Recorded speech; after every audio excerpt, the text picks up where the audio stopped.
Right.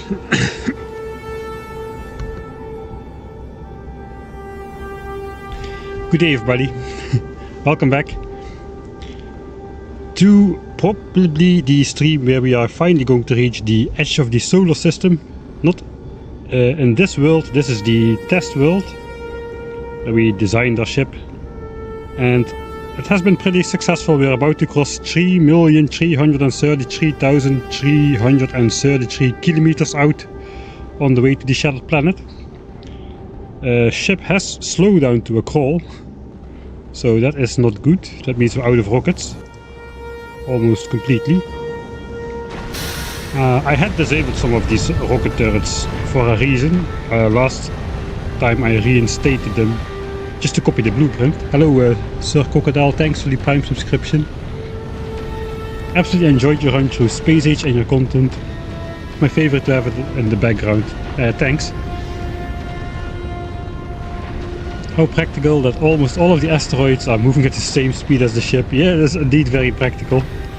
You would expect them to have like kilometers a second of different velocities in all directions, but yeah.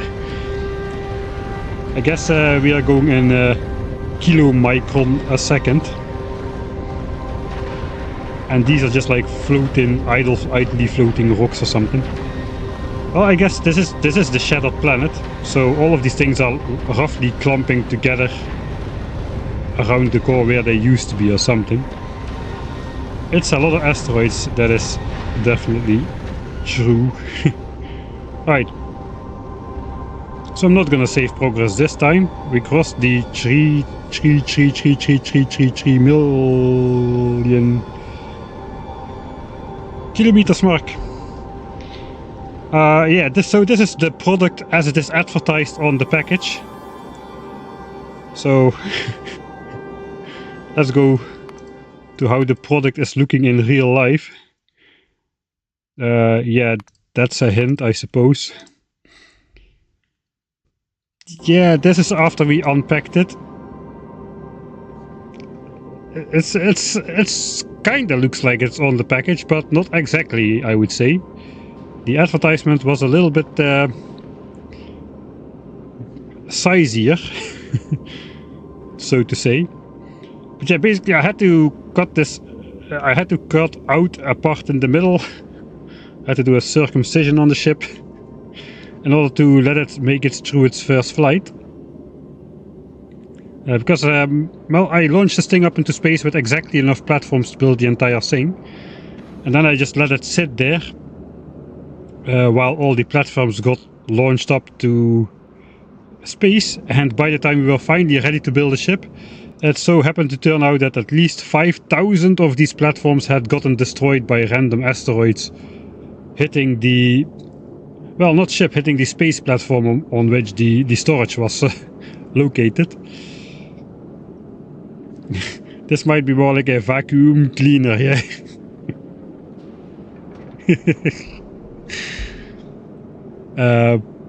Can you do a tour of your ship defenses? Yeah, alright, I'll go quickly over how we designed the ship. Step 1. Front. I have railguns alternating with asteroid collectors. These asteroid collectors are semi-flexible. They can get a promethium or like functional chunks.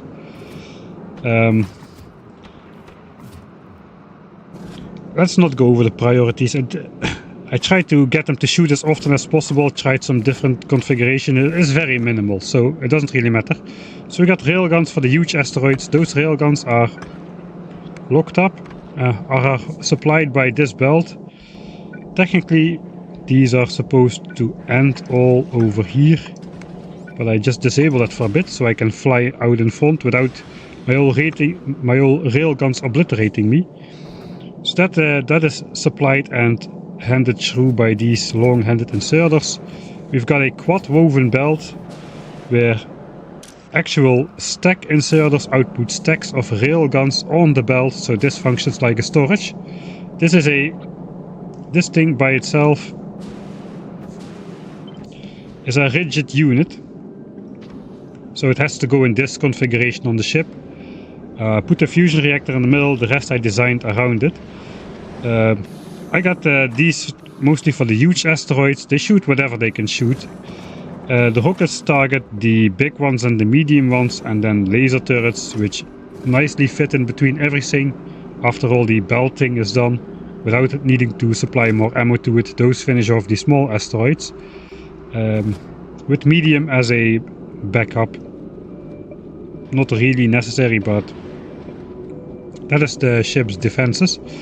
And then I just made sure I can supply all the railguns live. So my total ammo production after the modules will be on the ship is the same as these 16 railguns are promised to shoot at maximum speed. As you can see, their maximum shooting speed is promised to be 0.5 per second. In practice though, they are broken. They shoot less than half of that. But if that gets fixed in the future, I will have the ammo production to meet up, and all of the rest, as much as possible, goes into explosive rockets. And then the speed of the ship is controlled by the amount of stored rockets in the cargo bay. If there's 10,000 rockets in here, we go at 150 kilometers a second, which is roughly the top speed. And if there's nothing in there, we go at 25 kilometers a second. So that is what this thing does. Basically takes the amount of rockets, divides it by something, then adds something to it, which basically makes sure these pumps pump in the fluid only when that number is less than the speed we want to go. So, or the speed we are going, I should say. So we are going between 25 and 150 kilometers a second. The faster you go, the more rockets you expend. That goes up drastically, so that's why I tied the speed controls to the rocket. And for the rest, it's just a whole effing bunch of tagliatelle extraordinaire. This is like cursed belt weaving, but actual functional triple belt weaving is happening all over the ship. Like here we've got a blue belt with asteroids going under, a red belt of I don't know what this is supposed to be, and then we've got another green belt. Oh no, this is actually, it's gone. Ah no, it's still over here. We got asteroids, we've got probably something else, I forgot already. And explosives, I suppose, something like that. Alright, so I used a bunch of quality stuff on the ship, because without quality stuff it is very hard to get the production you need into a small space, which means you need to defend a larger area, which means you need more production to defend that. It just keeps on adding on.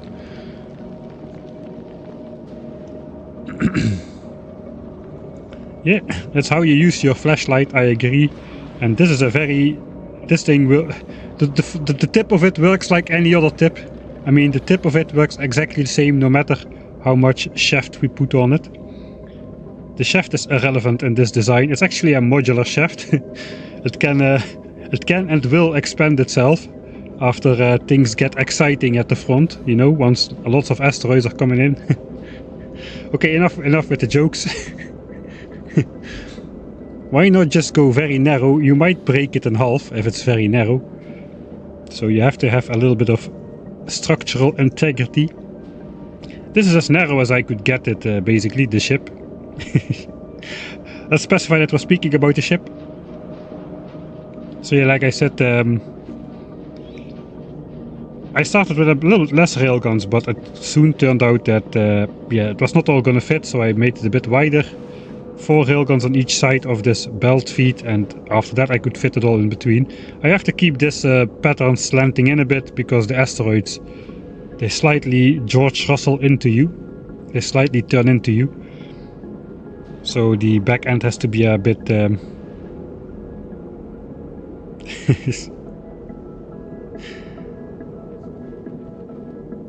I mean, even Martin Citopens cannot design a penis-like ship as much as this one. Alright. I'm probably wrong about that though. Let's so last stream we took this ship on its maiden voyage. We sent up some rockets, the non-explosive variant from the surface. We're now trying to make our own rockets, but it's kind of difficult, because This ship is designed to fly at all times, and the belts are supposed to be full. Of course, you don't start out with full belts, but yeah, the end design relies on just the asteroids coming in.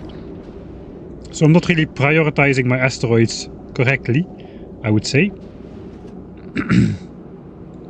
So all of my ice chunks go to explosive first and then fuel later, because fuel is at the back end of the ship, which means we don't really get enough water or ice to fly around a lot. Let's see, asteroid against medium, like laser turret against medium asteroid is a bad matchup, 90% resistance.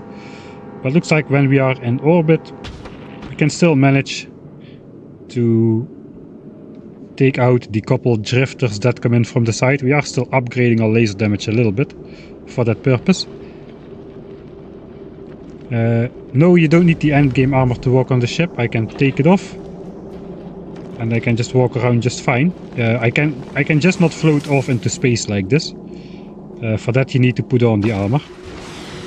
The way you do it, we'll do it again this stream, but you basically, when you send yourself to the ship, you just press enter right before the door is about to close on you. So this thing opens up. Right before it closes, press enter and you'll just get out. It probably will be fixed at some point, I suppose. But now you can still do it. It's quite nice because now I can kind of micromanage what goes where. Like if I say, dang, these pieces of calcite really should be over here, so I can make fuel. I can do that. Alright, so we made our first voyage. We came to Vulcanus specifically from Fulgora, which is a 2-stop ordeal. We came to Vulcanus because there's some parts missing of our ship over here. All this even more cursed belt weaving. We've got those things on Vulcanus. So I'm thinking about going down and sending those up now.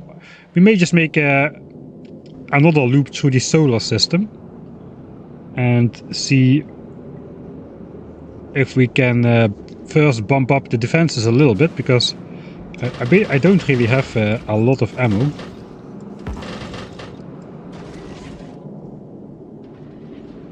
I guess the laser turrets should be able to take out asteroids coming in from the front as well. Yeah, that will be fine. Alright, so we do have some explosive rockets on board, apparently. They are on the belts. Let's just see what we have now, because I'm not really sure it's just gonna be enough. Alright. Oh, I think I see the problem. I've already got a ton of railgun shells. I probably should try to switch off production of those a bit.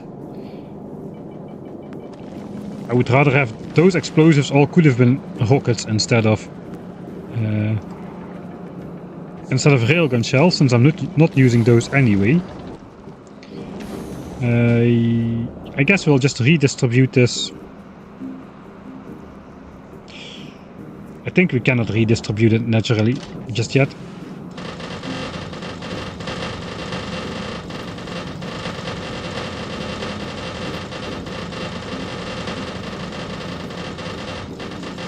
So let's put it mostly in the back.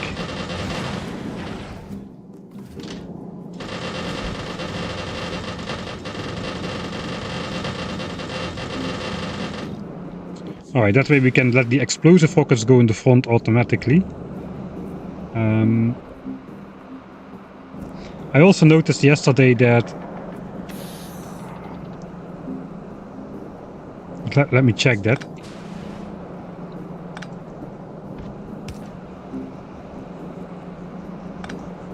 So I was saying that this inserter took priority every time. It's collecting rockets, it has 3 in hand.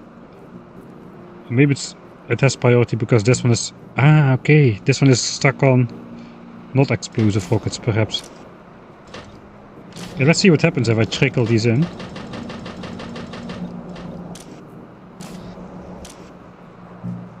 Okay, now this guy is grabbing. You know what?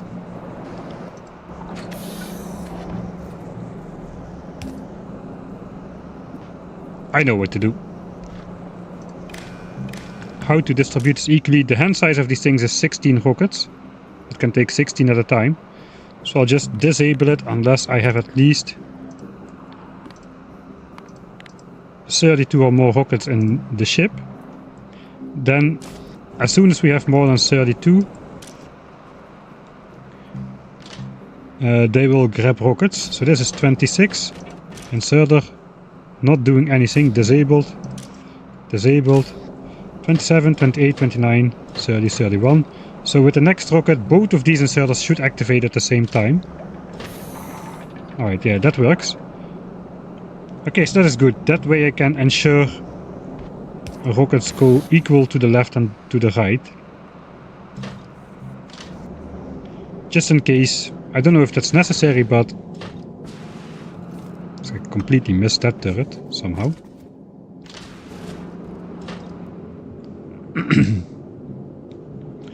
Alright. Second thing to worry about is ice. I think I'll just first start flying again. Let's add an interrupt. We'll call it Solar System Tour. Inner. I don't know, maybe we need to go to Aquilo as well. Because we do need a lot of ice chunks to... We do need a lot of ice chunks to fill the water tanks. To make the fuel, to make the water for explosives. And around the inner solar system we don't really find that many ice asteroids anywhere here. The oxides are always the lowest one. But if you go to Aquilo, the oxide ones go up big time. So we could just try. Let's go to Gleba, to Folgora, and then we'll decide if we can go back through Aquilo or not.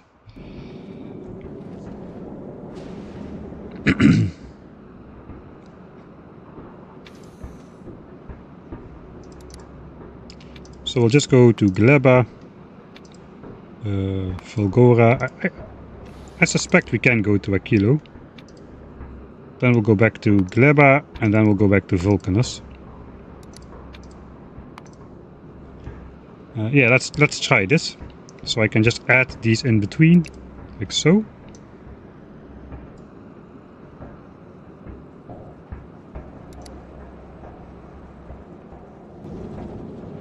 Are we flying? Yeah, we're flying.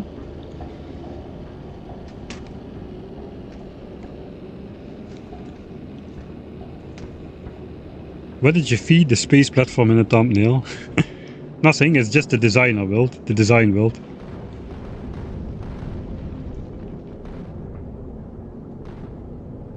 No, it cannot fly away from you if you hover in space. Basically what is really happening is it's a green screen.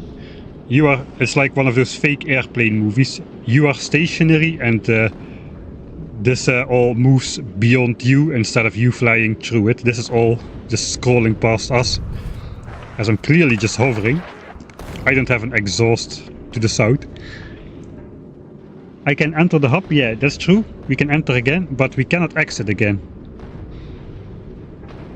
Yeah, when we are not, yeah, we can enter again and then we can go down to a planet. So we are not soft locking ourselves. Is this the 24-hour stream? Maybe, I don't know. We'll see how it goes. If we get off to the shattered planet, I might just leave the stream on and go to bed or something. And just see in the morning if the ship is still alive.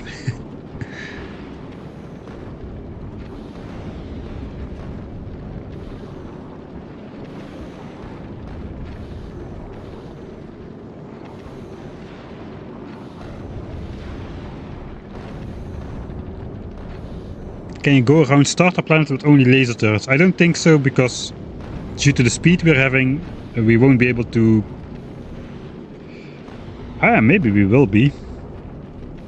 It's a little bit risky though. Let's try that. On the other hand... Wait, I said I should... switch off railgun shell production.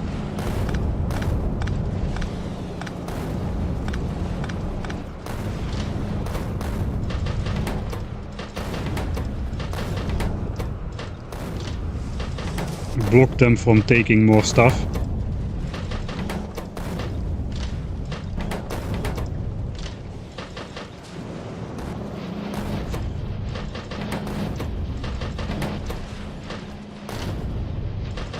No more railgun shells.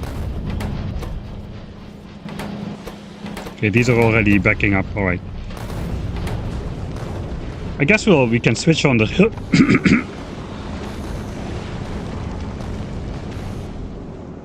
I guess we can switch on the rail guns then. Didn't build a flashlight with a quality platform hub. No, I didn't. Okay, I need 2 underground belts of each type. It's quite handy that I can just walk around here myself.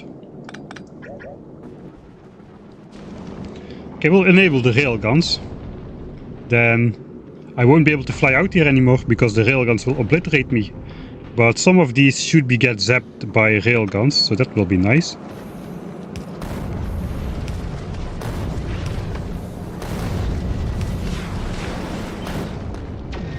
Chew!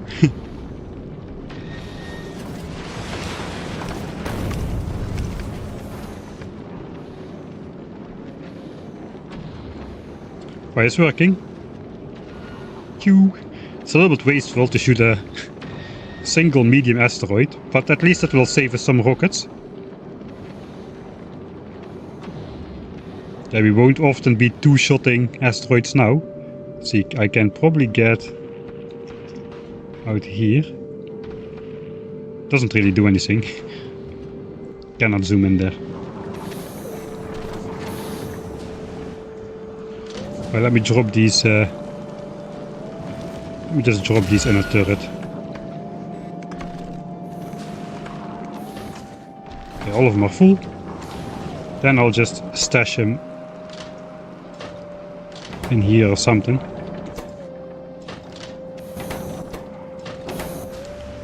Alright. So, how is it going with our fuel? This tank is empty. This tank is full. So we're out of thruster fuel pretty soon. 2k very soon. What are we missing?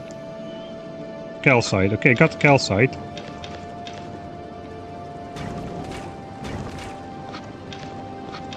Okay, so the problem is basically this thing grabs all the asteroids first and then produces calcite to fill up this belt. And then throws the ice out into space, which we need to make water, because in the end game we can do that. So this is all stacked as well, so this is a lot of calcite. I think I'm just going to grab it off the belt. I'm going to try to sprinkle it on there. So now it's not stacked and it will just block up a lot of the belt.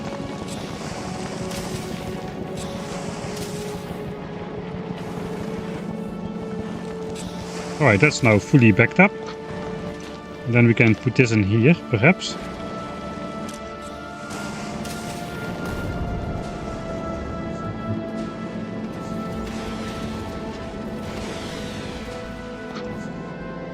Same for the other side.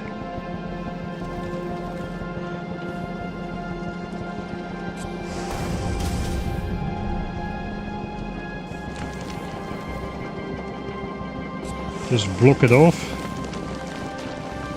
We'll put the rest in here. And then hopefully it will let go the, yeah, it lets go the ice asteroids now. They go down the belt. Good, good, good. At least for a little while.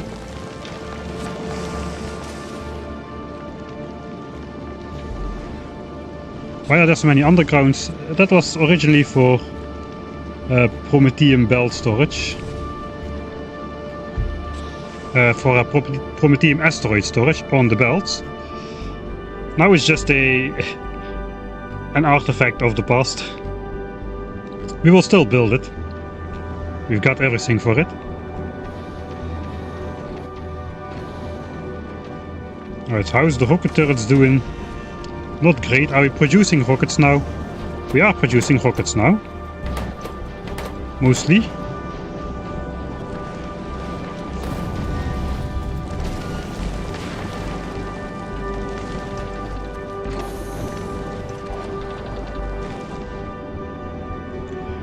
How's it going with fuel?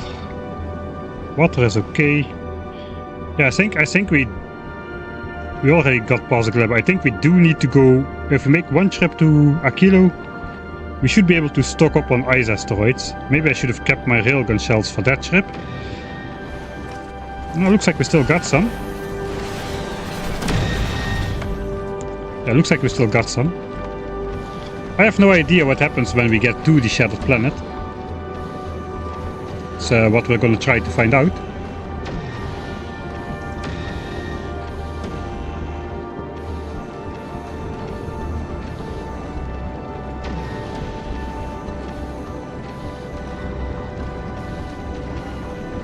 I hate the RNG of asteroids. I was parked on the solar system edge waiting for enough ammo to take off for the Shattered Planet. How do you store enough ammo to make it to the Shattered Planet though? That is a long journey. I think we're gonna keep track of how much rockets and stuff we're gonna be spending on our way out there. What is the goal here? This ship is supposed to start bringing us to the Shattered Planet, wherever that is ending up to be, or whatever that ends up to be. Don't tell us in chat, please. We don't know yet. It's gonna be a mystery. So if you already saw some video or something, or made it out there yourself.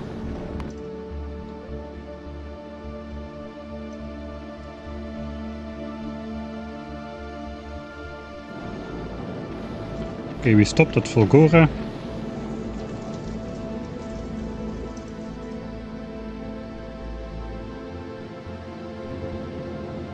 Why are we not?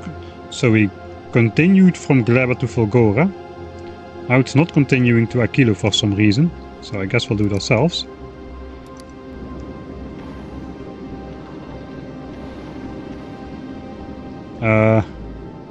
Or...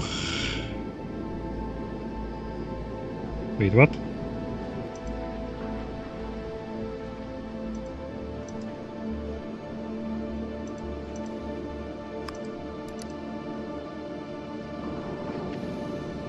Okay, here we go.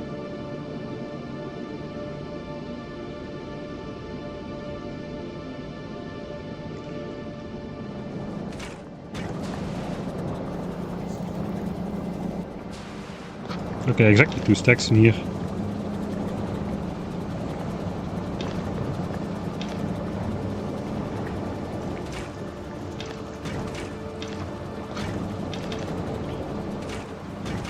Alright.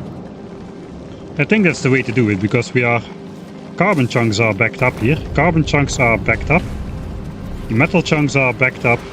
We're actually thrown overboard right here, it appears. So yeah, we definitely want as many ice chunk asteroids as we can grab with our grabby grabbers over here. Okay, first railguns start to run out of ammo.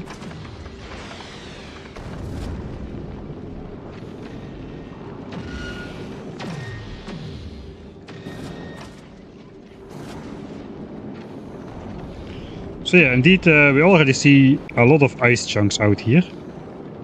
So hopefully that will back up the ice chunks a bit as well, and we'll get water in these tanks. That would be nice.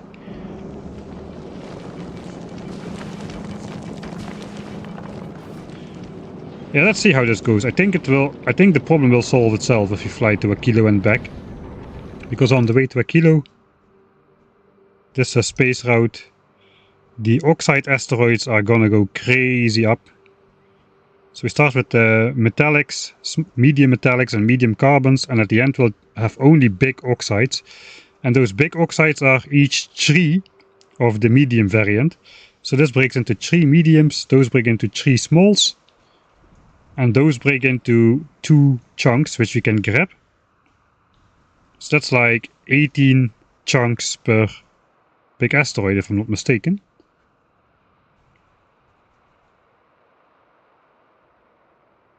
Even more. I'm missing a step. So this, we need 2 to make a small one, times 3 is 6 to make a medium one, times 3, 18. No, it's 18. So we get 18 chunks out of a single... that one. Phew.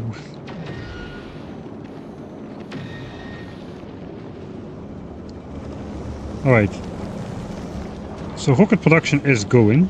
It is quite slow still because we don't really have any speed modules on board yet.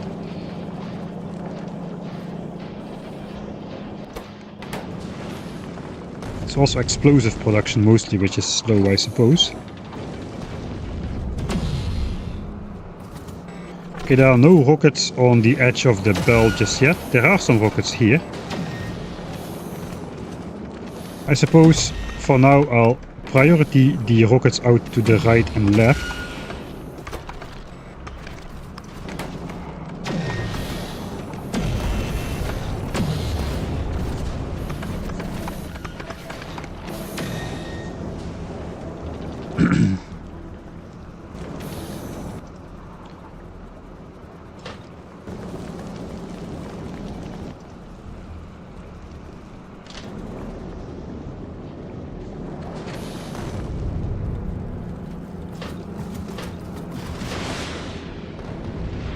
Alright. Ice, ice, ice. Ice, ice, baby.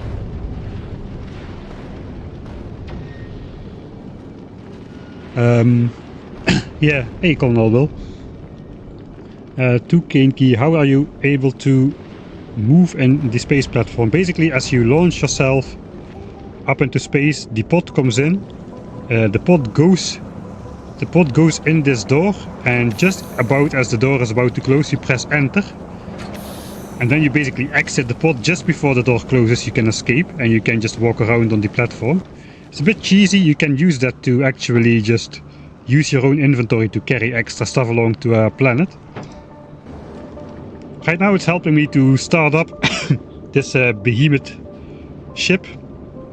It's become a little less long than it's said on the package, but you know, it can still extend itself. All hope is not lost yet. Not lost yet.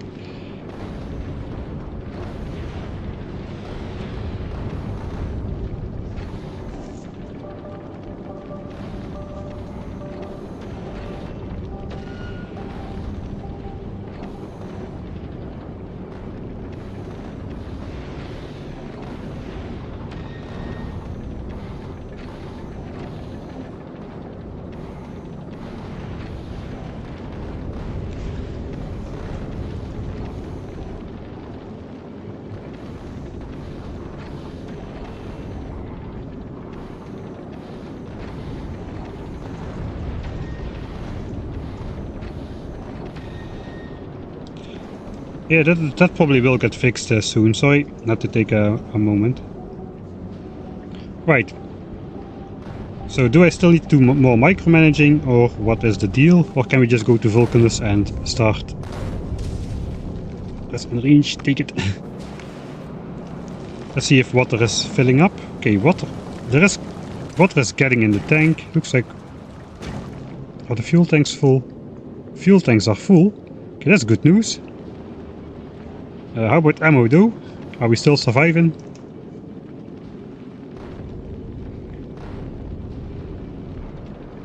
Alright, so yeah, I'm not going to be upgrading the railgun's shooting speed. We're going to keep that at like half a second, the default speed. Can I showcase that without getting zapped?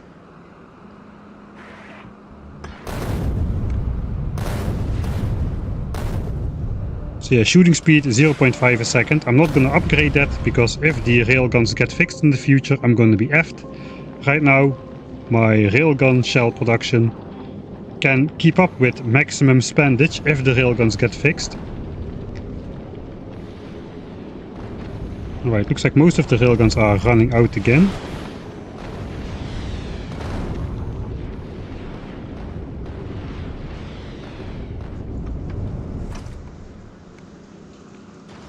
I guess for now I can set the remaining ones to don't ignore unlisted targets, so I can get rid of my shells.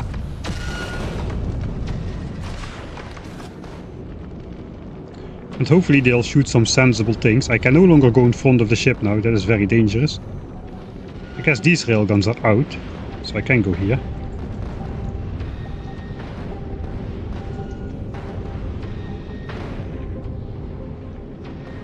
Oh, a triple shot, not so bad, not bad for this asteroid density. We have stopped from the team until they fix the railguns. It doesn't sound like it's a high priority. A guy made a bug report about this. I also chipped in with my own results, but I don't think it's going to be fixed anytime soon.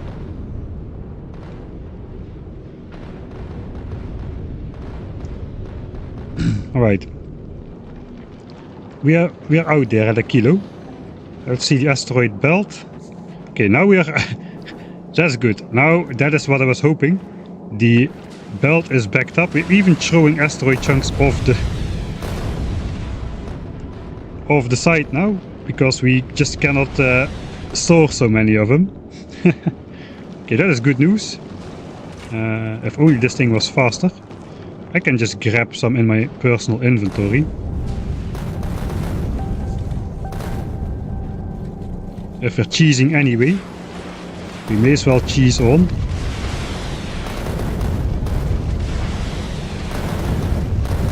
That's gonna fill up quickly.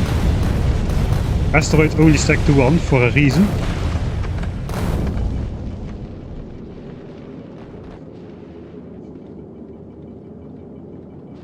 Spoke to V45 the other day. They are working on it, but it's not simple. Alright. My proposed solution was just fix the decision to shoot. As soon as it selects a target and starts to rotate, the shooting action should be irreversible already. So as soon as it selects a target, shooting is inevitable. It just rotates and shoots even if the target is already gone. That is my proposal to fix it. So once you select something, stop thinking, don't think anymore, just rotate and shoot even if it's not there anymore. That would very easily fix the problem where the railguns shoot less than the displayed shooting speed. It of course does not solve the problem of the animation speed, limiting it to 0.86 a second. Maybe I'm not understanding the bug right though. Maybe the bug is that they cannot shoot 0.86 a second. But yeah, we'll see. Yeah, shoot first, ask questions later. Yeah, exactly.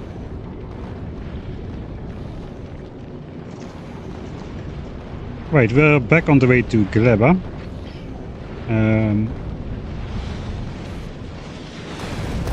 Okay, we have mostly switched to explosive rockets now, which are produced on board. Can I check my rocket production versus consumption, perhaps? Shooting a lot of rockets.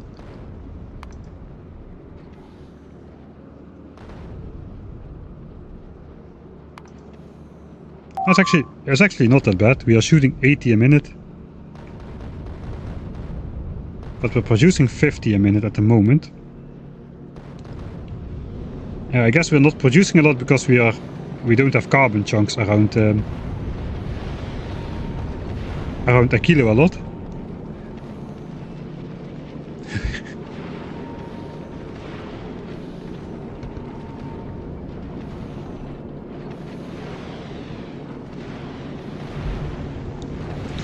What do you think about making Prom Team spoil into nothing after a few minutes? No, don't do it. First of all, what? Spoiling asteroids? Alright, so they can float around here for billions of years, but then as soon as I load them onto my belt, without an atmosphere, it's just laying out here, then they should suddenly spoil.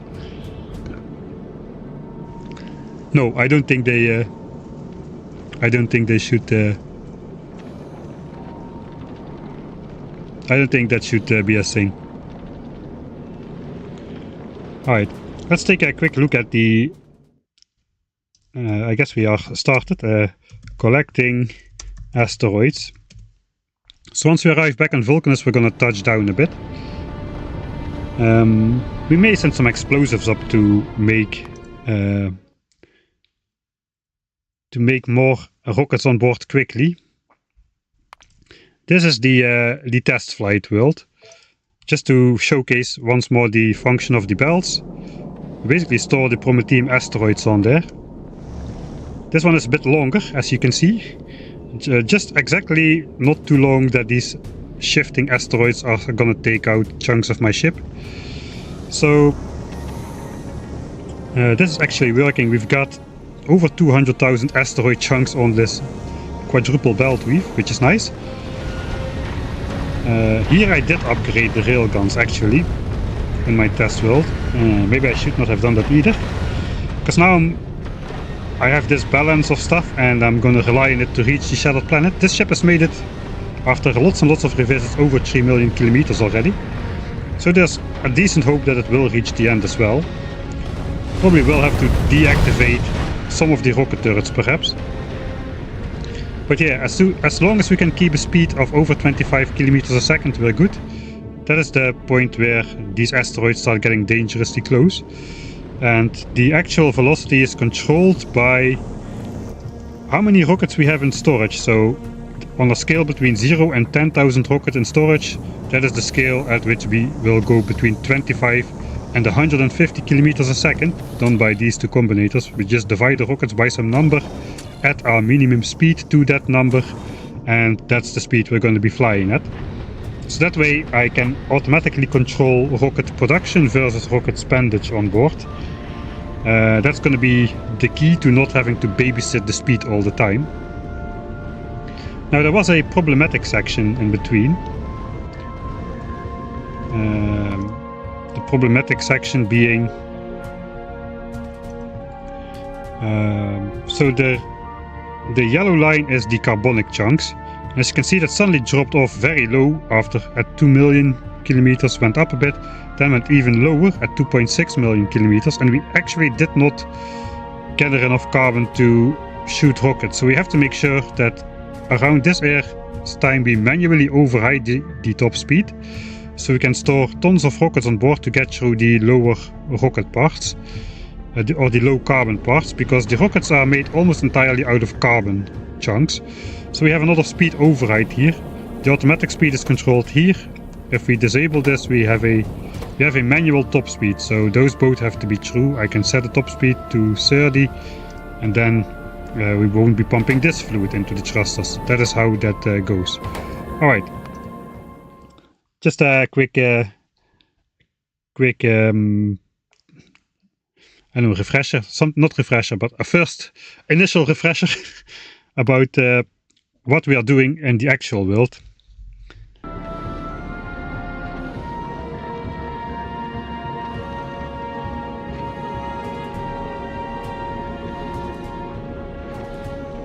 I guess, yeah, if you craft the science beyond the solar system edge, that kinda makes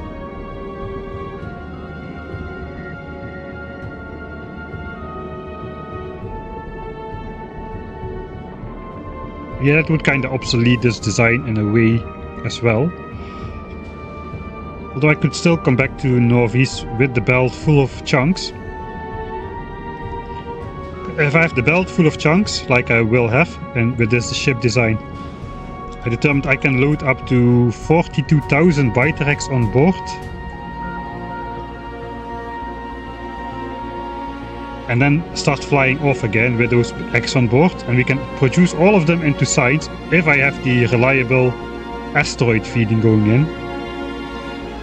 But yeah, if that's going to be locked to beyond the solar system edge, I have to deduct the flight time to get over there. I suppose we can fly at maximum speed, but maybe then I would want to upgrade my thrusters to a better quality so I can fly out to the solar system faster. That's actually a pretty fair solution to the cheese the Prometheum science pack by belt storage problem. I would not so much call it a problem.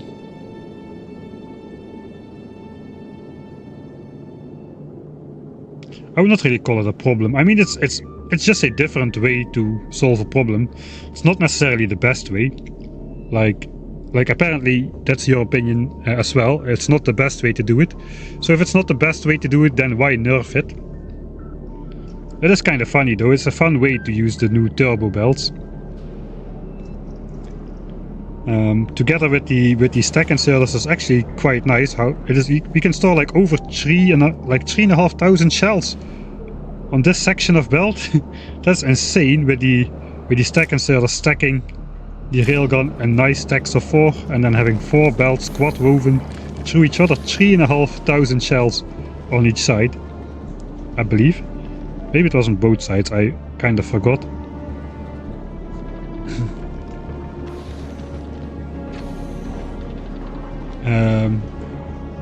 I don't know. I think they made it possible to beat the game without enemies. I think if you now play without biters, the nests spawn, but they simply don't spawn enemies. And there's also a captive biter spawner, so probably you can. You don't need to restart. I guess Colonel will know that. They have nerfed this 3 times. I wish they just ended once and for all. Well, we'll see. We'll see. Whatever comes, whatever may come, comes. Okay, we stopped at Vulcanus. Looks like rocket status is fairly stable. But yeah, we don't have that much iron because we don't have calcite, and we already got rid of all the... Oh no, wait, did I load the wrong save?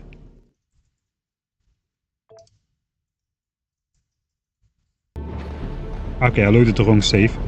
I thought we already lost all of our asteroids, all of our oxide asteroids.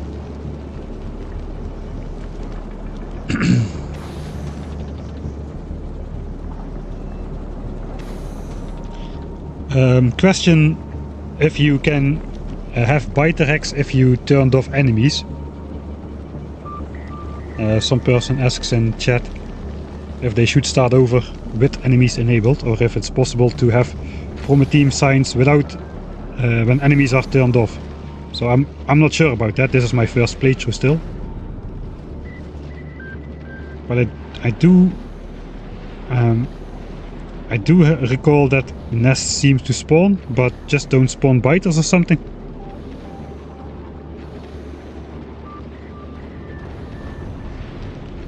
Thanks Pechbird. Yeah, it was the wrong save, so good to know. Right, so we're on the way to Gleba. I guess then after that we are heading back to Fulgora. To Vulcanus. And then we can pick up the bells. The bells are ready. They just are waiting for us to be shot up.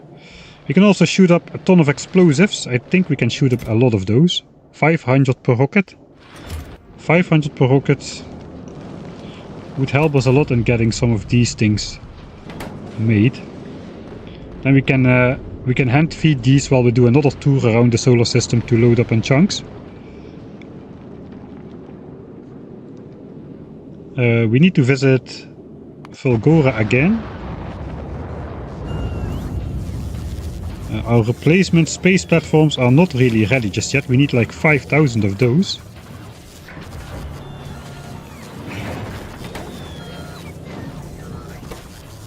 Two and a half times 5,000. 12,500 seconds. It's going to take 4 hours of production from one assembler here. Okay, that is not great. Let's see if I can task the bots to bring stuff over here as well. So we can start making them at a bit higher rate. For as long as we will have steel, I don't know. I think we're just going to empty our entire steel reserves here now.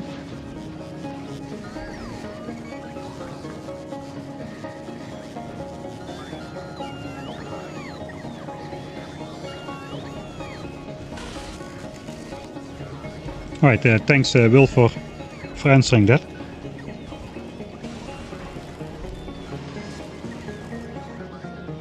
Yeah.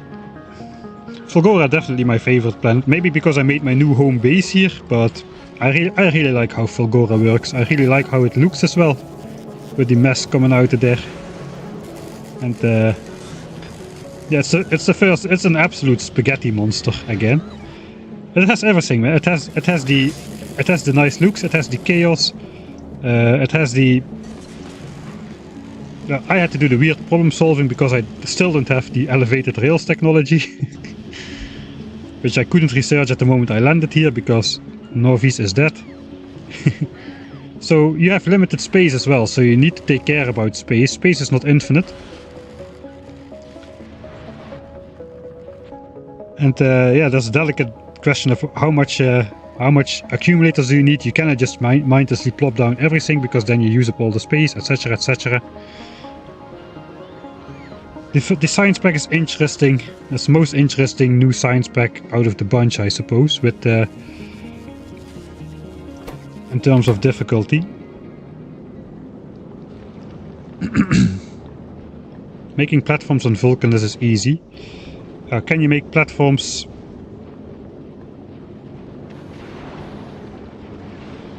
Okay, we're in trouble.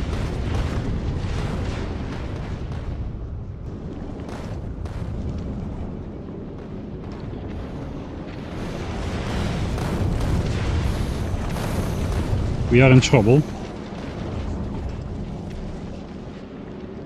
I think we're just going too fast. The rocket production is going, but we're just going too fast.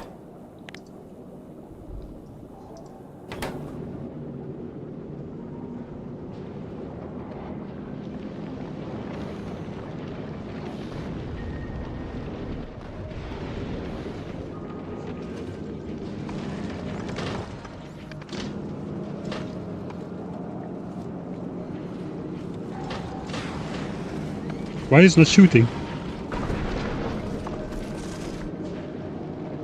Right, our ablative... That was too late. I guess we lost one.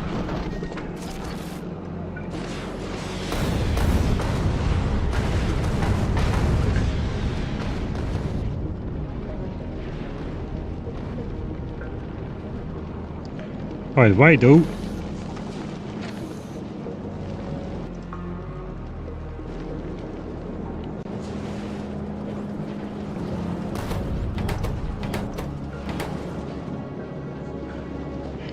I don't understand why production is not keeping up. Are the rockets just getting stuck in the wrong turrets?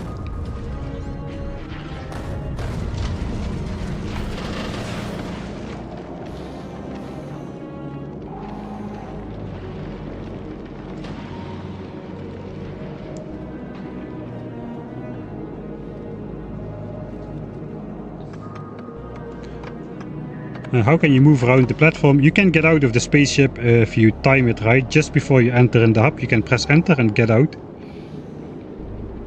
I guess we're gonna be...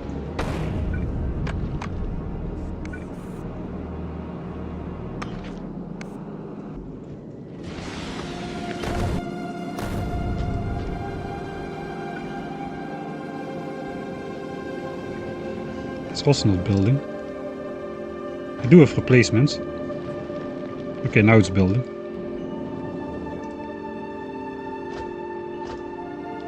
Looks like I already lost 3 of them.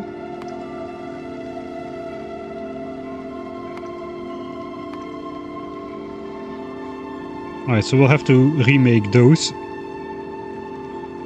before we head out there. Alright, but now we should no longer face... well, still a couple looks like.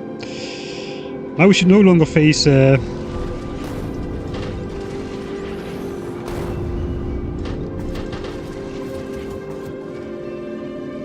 big asteroids, I was gonna say, but looks like we are facing him. After we get to Gleba, we should be good though.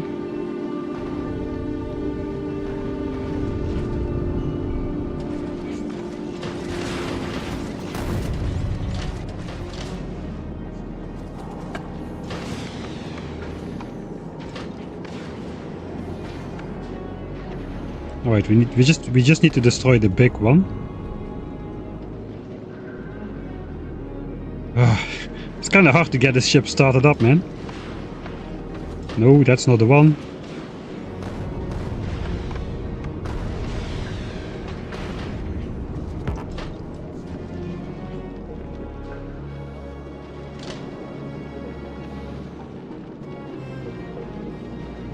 I suppose we're gonna make it now. That was pointless.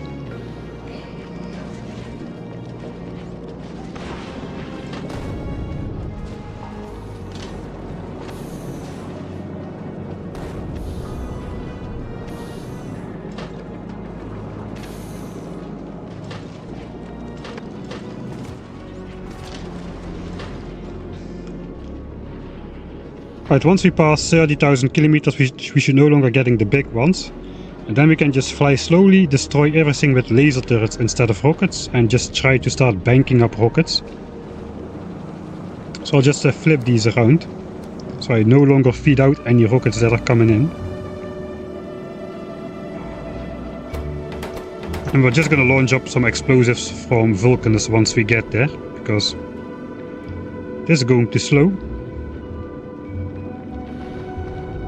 I think maybe Aquilo, it was a good idea in terms of the ice asteroids, but I just wasted all the few rockets I had on board on the flight. So now we are in trouble.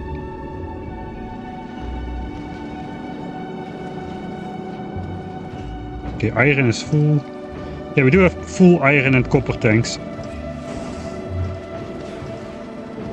So these are kind of illegal chests of iron plates, I suppose. You cannot place chests on the platform to store iron, but apparently you can just store liquid iron and then make it into some stuff. So that's I don't know if that's intended. It's how much iron is it actually? 20 molten iron becomes 3 plates because of the productivity bonus. So that's like 30 plates for 100, 300 plates for 1000. Wait, 300 plates for 1000? 20 for 3, so 200 for 30, 2000 for 300. I cannot do math anymore. Things like worth half a steel chest or so of iron plates, but don't quote me on that, I cannot count today.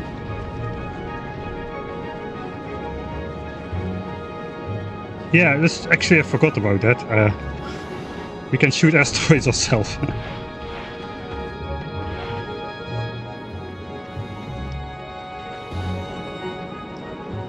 That's probably something I should have thought of. But in the heat of the moment I didn't.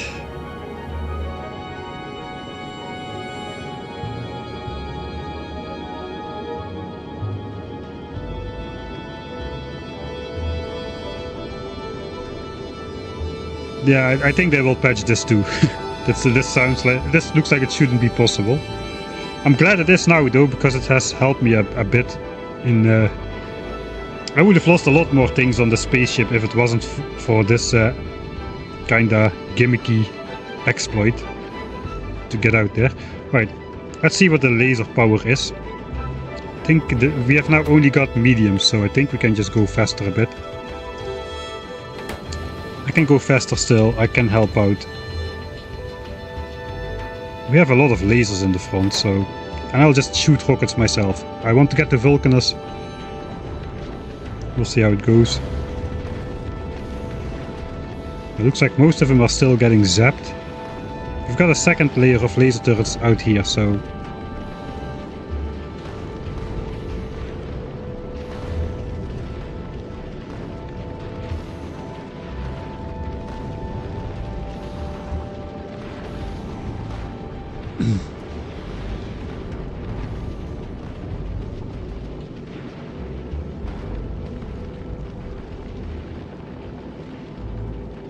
What if I can melt the chunks down to liquid and tanker it home? I guess there's no recipe in the game for that. Okay, looks like we're getting a bit dense here. Should I help out with rockets? I don't think I will just yet. Looks kind of cool, the laser. It looks like they're just really start reaching out and grabbing the asteroids already with the lasers.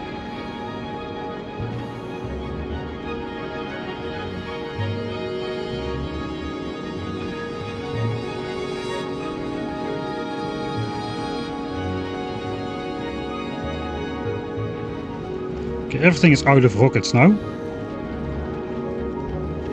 There's a lot of chunks.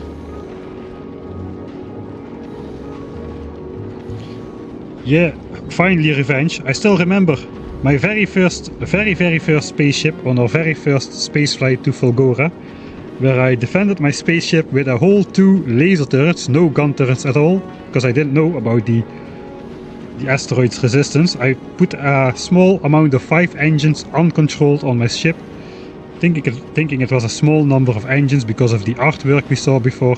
Ship got absolutely obliterated. I still survived and made it there. The ship didn't. We crash landed with nothing. It was the intention anyway. But yeah, this ship is the starting up of this ship is definitely the laser turret's revenge on medium asteroids from the very first trip. Over 100 hours ago already.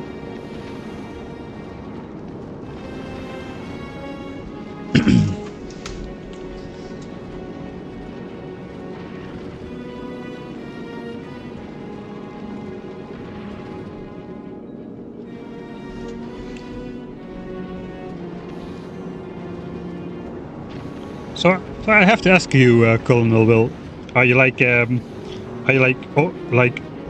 principally opposed to belt weaving? I mean, do you ever use it in any of your own playthroughs, or do you always keep it clean and don't use the Möbius loop of twisting belts, supposedly, which is going on underground?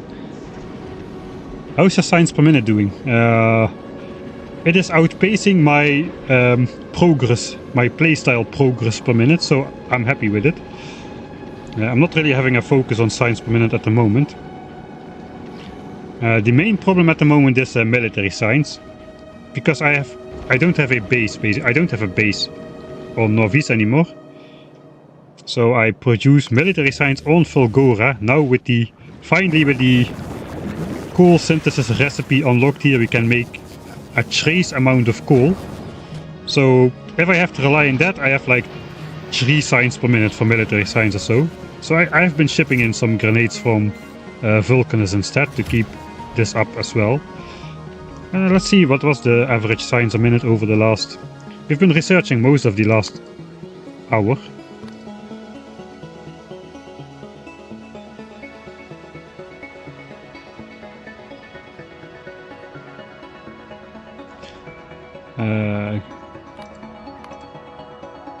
I guess I need to do this.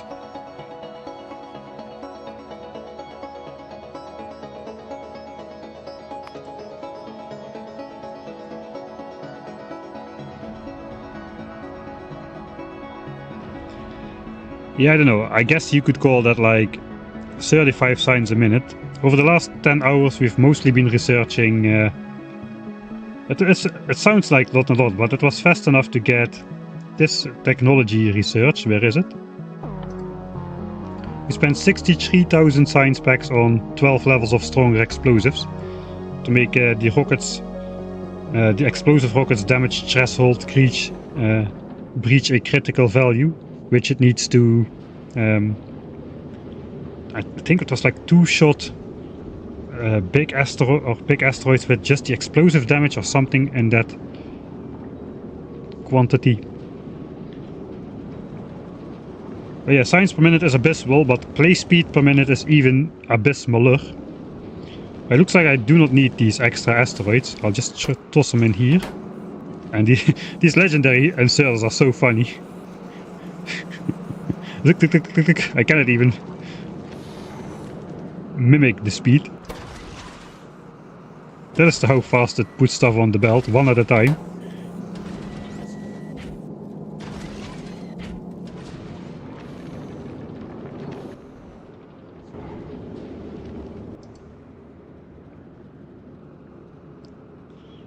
Alright then.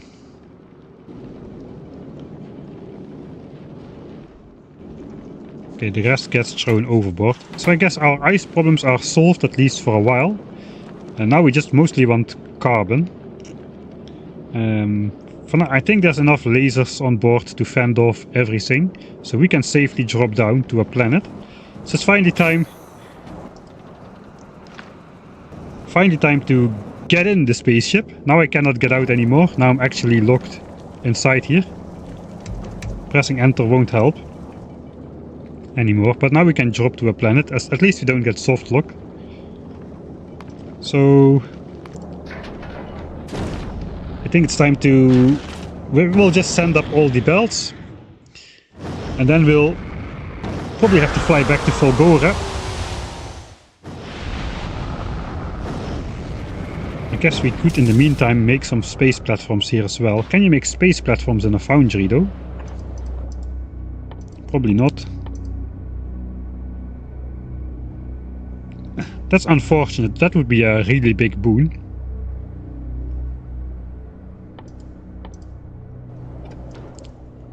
I guess I should look here instead. No, just in assemblers.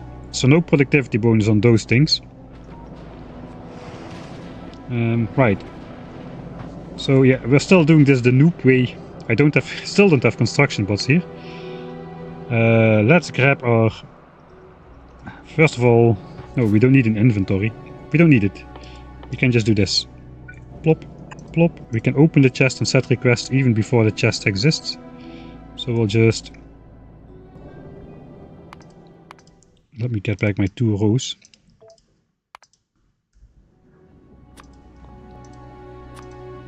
Just do this.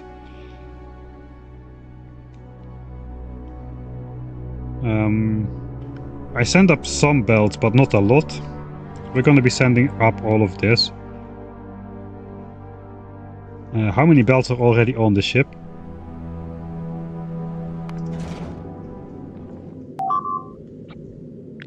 Oh, these sounds now definitely scare me.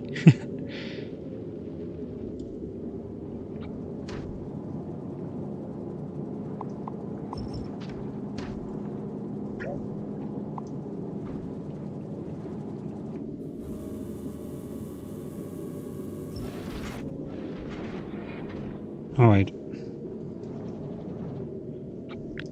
Roughly how many belts are on the ship? It's basically not much. Reds, we got reds on the ship like 150 greens. So I can do a little bit less underground greens than what is displayed here. Yeah, still a lot. Those things take a while to launch up. We'll send 1200. I think we need like 1300 or something almost. 1272. Okay, we got 150, so we need 1122. I think they send in stacks of 25. So if we send up 11... 1125. Alright, and the rest will just grab the numbers and we'll just send the rest back down. 1521. Okay, we will have a little bit on board. How many reds? 2138. We do have a lot of reds on board though. Red is the main color.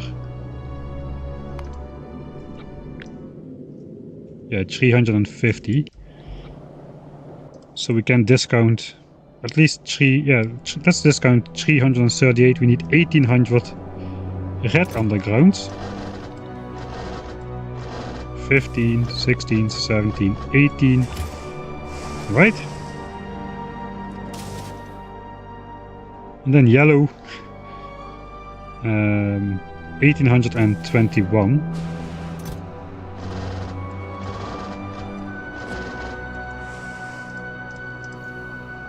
We're done with qualitying as well. Let's get rid of these things in our inventory.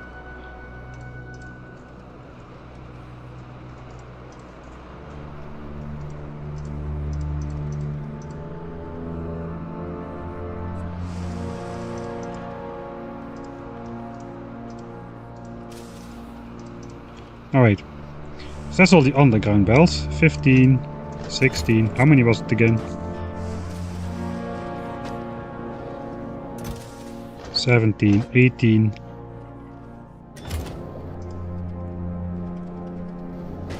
Yeah, we're gonna need another stack. So we can start sending this up. We can still send it up automatically. Stack size, let's override stack size 5.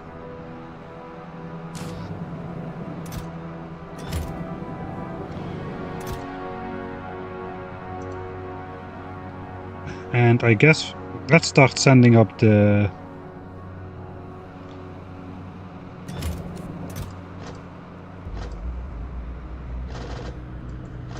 green belts first. Those go only 25 in a stack, so that's gonna take a while. And then the blue ones, and then later we have to send up all the other ones still as well. But that's a start.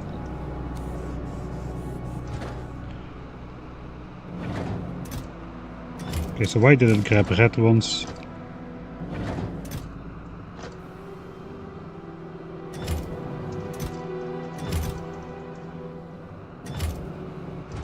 Wait, what? Never mind. We'll send it up to the spaceship. We'll just request... I guess I can just request a blueprint, even though I don't need to.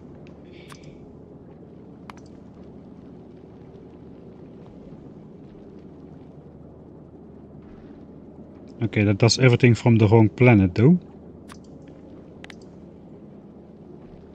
Oh, that's annoying. Alright. It's still less annoying than putting them in manually. Vulcanus. Vulcanus. Vulcanus. We're also going to bring up the belts. Vulcanus. Vulcanus. Vulcanus.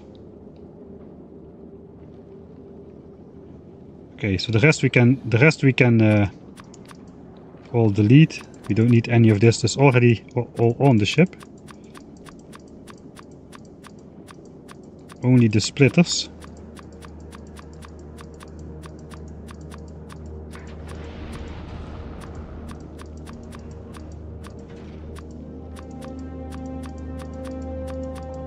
If only I could click the actual buttons.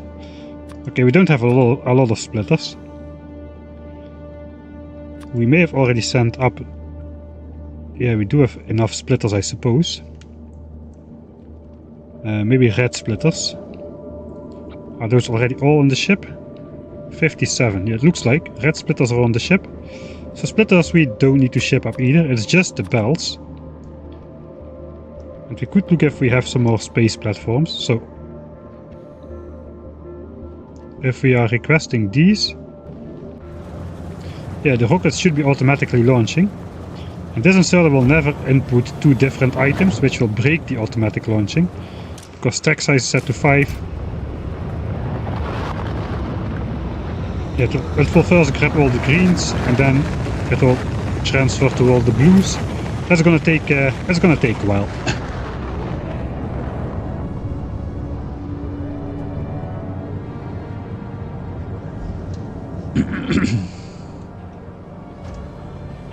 Bosket literally facepalmed, okay.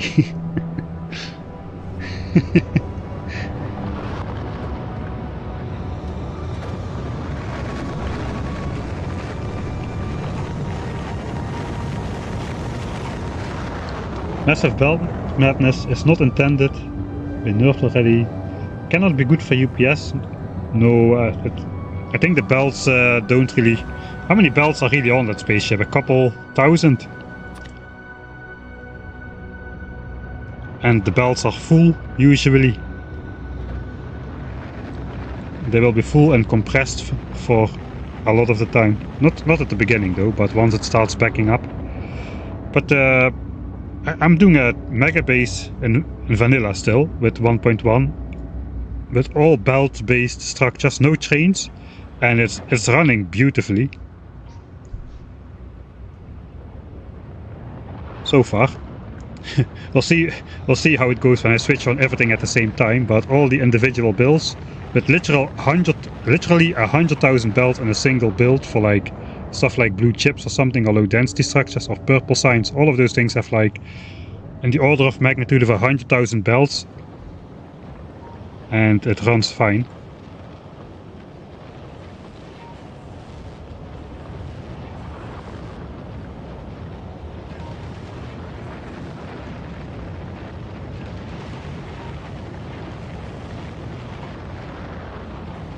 Yeah, the huge density of asteroids in the end doesn't really matter as much anymore, because the explosive damage doesn't care if there's like 20 asteroids stacked underneath it or 200. It is just applied to all targets anyway.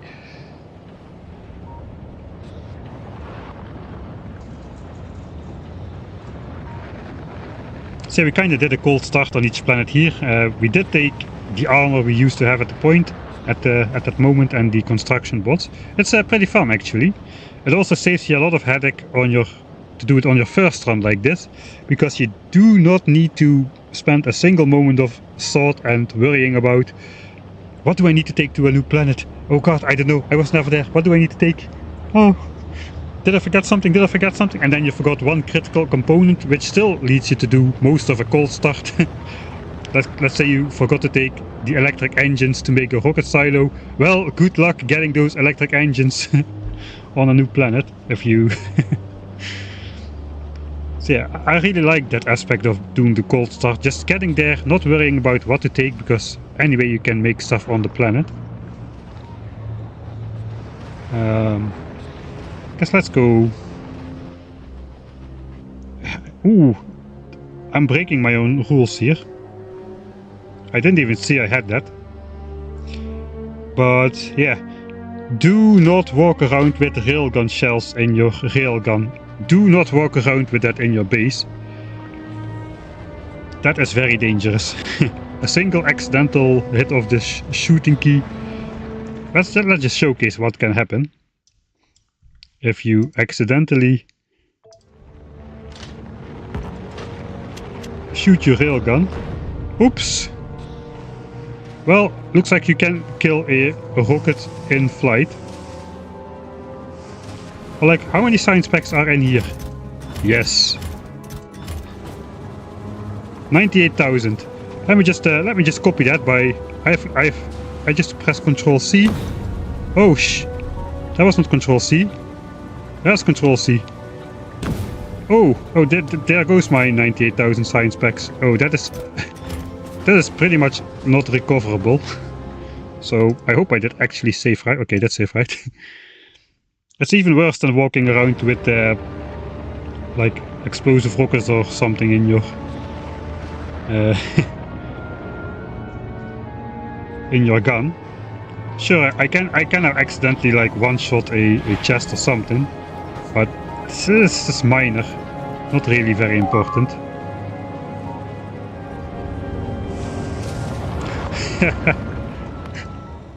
Alright. Is it possible to softlock yourself if you're really dumb?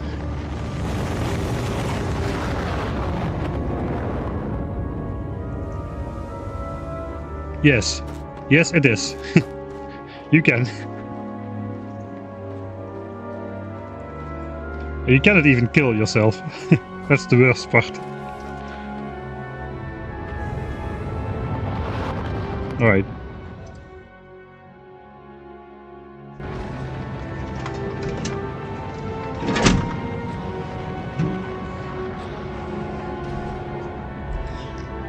Right, so the problem is, what do we have to do on Vulcanus? Not really too much. For the rest, I guess we can try to make some space platforms here.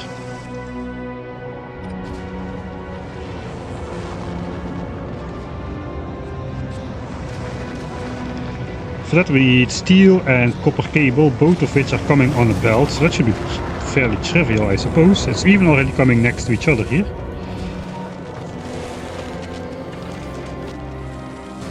Okay, so let's...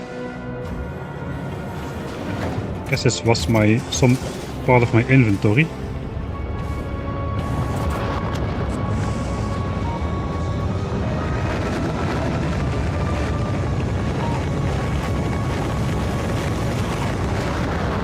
I have only blue assemblers here, but I have speed modules, so I can just make some yellow ones.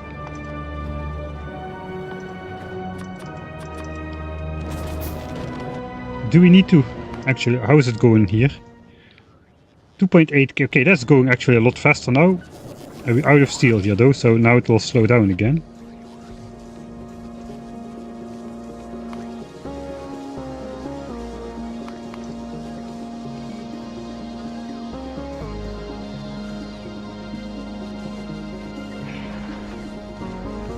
Yeah, alright, we'll make some extra ones over here because we'll be waiting for forever.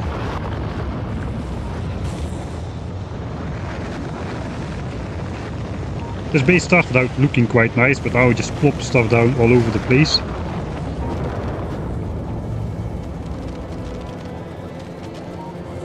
Now we can do the double line in the middle thing, that will fit.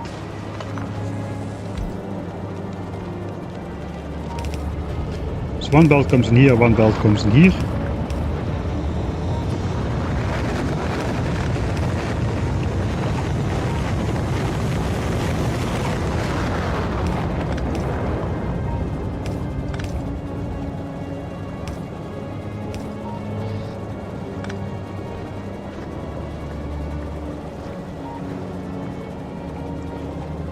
Wait, this is not the way to do it.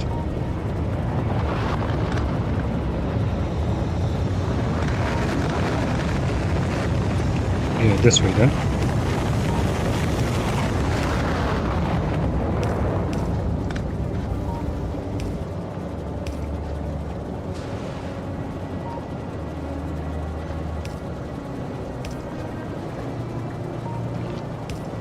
Space platform.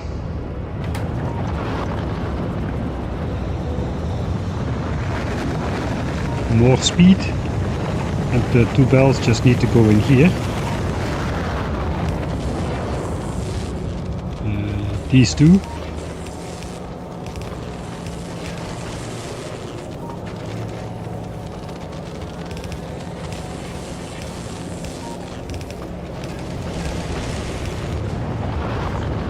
Right, outputs.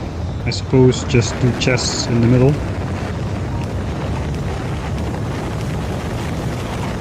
Alright, now we're making some extra space platforms, as if we aren't launching enough stuff from this planet.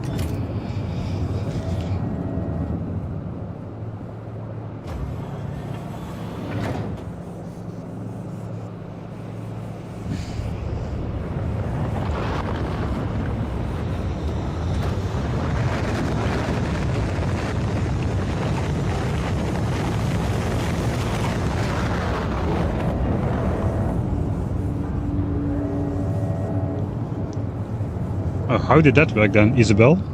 How can you block yourself? I didn't do anything, I'm innocent, I promise. Is my chat even scrolling? More rocket silos. I won't have them ready in time. Also, this is not... Man, those launches are so loud. This is not too bad of a rocket silo because the door just stays open. We sped it up just enough so that the second rocket just completes. And the doors just stay open. The rockets just launch out of here in quick succession. These stack only to 25 on a rocket, but all the other ones will stack to 50, so that is nice. Don't know why green bells only have half the capacity to go on a rocket. It's a little bit annoying. Here comes the next rocket and the next rocket and the next rocket, etc. And as long as this stays filled, we're gonna be good. I guess we can go shoot some more demolishers. I mean, I accidentally have railgun ammo now.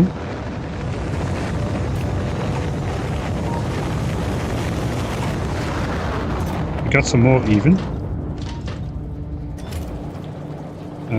So I do have damage upgrades. We're doing 18k physical damage, 2 damage upgrades. I got the damage upgrade not for the demolishers, but to one-shot the huge Prometheum asteroids. Anything beyond this upgrade doesn't do anything for that. It does do something for the demolishers though, at least for the big one. I guess we're gonna go out and have some fun.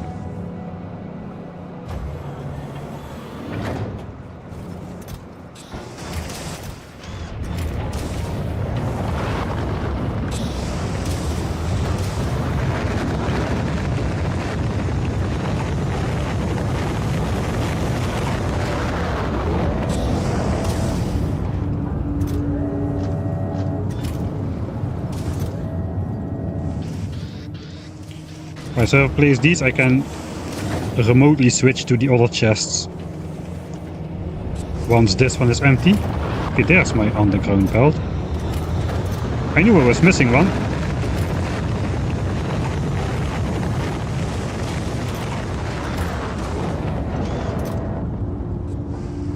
Okay, so we're not taking anything except for the railgun shells.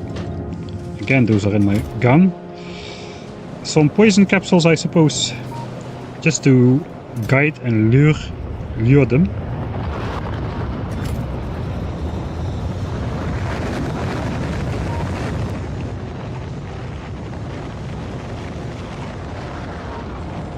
I used to have a belt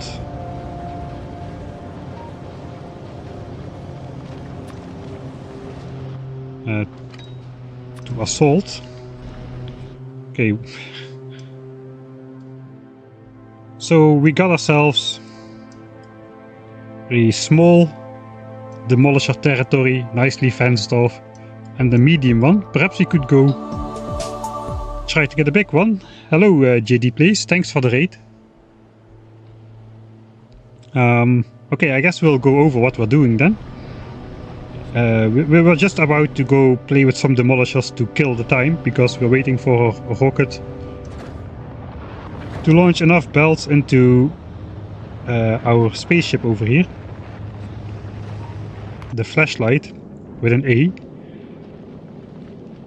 So this is the business end, the head, the tip, however you like to call it. This is what's going to be penetrating through deep dark space. So yeah, I'll go over this ship in design world, but this is our ship to get to the shattered planet. At least we hope so. The real thing is a little bit shorter than advertised. The advertised one is a bit larger. Why restart button? Right. So this is the working model. Flashlight with an A. Triple A. It has that Scandinavian symbol, which I cannot type. This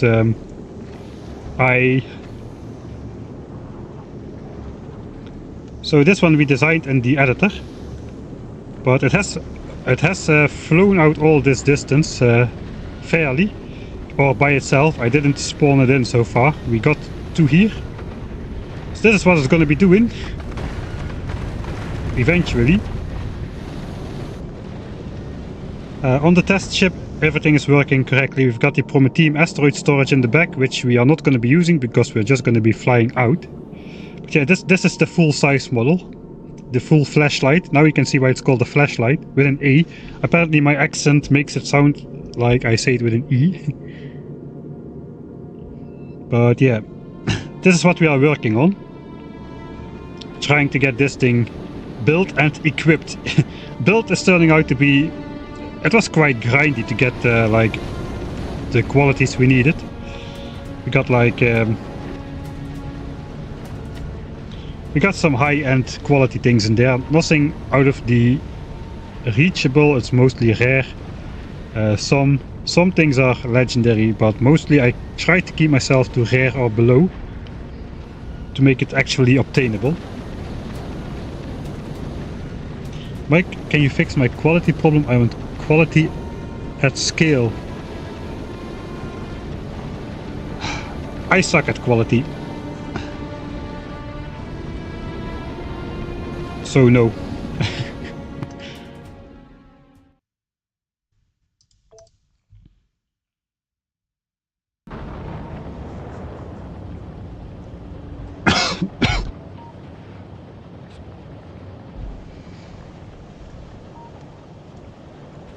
Yeah, it's intended to bring these spoilable Bitereks out into space and then just hope they don't spoil on board.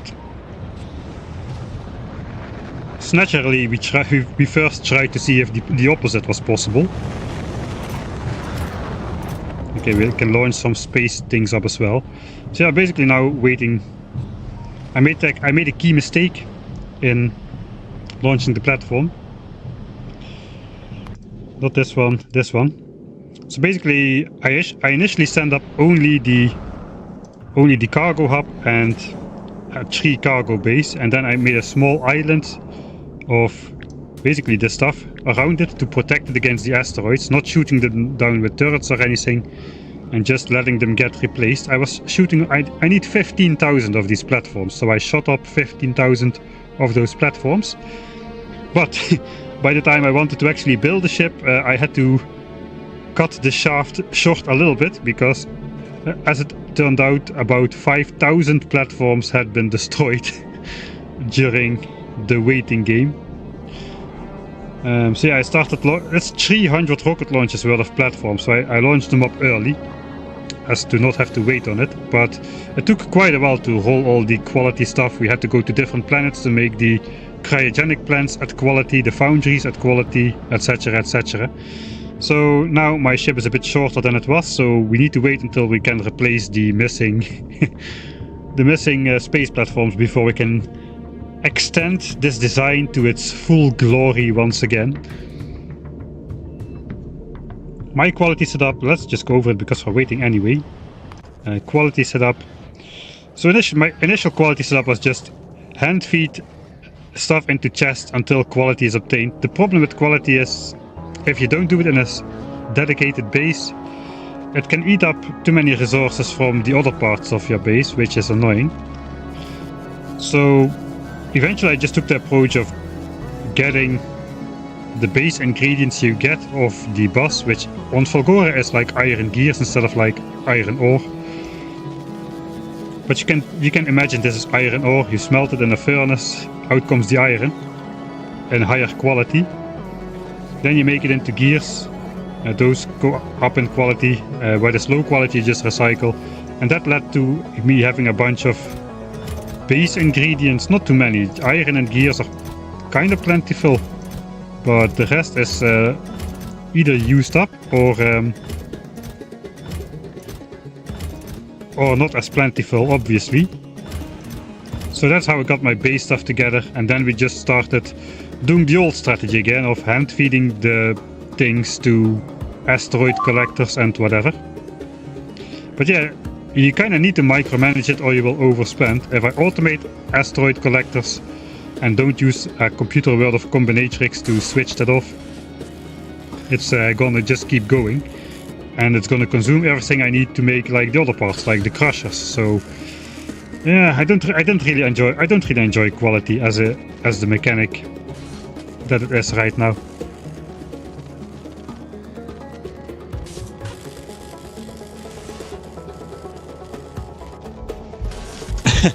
My friend has a mod that has given biter names and special death messages in some cases.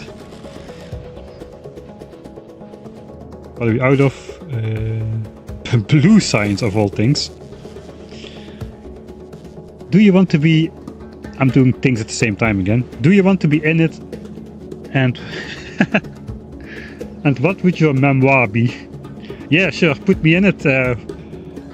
You can probably say something like, tried hand feeding the biters too close by, or something like that. Or tried hand feeding biters. That's something which I very much could imagine myself doing.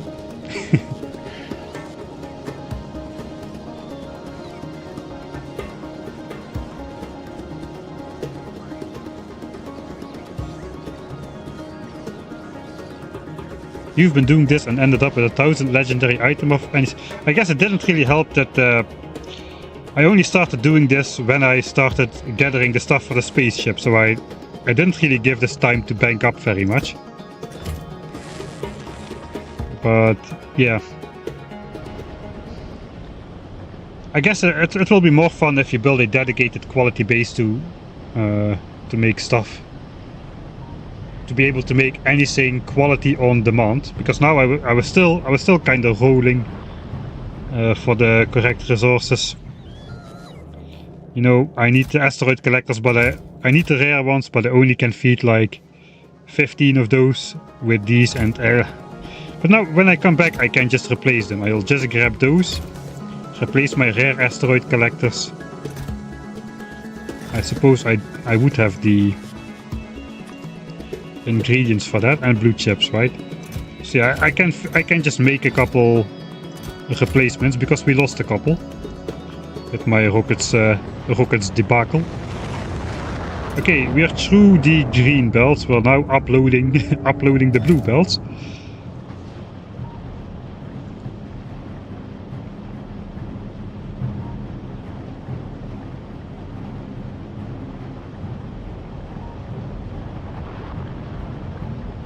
Science pack assemblers, a viable promethium chunk storage compared to the belt maze. I don't think so. The problem with that is, let's go up, another problem to go over. So yeah, you can probably store like a couple recipes worth of chunks in here. Let's say 100, I don't know. This is you need to craft these things in this very large building. It's like 5 by 5 tiles, so it's 25 tiles of storage. So yeah, they would be more efficient than a legendary cargo bay, which can hold 50 items in a 4 by 4 square. This would be able to maybe hold more. I don't know how many asteroids will be buffered in here. But this can literally hold like... Well, in the dense area it can hold 32 asteroids in a single tile, so that is pretty dense. So this is 25 tiles for comparison.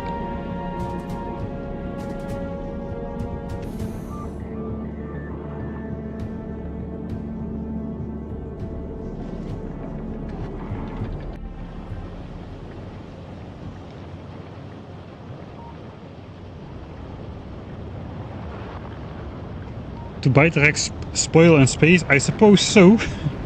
I suppose that is supposed to be the challenge. Supposedly. I suppose I say suppose a lot. Alright, I want to see if I can get a big behemoth area locked off as well. So now we got a small one. We've got a medium one. Let's see if we can find a big one. So all the ones around the edges are bigs. I guess this would be the easiest one. We got a medium on this side, nothing over there. We can try killing off this one and this one and this one.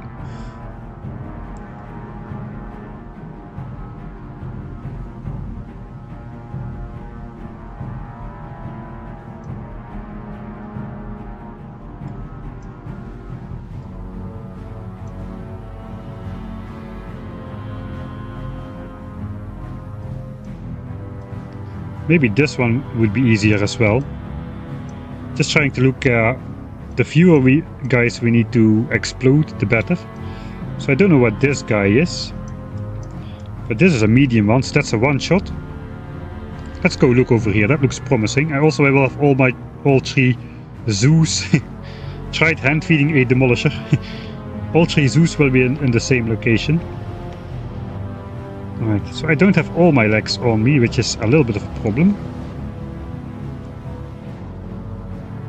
We're gonna try. I'm going to save scum this though, because this is just passing of time. Yeah, I'm gonna keep all the inner ones, that's the idea. I want to make a collection. I got my small one over here, small demolisher, medium demolisher.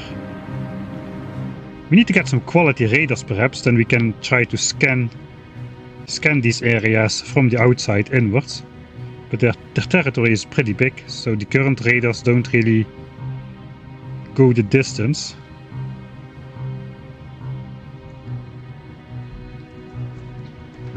I did not bring my quality modules with me though, so I cannot do that right now. Okay, let's just go over there.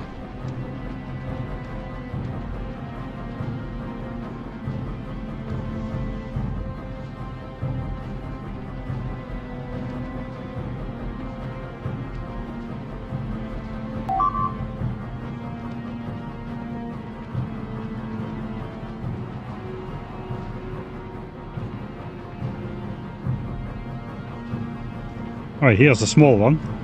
He looks so small now. What do you think of Michael the Biter just wanted to show you the joys of hand feeding and you killed him? I know, if I'm supposed to be the biter, you can do whatever you want. I would prefer a short, funny death message like, yeah, like, tried hand feeding a biter. If the message plays when you die anyway, something, it's just some sort of funny death message like you've got in some games. Like, I guess Terraria has some of those funny death messages as well, when you do something dumb. Okay, let's first find out how many territories border on this guy, because taking out the big ones is not easy. Ooh, that is a hello. That's a big one. Yeah, we'll stay out of the way. Where am I? This guy's territory is huge, dude. Okay, here it borders on an intersection of territories.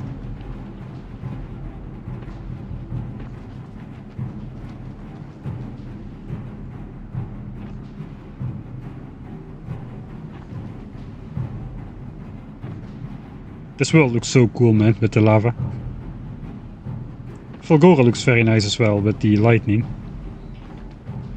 Even Glebber looks nice, even though it doesn't really have anything much in the way of special weather patterns. Railgun makes any worm easy. I would not agree. The big worms are still dangerous. I don't have shooting speed upgrades on this, so I can shoot once every 2 seconds, and I'm definitely not one-shotting these guys. Alright, so there's 1, 2, 3, 4, 5 worms to take out if we want to take out that guy. That's a little bit much. Let's check out which guy is in this territory. 1, 2... Yes, I guess they will all border on a lot of them. I got like 5 shells per worm.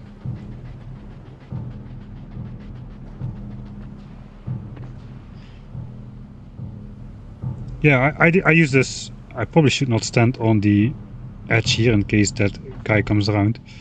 I have memorial sites for the first medium kill. Was just gun turrets and landmines. Didn't really get very far into there. That went pretty smooth. Small one is actually just poison capsules. Just poison capsules and he dies. A big one, I did upgrade to with 2 levels of infinite damage upgrade before I was able to do enough DPS to this guy. This is basically more dense gun turrets with still a little bit of landmines in between, and that did the job.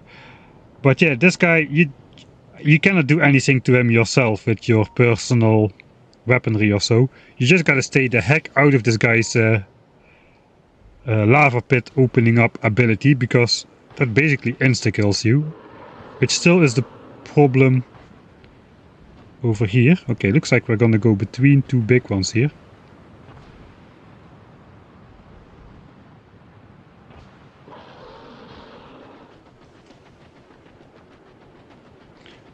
Yeah, we're trying to make a zoo. This guy's territory is huge, man. This guy's territory is absolutely pretty normal, actually. I thought it was a lot bigger. Just like my flashlight.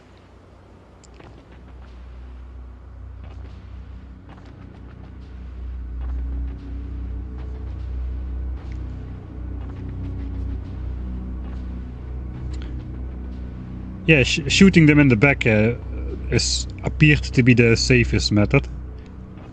But then they start turning around immediately, so your following shots will be a little less effective. Okay. Small, medium. I guess we're gonna keep this one. This territory looks nice. So we need to take out all worms around it. 1, 2, 3, 4, 5. One is medium though. Probably 4 of them are big. Let's first go do the medium one then. That will be just for fun. Should I switch rocket loading already? Okay, we got a couple more stacks to send. So after the medium one I should switch chest.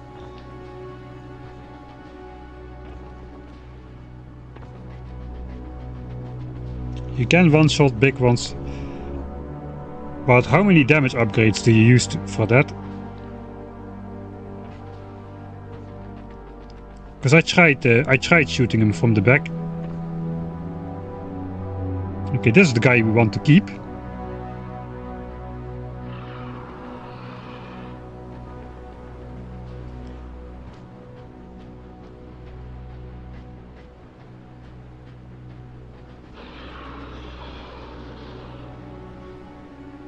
You also gotta wait for him to naturally stretch out properly, I suppose. Okay, there comes the medium guy. Well, looks like somebody mismarked that. That is not a medium guy, that is a big guy. Okay, I got the opportunity now, but he's turning. I don't think the railgun has this range, man. I'll try it, but I'm gonna die here. So I'll save.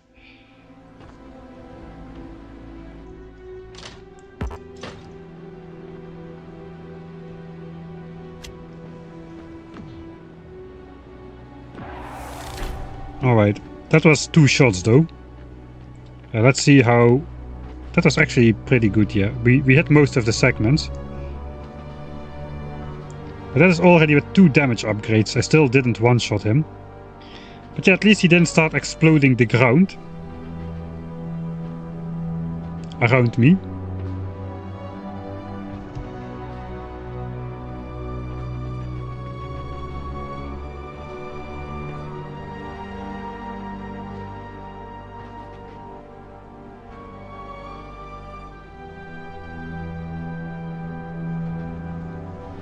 Right, I guess we can do another one then. Let's see, I think he's turning. Okay, he's going in that direction.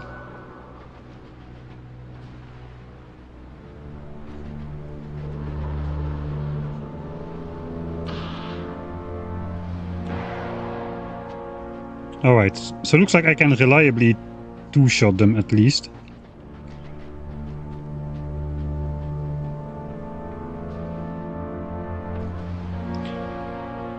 Alright, that was not a medium one. This guy is gone, this guy is gone. This is the one we're gonna keep. We got a small one here. We got a medium one in this territory. And we're gonna have the big one in this territory. And we should switch the chest. That actually is a fairly safe way, because he doesn't start immediately opening up those dangerous lava pits. Alright, next batch of bells is a go. Launching rocket, alright, good.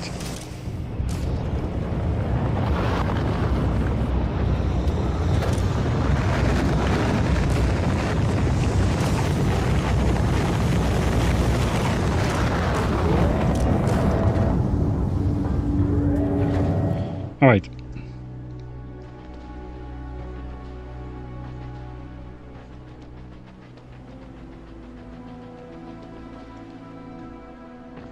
Yeah, how does artillery even work, right? Alright. My achievements got reset, by the way, so that's why all the achievements are popping up again.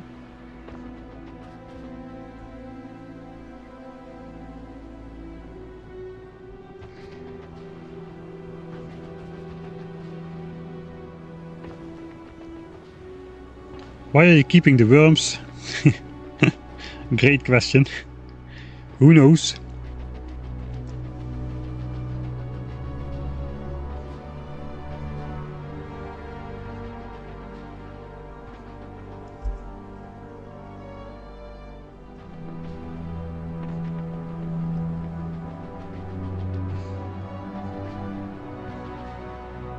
The hardest part is going to be naming them.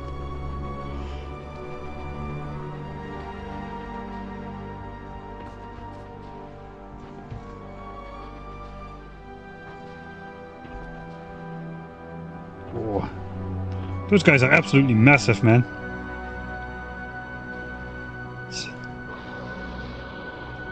Yes, I agree.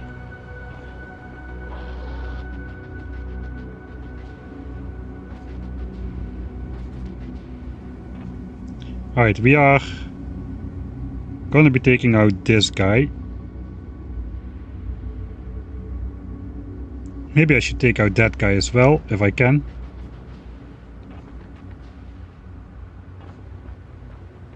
Alright. It's probably gonna be turning up vertical here. And then he's gonna turn yet again. And I'm gonna save... If I die, I'm gonna save scum this, so... I'm just gonna admit that right from the get-go.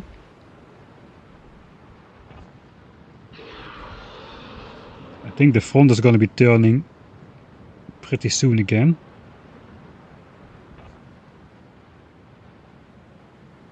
So I'm gonna try to two-shot him from the back anyway. Okay, I think we can line this up pretty neatly.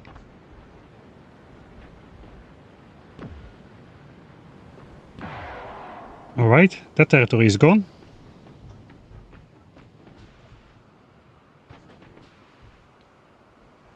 Yeah, I saw something about behemoth mod, behemoth enemies mod. That definitely sounds interesting.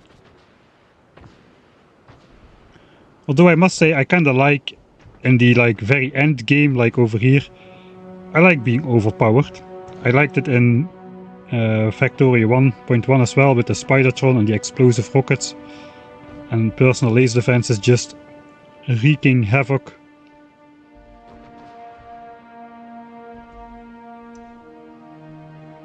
And this is a separate area again. So at some point in the playthrough, if you go big enough, then it just becomes a chore to take out the biters. So there should be a way in which that is easy. Okay, this is gonna be a lot more dangerous because now he starts exploding the ground under me immediately. So I say 50-50 we're gonna die here. Oh, I missed the second shot.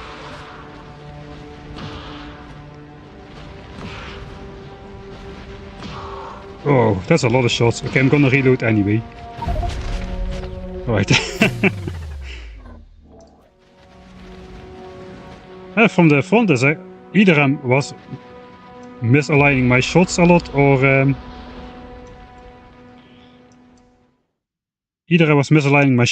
or I guess maybe the segments in the back are smaller and these are bigger or something. They take up more space.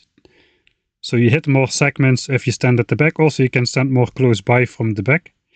So that was a major difference.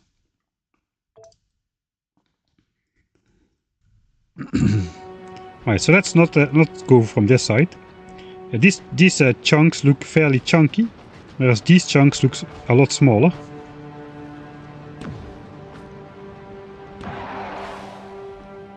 Yeah, that is the way to do it. That's a lot easier.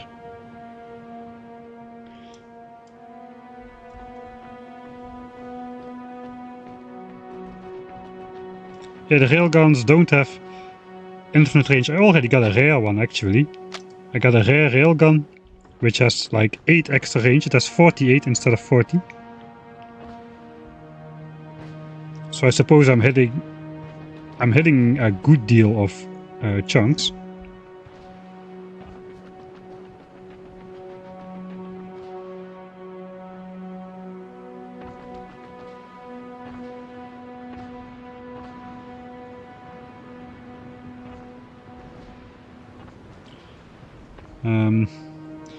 I guess we'll wait for him to turn diagonally.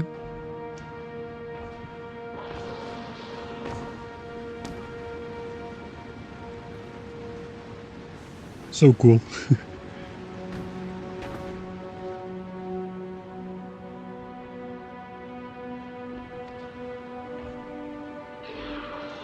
Let's look how it's going with the ship.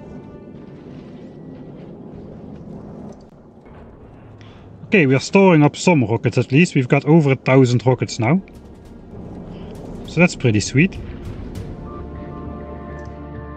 And the belts are coming in.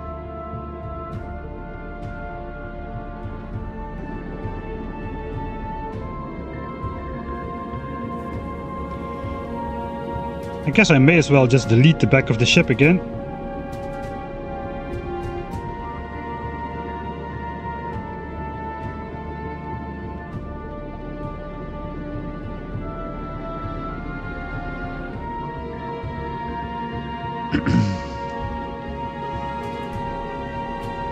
I will focus on that once we get there. Alright, are you aligned? Ish.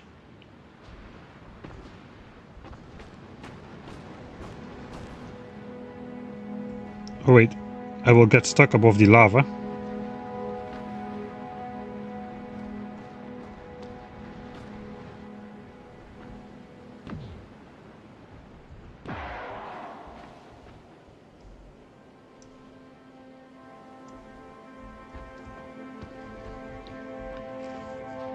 Yeah, if you shoot from further away, you get less penetration. So the penetration of the railgun is not exactly the described range as far as I know. It goes a bit further than that.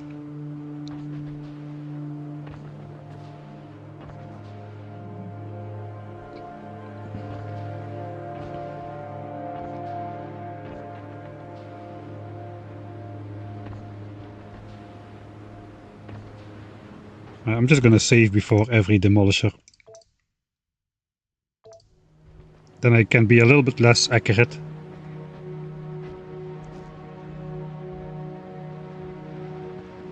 Yeah, but the segments here near the back definitely seem to be closer together than the segments at the front.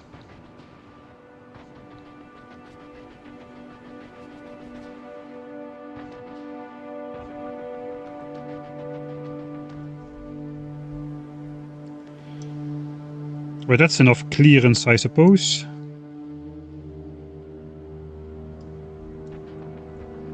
I suppose not, because I'm turning around.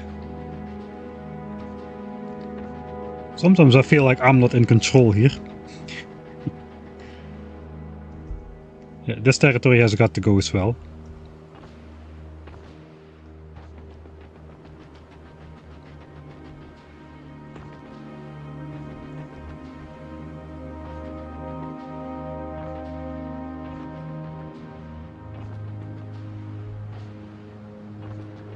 Okay, that's our guy. He's in an unfortunate position.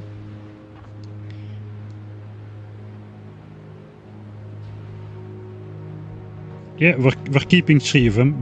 We're gonna have the zoo. The territories are already there and isolated. Now we just gotta clear up around a little bit to make it more obvious. How is the rocket launchers doing? Okay, 9 more, and these are gone as well. How are resources doing? Yeah, we're keeping up just fine. Now we have still 48 more launches to go in this chest. We also need to bring some normal belts, and then however many space platforms we made, we will send up as well, I suppose. Okay. And this is another one where I predict we will likely die. I'm gonna need 3 shots. And I'm not gonna hit enough segments. Okay, no, I did hit enough segments, alright. So that's why I do the saves coming away. Or I would have needed to wait another 5 minutes for this guy to line up. Or just have a go at it before you think it can be done, and then just do it anyway. Alright, this one, this one.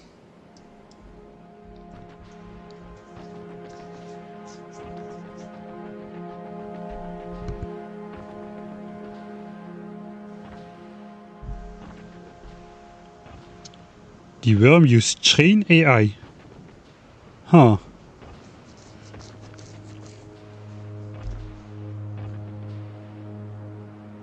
Do high quality worms exist?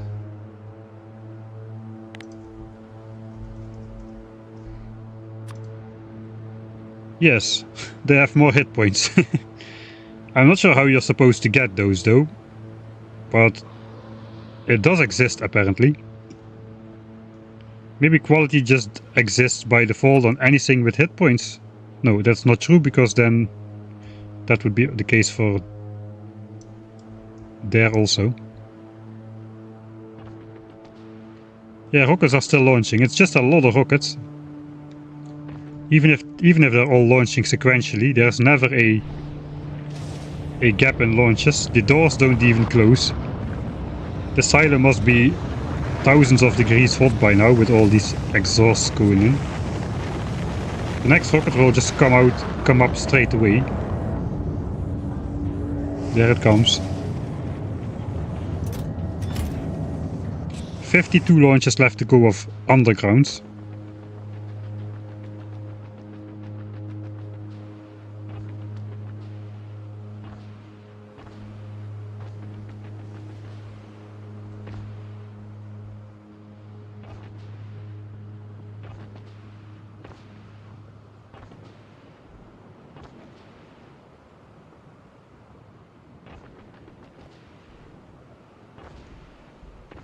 He's up there. Again, he's turning. Let's explore these center chunks. And then we'll catch him.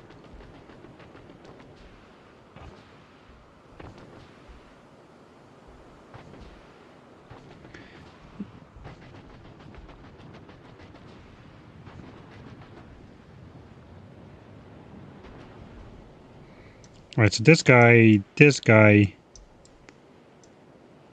This is probably fine. Yeah, maybe we'll take out these two as well. Then we have a properly marked off area.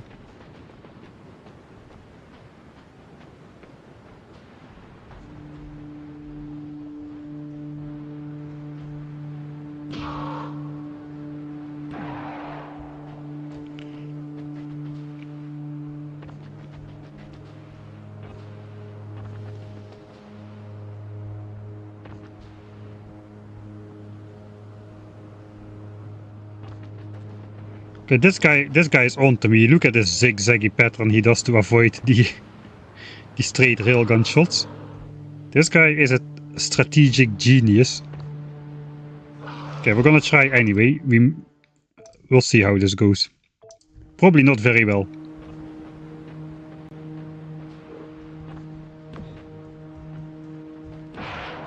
Oh, still 2 shots. I wonder how much damage I do with 1 shot then.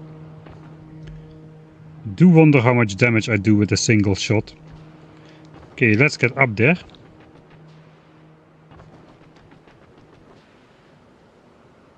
Because in theory it should not be that much damage.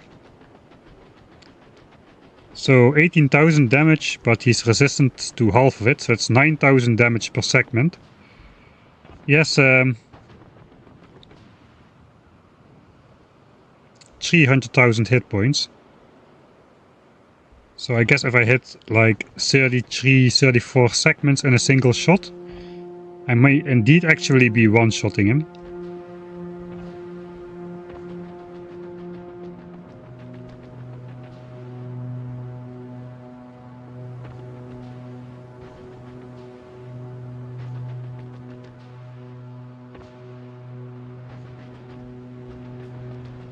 Right, and this should be easy.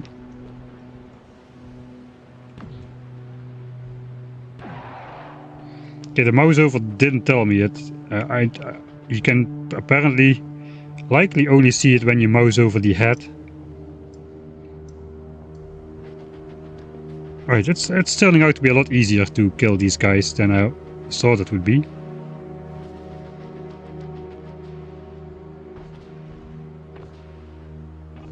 Right, maybe the launches are done. On that chest. Yes, they are. So now we go this chest. Another 48 launches to go. Oh-hoo.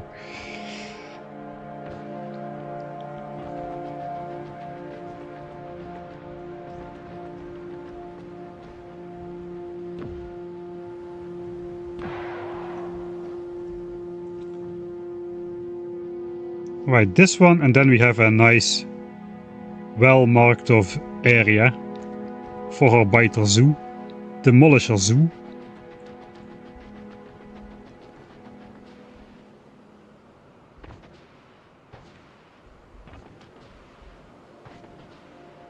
No reprocessing. Reprocessing what? If it's about asteroids, no, I'm not using asteroid reprocessing on the on the ship. Okay, it does appear that the shot doesn't have infinite piercing. Well, I guess it stopped around 48 tiles in, so maybe I'm wrong about the railgun range. Okay, let's get this guy on the camera. That will look nice on the map.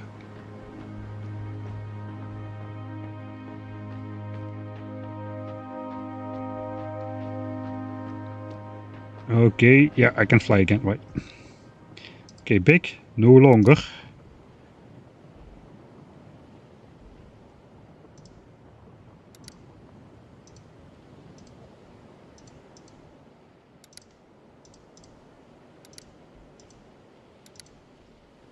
Killed a lot of guys.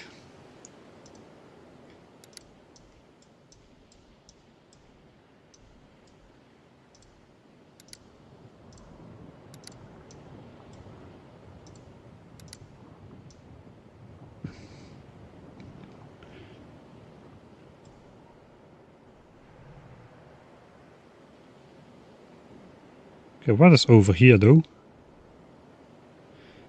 Ah, yeah, this was my this was my network to have some demolishers in the view. There was a territory right by these raiders, so I could sometimes look at them from a distance. That is gone now. Now we've got our... I want to make something around these things eventually, I suppose.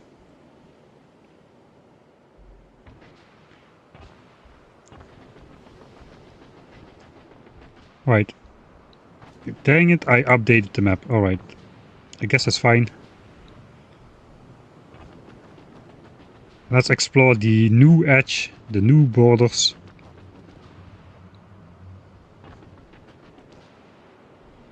And then we'll head back to the rocket silo and I'll do a time lapse. A real-time time lapse.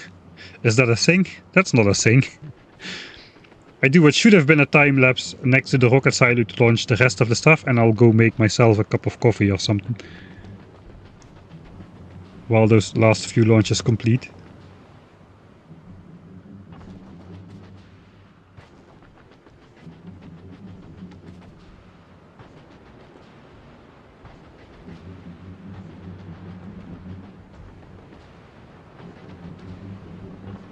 Right, and we'll have a couple of those demolisher red shapes on the map as well, because these chunks are never going to be updated anymore.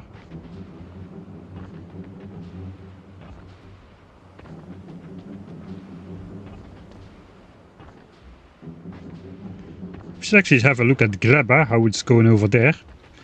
Since we have no defenses there and evolution is high, we're going to get lots and lots of expansions.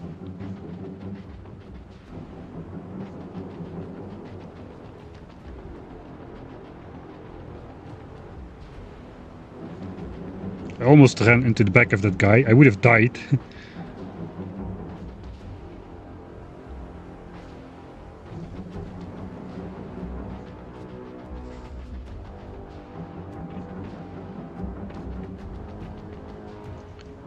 Do a wall around the pets. That would be a very unfunctional wall, given that the enemies are the demolishers. Alright. That is surrounded again entirely.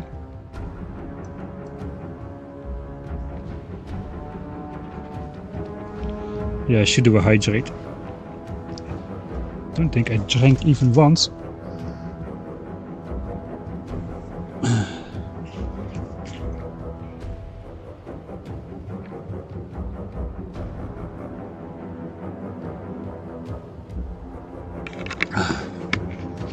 I'll do the stretching as well during the making of the coffee.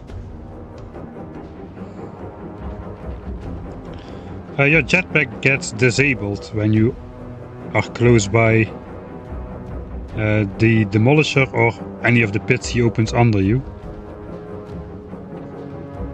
So you just fall down and run against the body of the demolisher like you would without the jetpack. Okay, we are quite a ways out.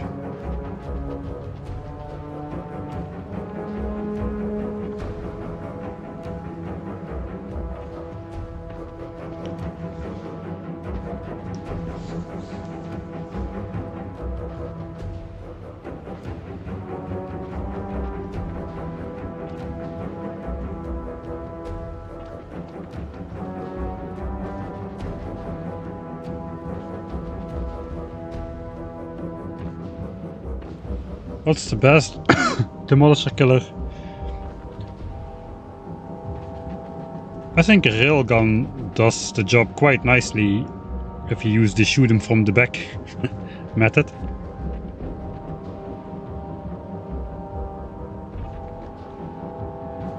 And you can make railgun shells super easy with just some explosives and some steel. And a bit of copper, I suppose. Yeah, they're really easy to make compared to nukes. Alright, 3 territories. 3 different size demolishers. Doesn't look like their territories represent the size of the demolisher though. That would be cool. Small ones have small territories, medium ones mediums, and big have big territories. That would have been a cool feature.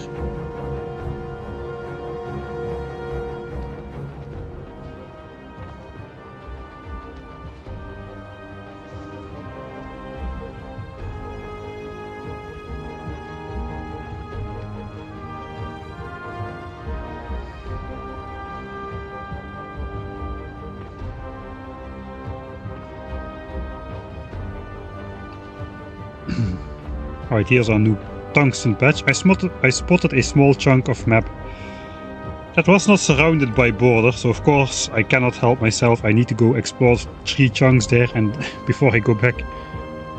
What else is new? Not much. Mod to ride worms. That is a 22-minute-old comment I'm responding to.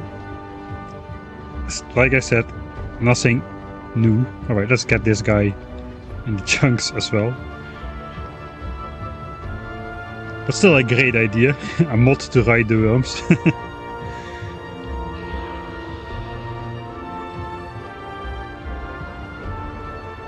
Alright.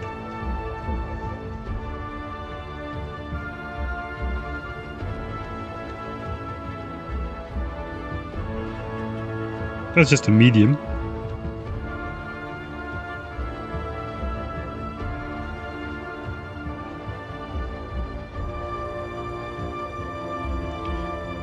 Alright, we'll get back to the base.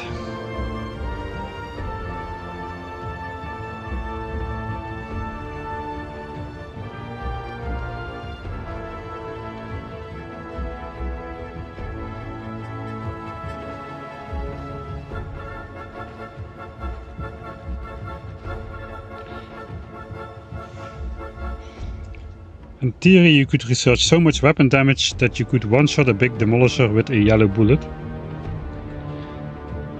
No.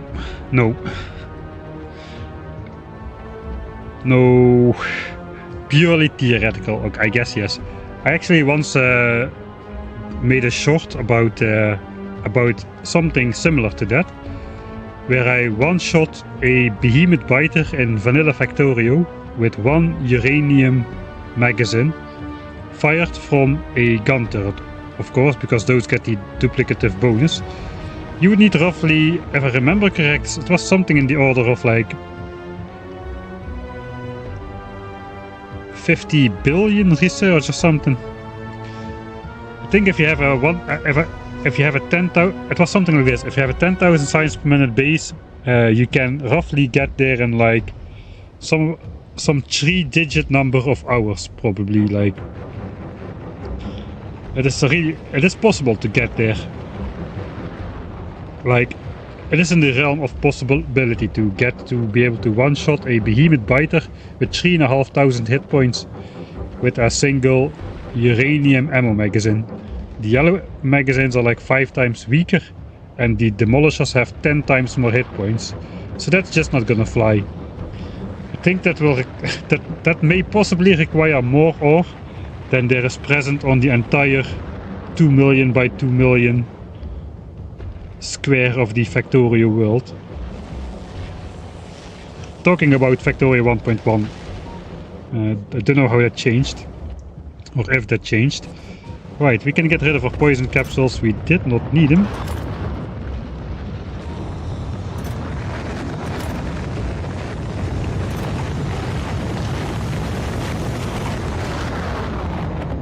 I got a sing. Oh, I didn't even pay attention to that. I got a single railgun ammo left over. It's good I didn't decide to assault just one more big demolisher, and then ran out of shots, and then have this guy on my tail. All right.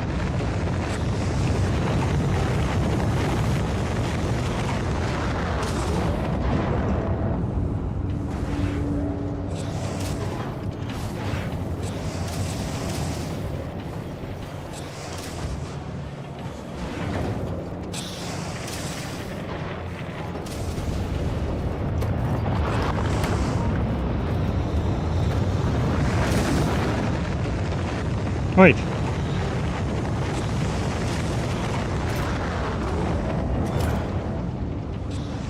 $20 more launches left to go. I guess I put some belts in there as well. We do need to shoot some belts up in to the spaceship. How many belts though? I guess I should look at the spaceship.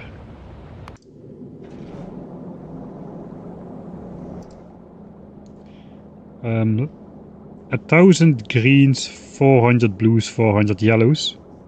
I guess like 400 more reds as well. So 1,000 and 444.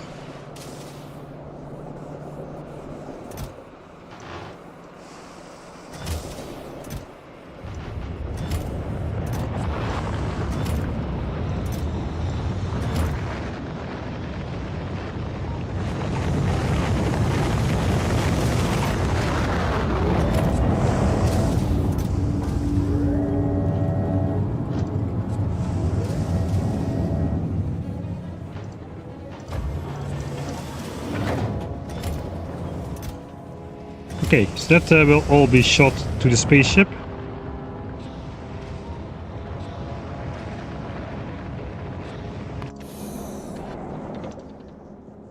Yeah, we are requesting set belts, so that is good.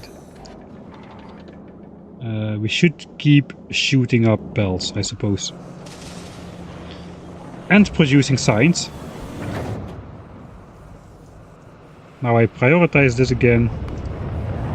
120 signs a minute, so easy on Vulcaners. Just a little bit of tungsten, 2 signs assemblers, and we're good. And I'm going to zoom out a bit.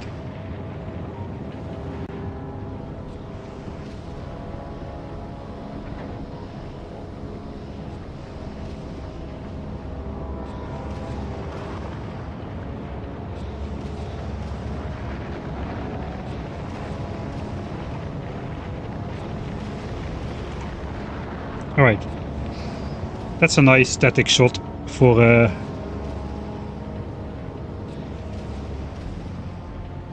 launching a couple rockets.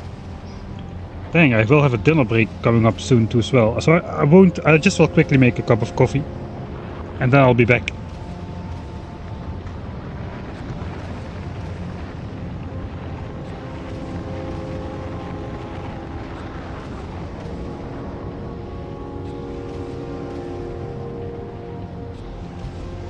And I'll get up and stretch. What's your power setup? I guess I could just keep the microphone on and read a bit of chat in the meantime. Yeah, I'm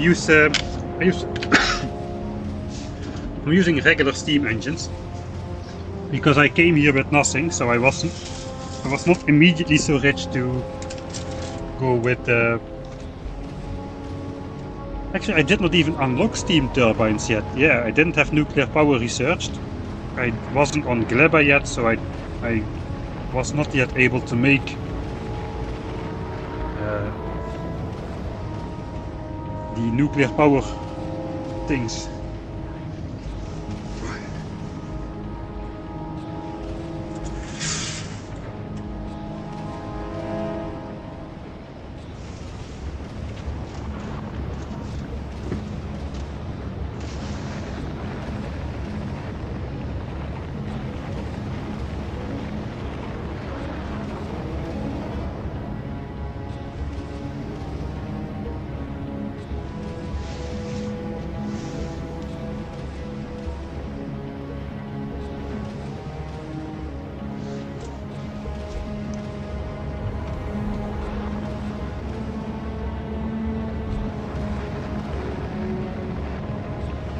Alright, I'll be back in a couple minutes.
Alright. The rockets are still going. The only thing I wish for is upgradable rocket capacity. Yes, that is an excellent idea.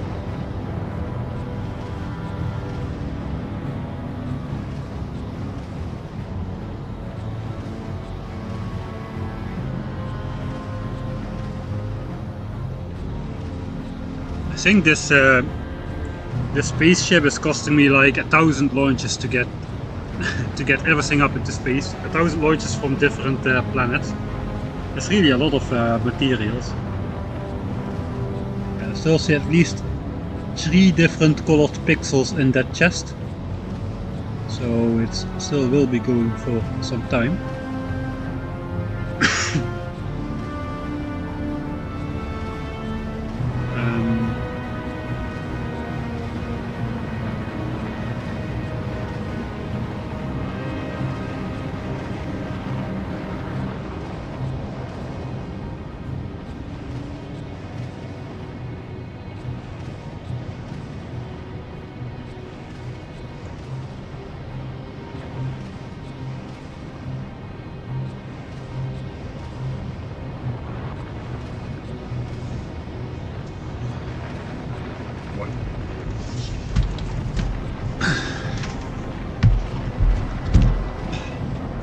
Sorry about the old man sounds.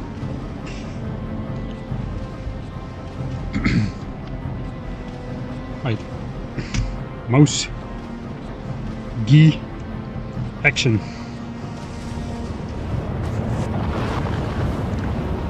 Oh god, we still need to send up all the green belts. Why?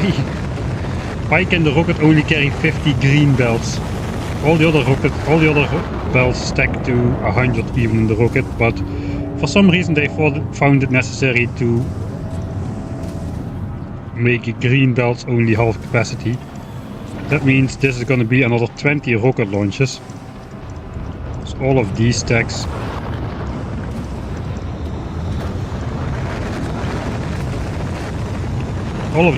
will have to be launched as a single rocket. How much power does the big ship require? A surprisingly modest 400 megawatts, so that is not too bad. We've got capacity on board for technically 600 megawatts, but in practice 533 megawatts sustained, because my fusion reactor is not set up the way it should be if you follow the ratioing blah blah stuff.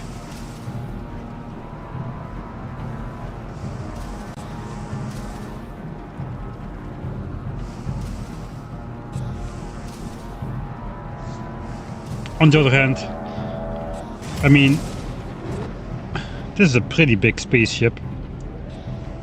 It's gonna be a pretty big spaceship once it's all complete.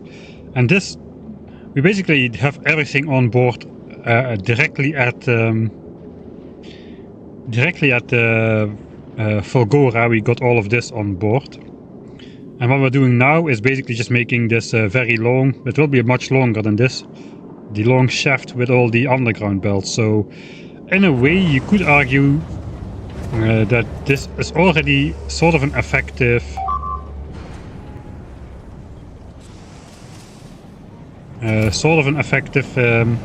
way to discourage the Prometheum asteroid storage, because it takes a whole lot of rocket launches to get the stuff up there. Not only do every 50 platforms need a rocket launch, but then it's also every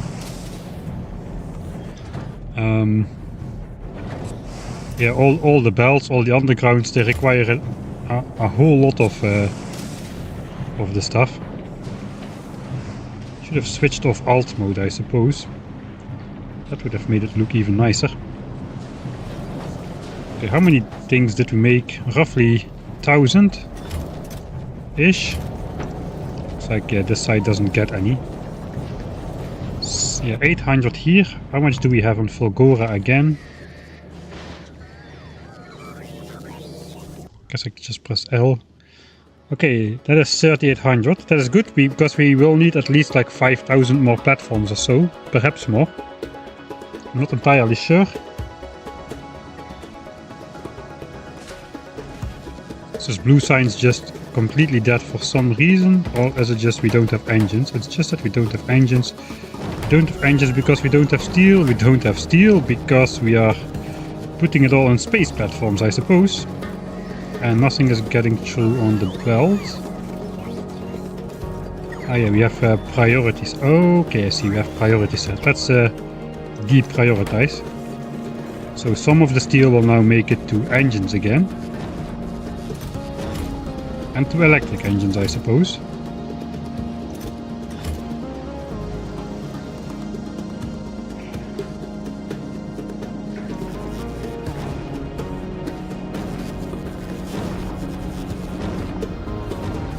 But mostly to engines, because we'll flip... Let's flip these around, that's a bit more visible. We'll flip these around.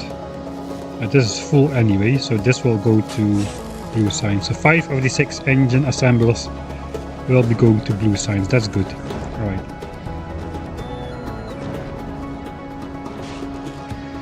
Looks like even military signs is better off now. 4.6k military signs. Alright, that's good.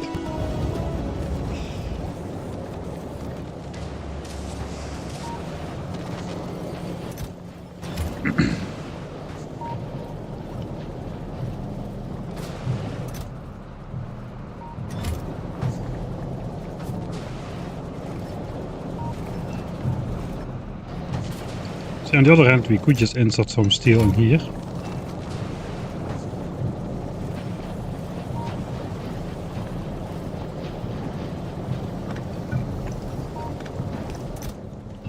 And keep it going for a bit longer, a bit faster.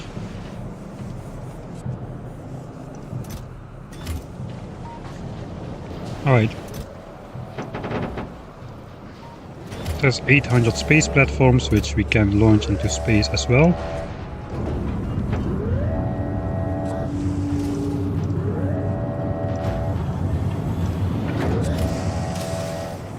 And I guess after that we can still launch a bunch of explosives into space to aid up the rocket. The making of rockets on board. That turned out to be kind of an issue. On the other hand, we are making him. We are making him. Almost 2000 rockets on board now. So I think we're just gonna try it without sending up explosives, really. It does not appear that we need to do it. Because the ship should be self-sustainable at some point.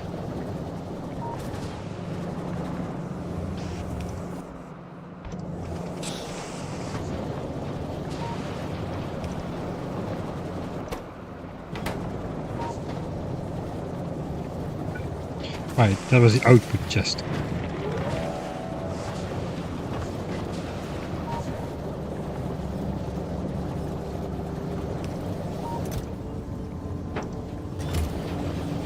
Right, let's go.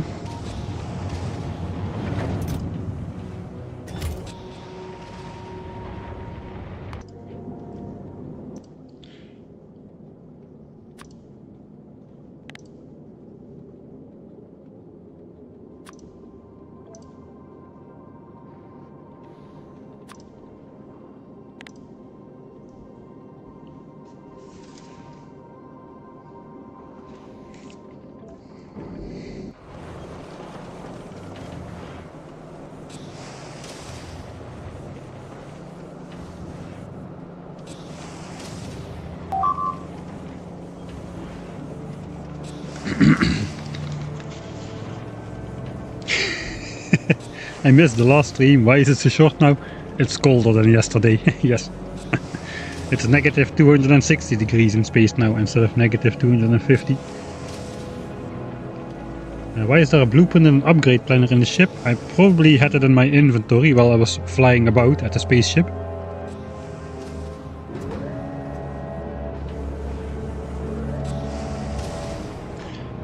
Gleba is not secure. We need to take a look at it. Right, I don't see new expansions. We have vision now. This is an expansion, but I don't see any other red nests popping up inside my field of view just yet. We took them out on the last trip. Okay, there's another nest here. That's also new. Evolution is 78%.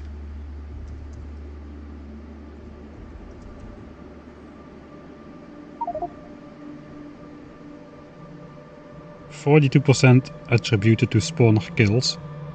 Okay, there is a nest here as well. Okay, I'm blind.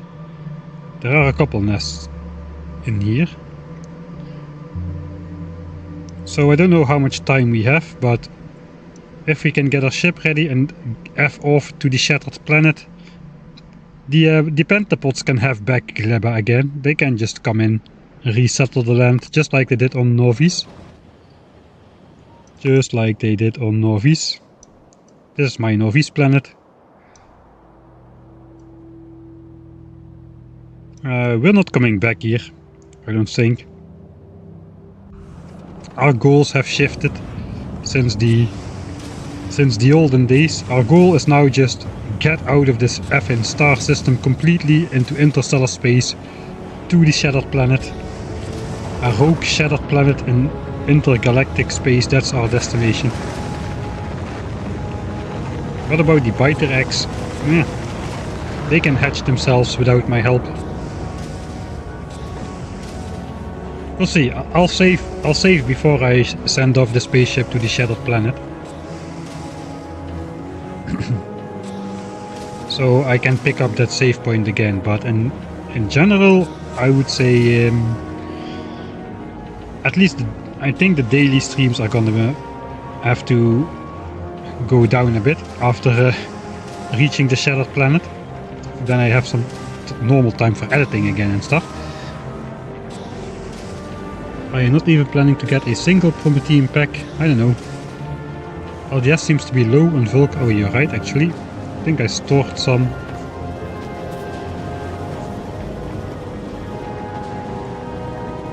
No, I didn't. Alright, so that's why launches are slow. Now we're down to normal, like, production launching speed. So we are no longer making the rockets fast enough.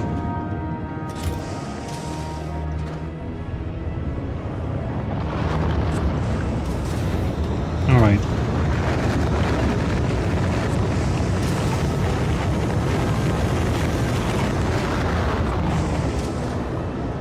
Okay, I have chips stocked up, but I don't have low densities stocked up beyond what was in those chests, I suppose. And everything is balanced around keeping this guy producing, so I cannot simply build one more. That won't do too much.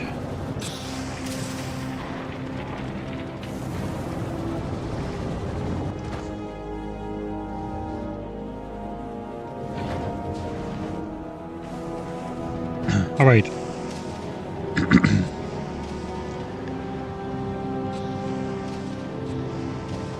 No, it doesn't even cross my mind to put productivity in here. Doesn't even cross my mind. But I think we are going to take a slightly different approach then.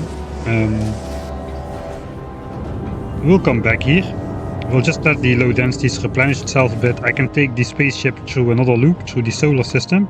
See how it goes this time. My dinner break is actually coming up, so I will be away for 20 to 25 minutes or so. And in the meantime, I'm going to try to get this ship to fly. So we do have 2000 rockets in store. I will send those out on the belts. And hopefully that should do the trick. To get into a momentum of where we end up with more rockets than we started. Alright. Solar system tour intermission. And after that flight we can come back to Vulcanus. Send up the rest of the stuff.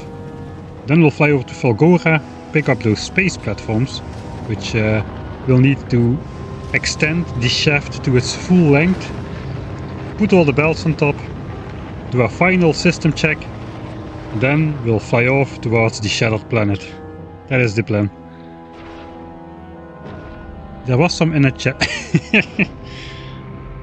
So typically me. Great timing for me reading chat. Still though, it's still a bunch of launches. There was some in a chest. Some or a lot. I guess this is gonna be... Hello? Alright. So first of all, before we fly off, we do need to load these rocket turrets, I suppose. Ice asteroids are still full and backed up, so I think we are going to be good.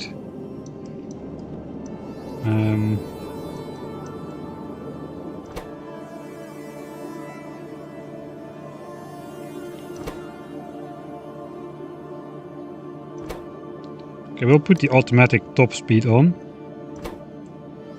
and switch off the manual top speed. So automatic top speed is currently at 46, judging on the amount of rockets we've got in here. Okay, now that's a bad idea, because those rockets are going to be all on the belt.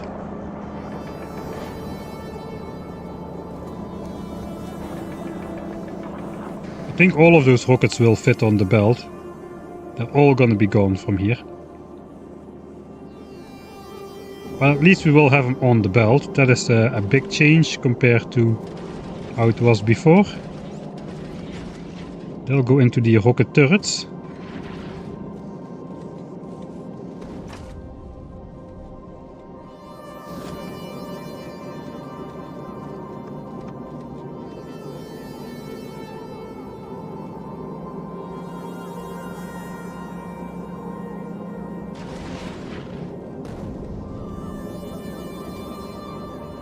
And that should mean we will not run into trouble. We'll see. I'm not going to micromanage this, obviously, because I'm going to be on dinner break.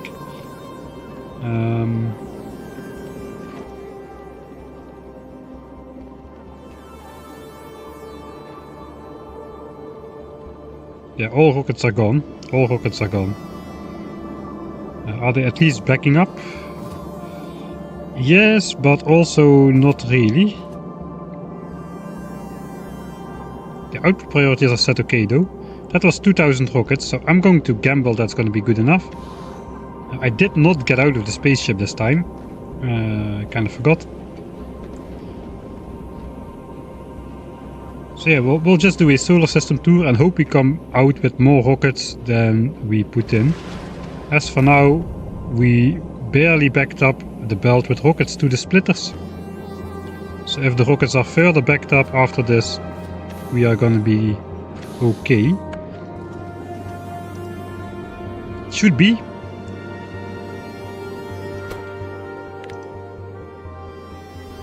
We'll set top speed to 50.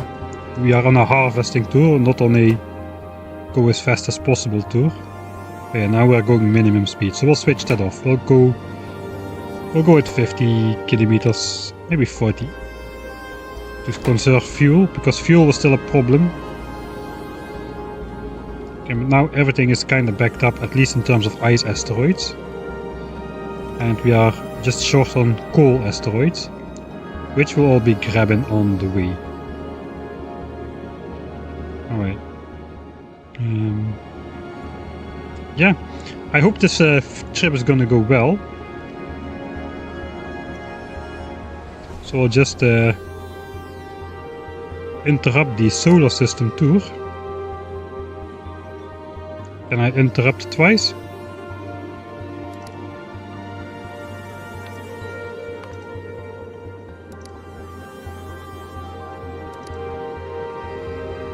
I know, it just moves around. Okay, I'll have to set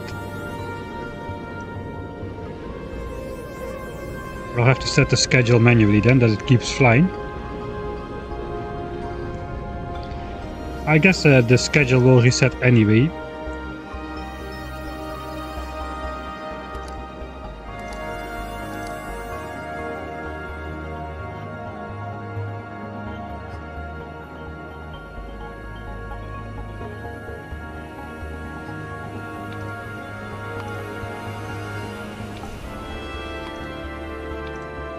We won't fly out to Aquilo again.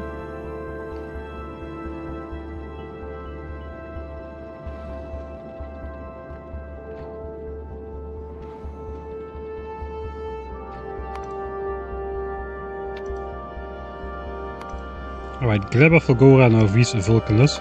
Gleba, Fulgora, Aquilo, Gleba, Vulcanus. That's the tour, that's the trip we're gonna follow. So no interrupt, we'll just do this and then it loops back around. So we'll first do a tour in the solar system and then we'll do another tour heading out to Aquilo in the solar system and then it loops around. That's gonna be the plan. Hopefully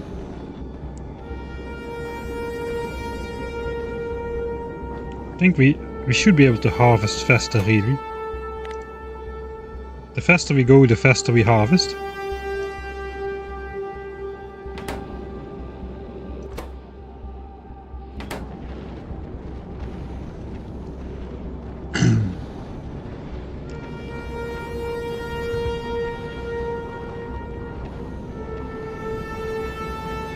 Fish and reactors for Spidertrons. Yeah, I kind of skipped the Norvis step after clearing Gleba. Like I said, I'm gonna make a save point before flying out to the Shattered Planet, because if I want to come back from there, 60 hours will have passed.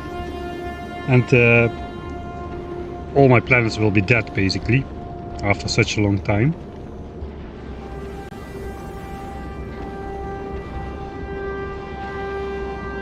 Okay, railguns will not be shooting. So I guess this point of view is fine. I'm just barely visible in the bottom. Alright, so I'm gonna turn up the music. And I'll be back after roughly 25-ish minutes or so. Enjoy! The hopefully rocket collection ingredient part of this trip, where we end up with more rockets than we started. That's the goal. If not, we'll just obliterate the ship before I get back. That's always fun as well. So yeah, we'll see how that goes. Let me turn up the music a bit because the music is nice. Yeah, we'll go loud music, normal game effects.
Alright. It's still flying, so that's something. Judging by the amount of ice asteroids, looks like we're doing some Aquilo stuff. We're already throwing ice chunks overboard on the left and on the right now.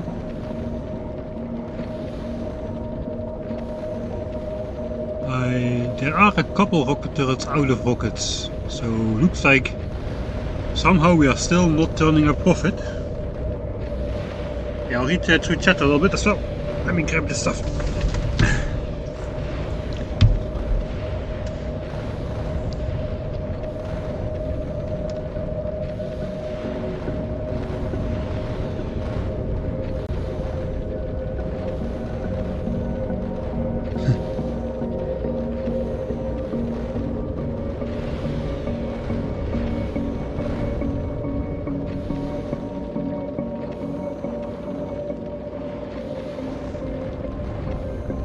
A second time the turrets have run empty, possibly because of Aquilo.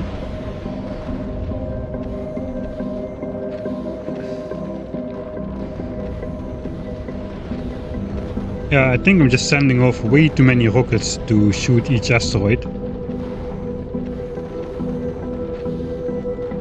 For the beginning of the phase. The explosive rockets require more rockets per asteroid if they target each asteroid individually, which they do now. It works very well for the getting beyond the solar system, but not as well for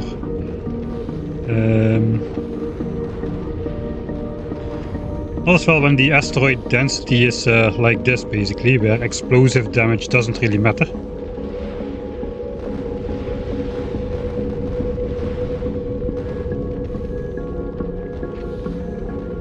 Lasers aren't doing any work at all. So I guess what we really need to do to charge up is to not fly through Aquilo anymore, because apparently thought we would need more ice chunk asteroids, but well, I don't know if they went low during over the course of the flight, but it appears that we don't need a special ice trip. Let's actually look, are we on the way to Aquilo? No, we're just on the way back from Aquilo now.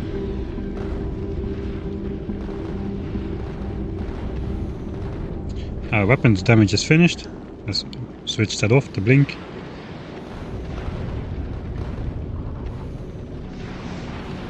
Okay, let me zoom in. Okay, rockets have traveled a little bit further down the belt in general, but not too much, so we haven't lost too many rockets. And I guess if this is the second time that these things are flashing, that means they refill themselves while we were not flying to Aquilo. Yeah, so it looks like Aquilo is a hurdle that is going to be very... We need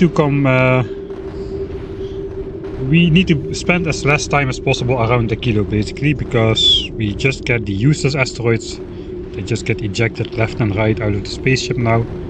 Now that everything is filled up, I suppose. Water tanks are absolutely full. Okay, at least the water tanks are full, the iron tanks are full, the copper tanks are full, so all of that is full, which is nice.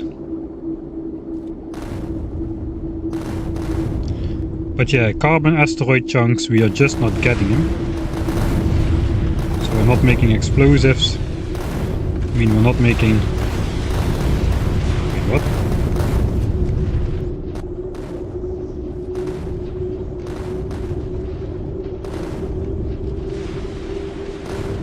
Did I mess up something crucial with my explosive routing, or what is this? It goes here to normal rockets. It goes around here.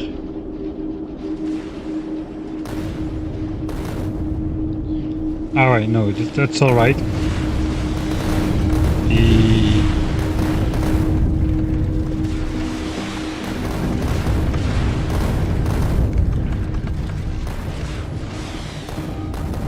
We should be making explosives here as well, at least some. Because these explosives are the ones that go to the rockets. To the bottom 3 assemblers at least. So there is your mystery. I'm output prioritying the coal chunks onto here, because here I have to throw them overboard as well, and I could not get that done in any different way.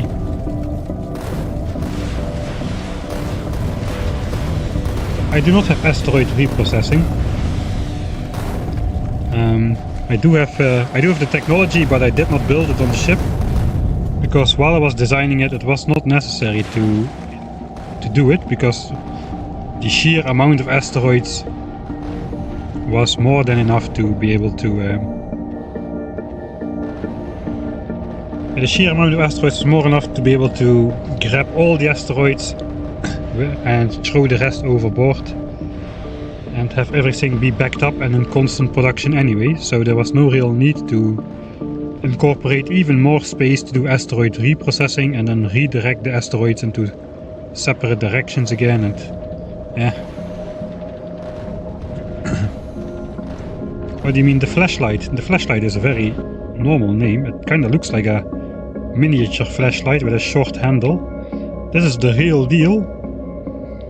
The advertised one, which we designed in Editor World, had a much longer handle, but what you see on the package is never what you get in real life.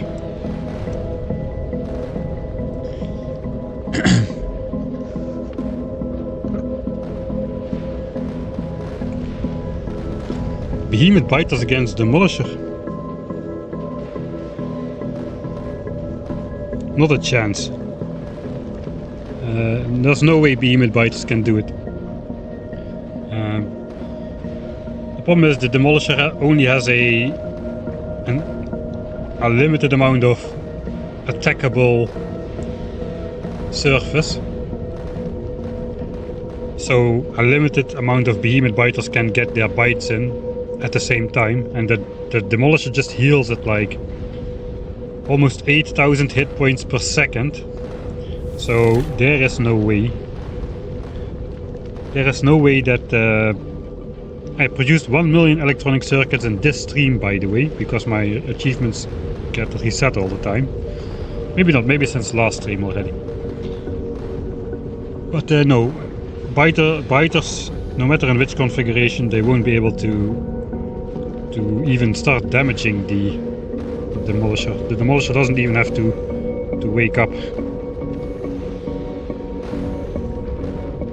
It's perfectly adequately sized. Yeah. Right. I need to fill. Dang it. Fill a cup with coffee. Then I'll put on my headphones and we'll continue. Let me check if we're not going to northeast, because there I just don't want to fly there. No, we're going to Vulcanus after this. Alright, that's good. I guess we went through the schedule twice then during the break. Actually, a lot more turrets are now complaining that they're out of ammo.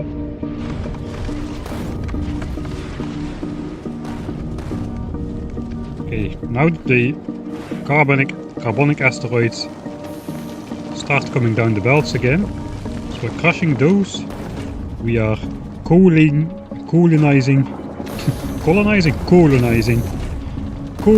the carbon. That goes into explosives. Those explosives go onto the belt as soon as this guy, yeah, thank you, collects 16.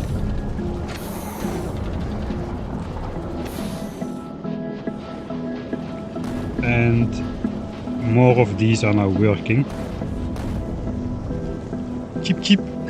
Hello Kiwi and Lemon. How much energy is the ship using right now? Not much. At peak power it uses about 400 megawatts, but now we aren't even close. On average 20 megawatts over the last 10 minutes or so. I guess now it goes up again a bit. This is the Aquilo dip, I suppose. The dip when we fly to Aquilo, because we don't get stuff to process. So it looks like about 35 megawatts when we are actually processing things. Alright, we are getting some rockets on the belt again.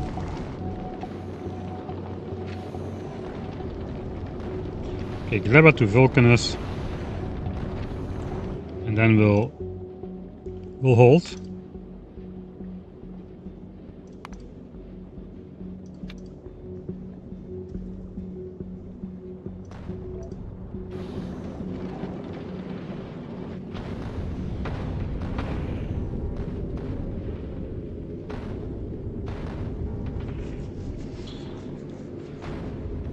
So I think actually the way to go is to... I can't do that.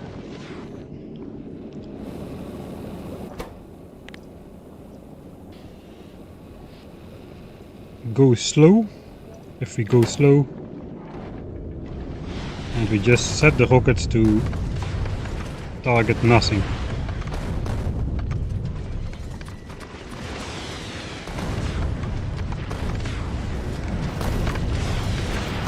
Then they won't shoot. The lasers have to do it all. That's why we need to go slow. And this will be automatically reset once I paste the master blueprint again. So now we're no longer spending rockets. Hopefully these lasers can do the job for the rest of the trip.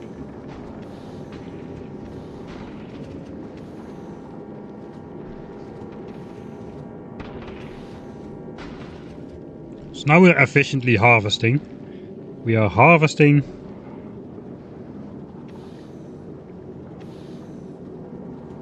and collecting all the coal,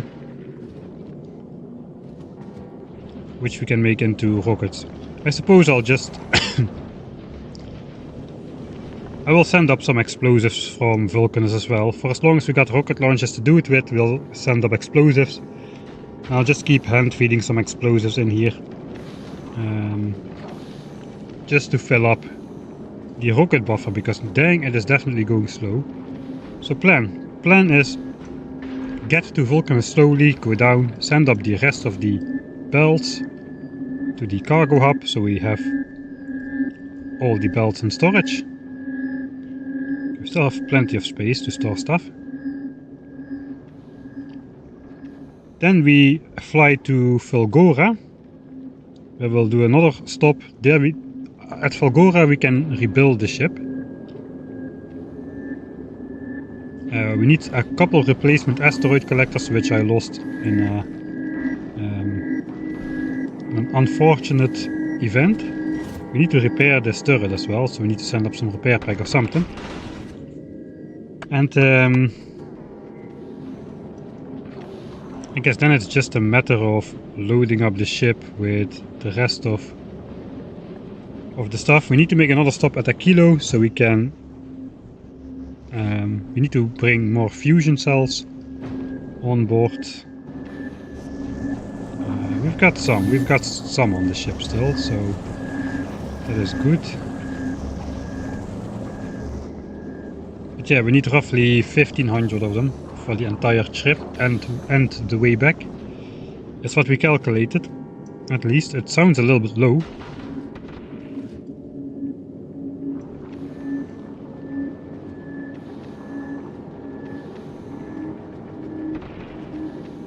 Alright. I guess now we're using more power. Oh yeah, now it's spiking because of the laser turrets. Those suddenly have sprung into action. But yeah, we do have the power. All that using the lasers costs us is a little bit extra of that, a little more sliver of this fusion power cell. Alright, but to keep this up, we need to go slow, so we can harvest everything. So we can blow up the asteroids before they hit the ship, basically. Right, where is that coffee? Yeah, for the entire trip it should be about 150 fuel cells. Sorry, no, 1500 fuel cells. Okay, that sounds more reasonable actually. Now that I say it out loud. 1500 fuel cells.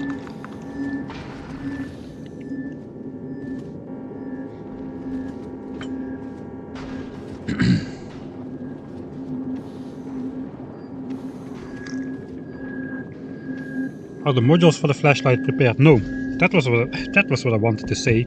Thanks. On Fulgora, while we rebuild the ship, we also need to make all the modules.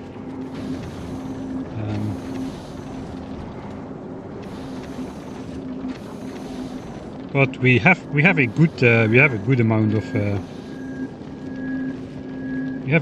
of Mark 1 modules already prepared, so we should be able to get a quick start on those.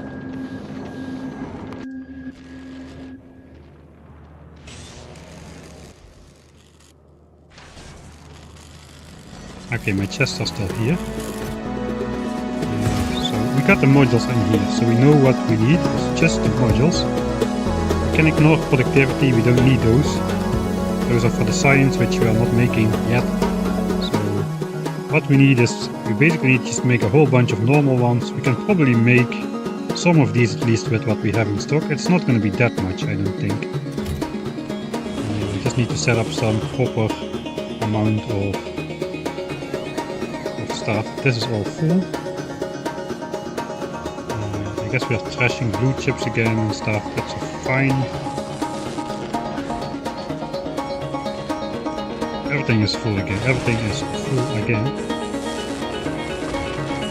Alright, so what do we got? We got some legendaries already.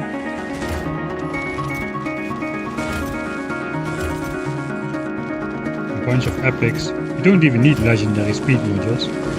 Just epic, and we now know how to force the result one step higher than we need it to be, so we're definitely going to be abusing that to make the process of getting these modules done a bit faster. We also have matching quality, at least some matching quality chips, so we can just make, that was the point, we can just make the Mark III modules in combination with the proper level of Mark II module, and it should be fairly easy to get those. Aye, sound is really loud. I'm still not wearing my headphones, sorry about that. I forgot I put the music to nicely enjoyable background levels while we were flying without commentary.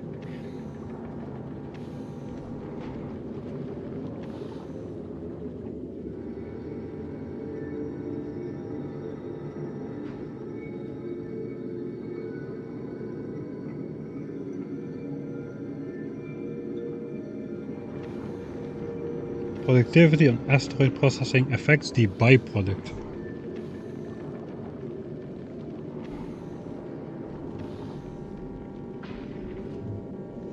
Alright, see you later, Isabel.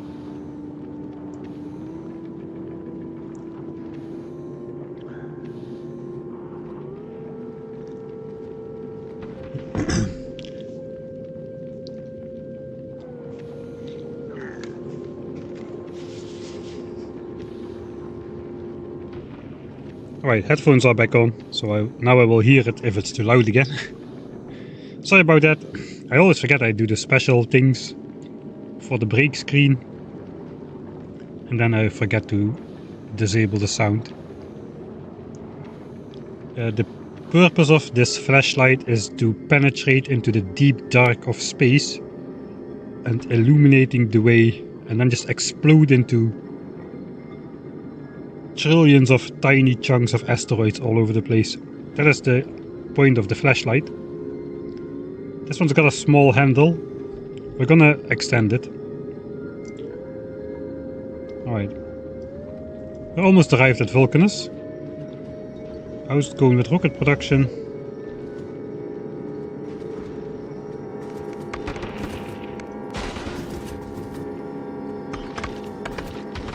Come on, carbonic chunks, show me where you're at. Now you go in the belt. Come out here. Go all the way out here. Side load. Come through this weird splitter. That is full, so we go down, Keep following him, blue belt. Over here, over here, over here. Right, and finally, something seems wrong here.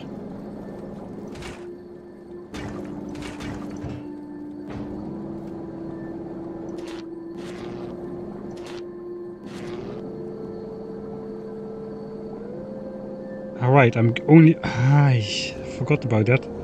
I'm only grabbing asteroid chunks here if this belt is backed up. To sort of prioritize fuel.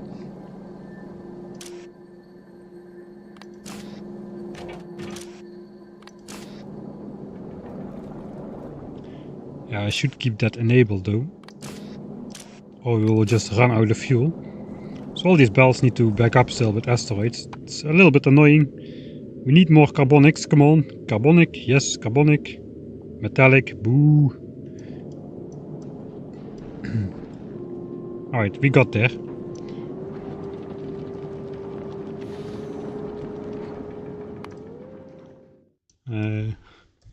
Post break. Arrive at Vulcanus.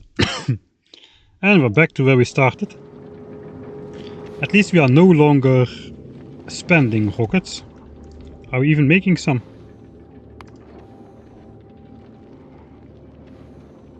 Yeah, consumption is down because we switched off the shooting. That is good because before it was pretty high. I guess we did the entire trip once. This was the inner solar system. And then this was the trip to a kilo. That was a mistake. I basically probably... Yeah, that is where I ate up more rockets than I produced over the entire span. So we gotta not do that anymore. There's nothing for us at a kilo. So let's drop that from the schedule. The second loop. Alright. Now we'll save.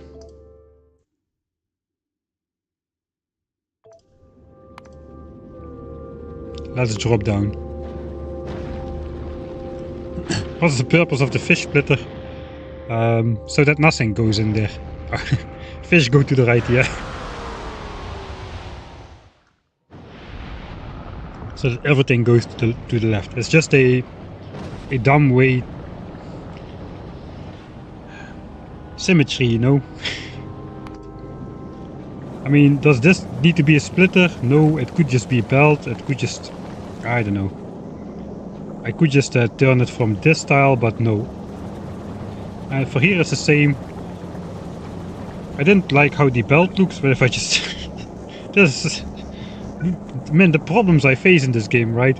I didn't like the way that the belt came out there, like so. So I put a splitter there instead and put a fish on the left instead of a fuel cell on the right. So all of the fuel cells go here and none will be laying idle over there. That is why there are fish on these splitters.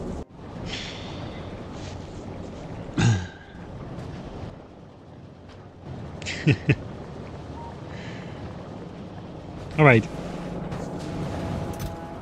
We're getting there. That's another 40 rocket launches which we can do from the low densities alone.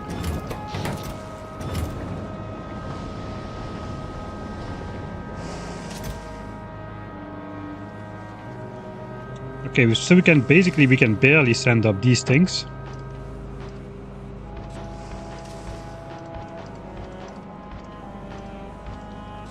That is 15 launches. These also go with only like half a stack per launch.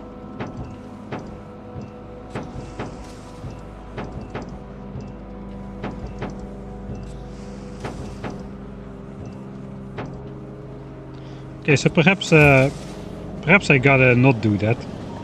I've been making platforms here, but perhaps that wasn't not necessary. I guess I can just leave it running, why not? I will have enough launches available on Volgora for sure. There I've got chests and chests and chests full of the stuff to launch rockets. Do I have the platforms though? 4.1k. So I don't. So here we are out of steel. Okay. So we will take the platforms then. Or at least as many as we can launch up. But we also need explosives. That is going to be important as well. We definitely need these belts though. So let's start launching those up. That's going to be a one rocket.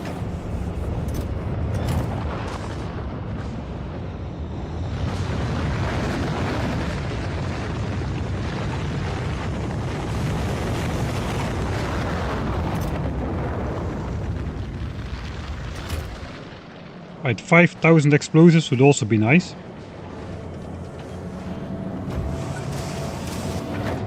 And these launch up 10 stacks at a time, so that is at least something.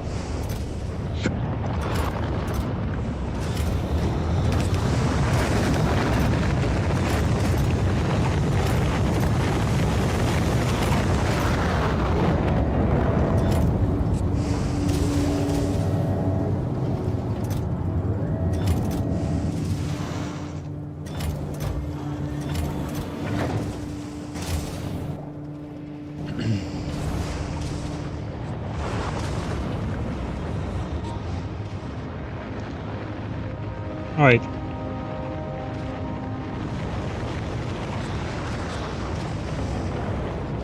I guess we will just go around the base a bit.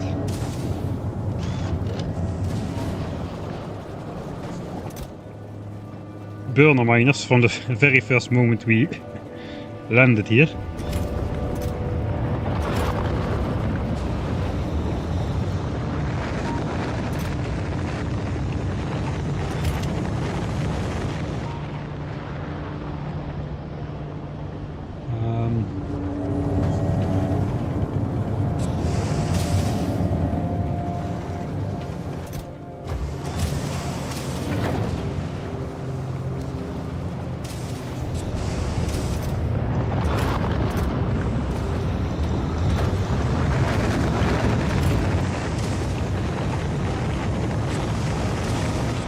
Right, now I can remotely start loading the explosives.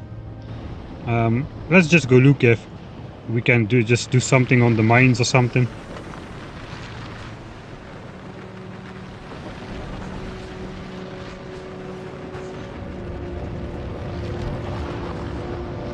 Just to make sure the base keeps running while we're away. Tungsten patch is going to be fine for sure. That's a real patch, 10 million. So that's never gonna run out, basically.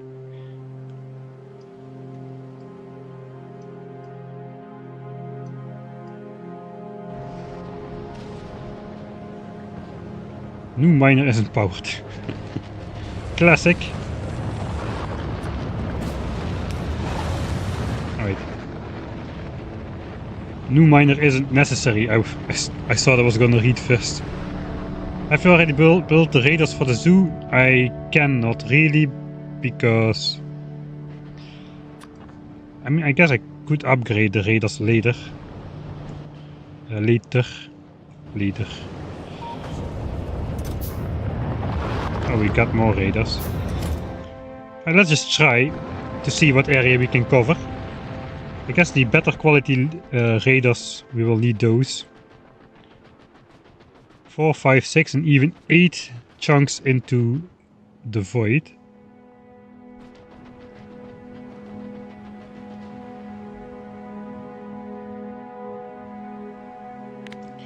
Okay, nearest power line is somewhere over there.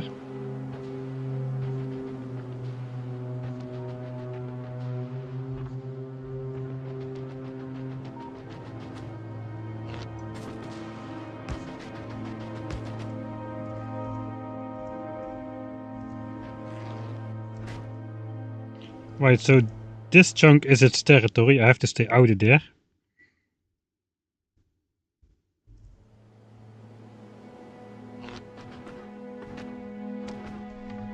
I'm gonna have to switch the grid on for this because I will be pausing the game all the time if I don't.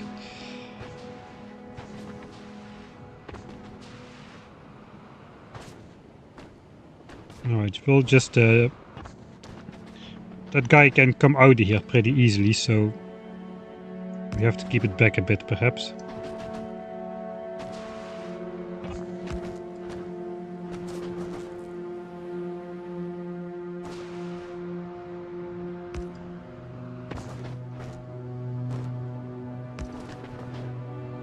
Alright, and just put the radar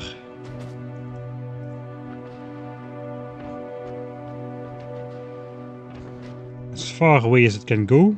Then there is the least chance that the guy will accidentally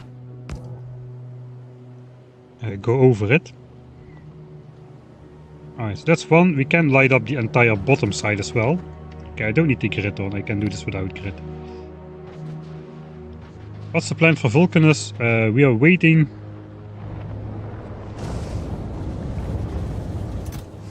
for our launches to complete, so we are making a demolisher zoo.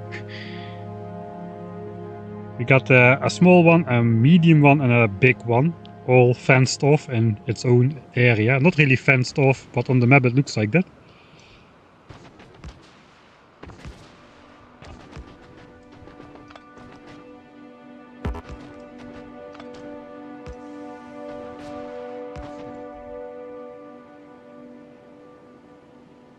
We gotta go in this chunk.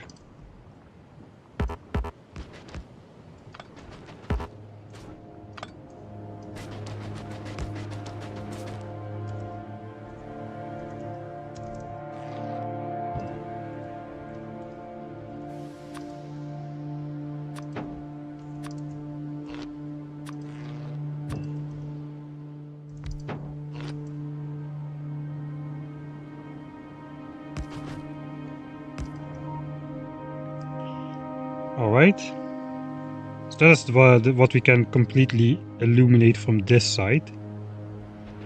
I will just try whatever. The fact that these cliffs are still in one piece is a good sign.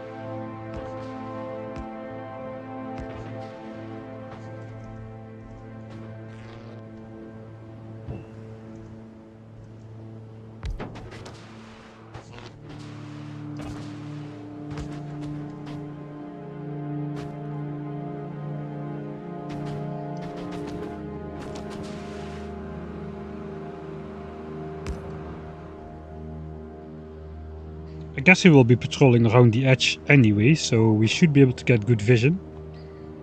How's the rocket launchers doing? Last one with bells. Then we'll go explosives.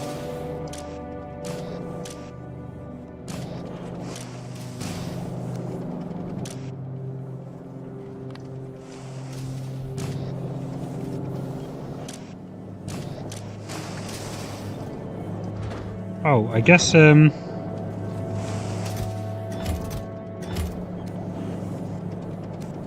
that's enough belts. Apparently we are not delivering them automatically, so we have enough on board. We'll deliver them anyway.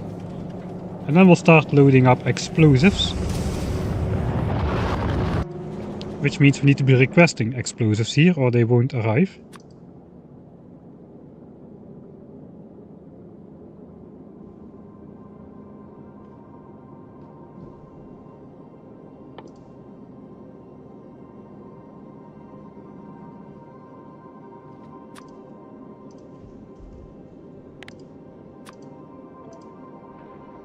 Okay, I have plenty of space still. Plenty of storage space. Alright, so now this should launch automatically as well.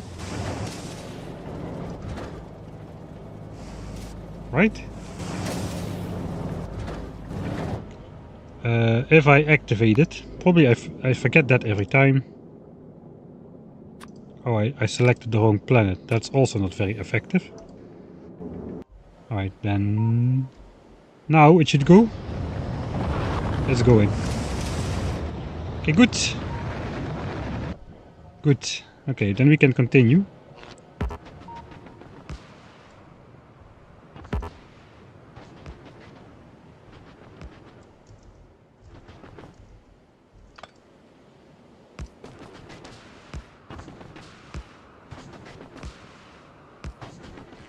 Alright, so where does the next raider have to be? It looks like it can be a bit further still.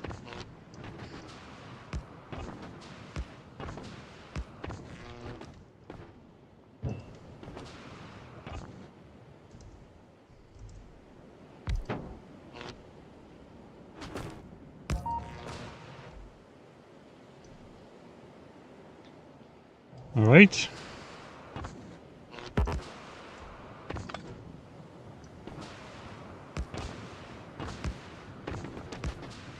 I don't use quality radars because I don't have them at the moment. I have a dedicated set of quality modules and I didn't take them. Because this was not on the menu.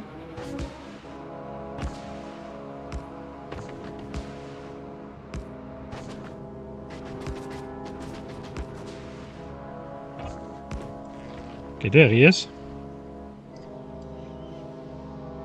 I guess I'll just place one in the middle here as well.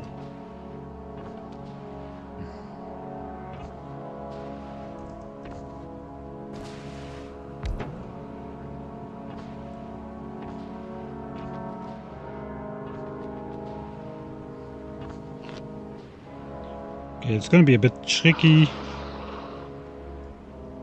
to get that through there. Ideally, I'd get it in this chunk.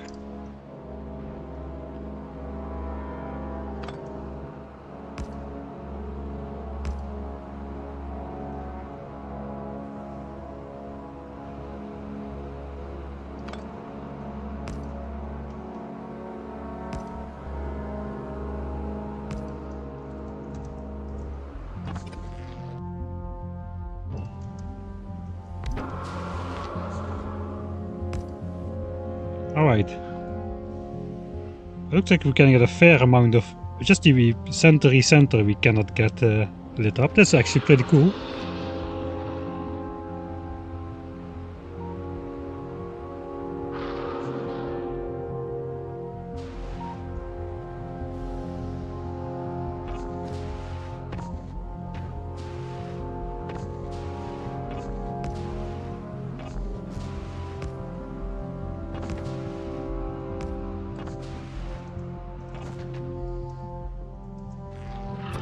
Okay, this seems like an obvious chunk as well. Okay, we need to go one down. Which means in this chunk over here.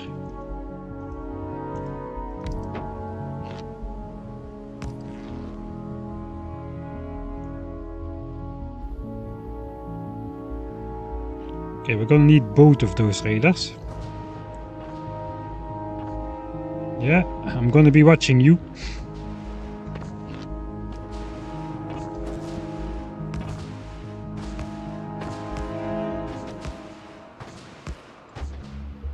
Oh, straight over a competitor.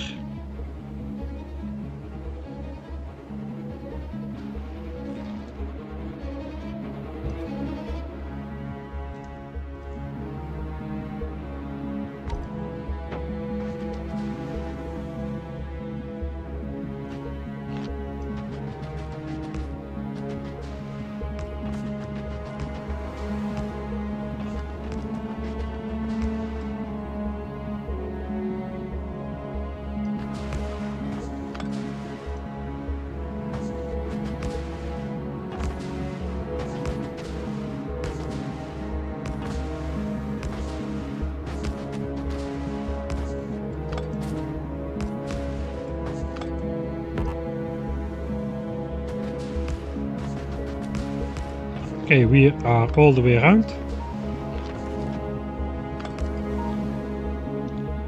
So I guess we'll just place 2 more radars there and then we have done the maximum we can for the moment. How is the rockets doing? Okay, I'm not standing in the territory, so I can look. Okay, that's going to be the last one.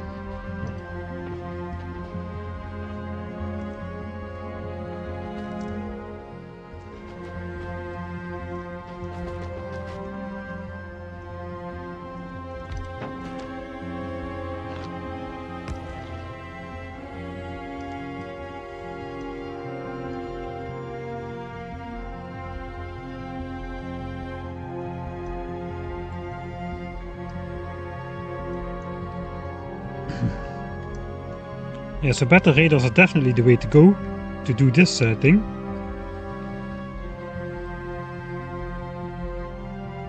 It's just how many chunks? Like 4 chunks we cannot see, maybe 5.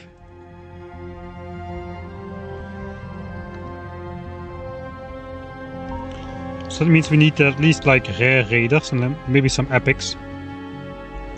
Legendary looks like we don't really need.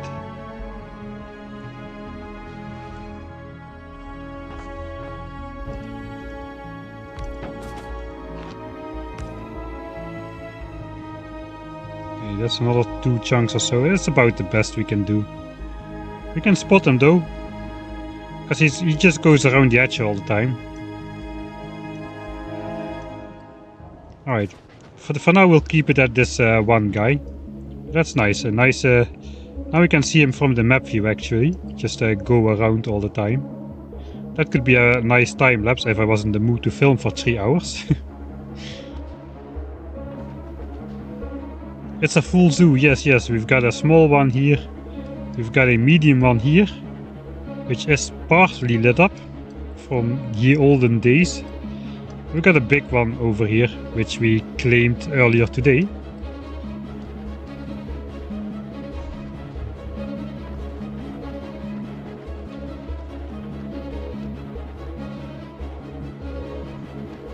Can use F5 to show hide the grid. Okay, this is a lot of grid though.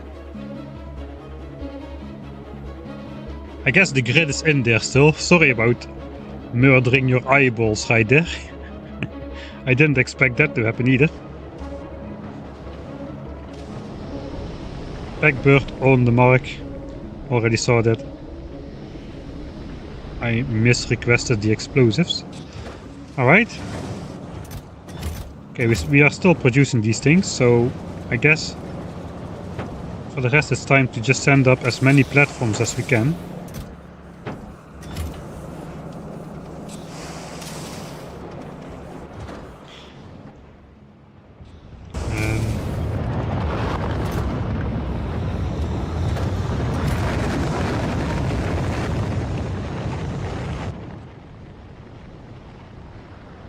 How is it looking on board?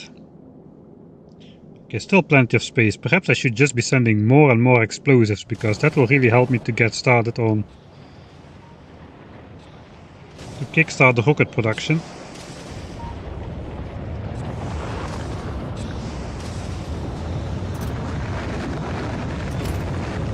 We'll get the platforms sorted first.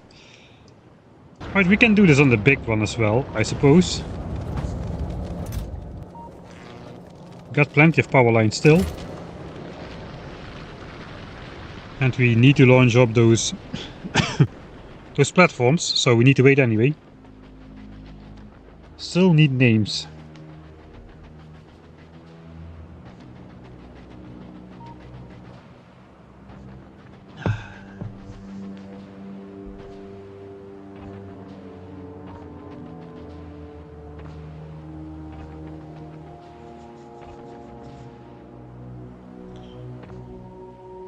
So yeah, maybe I should set up something like like many streamers have the stuff, right? Like select a random subscriber or member in the chat. To be honest, I still don't really know how that stuff works. So I will...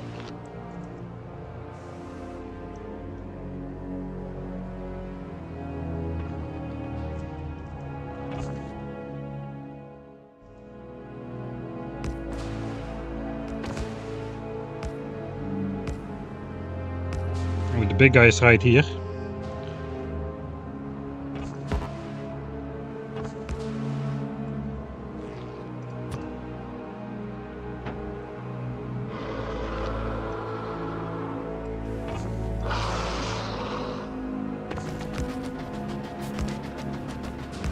They sound quite intimidating, don't you think? Still remember my first time on this planet and I was zoomed in. And I heard a demolisher scream from far away and I just almost jumped out of my chair.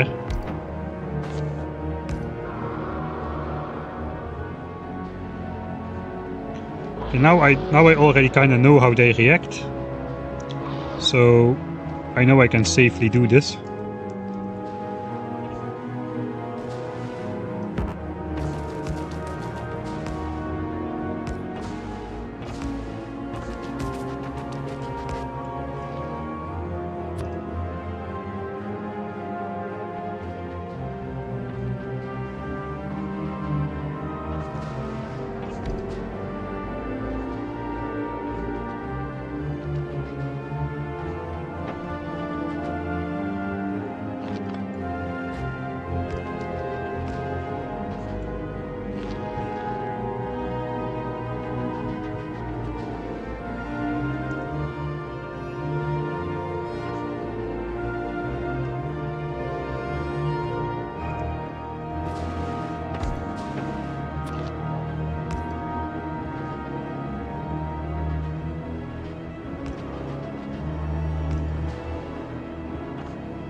I guess we'll follow the demolisher.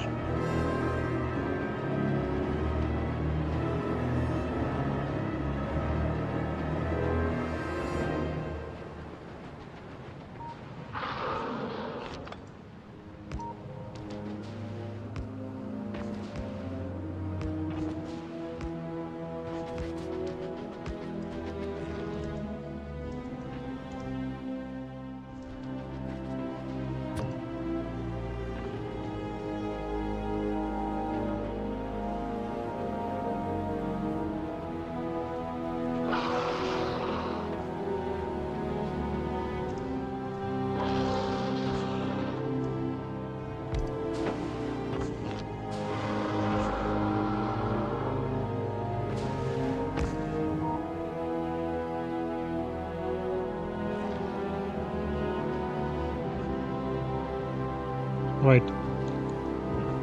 I think he literally doesn't mind as long as you don't build in his territory.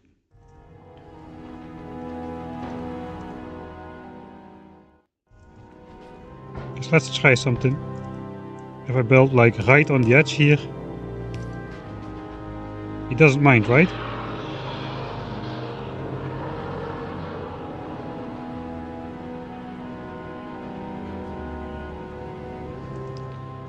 But if I build like right inside of the chunk here, like one tile more south, he's probably gonna, yeah, he's gonna be angry.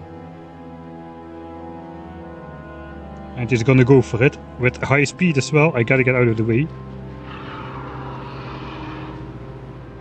It's not like that he starts attacking you, but he does destroy the stuff before resuming to his normal business. So as long as I build outside of its territory, I'm safe from targeted attacks. Still gotta keep clear for the... This guy has a massive rotation turning circle. So we gotta steer clear of that still. Yeah, I kinda have a spastic mouse button.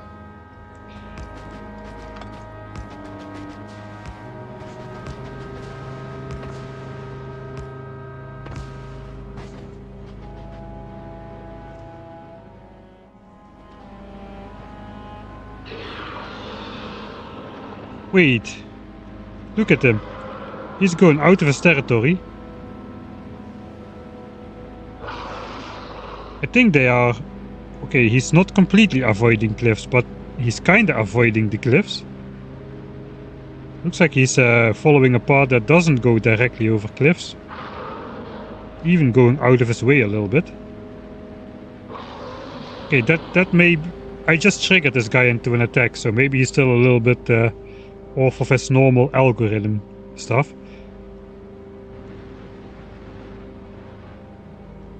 So let's not draw any conclusions from this.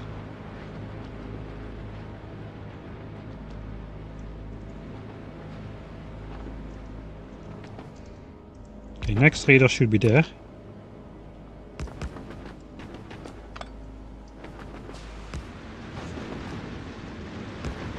Don't mind me, I'm just drawing some power lines.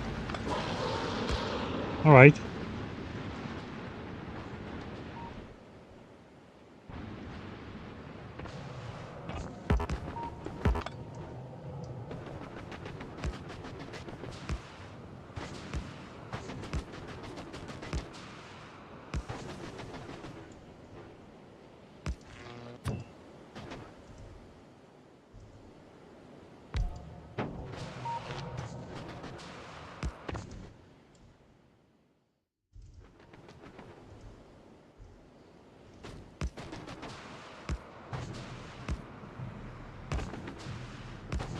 Okay, now we enter the lava territory again. That's a bit harder to place him here. 1, 2, 3 chunks, 1, 2, 3. Ideally we place it over here.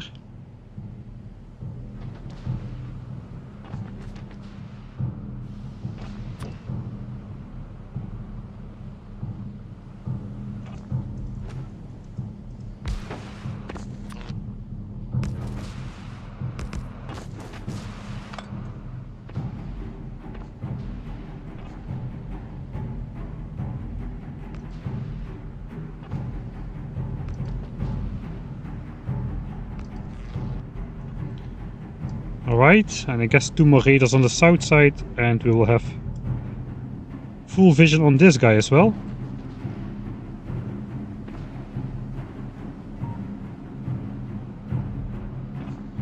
Yeah, the attack might have changed his pathfinding, so let's not try and draw conclusions to how this guy moves in general. Just from that little bit of tidbit.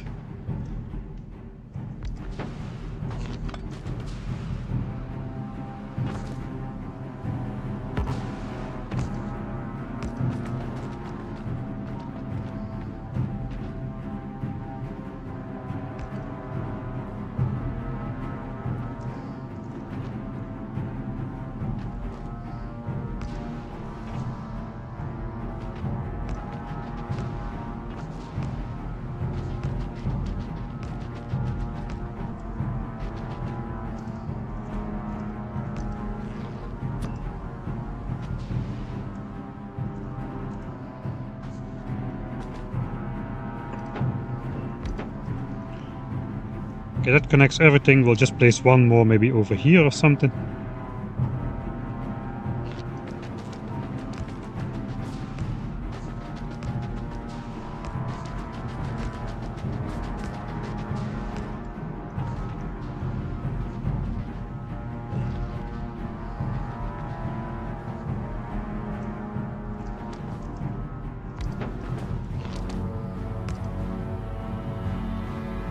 Right, that's our big demolisher Ultra Vision 2000.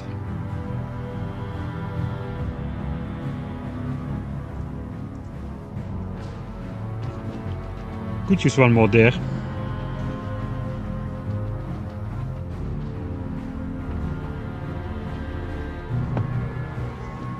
We still have enough reserve in terms of power supply.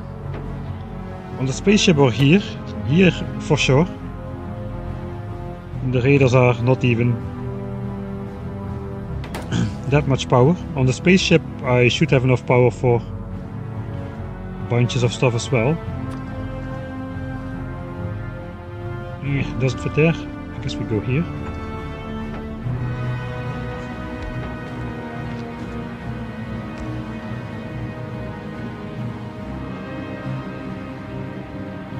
Right, pretty cool. We can have full uninterrupted view. I guess we need to complete the medium then as well. We just have to do it. You cannot have 2 zoos and then the third one don't have it.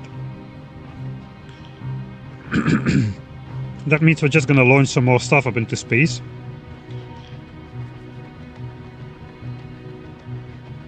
Worm zoo, yeah. This is why I don't make progress, people. Stuff like this, it goes in like this in my editing as well. I'm trying to edit a brief, concise video, and off I go on 6,000 tangents. And what you end up with is a 12-hour Factorio supercut,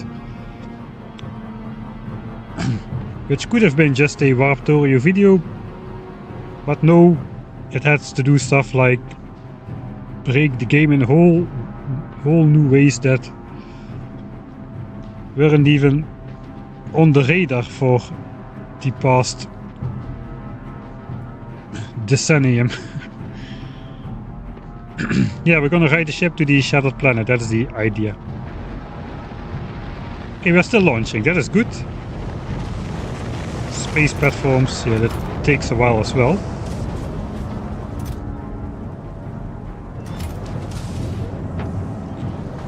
Guess the more the better.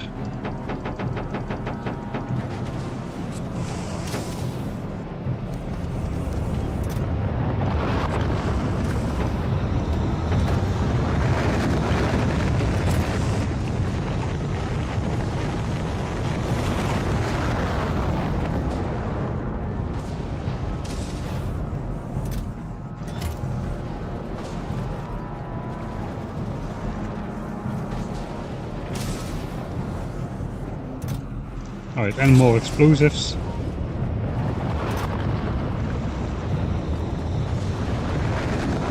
No more messing around. This time we will start the ship. 54 power poles, is that enough? I suppose there's already partial radar coverage, so I suppose we can go around with what we have. We can just make a couple extra on the way. Alright, that is laggy. Let's save. Something wrong perhaps.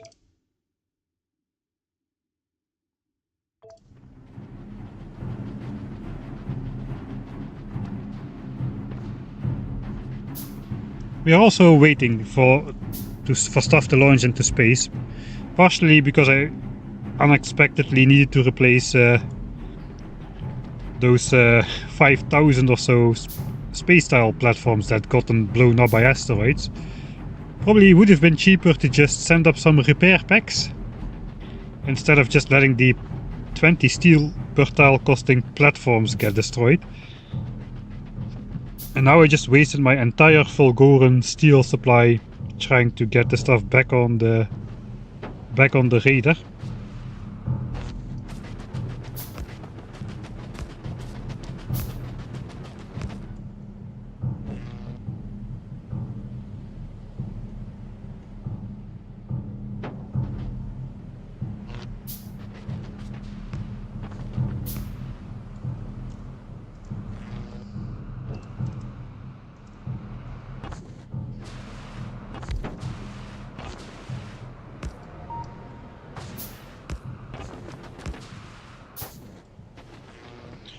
Okay, I think we're good. Not too close by just yet.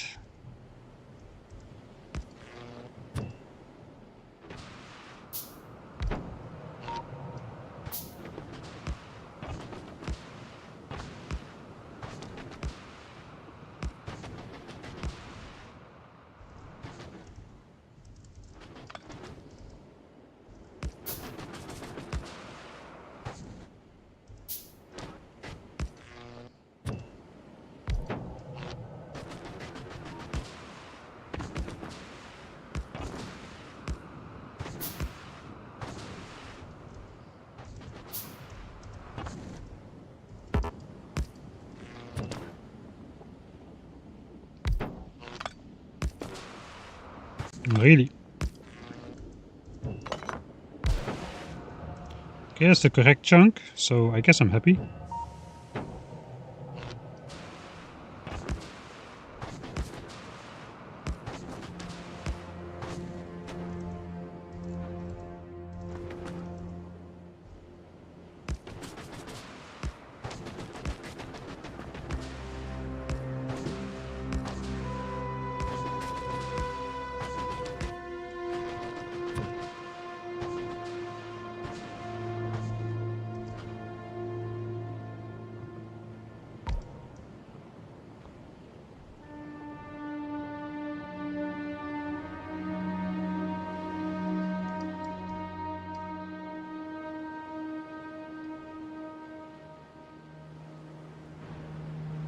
Yes, this one goes clockwise.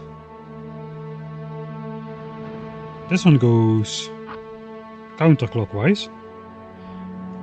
So they don't all go the same direction. And this one goes counterclockwise as well.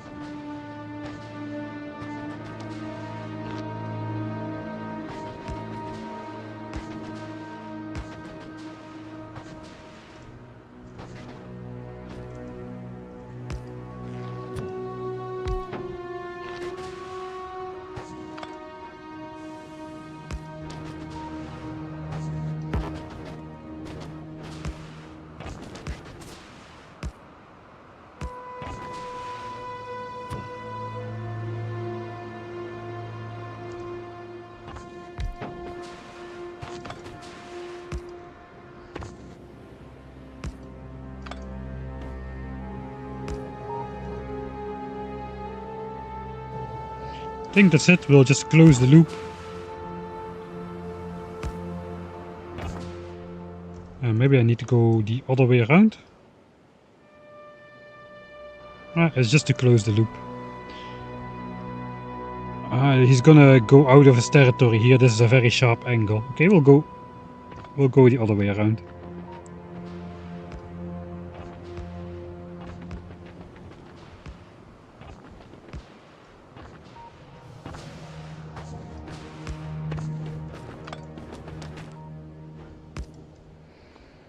Alright. Zoo complete. We got the small one. We can find him anytime now. If we want to compare him, you know where to look. Small one looks like this on as far zoomed out as possible. Then we go to the medium one, he is over here. That guy already is a bit chunkier. And then the big boy probably only fits when he is in sort of a horizontal position. Alright, pretty cool. The zoo's complete.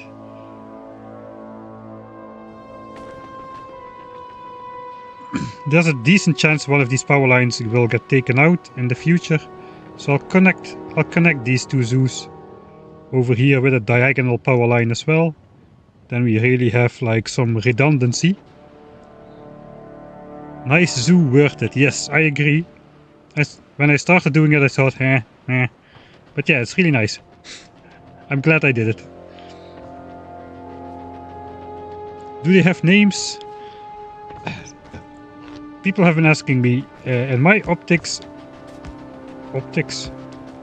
in my view, they should just be named Little Johnny, Medium Johnny and Big Johnny, but that may be a bit unfair to the actual Johnnies on Novice.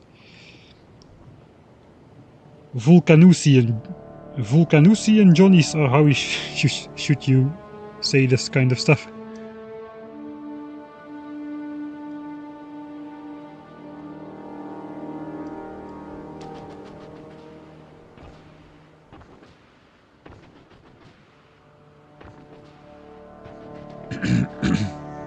I have a bite on zoo. If you place stuff around the... Yes, if you place stuff around the bases, they cannot spawn. You have to cover every... Not every tile, but they can spawn up to like 6 or 7 tiles away from their nest, so you have to fill that in. Unless you know exactly what you're doing, then you can get away with like a sort of a checkerboard pattern of in a 3x3 tile grid, something like so. It shouldn't be... They can spawn on belts. You should do it with walls or something. But you can block all spawns if you do this the correct way.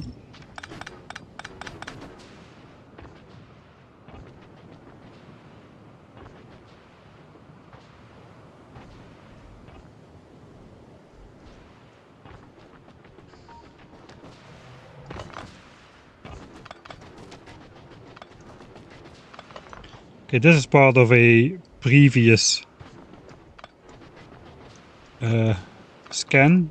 Those worms are long gone, so this no longer has any sense. Let's delete it from the map, so the map also looks like everything has a function. Alright. I suppose Jimmy's Jiminy, Jimmy, and Jimongus. those are actually pretty decent names. Jiminy. Oh, I almost just killed myself on this medium Jimmy. Because I was looking at the chat.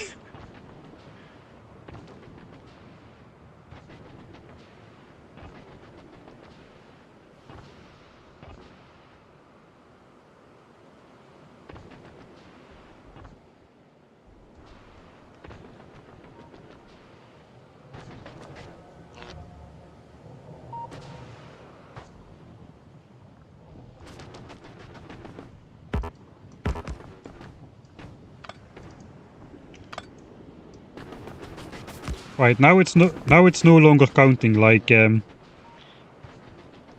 like me just waiting for the rockets to go up. Now I'm actually procrastinating again. Reflection of the player on the lava. Let's check. I didn't actually notice that yet. Yeah, we're throwing a shadow on the lava. I never noticed that. That was quite funny.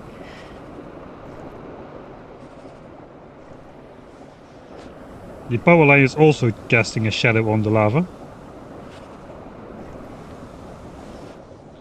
I guess it still could happen if the outside light sources are way brighter than the lava is, but I suppose that should theoretically not be the case.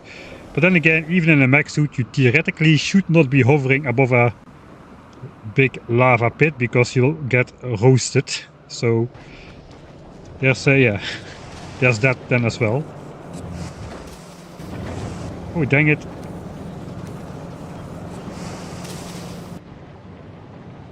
And I'm also not requesting those explosives.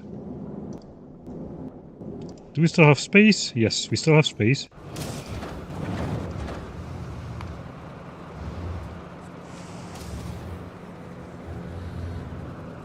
Okay, now it's the rocket fuel that we are out of.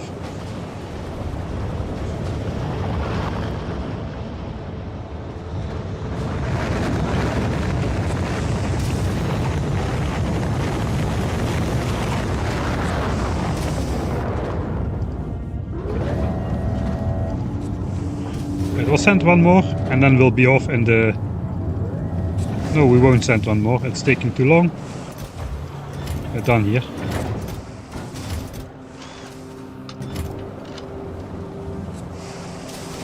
If I am smart, if I need more triangles for speed modules, which could very well be the case, let me make it so that I can pick those up without visiting again. And as well as a chest of those, perhaps. Suppose grenades are still okay.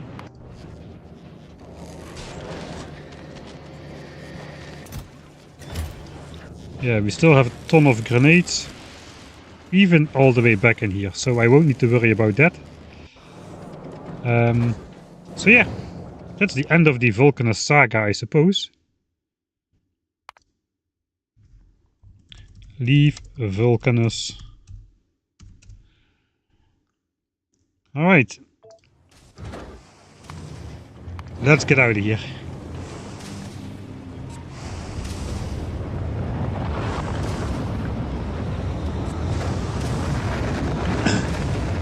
Arthurs go. There's indeed theoretically more stuff for on the right side. But here, on the Michael Hendricks show, we only do stuff half the right way. we kinda... I do build automated bases, like I'm building a 10,000 signs per minute base in vanilla still, on stream as well. That is fully automated.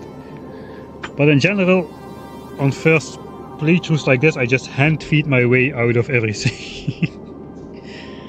I just enjoy going through the different planets all the time instead of just setting up automation and never visiting it again.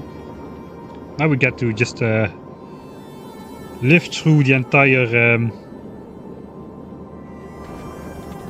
Alright, let's see if this trick still works. Live through the entirety of the game as to the fullest possible.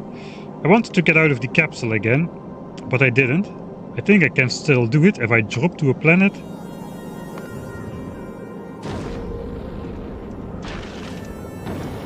Ah, it didn't work. Didn't work.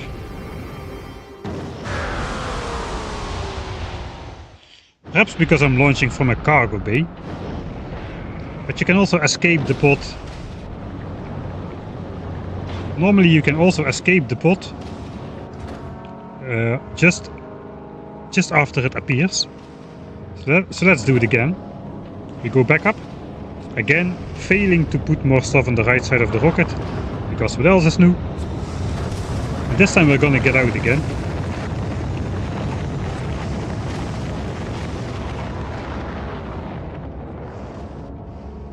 Alright. So just before the drop pod enters the hatch, I can press enter and escape the spot before being eaten by the spaceship's hub.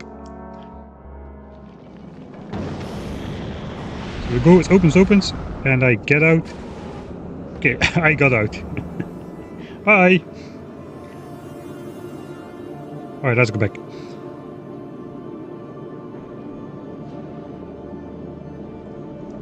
Right, rocket situation. None exist in the pod here. Okay, belt is starting to back up a bit. It's 100 rockets on this underground belt. And 120 on here. Here it backs up way further. Alright. So we're gonna have another slow fly because I want to harvest as much rockets as I can. In the meantime though, since I'm out here anyway, we brought some explosives. So we may as well do this. And I think I'm just gonna re-enable the railgun shells again.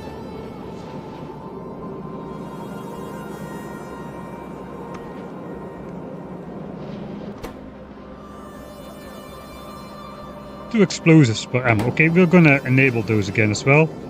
I will just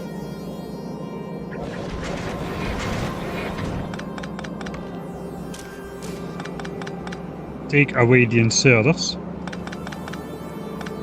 So I won't actually be shooting any railgun shells. At least we can start producing them again.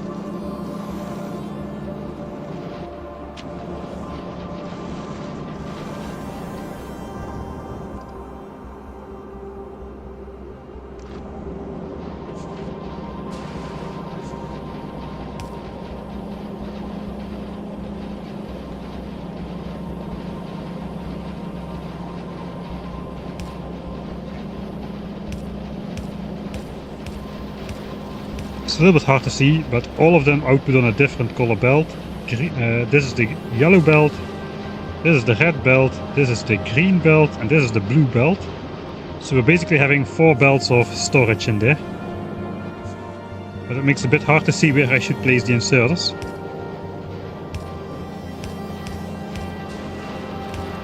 Second time is always easier. Alright.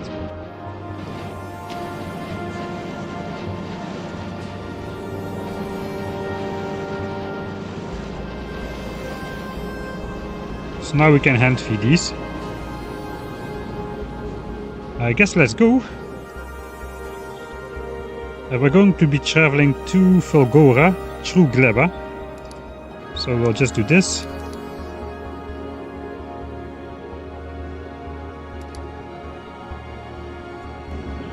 And we are on the way to Gleba. Oh, we are way too fast.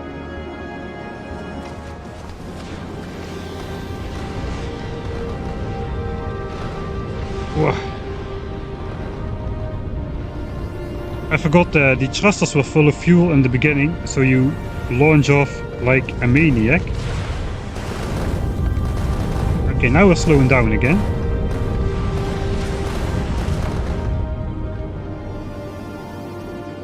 So now we can probably reliably laser everything again. Whew. Alright, I definitely wouldn't have been able to react so fast if I was sitting inside the hub, so that's nice.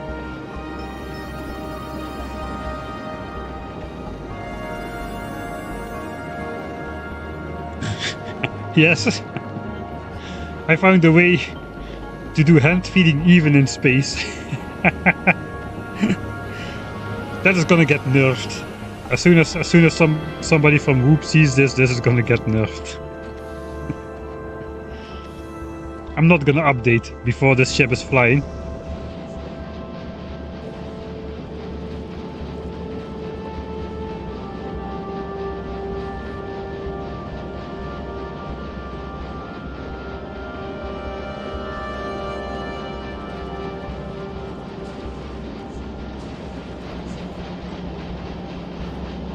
I'm counting all the belts, so these physically can only output on the underground belt, so I just place the stack and sailors symmetrically to please the eyes.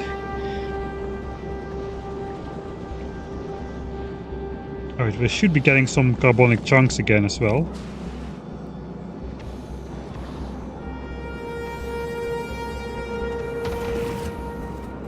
Alright. Grabby. On the belt you go. On the belt you go. On the belt you go. Through the cursed fish splitter.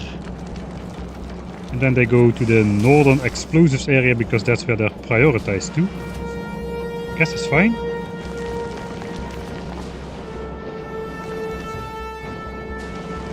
And eventually that's going to be making explosives.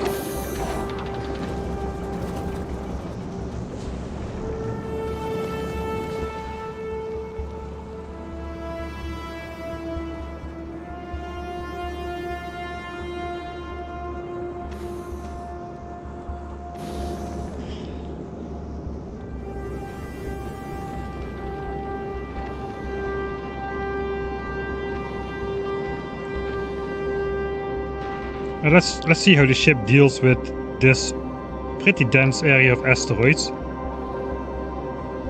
with just the laser turrets. If it goes well, I can maybe speed up a little bit.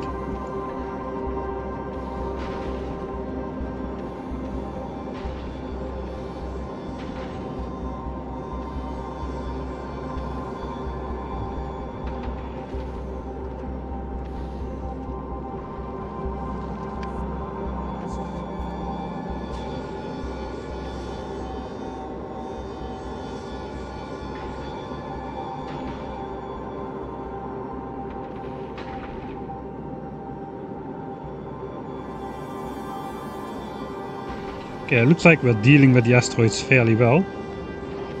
I gotta go all the way back here for my speed control, so let's go 30.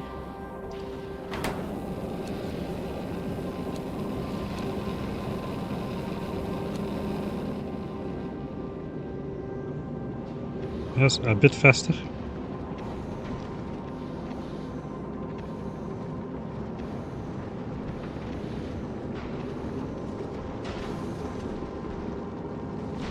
Okay, that still seems reliable enough. And we're grabbing all the chunks anyway. As long as we're grabbing all the chunks and not sustain too much damage, preferably no damage at all, we should be good.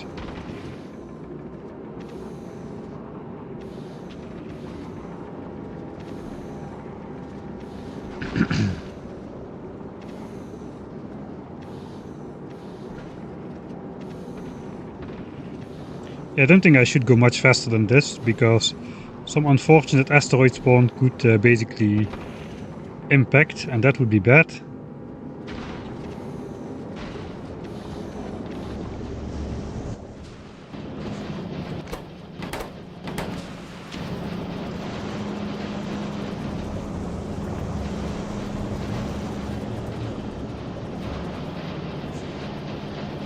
Okay, normal rockets is kind of prioritized, so I don't really need to feed those.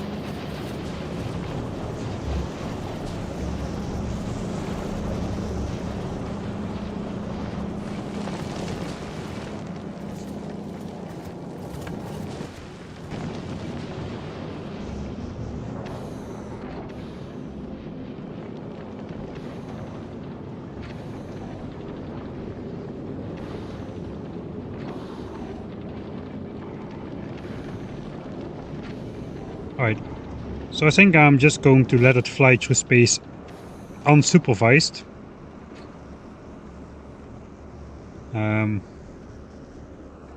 I guess just Gleba, Fulgora, Gleba, Vulcanus, Gleba, Fulgora, Gleba, Vulcanus. We'll just keep repeating this trajectory.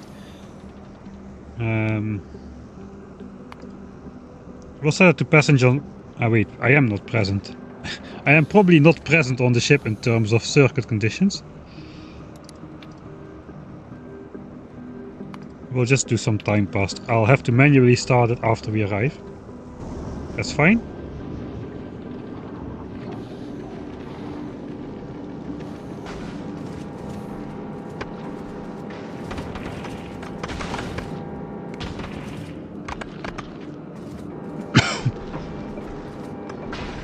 Pretty cool laser turrets versus medium asteroids.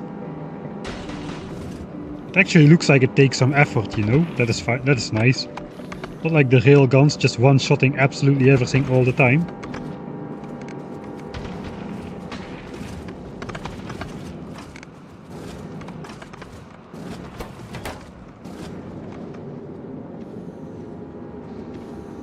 Top left railgun was damaged. Yeah, I know. Would have been bad if I lost it.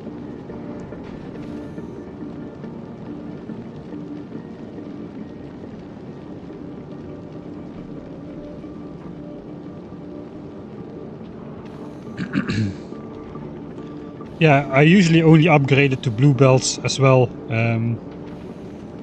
I used to upgrade to blue belts only if I went like mega basing, basically 1000 SPM. I would start using like blue belts, but for any regular base, red belts will do just fine. Heck, even yellow belts, you can do it with yellow belts the entire game, even in Factorio 1.1. Now even more so, because after you research the stacks inserters in the upgrade, everything just stacks on the belt, straight out of the miners. And recyclers and stuff. So if we look here, some of the stuff is definitely stacked on the belts, just from the recyclers. Is it worth it to make green belts? No. Generally, no. For the spaceship, yes. If you want to build a compact spaceship, you have so many more options with the green underground. So you want... I would say you would want these for the underground spanning distance, more so than for the speed. That is what I'm using them for, mostly to span the distances. And to have more options to belt weave stuff through each other. The green belts really do give you a lot more spaghettification options due to the extra range.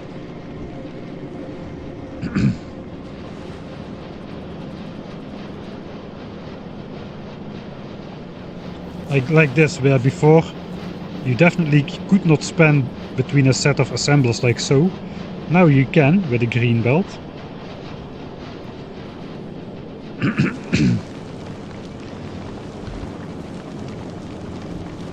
How do you leave the ship and fly back? You can press enter to get in again as well. And then you can just drop to a planet as usual. Right, we passed Gleba, we're on the way to Fulgora now.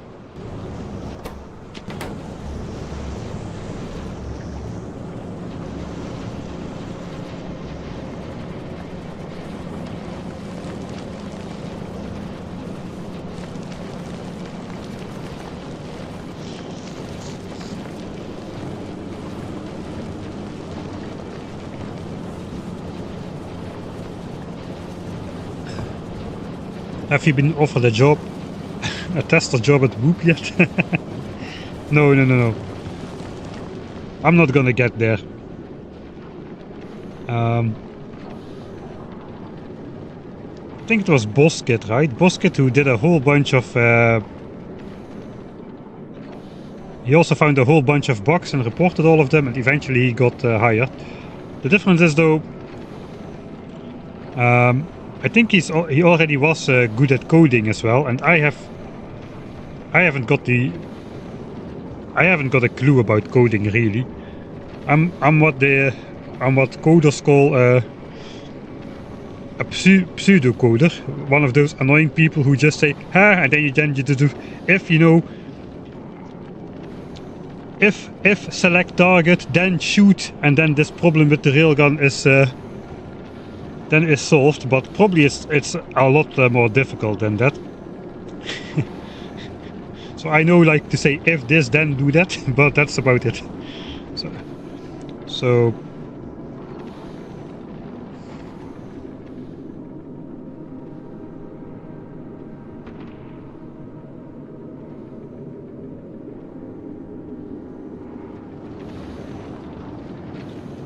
alright, but we're doing basically to find all these kind of things. What your mindset just needs to be, do whatever you are look at whatever you're supposed to do and then try something different. That's basically what we've been doing with all of these things. Like now we're using laser turrets against medium asteroids. I learned on my very first space flight that is not the way, but now we're doing it anyway. I mean, we're just doing it to load up on resources.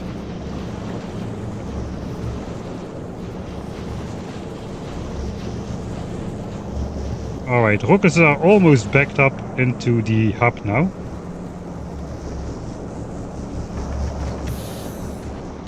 So that is nice. Soon we'll actually have some rockets in the hub and then we can switch on the automatic speed control.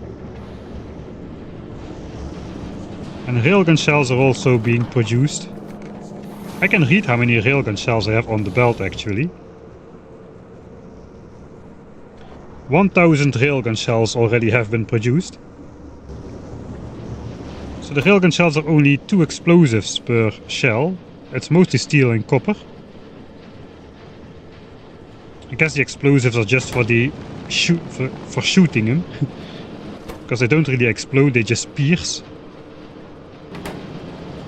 Whereas the rockets, they require 3 explosives per rocket, so they're more expensive in terms of explosives.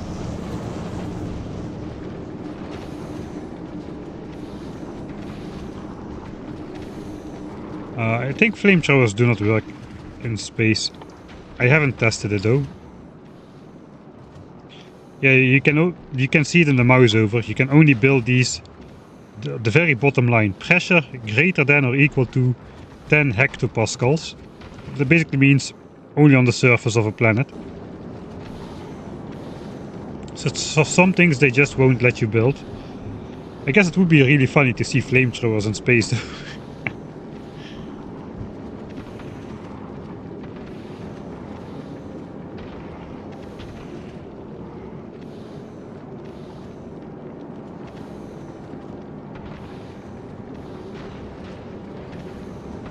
Gotta have atmosphere for fire. You also gotta have an atmosphere for sound.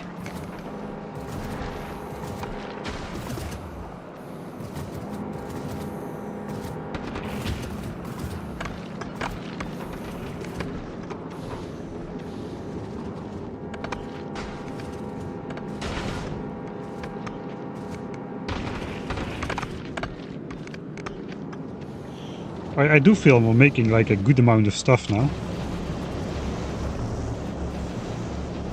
I thought I brought up too many explosives, but that turns out to be not the case.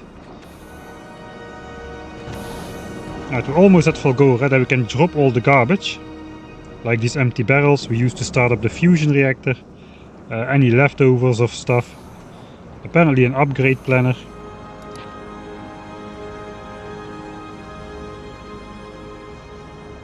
This was a copy.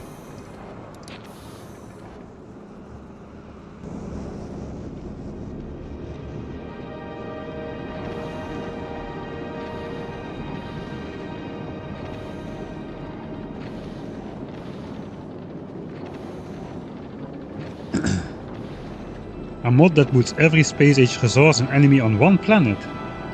That would be interesting. That's actually...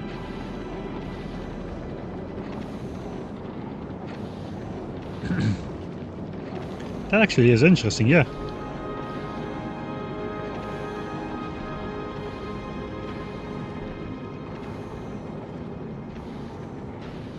There is one that does that. Okay, that's cool.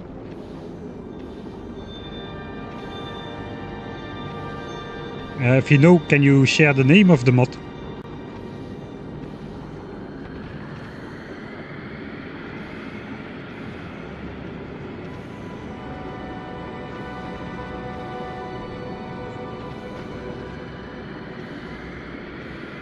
Yeah, it is time to insert modules into production, but first we gotta make them. If I already had them, they already would be in there.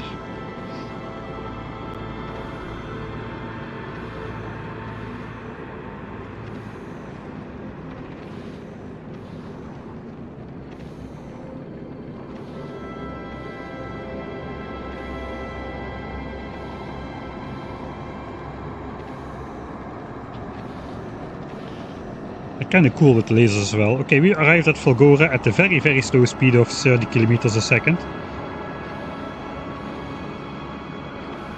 But with a little bit of luck,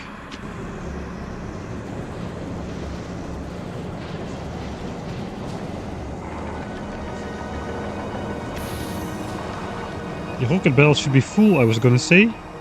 It's not quite full, but it is pretty full.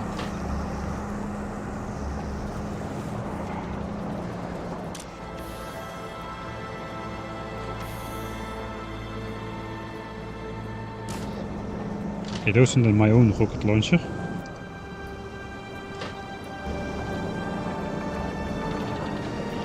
Oh yeah, we're almost there. We're almost all the way back to the hub with rocket production, so that is nice.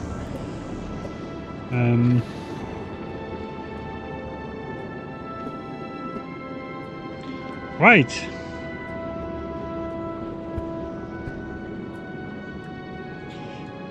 So what's next?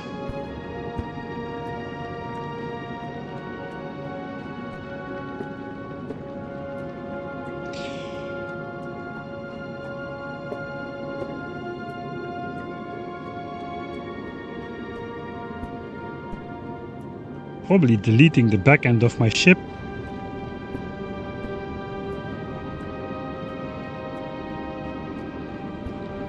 Extend it to its full length and then just have it traverse through the inner system while we are making the speed modules down there. But for that we first need to request space platforms. Looks like we're already getting some.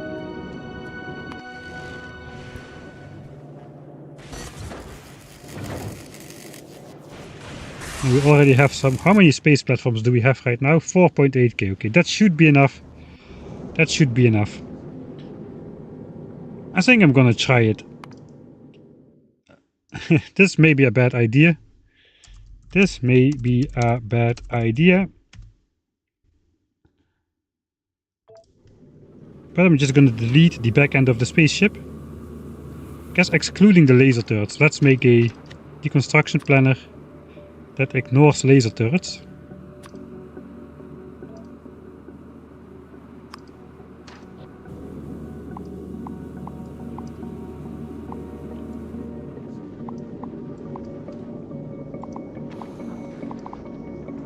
If my mouse button would cooperate, that would be very much appreciated. And it's gone. Alright, laser turrets still exist.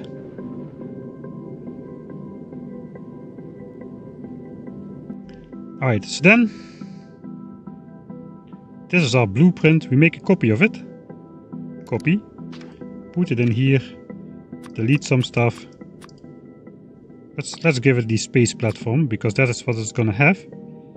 It's gonna have nothing except for the space platforms. And the laser turrets, I suppose. So only space platform, laser turrets, and the hub itself. Ooh, this one. So it'll lock into place. Blueprint needs to have an icon, alright. Alright, so now we can extend it to its actual size. And its actual size is quite a bit larger than it currently is. It's gonna be there, all the way out to there. With the laser turrets we should be able to defend ourselves against the asteroids coming in. So I guess let's just place that. And we'll see the platform extend itself.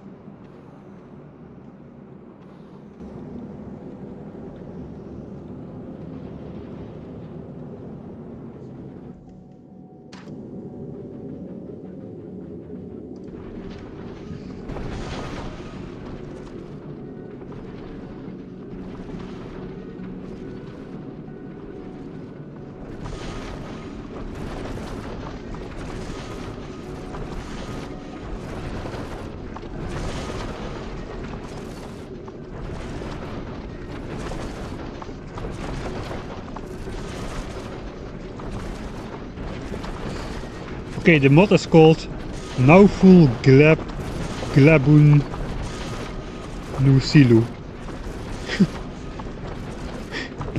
That's a perfect name for a mod which combines all the planets into one. Yeah, awesome.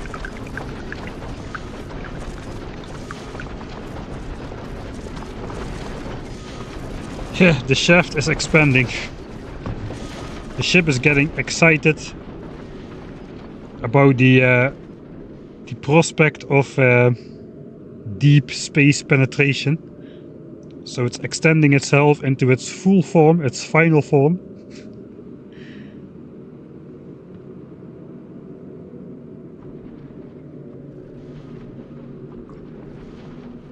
But how will you clean the flashlight without the back opening?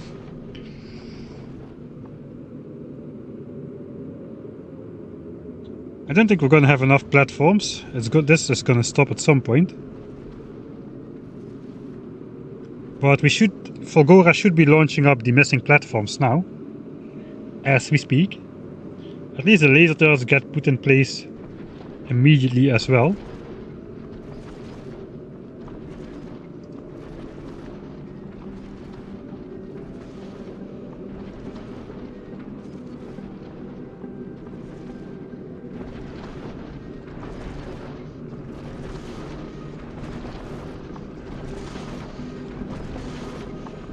It's like it's munching up the blueprint.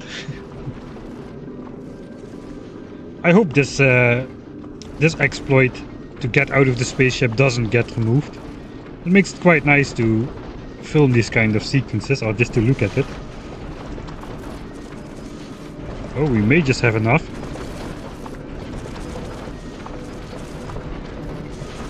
We may have enough. No, we don't have enough. How much are we missing? About 1,000. Alright, about 1k. Let's walk across the full length of the shaft. These laser turrets are now obsolete.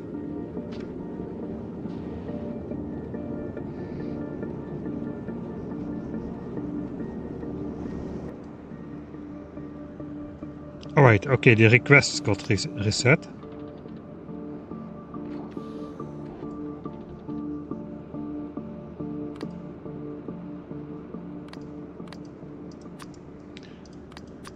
I'm scared I will send up stuff which I don't want to set up just yet, so let's just send up. I guess we just need like 100 space platforms on here. Let's do 300.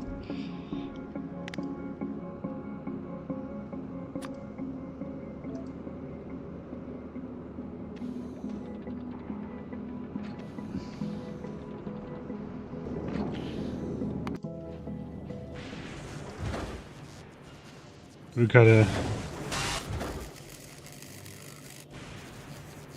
Okay, they are set to automatic. What did I do wrong this time?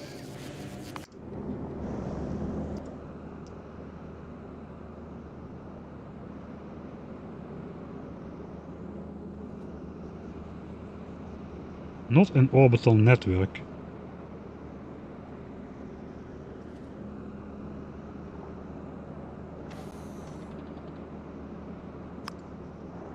Alright, it was set on automatic. For some reason... Okay, I've overridden the thing again.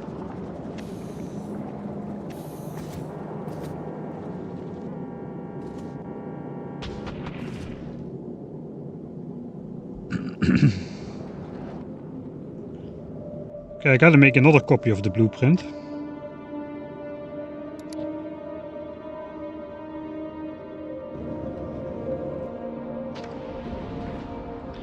This time it's gotta be without the turrets.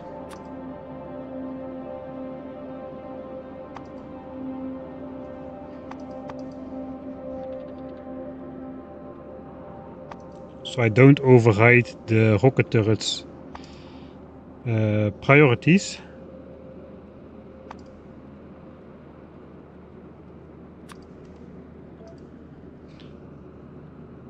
because I don't want them to shoot just yet.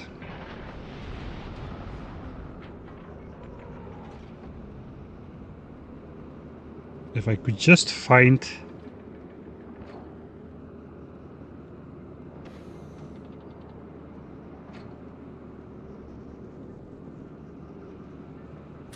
them in here, alright.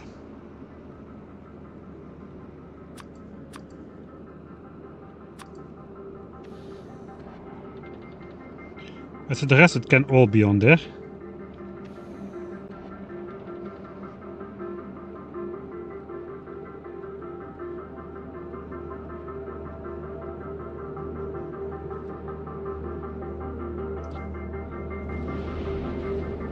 So we can use this to place all the belts on top. Okay, there we go. Little by little, launch by launch, we're gonna get the back end build as well. As Fulgora keeps launching up platforms, we should keep receiving him.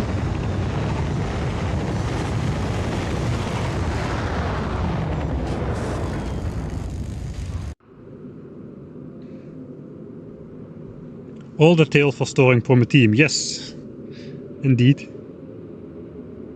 My goose long, bold Viking has gone wide, okay. I do look forward to looking, just to browsing through some other creators' playthroughs to see what they have done and to learn some new stuff, because the way I'm doing things is probably far from optimal.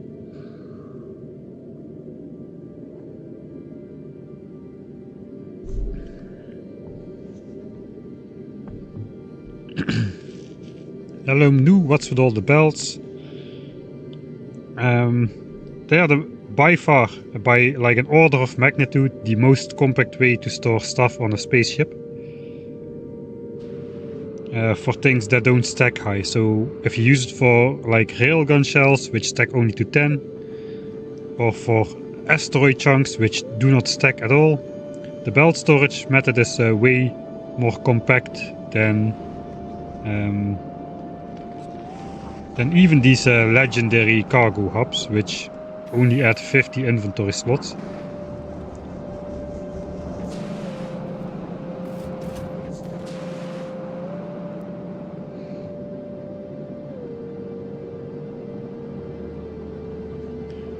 Alright.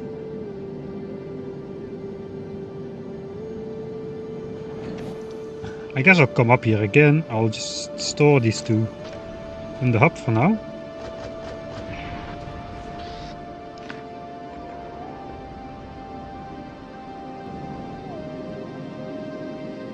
And the spaceship will get built, I suppose, without me. Okay, the back is already protected by laser turrets. That was kind of what I was waiting for.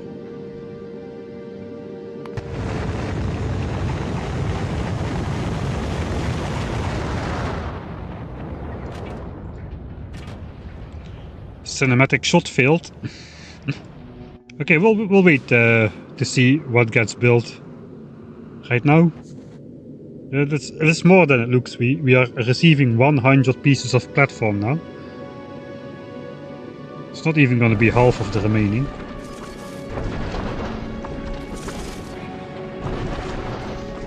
Alright. So we got a couple more and we will be there. I want to be here when I place the actual blueprint on top though. That's going to be epic. Yeah, let's wait. Let's hold off on getting launched down to the planet.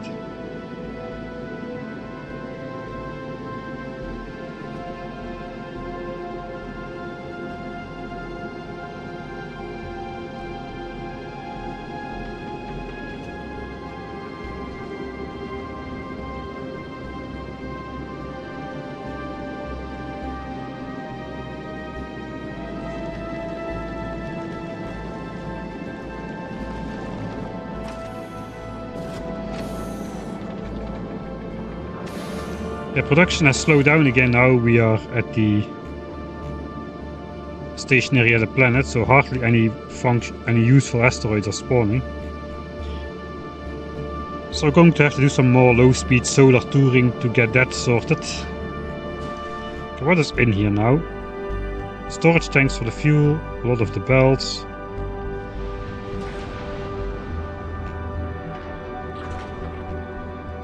Yeah, we'll see what goes in here.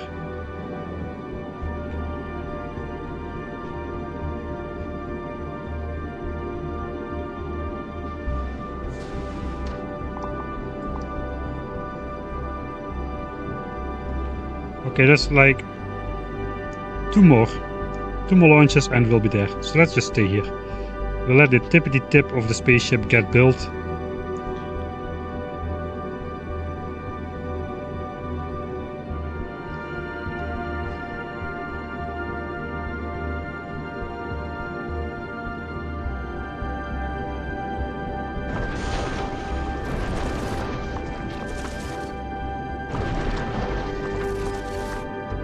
Alright, literally 16 more pieces.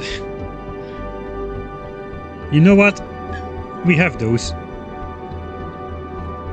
I think we don't really need these. Okay, maybe we do. This protective barrier. Now suddenly like 3 asteroids are coming in here.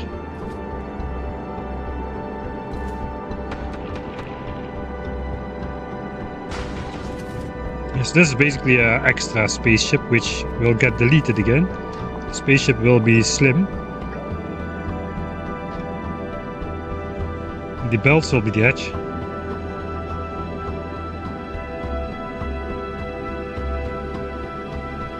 Alright, looks like it's complete. I don't know how I'm gonna film this. I don't know in what order it will get built even. But this is gonna be an epic shot. This is gonna be quite the epic shot, I suppose.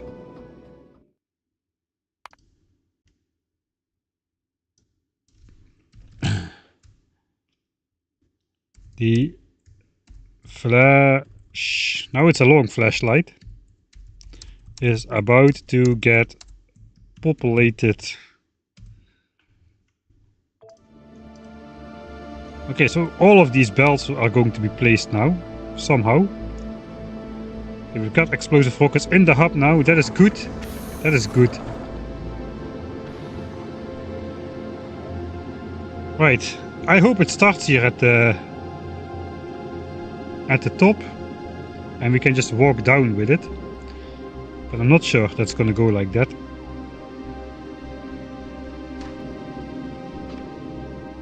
We had a second copy,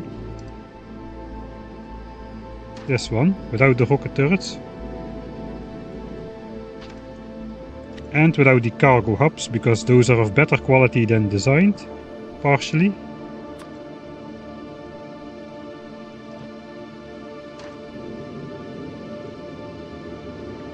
Okay, I don't see anything else red, so I should be able to click this into place.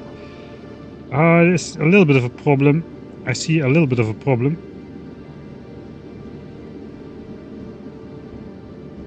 It's gonna put back those...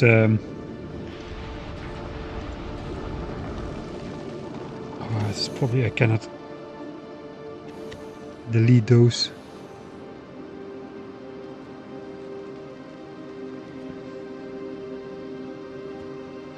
$147 blue inserters. I need to delete 16. I need to end up with 131.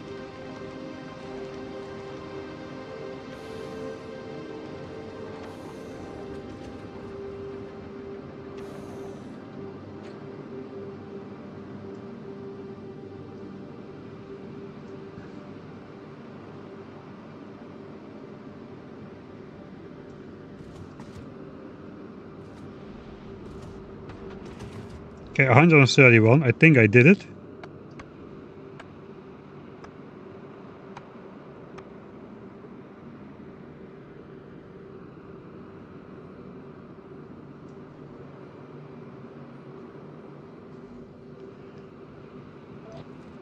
Right, so basically I do not want these inserters to get placed, so the railguns will start shooting everything. We want to conserve explosives still. That should be good now. Alright, so now we'll save. We'll see how it goes. Let's try. Oh yes. Oh yes. We can stand on the green belt. And we can get automatically transported down to the other side.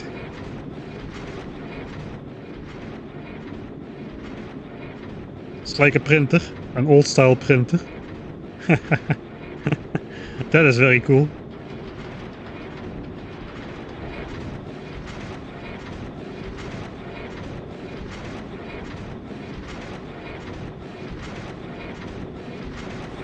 Even the sound.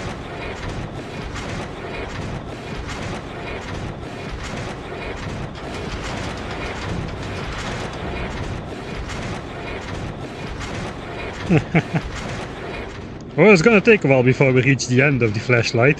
You can see the progress in the minimap.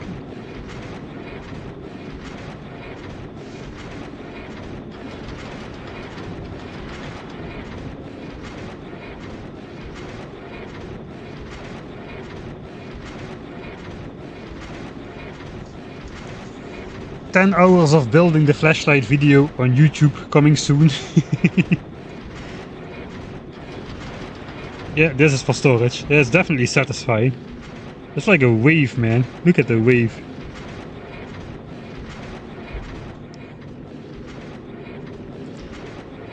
Still working on the flashlight, I see. Yes, but it's actually, this is the first time it's growing to its full size. A fully rigid structure, body, and a very functional tip, if I say so myself.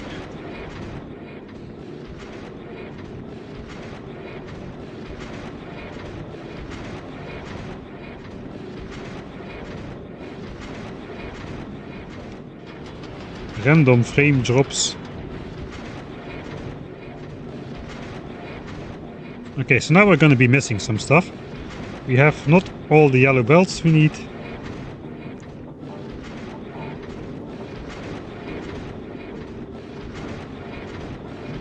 It's fairly easy to find out what we will be missing though.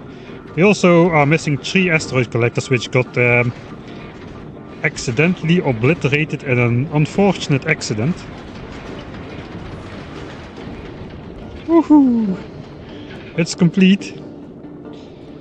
I forgot to downgrade the thrusters. The accumulators, they are useless. The accumulators are useless, but I'll keep them on the ship anyway. Because if I just take them off...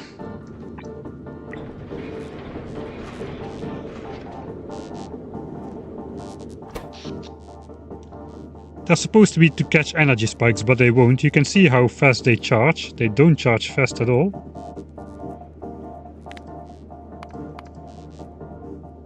"14 megawatts of charging power. That also means it's got 14 megawatts of discharging power, which is not a lot of extra spike capacity at a 600 megawatt scale. So the better quality accumulators can do a bit more, but still it's not really that great. I didn't invest the time to get better ones, really. So yeah, we can get a little bit better power in and output, but not really that much. It's just 30%.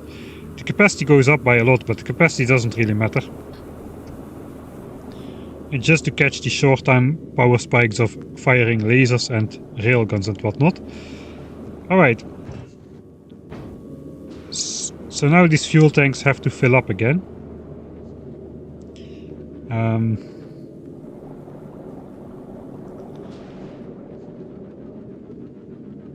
Am I brave enough to leave these asteroid collectors up here?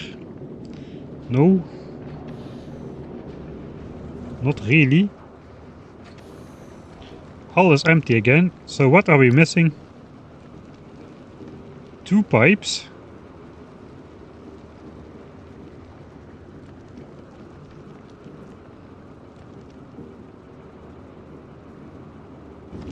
And that's the problem. That's the problem with automatic requests, right?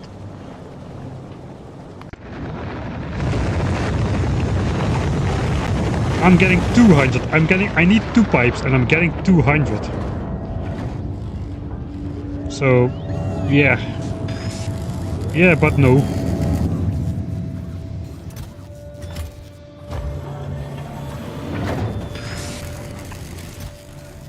Let me send some repair packs up here.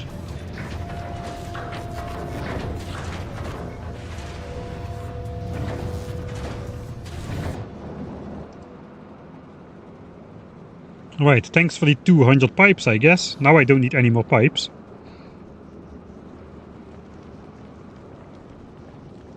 And I also don't need any more transport belts.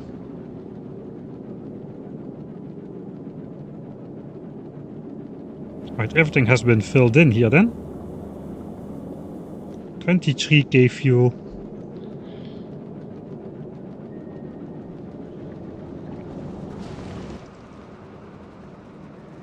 So all of the rest I can send down, I suppose.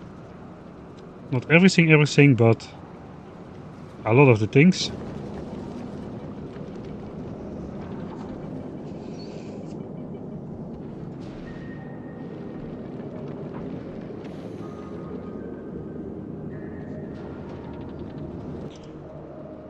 Then the only thing we're really missing is an infinity chest, which does not exist in the real world. That's just an artifact which was still present on my blueprint. 3 asteroid collectors, a repair pack.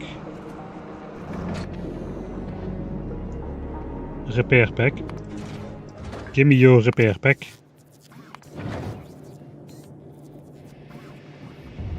I'll just make some repair packs. Missing 1 infinity chest, yes. Like I said, artifact of the design process. I wouldn't know how you design a ship like this without doing it in editor mode. I have no idea how you are supposed to do that. Okay, there comes the repair packs. There, you just need to self-assemble these repair packs.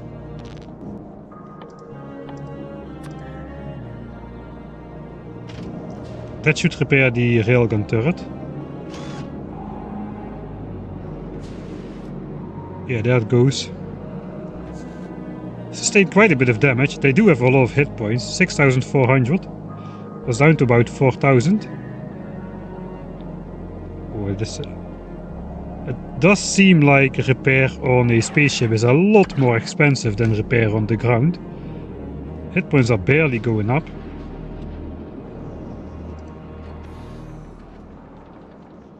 And repair pack durability is going down as fast as it always does. Alright, so I made 100 repair packs. Let's see how much we will use to repair that single turret.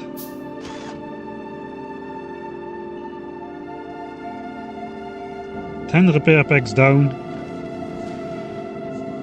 We're at 5,100 hit points. And repairs in space have a 0.1 times multiplier. Alright. For repair speed, but not for repair pack durability decrease, so it's also 10 times more expensive to repair in space.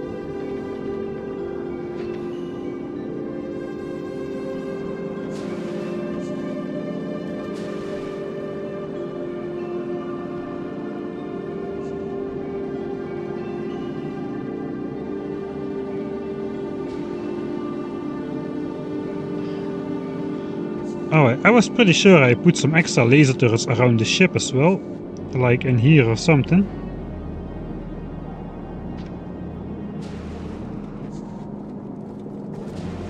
But now I don't really see him.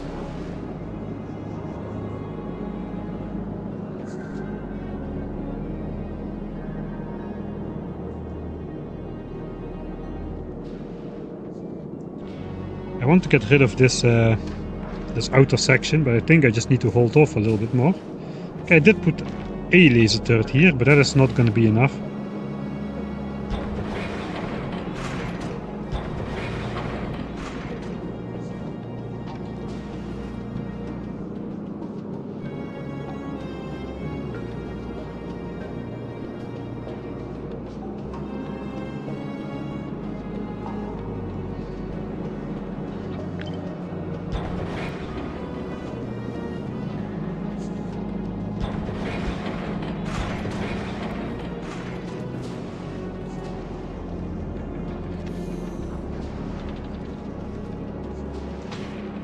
Okay. That means I can at least delete this part of the ship, I suppose. This may be a mistake, so let's save first.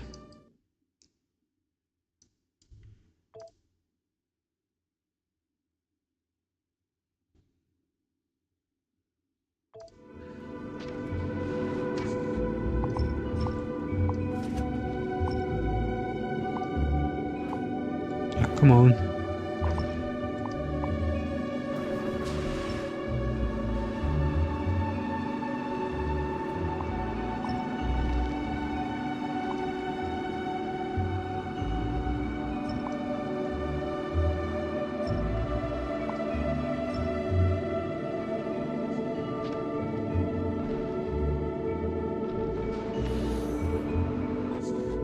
There's not really space for more laser turrets in a functional place.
Give me a second.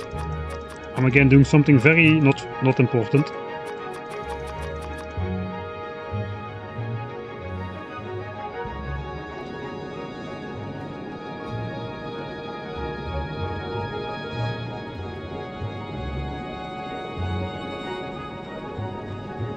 Right.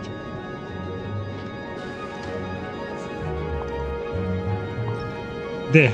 Now it's symmetric, I think.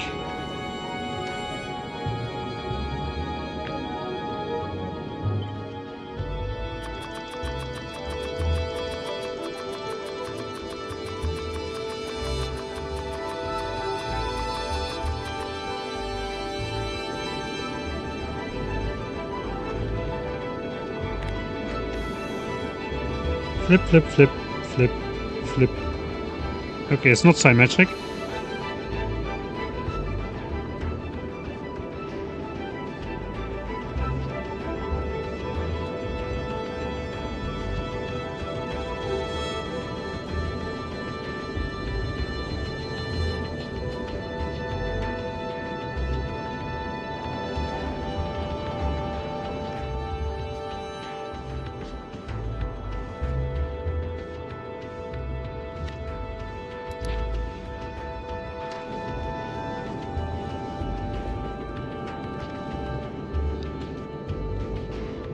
Right, the bottom part is symmetric though. Looks like we're missing like 5 tiles over here.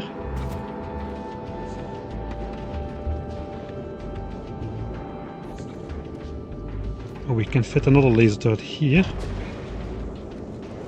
But not on this side. Alright, that's not gonna happen then. Because this goes in here. Whereas on the other side this belt goes to the center. We got a belt going like so if I can bring this asteroid belt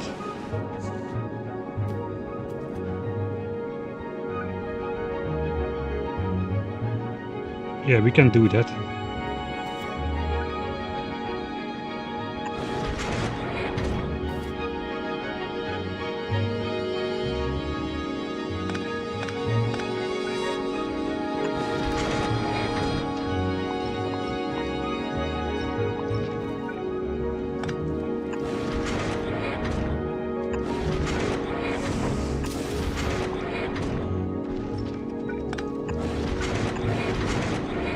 Right, now it's symmetric, I think.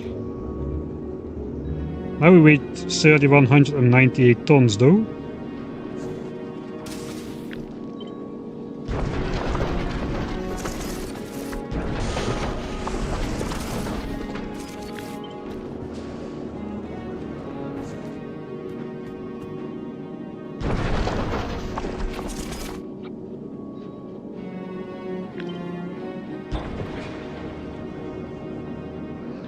Which comes in handy because we can do some lasers on the outside there. Okay, that's good.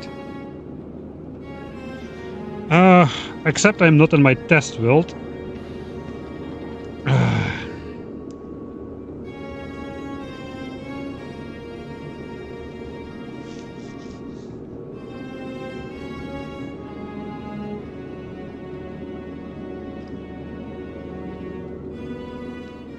So that's, I should have just done that in the test world instead of in here, but I guess alright.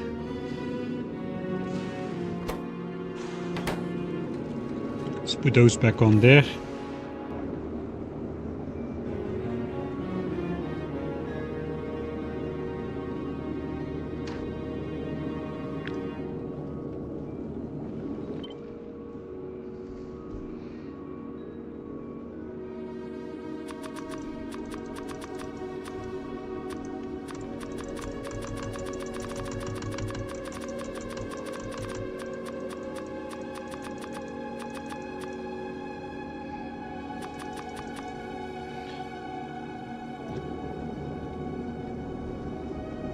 Alright, I'm flipping it horizontally now, and I don't see anything pop out on the left or right. Okay, vertical, obviously, that will go like so, but looks like we have a perfectly symmetric ship, finally. Okay, now we just gotta figure out... I guess I'll just add this to the blueprint library for now. And then I'll match those up with the design. Yeah, I'll match this up with the designs in the design world off cam, because that is going to be too much to do on stream. This is already a little bit... yeah, I should not really have done this. Okay, gotta have an icon. Okay, just... why did I need to confirm every single... Alright.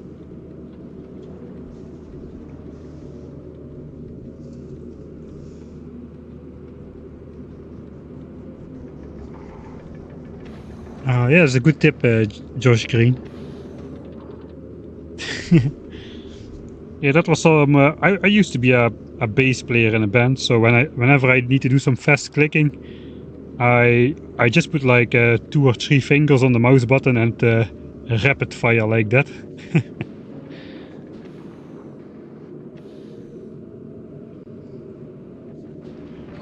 But yeah, normally that is supposed to hit sick bass strings, and now I'm doing it on a flimsy mouse button, so that may be a clue to why the button sustains some damage over time.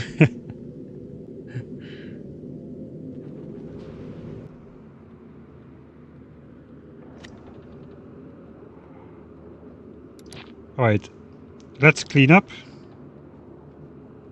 This is old now. No. This was the blueprint. This is also old now. Alright. Alright, now we're officially down to the 3 asteroid collectors we lost. And all of the modules. Finally, just the modules. It is just the modules. Just the modules that are left. Just the modules. Note to self. Symmetrized design in actual save, not map editor. Well, that's the bane of my existence. Now I got like 4 different blueprints with slight variations, and that is gonna be a little bit of a mess to sort out. But yeah, I think it's time for me to drop down to the planet. I wanted to save again. I just saved. Let's go in. First of all, let's check if we have space. Okay, we do have lots of space. We can beam down the startup kit. The startup kit being this solar panel, we no longer need it. The unbarreler, we don't need it. Those inserters we don't need. This pump we don't need. And here is the two pipes.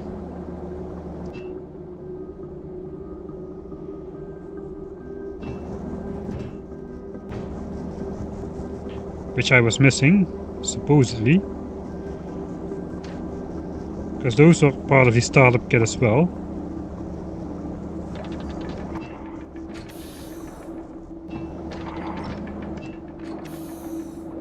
Okay, I think I didn't lose anything. And then this cargo bay is supposed to go here. And this gets deleted. So we got a quite large empty chunk of ship here, but yeah, I guess that's fine. It was the place where we put the startup kit on the ship. Alright, I even got my extra underground belts stored here in case something breaks. I can deconstruct those. Alright.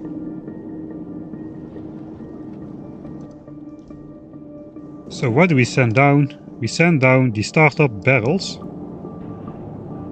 There they go. Solar panel can go. These accumulators can go. We made some more laser turrets there.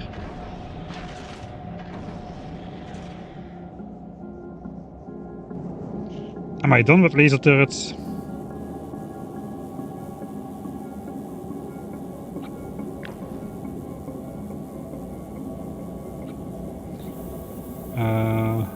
I suppose so. Don't really see any real reason to put more on the back side of the ship. No asteroids spawn here anyway, almost. Alright. So off go the rest of the laser turrets.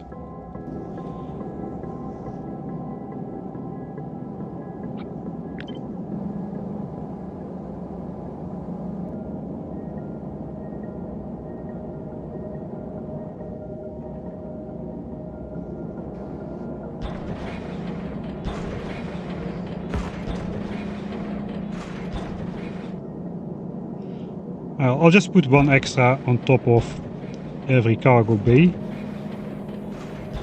since we have it anyway.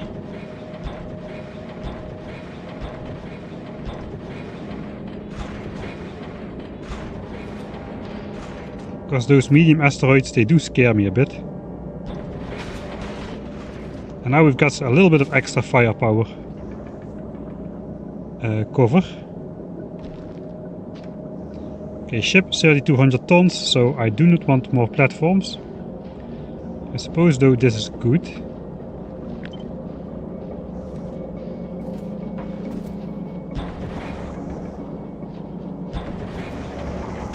I could use this as storage, like as a storage for laser turrets.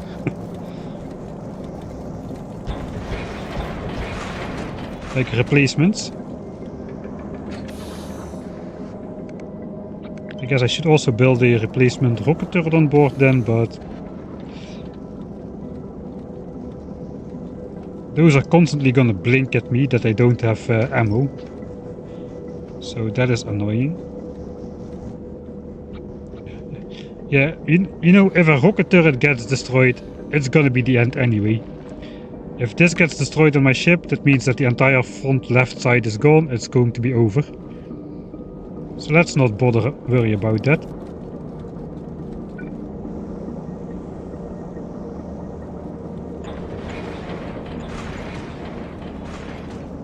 We'll place some extra laser turrets instead.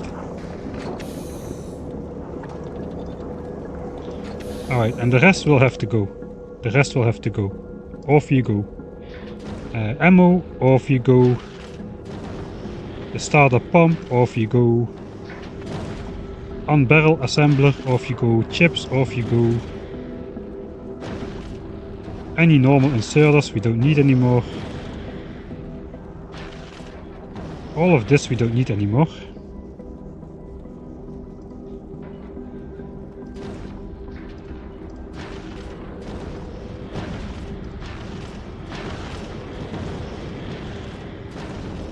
Oh dang it. I tried to keep a stack of these. I need some... Oh no, I got this on board already. I got my replacement green belts. I also got my replacement asteroid collectors. These are my replacement asteroid collectors to put back on the front of the ship if they get lost. And some inserters.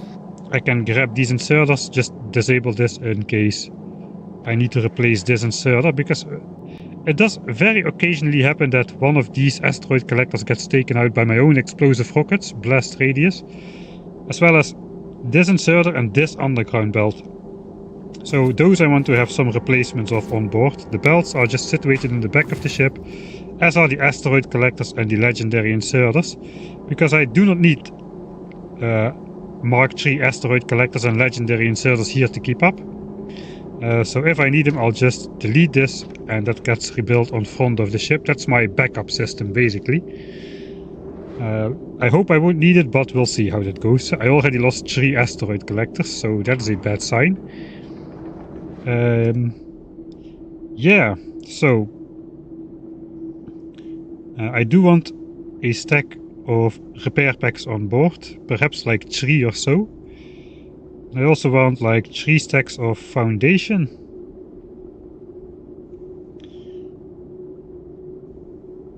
I guess I'll keep it up here until I actually leave. The railguns should be on board.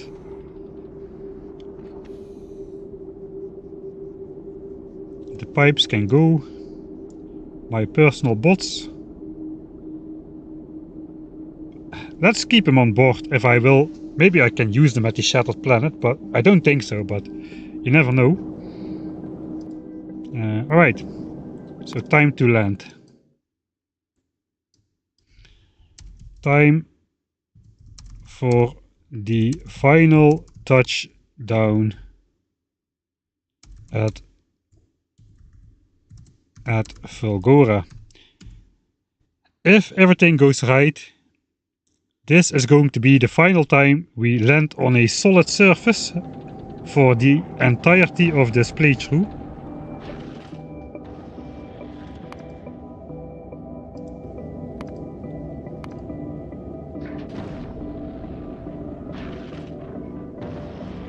That is a big prediction to make. Certainly. Oh, that is an excellent spot. That is a mistake in my blueprint as well. One of the turrets on the right side is not shooting on mediums. You are correct. That is an incredibly well spotted. You must have seen that in the mouse over, right? Because they look the same. On the mouse over here they look the same. You must have seen it over there. How the heck did you spot that? That is insane. I remember it from earlier. That is now saved wrong in my blueprint as well. Just remembered. Alright. That could have been an easy way to upgrade people's perceptions of you. But I guess now you upgrade it in a different way by your sheer honesty. Nice.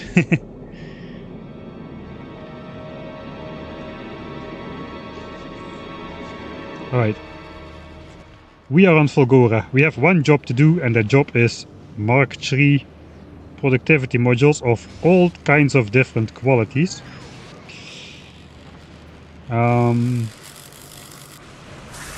We'll keep this here as an artifact.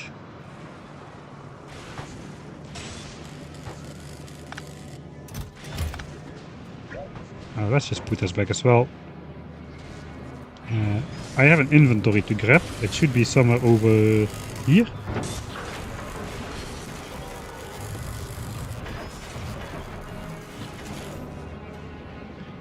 Right, my legendaries are in here. I guess I'll leave them. I guess I will leave them. No, we need them.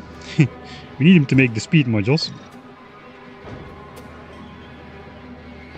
Alright. So I got plenty of EM plants. I even have better quality EM plants, which I probably could use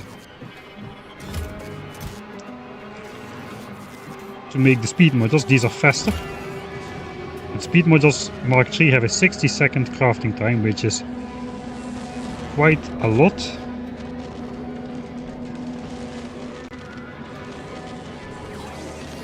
Alright, so let's get rid of this guy. I think it's time to collect our modules and just see what kind of things we've got.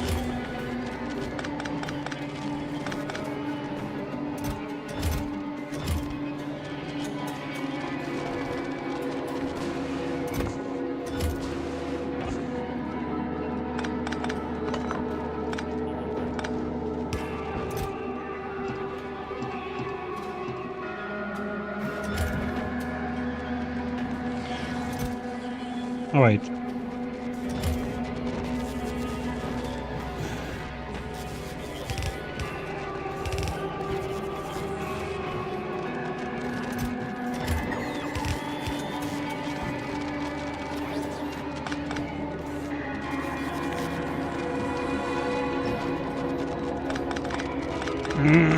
Alright.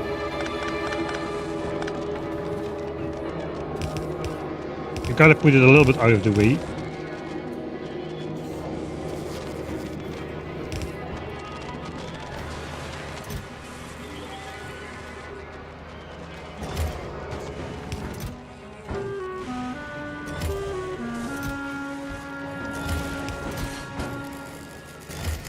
Okay, speed modules.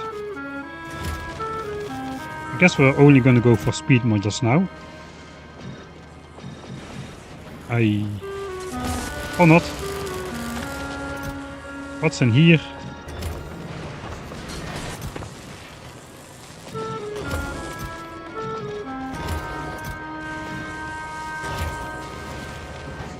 Alright, I guess these are all Mark 1s without quality.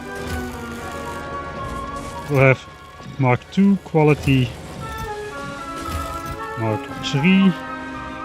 I guess 3, 4 and 5 just will fit in a single chest, realistically speaking.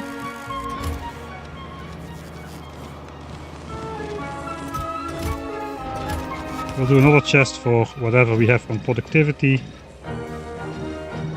and efficiency, because we don't need it right now.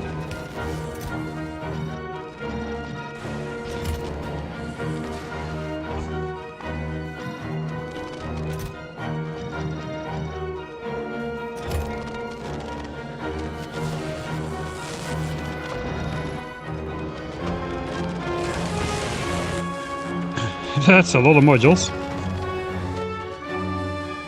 Okay, these are more Mark 1 normal speed, Mark 1 normal speed, Mark 2s. Or like Mark 1 but level 2. This is going to be confusing, isn't it? More of those. And then we go to Mark 2 speed modules. The rest of the inventory is Mark 2 speed modules.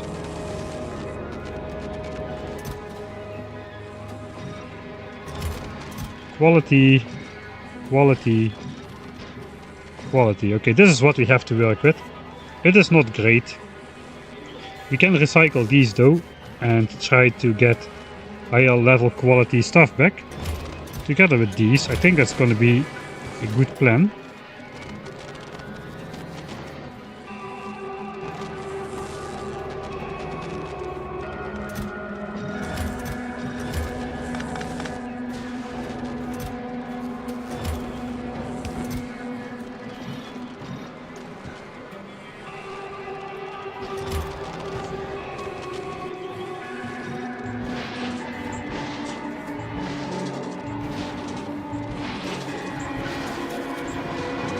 Okay, so these are my best modules. These are actually also my best modules. The annoying part about these is I only have 2 and they are automatically replaced. I'm not gonna use them. Bring him away. They're in the way. Alright. Okay, then we gotta match this up with our good quality chips. Good quality blue chips. This is what we made them for.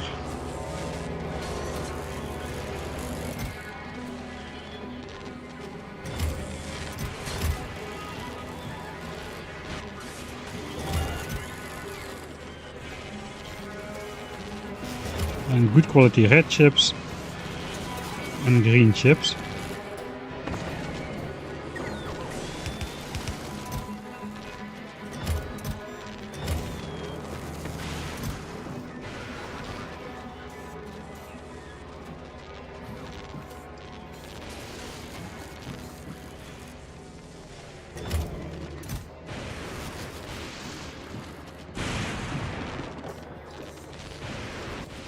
Alright, and we will use these to make whatever we need to make. So that is what we have to work with at the moment. Let's get rid of this. All the laser turrets. Yeah, nice to have the extra range, but I guess we'll just throw everything in the trash for now. Let the bots bring it away.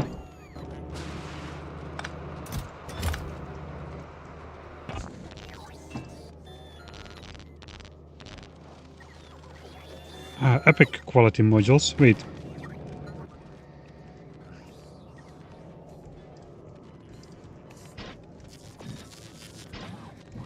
We got some of those as well. We should have more of those, I feel. Alright, they're in here. Alright, so that's good. They're in there. I think we're gonna downgrade these.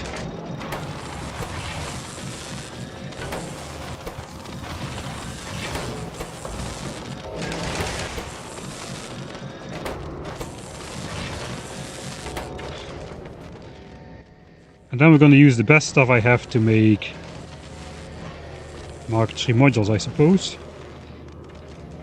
So first, let's see, what is our goal? Our goals are 68 uncommons, 16 and 12. Can I just make those? Can I just make those? I may be able to just make those. So if I want... wait, tungsten... I need to upcycle tungsten carbide. Oh, that is a bit of a pickle. That means it's probably best to make these.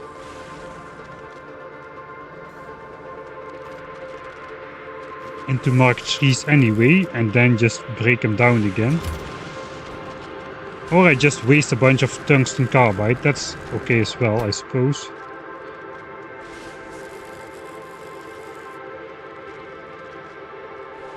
Alright, I cannot directly make those if I don't do it. I need 12 of those. I got 50% productivity bonus on this machine, so I need only 8 sets of ingredients. There's 40 chips of the red. I can just make those.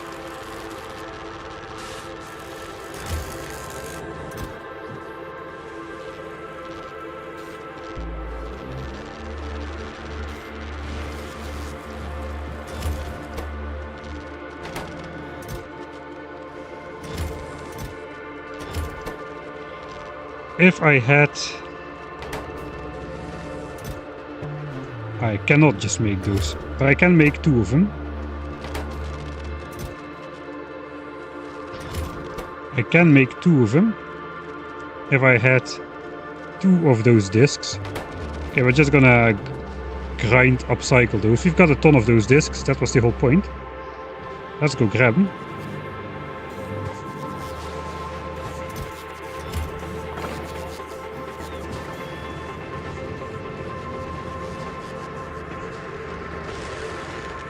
This is not one of those final.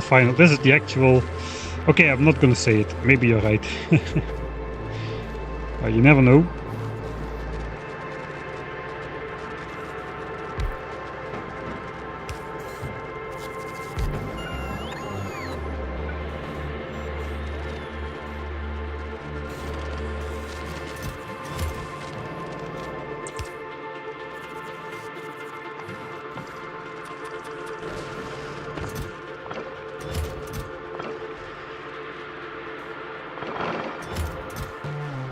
Keep a bit of space.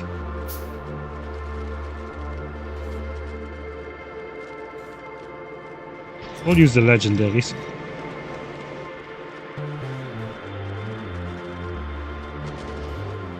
We want to grab...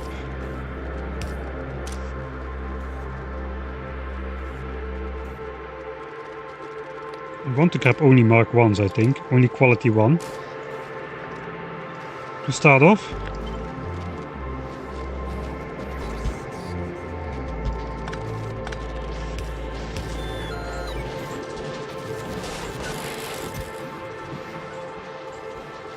Okay, that should make us some good ones, and some of those.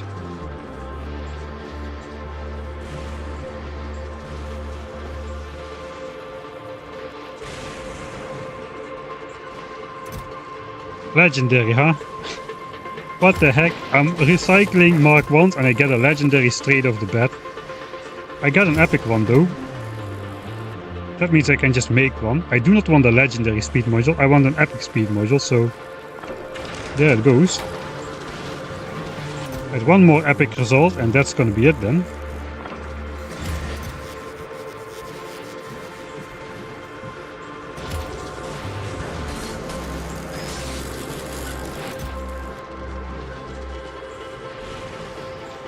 Alright, so I guess I'm also gonna need plenty of these and these, because I have plenty of modules in those ranges as well. So I'm just gonna let this finish.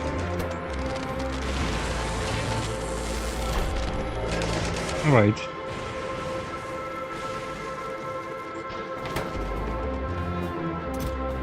First speed module. So I gotta not deconstruct this machine because I'll get a free one after I complete the next cycle.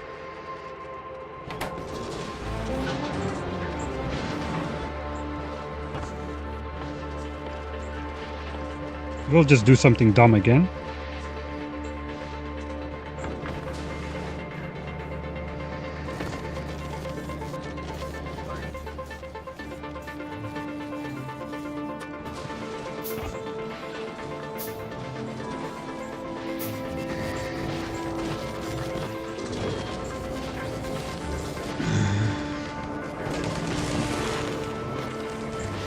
No.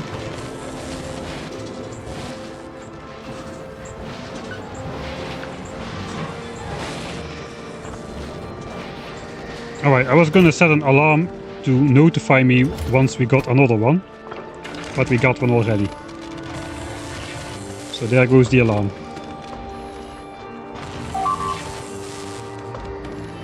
I'm back, what I miss. We're back, we're down to the last... You missed quite an epic sequence, by the way.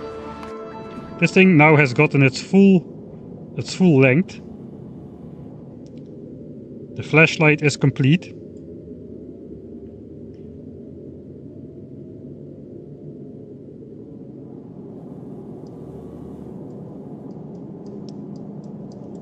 And yeah, the only thing we're missing now is the speed modules, as well as 3 asteroid collectors, I suppose. We're now working on the speed modules.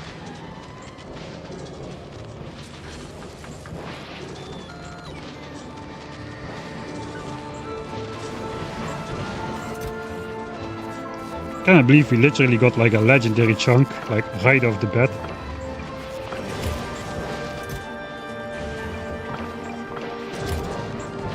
Alright.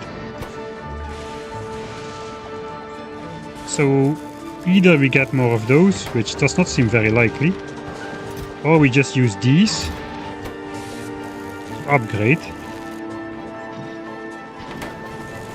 Okay, that's 3 of the hardest done. Now we're gonna use our annoying little trick they don't want you to know about to make the rest of the epic quality, the epic one, not the rare one. Alright, so we need 9 more. 9 more.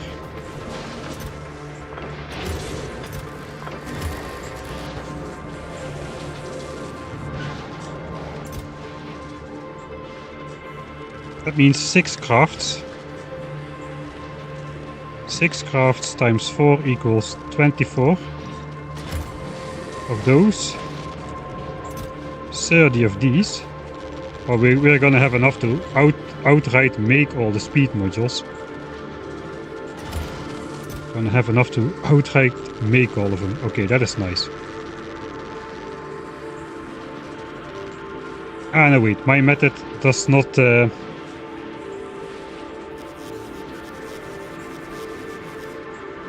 account for yeah, we're gonna have some losses here.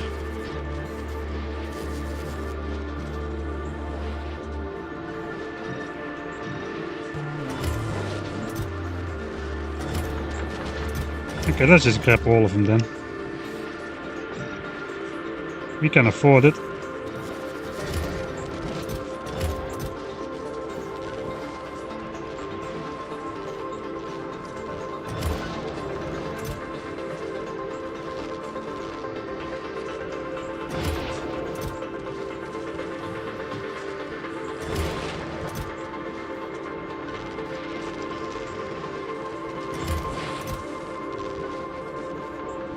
Alright.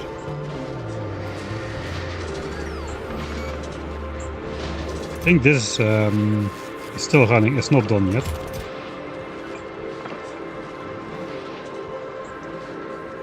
Did we get what we want? We need these as well. So let's grab ourselves that quality.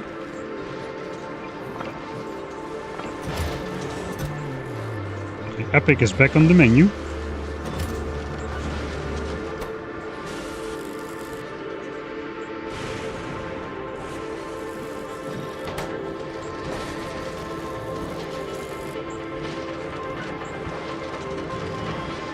Alright, I want to use the good modules for the grindy part, so let's just set up some normal Mark III speed modules. We do need 233 of those.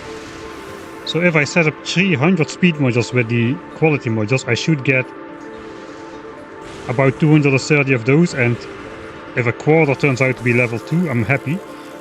So we're almost done actually. We only need to make these, and this will make itself. So let's grab stuff for 300 or so Mark III speed modules. This is going to be easier than I thought.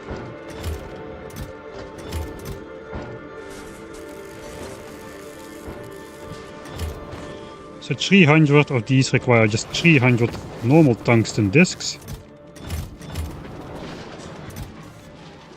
Okay, I guess it's too late to grab them here. We'll go grab them over here.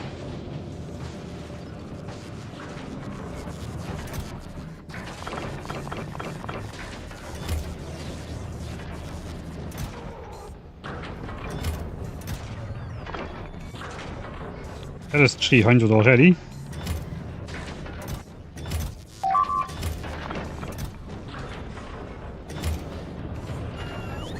What about the legendary Aquilowfish? Not in the priority list at the moment.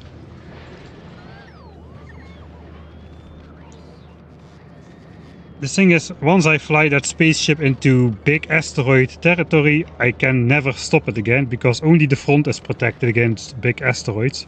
It has to keep flying.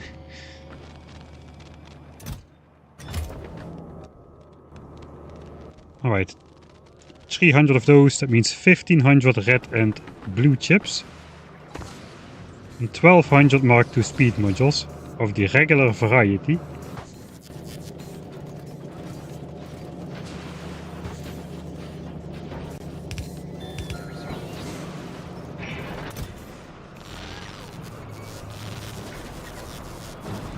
I'm probably gonna set up 6 assemblers, so let's grab a bit more so it's easier to distribute.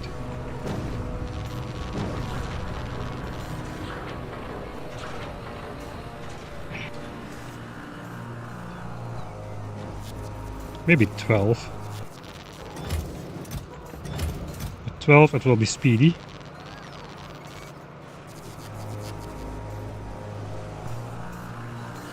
At that point I may as well just set up 15. Right, I cannot make up my mind.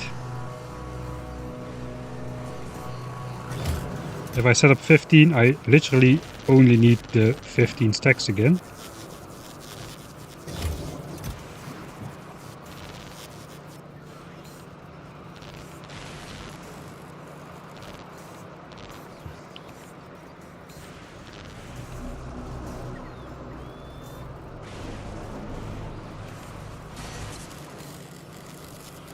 $16, $17, no, that's not right. 3, 4, 5, 6, 4, 15. Yeah, that's correct. Then we'll just grab some more discs as well to make it easier.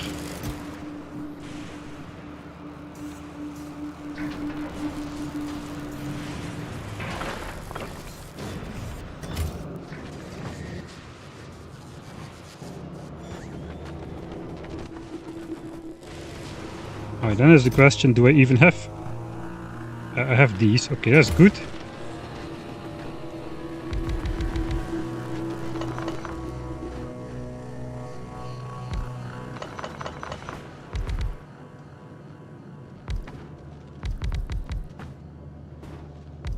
Hand feeding Hendrix will go at it again. Sorry about that, but that's just the way this channel goes.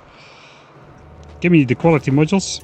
Okay, so I don't have the best quality modules, that's alright. We will just use these.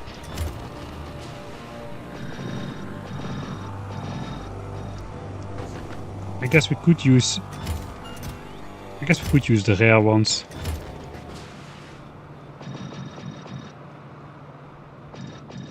Alright, like so perhaps.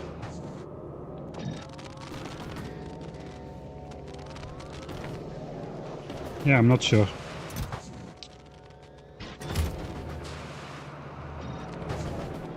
Wait, what? Oh, let's mark the speeds.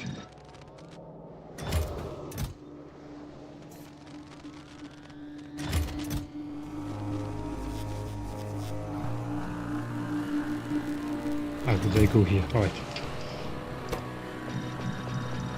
I want to keep some of those for other machinery. I'm going to run this like so. We got 23.5% quality on this row, 20% quality on this row. So roughly 22% of our results should be good. If I did this right, I can just do what I'm about to do. Make speed mod trees is easy. 1 stack of blues. Half a stack of reds and half a stack of these.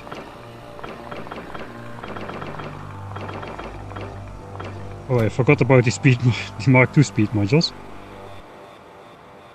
I guess I'll just match it with a stack, so 15 stacks of Mark IIs. I easily have that. Yeah, I already way overproduced what I need to make this.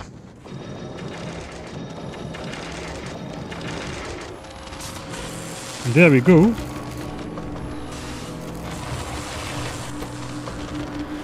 That's gonna run for a while.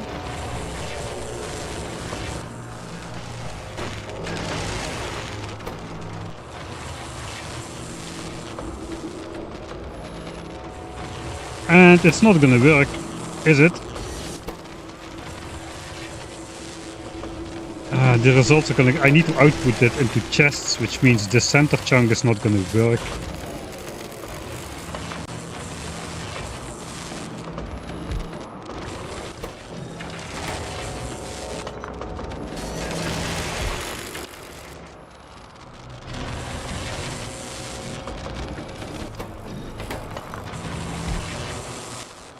Alright, but you know what? This is too annoying. What's the plan for the Doritos?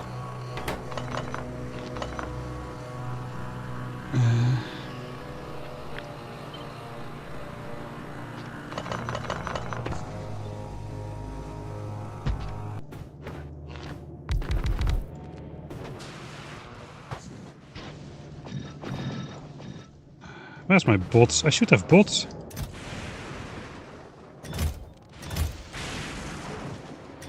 I do not. Alright, then I do not have bots, that's fine.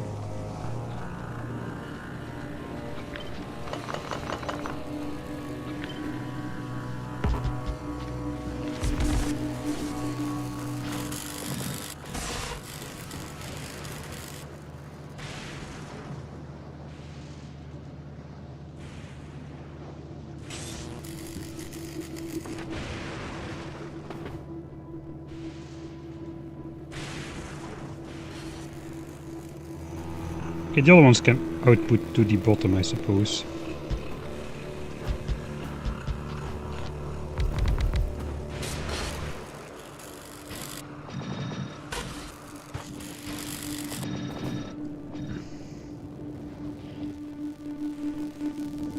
Alright.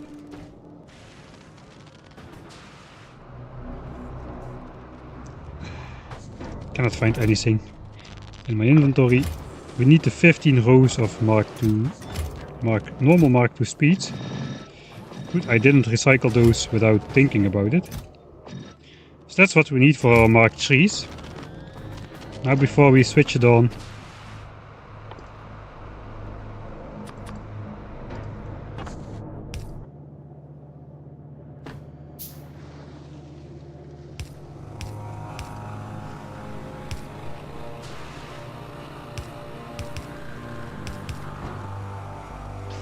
we need to output this,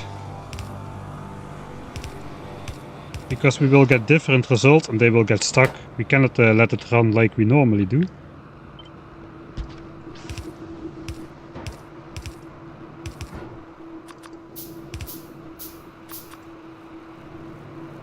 Okay, so now we can start it up.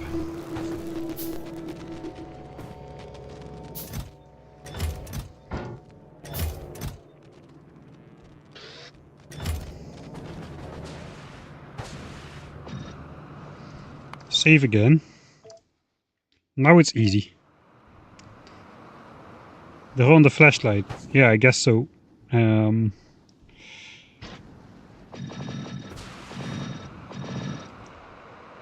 don't think I'm gonna get those things off of there anymore.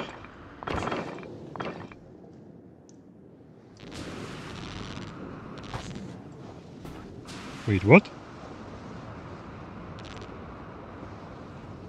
I just teleported to over there, I feel. That was weird. 6:13. I'll make a quick note for myself.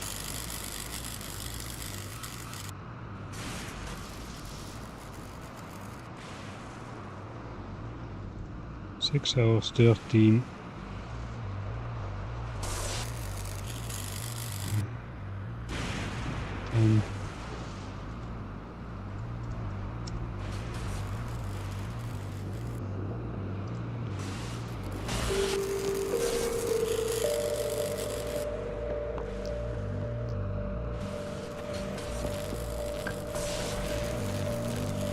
Alright. There we go. Hand feeding Hendrix strikes again.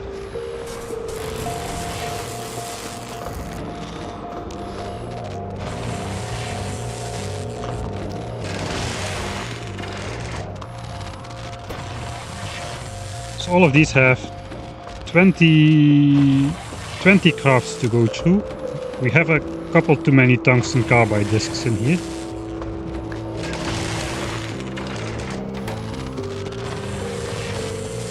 Alright. Rare Mark III speed module. Uncommon Mark III speed module. And a whole bunch of normal ones. Now we get a double result. Let's see if we can catch just one more. And then we'll work on getting the rare and epic ones, which we need. We can manually grade that result. Alright, this is gonna work out, I suppose.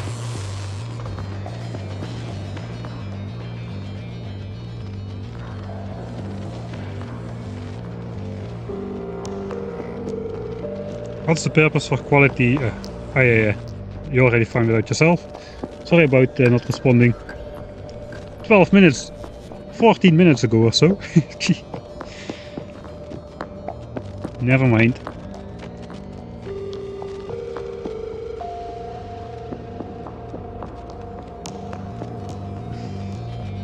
Alright. Then grab the inventory yet again. We've got our magic module maker. And we're gonna try to get as many epics out of that as we possibly can. We need, let's refresh our memory, 12 epics and 16 of those. 16 rare ones.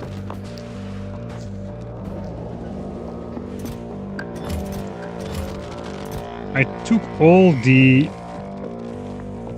rare ones which I have.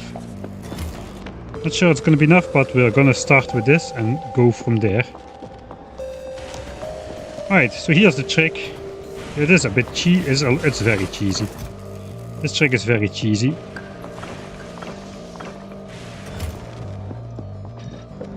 Give me my modules. Right, roughly 31% chance to get an epic one. But actually we have a 100% chance to get an epic one if we just block the output with an epic one. We input the ingredients and it starts running.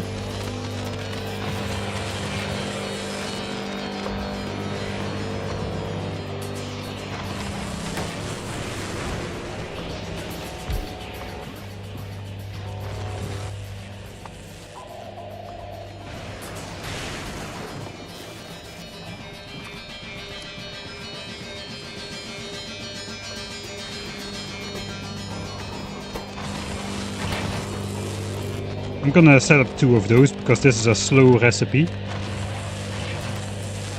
But what happens now is either we get a second one or it stops at 100%. It stops at 100%. That means it's not an epic one. It may be a legendary one, but it's very likely just a rare one. We will never know. The chance of an epic one is like 3% or so. And the chance of a normal rare one is like 70%.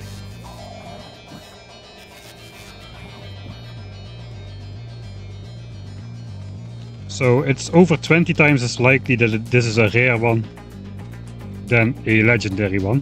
So we're not gonna take the result. Basically what we do, kinda similar to the infinite productivity glitch, but not as severe. We can just deconstruct the machine and get back our stuff.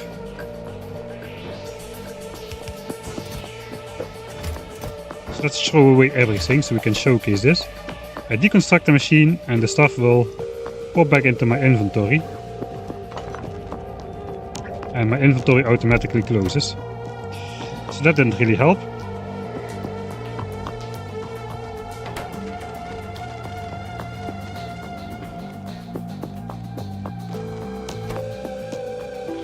But yeah, I got back my stuff. That's not visible because I should take this out then.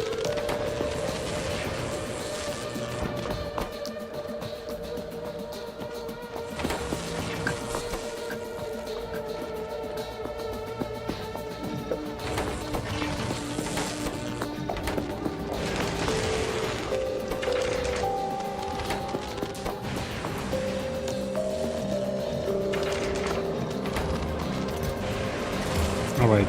Now we can have two shots at seeing it.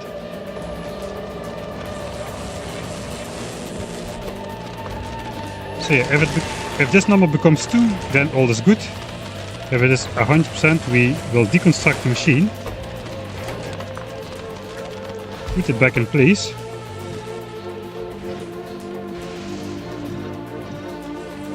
And we have gotten back the ingredients. So we just try again. We will try again until we get epic ones. Here same. Does not go epic, so we take it.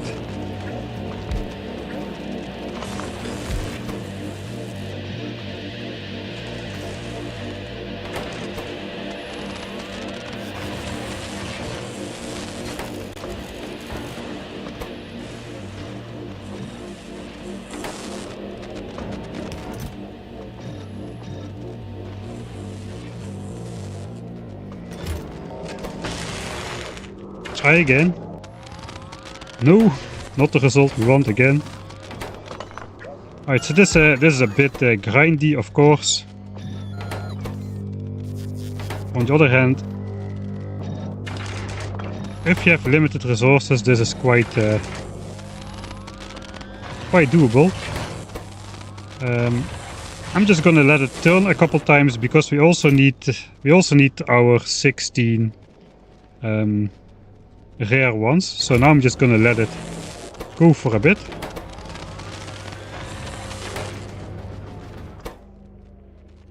It looks like we need another 15 stacks of speed modules. I always miscalculate that somehow.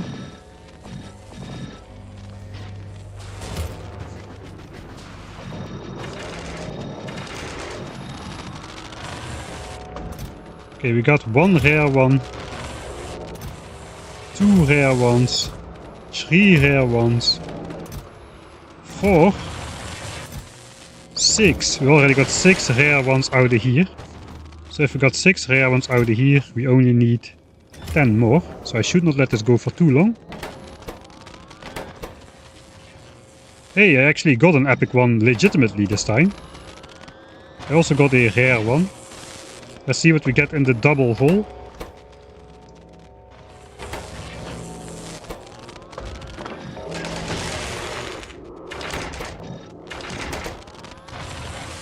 Two epic ones, that's epic. Literally. Alright, with a little bit of luck we have 8 epic ones after this one completes. Factorio gambling.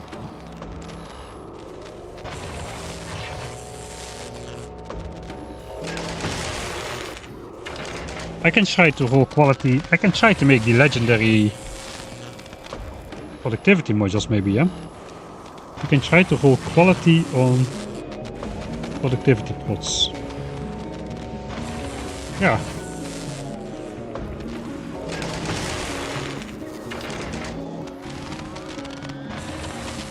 We got him. Well, that was very lucky. 8 out of the 12 we've got.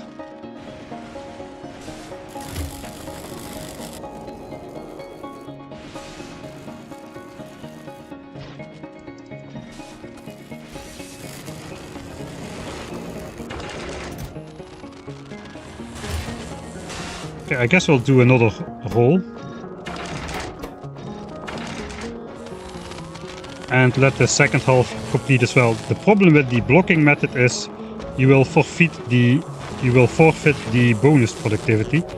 So the second completion will not have the extra module output because the bonus just resets every time. But a 100% conversion rate on one quality up is also pretty nice. So if you don't like the gambling, you can basically use this. This is basically save scumming without saving and loading. It's basically the same things like save scumming. Alright, so now I could deconstruct it, but let's just let it roll. You never know, it might be a legendary one.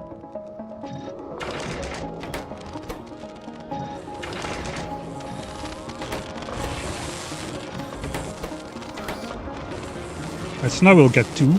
After this we have enough rare ones. Then we can try rolling for epics again.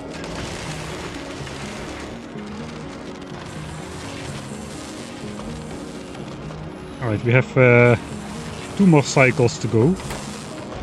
Then we'll tally up the results from this quality grinder.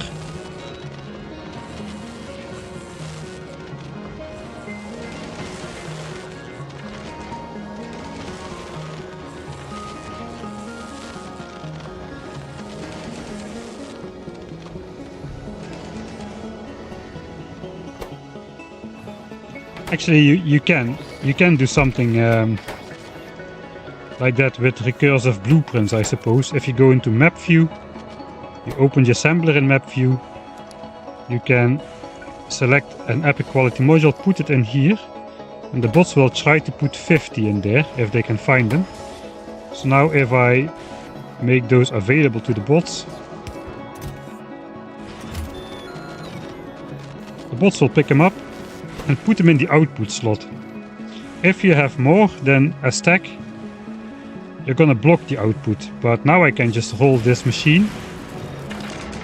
It hasn't got quality in it, so it won't roll the rare one, but the result will still get blocked.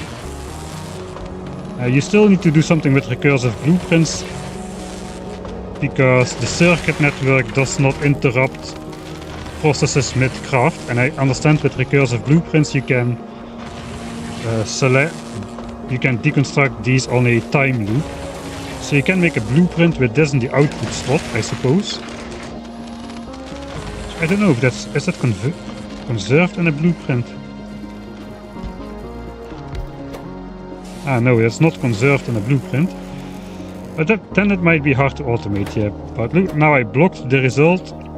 I can just deconstruct it and get back my ingredients.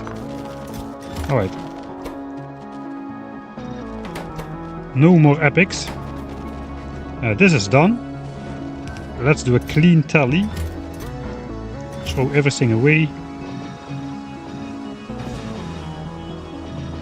And see what we got. Let's open the chest of destiny. We need 233 of those.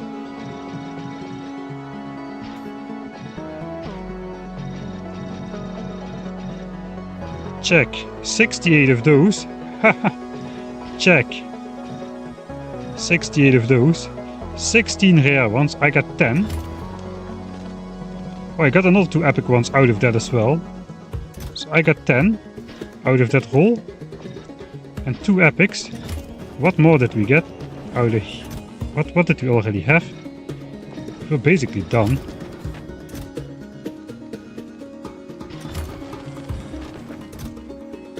We got 17 epics, 17 rare. We need 16 and we need 12 of those, basically 2 more. We just need 2 more epics. All of the speed modules will be done. Alright, so I guess we'll use the save scummy method to just roll 2 of those.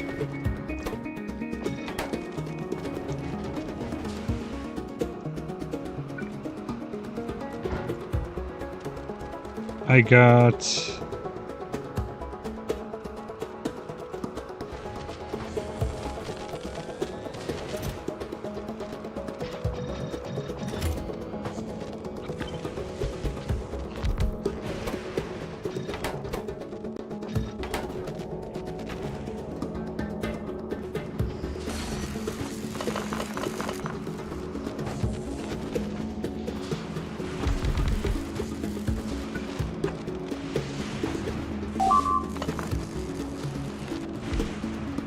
We're gonna do this a bit bigger.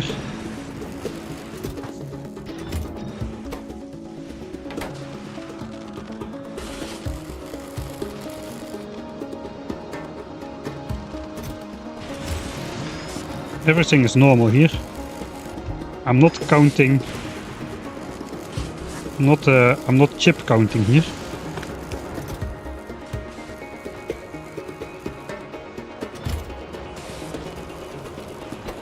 Right, so now let's go large. Now we go with large scale. Block every output. I'm not sure we have enough to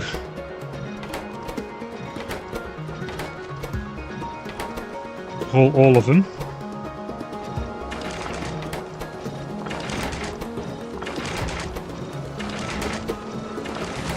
Okay, that should net us 2 epics at the first try. Averagely speaking. Alright, we no longer need these. I'm gonna keep this in place now, for now.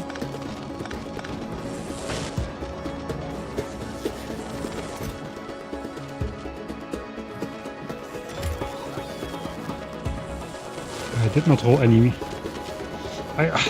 making productivity modules for the... No, it doesn't make any sense. It does not make any sense.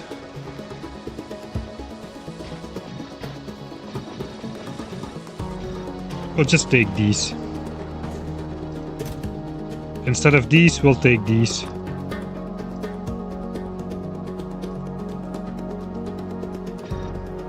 First of all, I cannot make these because we need Biterex, which I don't have. So the best I can do is productivity module Mark II. That's way too much effort for something which we are not going to use anyway. So until we can make those, we just we'll just use these to fill up the science assemblers with something at least. All right. So no epic. We got one epic. No, no, no, no, no, no. Come on, 2 more chances. No, and no. We got only one epic. Wait, what?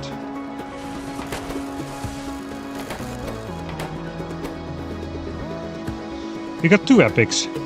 Ah, yeah, because I blocked the output. Of course. Alright, this machine is done.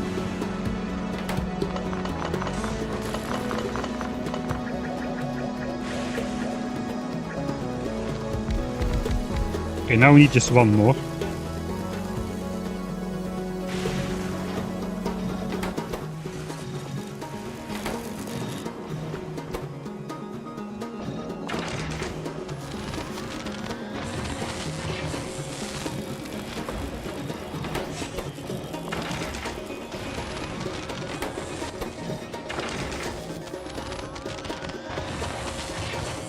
Okay.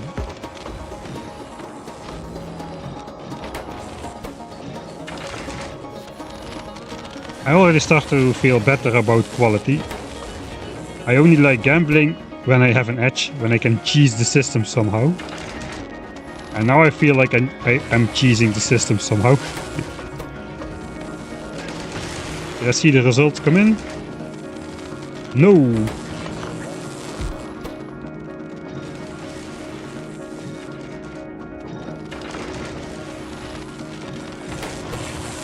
No!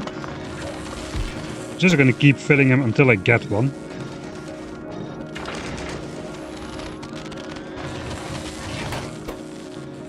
No!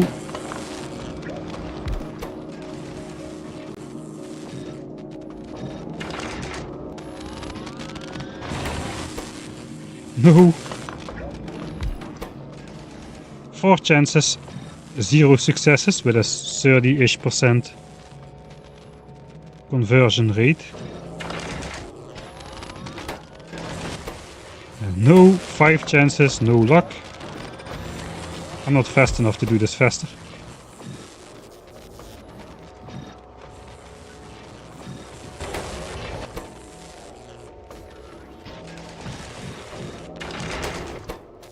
No, 6 chances, 7 chances, 8 chances.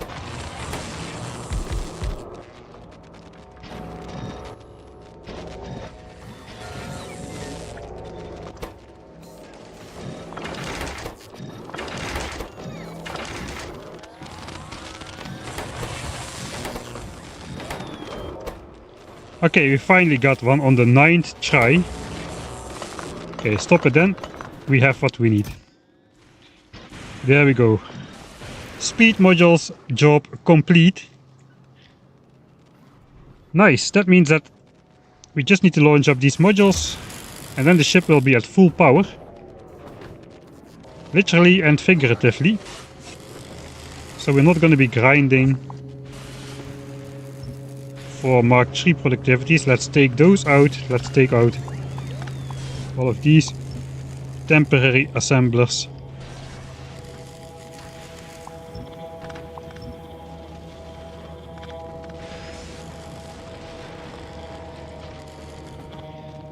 And we're done.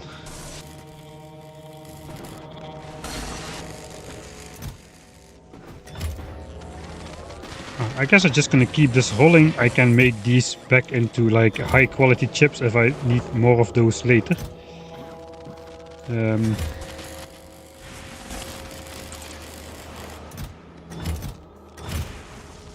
Yeah, for now though I don't really want to bother with this.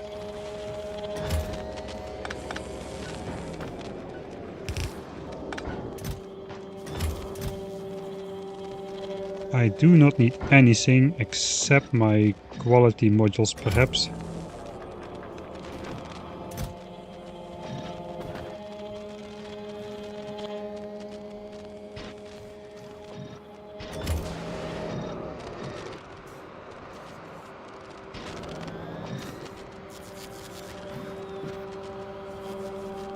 There's nothing I need. I don't need anything anymore. There's nothing I need. Nothing I need. I'm gonna forget I put the stuff here though, but I guess it's fine.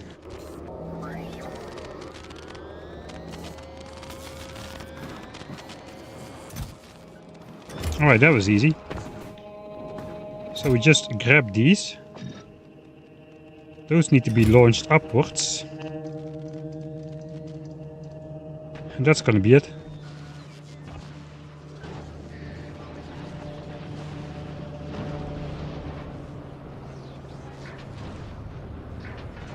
Ah, the one that succeeded, yeah, we could have used the productivity. But then again, we only need one.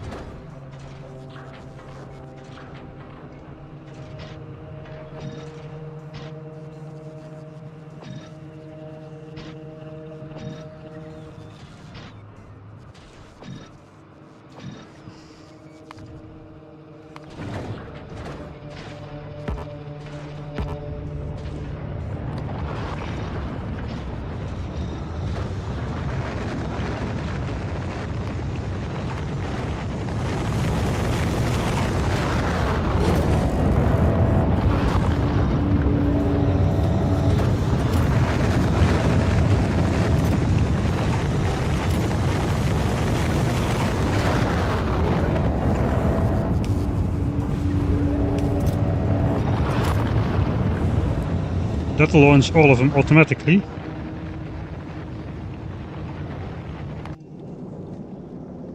That means these things will finally have modules. Okay, who gets them first? Looks like the ice cube melter, the crusher. We'll actually only need the speed once we really are going to be far out in space.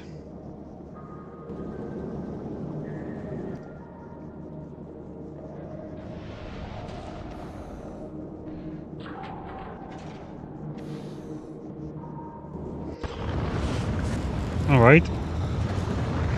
Yeah, I forgot something. I need some replacement asteroid collectors.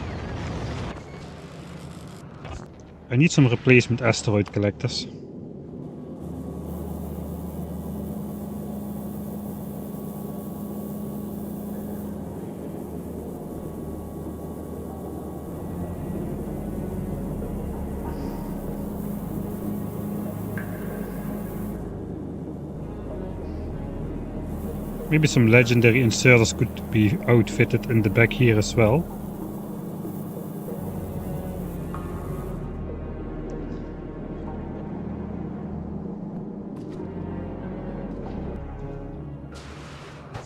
Okay, tell me, what do I need?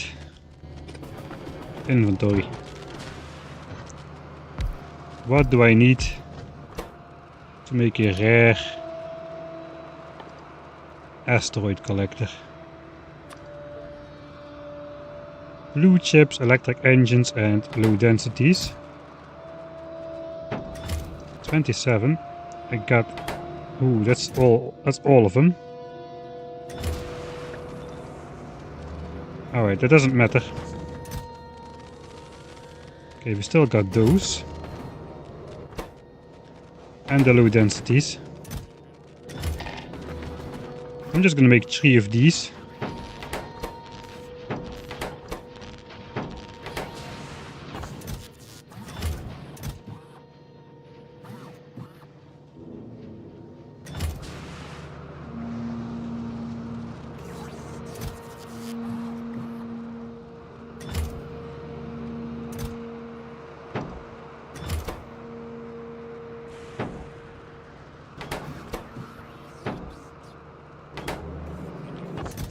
I'll be using some level 3 chips to make some more level 3 engines, because those I will likely need later. Without quality, I just want level 3 stuff here, because I'm out.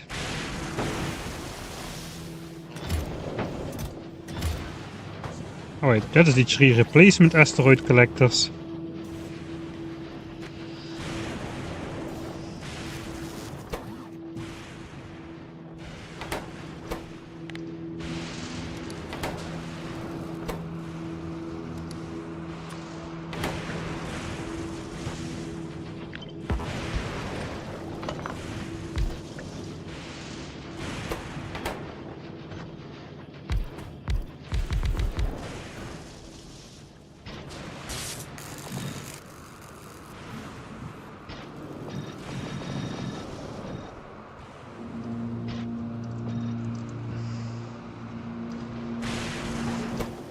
Looks like I'm gonna be going for another round.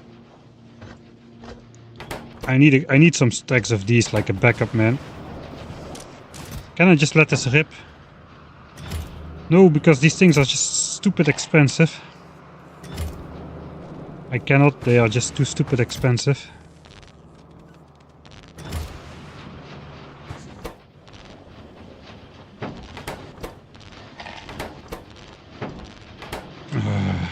Grindy grind. How is missile resupply going? Actually not very well. I should send the spaceship out on a... You know what we'll do? Yeah, we'll send the spaceship out on its own solar tour without me.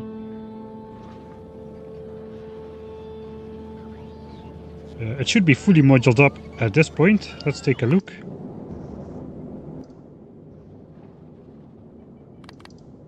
So now it's just the 3 asteroid collectors which we are missing. And 16 legendary productivity modules which I'm going to overrule.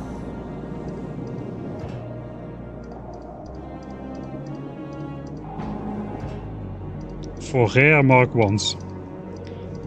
Not 25% per module, but 6. Anyway, it is just to have something in there. At least it colors nice with the beacon color, right?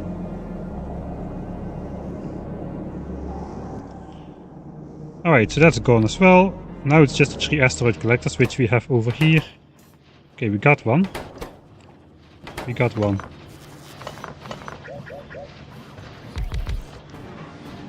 And we can do it with 4 assemblers. Okay, I should bring down my bots because this is so much easier with bots. Let's throw them out.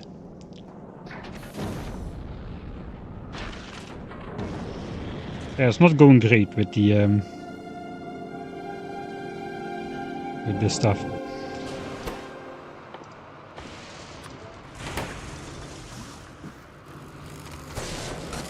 I can make some good quality repair packs actually. That would be funny.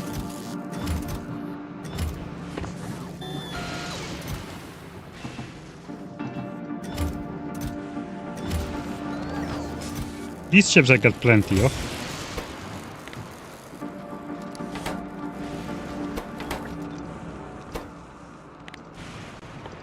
I just want to change the quality, man. Why do I gotta find through all the recipes again?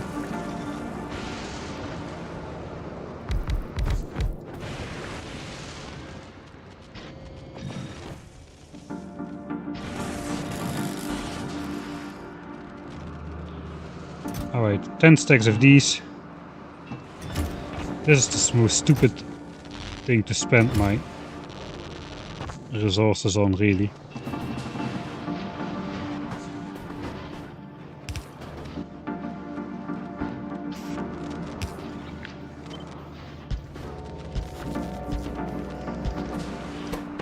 Okay, I'll block these once more.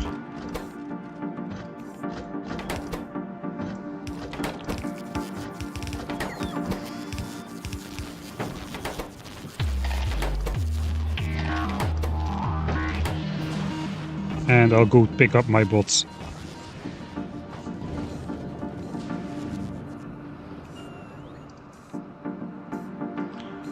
And the rest of the garbage, I suppose.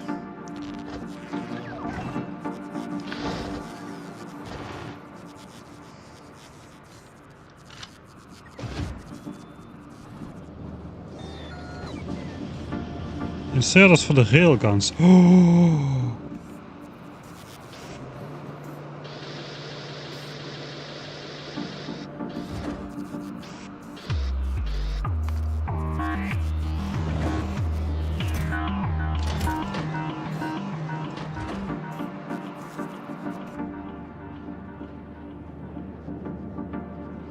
Okay, no rockets. Let's go, no rockets.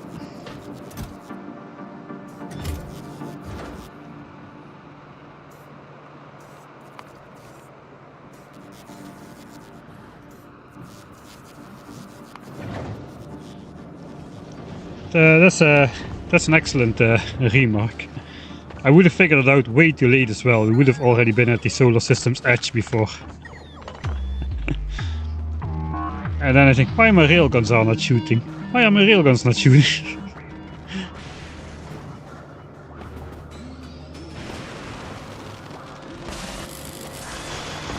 Okay, what do we got? I want a stack of these then.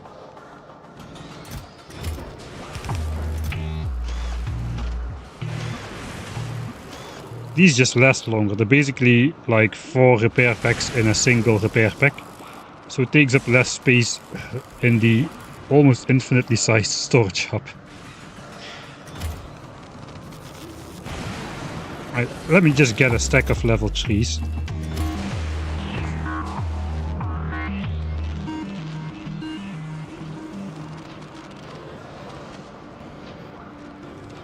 Why is that already going?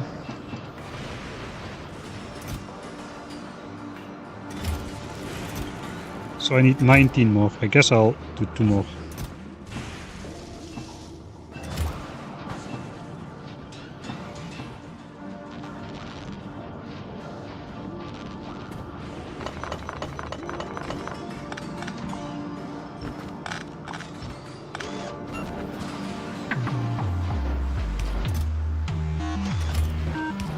I need level 3s. That's what I need. A full stack of level 3s is like 3 stacks of repair packs.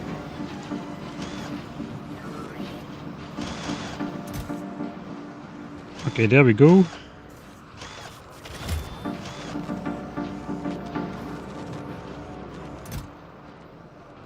Legendary repair pack. 1800 durability. Worth it.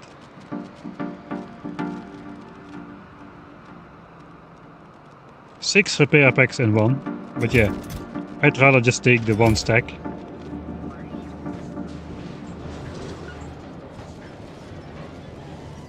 Yeah, exactly.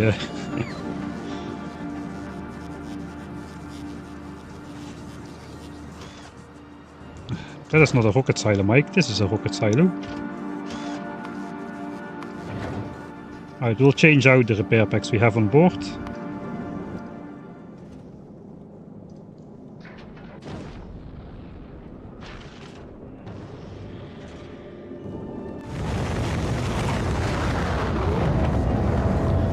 I also want to send these, a stack of those. I accidentally sent those down.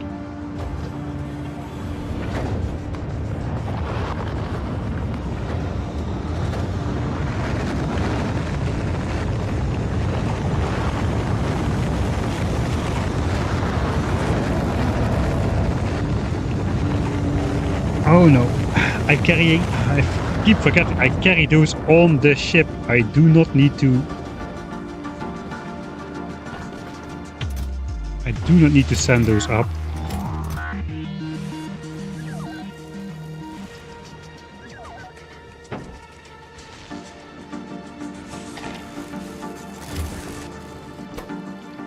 Alright, good result, not good result, good result.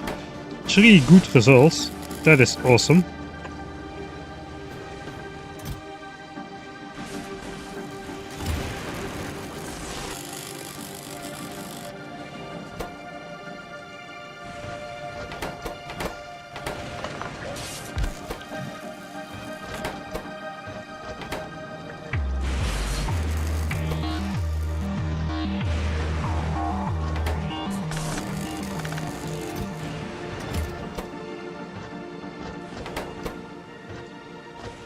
And this basically just snowballs out of control, I suppose.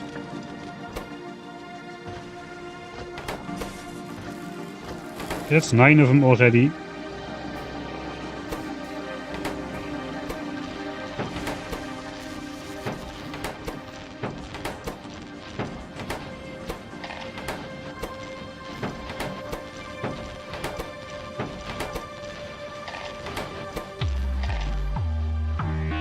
Okay, out of Mark II. That is why I'm doing this. I'm again out of Mark II.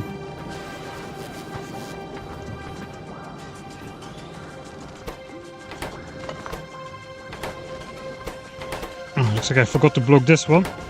Let's recycle it. And get some more of those.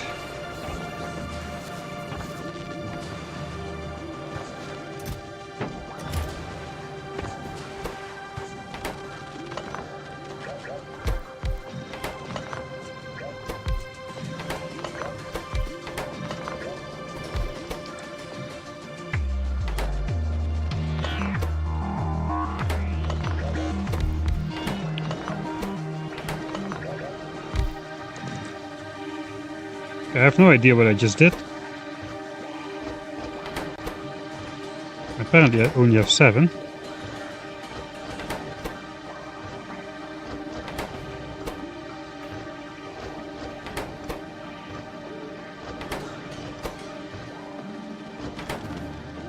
Or do I?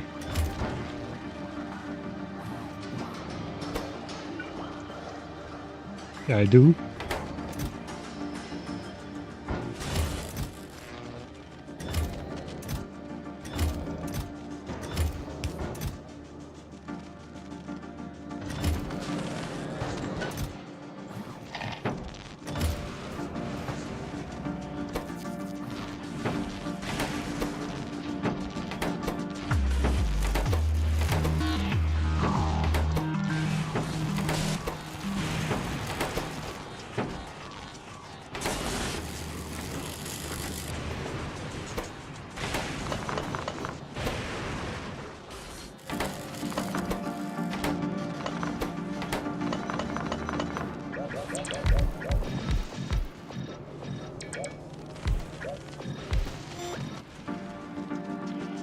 Right.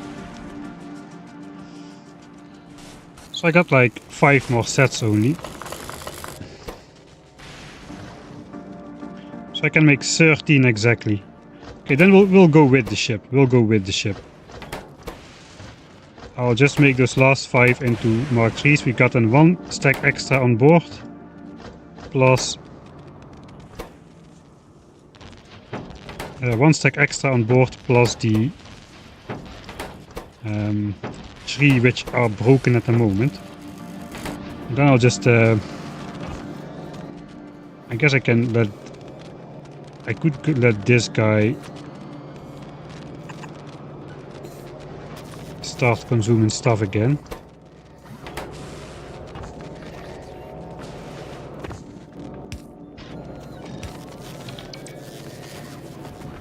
Trying to get some good rolls. It's actually a valid target for the legendaries, if you ask me. Okay, this thing is done.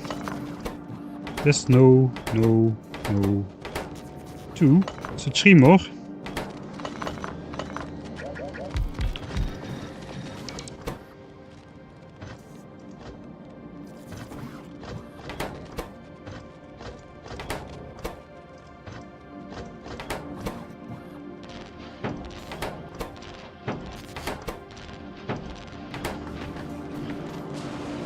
This is gonna give me cargo bays.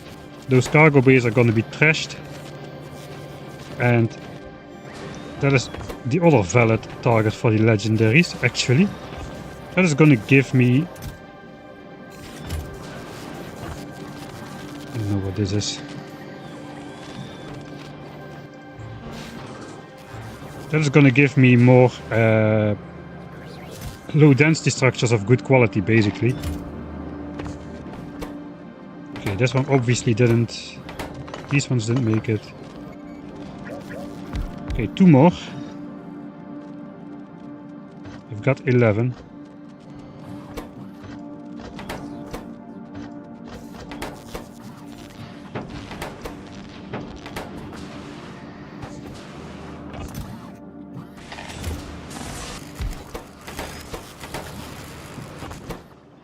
No.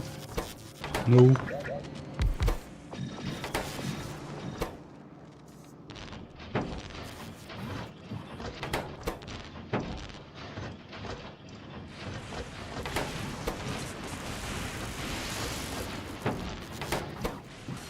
No. Alright, let's get into the rhythm. No.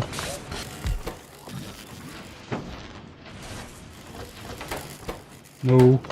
We need 2 yeses. Just 2 more yeses. And we'll be done with the grind. No.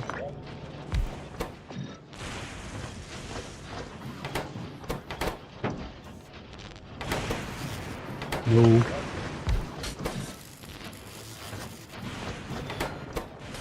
No.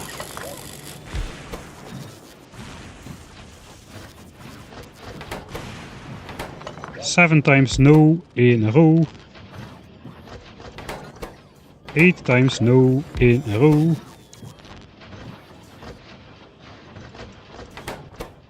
Nine times no in a row. It's almost like it has been prevented. Okay, here we got one. We finally got one. No. Okay, we got one. We got it. No, we didn't got it.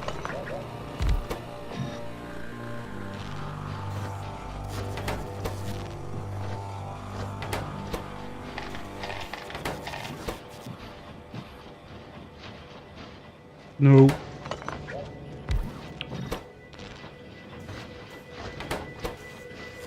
No. One more. One more. One.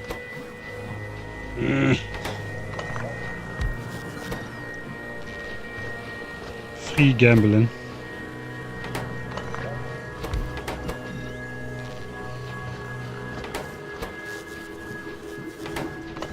I'm due to get one.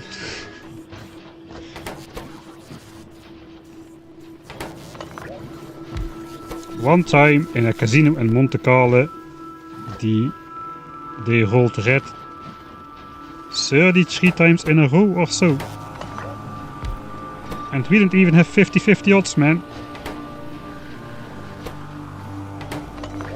We have basically less than 1 in 5 odds, realistically.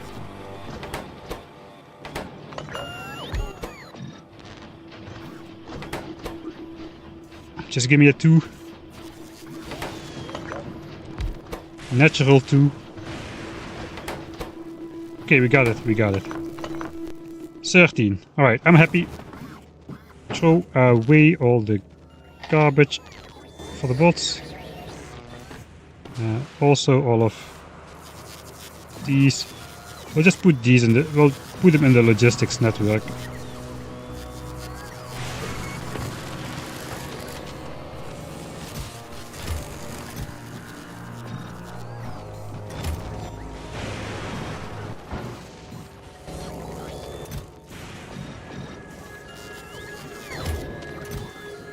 Normal Mark 3 speed.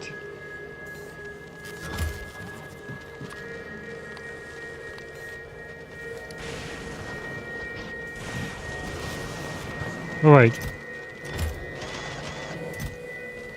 What if we got nothing too interesting?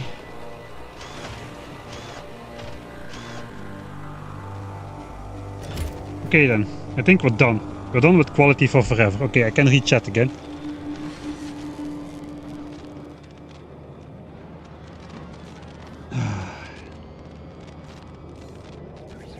Just finished the Factorio video. Thanks. Did you not see it before? Just curious, because one of the reasons I do the supercut is because it often reaches a different crowd than the weekly series. I think it has something to do with the length of videos people usually watch. If you watch a lot of long form videos, I think you're more likely to get recommended the long form supercut than my weekly series, which is why it may reach new people. Total just guessing in the dark here, but that's what I think what is going on.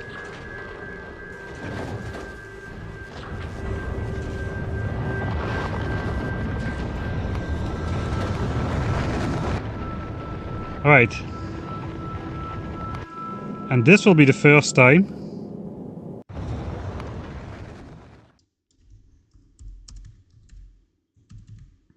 the flashlight is complete.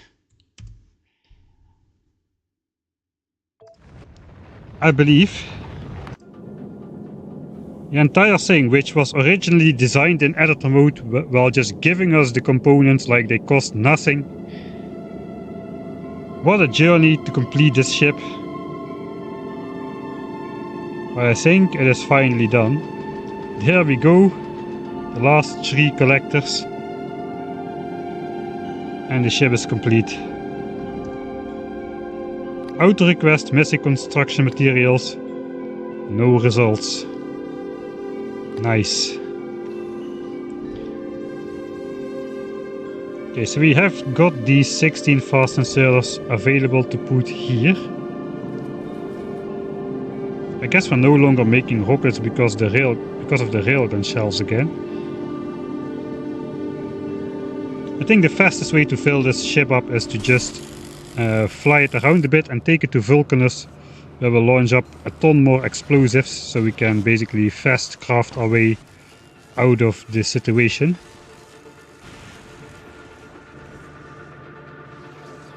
So yeah, not last time I touched down then, if we're gonna do that.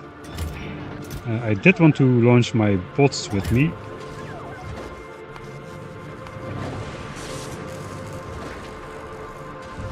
I don't think we need to take anything else. We are off.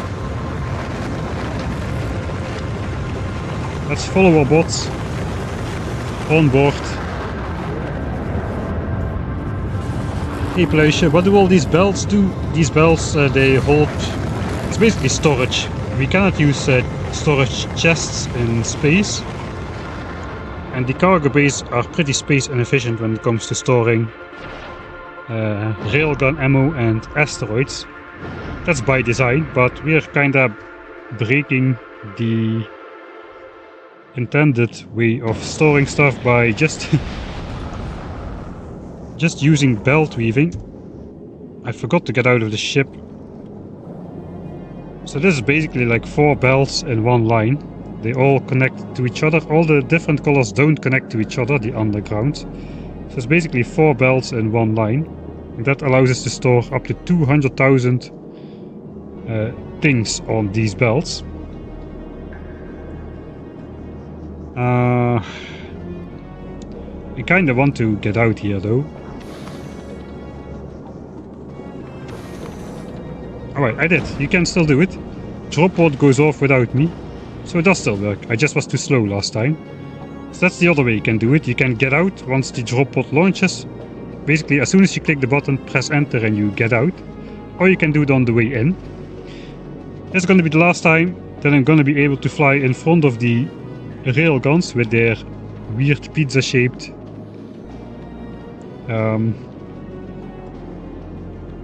thing. This is going to be a little bit scary. How is it looking in front of the ship? I might already blow it up. I'm too lazy to pump empty the fuel tanks. Let's just lead by example. If I break stuff, I will reload and I will not be lazy. The ship is going to go very fast very soon.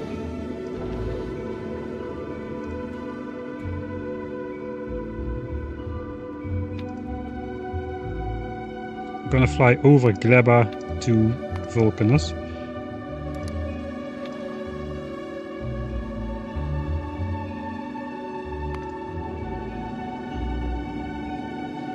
Alright, so now it's the scary part. Ship going very fast.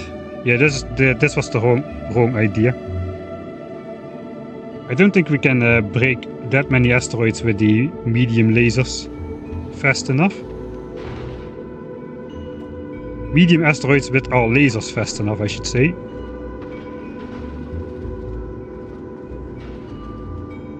Okay, speed is going down though. Maybe we'll survive. Okay, being lazy did not kick me in the behind.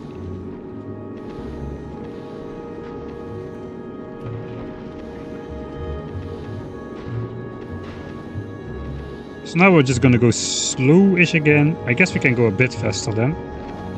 We will catch the resources.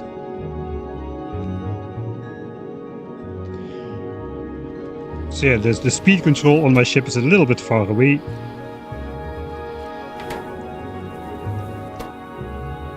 Okay, we have automatic speed control on.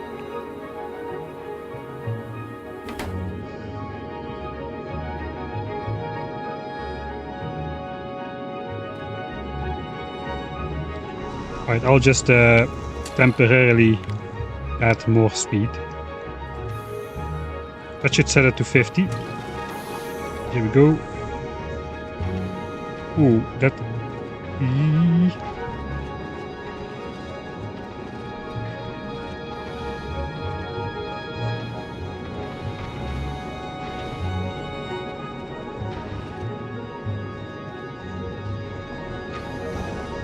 is too fast, I suppose.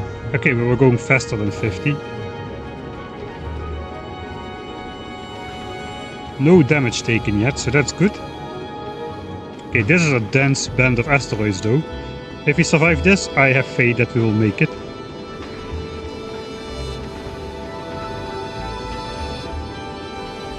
Okay, pretty good.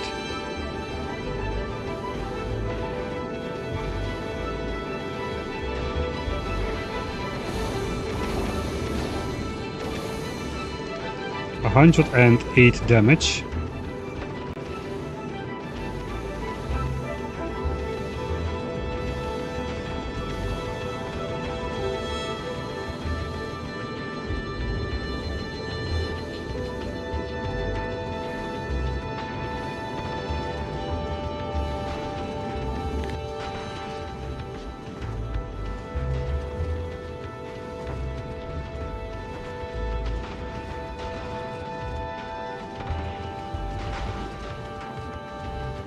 $108 damage. Base damage is 20. What does one level give us?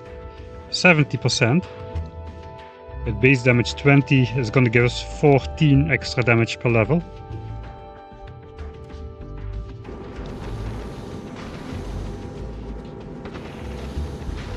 So we'll go up to 100, from 108 to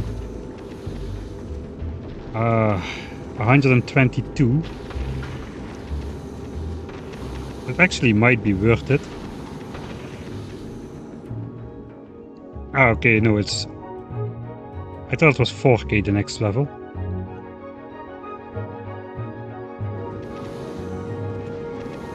Yeah, that's not gonna be in time.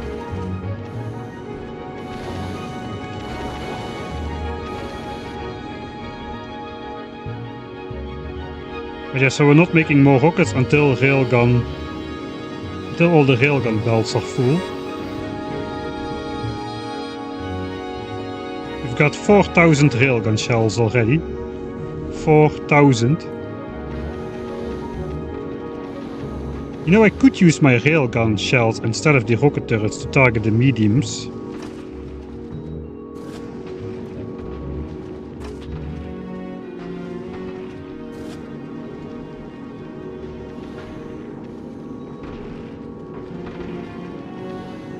A railgun shell costs only 2 explosives and it has the chance to hit multiple targets.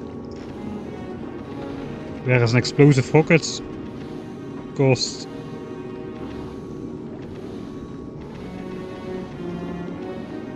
Explosive rocket costs 3 explosives. We should be doing enough health to one-shot a medium asteroid though.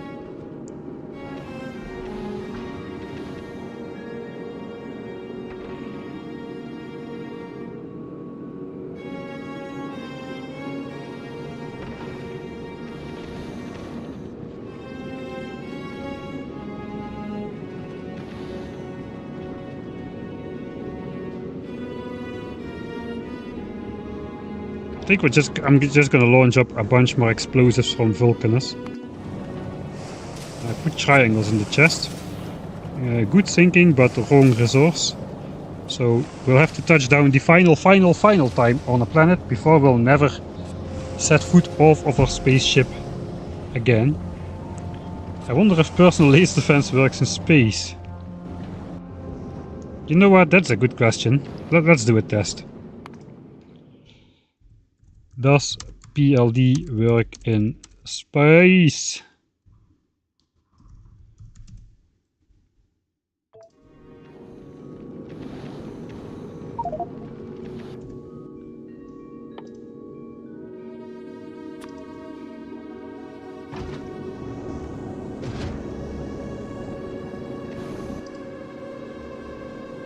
Personal laser defenses. Away with the legs. Away with the solar panels. 20 personal laser defenses.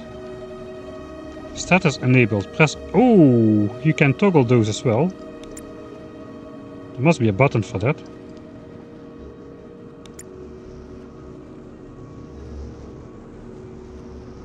There is... not. There's a button for everything, but there's not to activate the personal laser defenses. Press Alt F to toggle. Alt F, disabled. Alright, Alt F to toggle.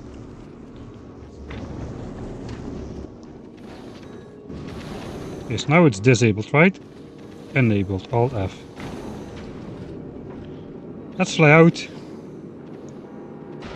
Oh, it's enabled. Heh, personal laser defense does work in space. And 20 of them are still pretty effective, even though they are nerfed, it appears. 54 damage, that means like 5 damage per shot, but we have 20 of them. So that's 50 damage per shot. Alright, it does work in space, that was fun. Research, I don't know what to research anymore. We don't need anything anymore at the moment. We've got our level of explosive damage which we wanted, this 32,000 science spec level.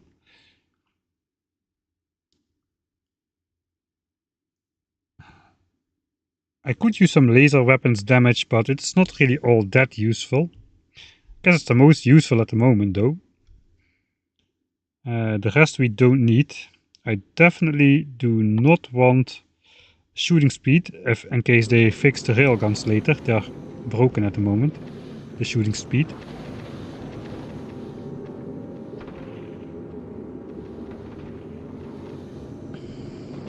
Okay, what are we producing on board? Are we even producing rockets? Yes, we are.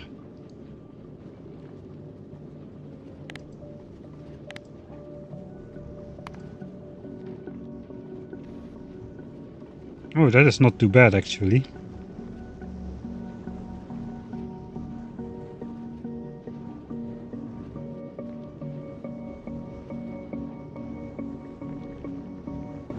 Why does railgun ammo go to 0 though?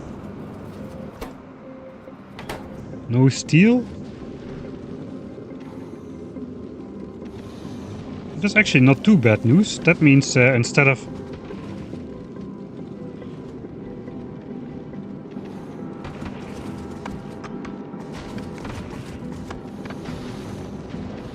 It means that instead of...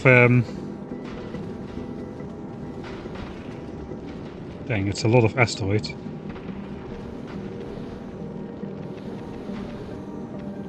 Instead of railgun shells we are producing rockets, because we don't have steel for the railgun shells, but we do still have iron on the belt to make rockets, and for the explosive rockets we just need more explosives. So even though this is not making explosives, we are making rockets. And we're making them faster now, because the speed modules are all on board. What is the power level now? With this minimum state? Yeah, it just jumps up like crazy, which is why the accumulators are no good with our 16 megawatt possible catch. They won't deplete, but they won't be able to supply the enormous amount of peak power which is possibly used. So I guess this is fine.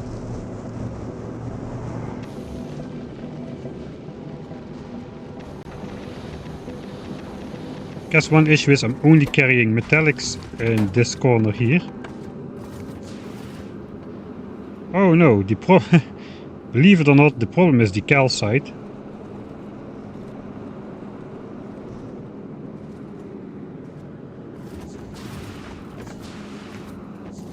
Okay, I'm just again gonna manually solve that, quote unquote solve.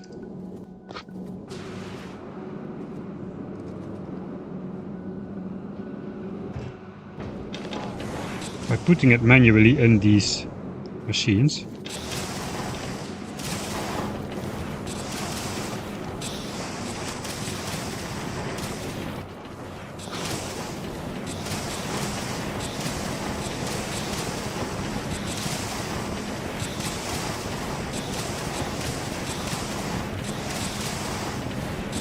No, there is nothing else to eat iron. It is the ice asteroids which is supposed to provide the calcite for here. So I'll just fill these belts up once again with unstacked calcite. That should diminish the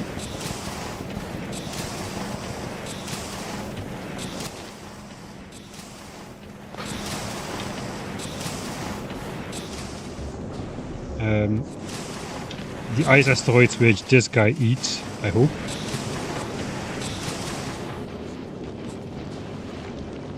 But now we ate up all the metal asteroids, which is fine, we'll get new ones.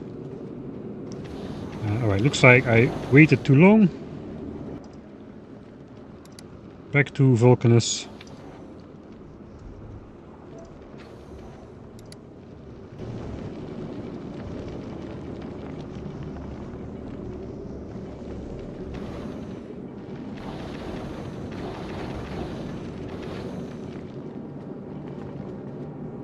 Okay, stop that Vulcanus.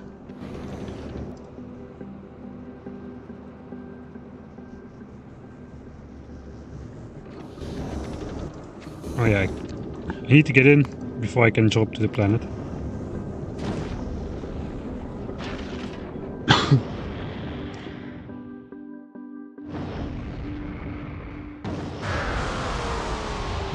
When designing in space, what did you use to be able to directly place items in space?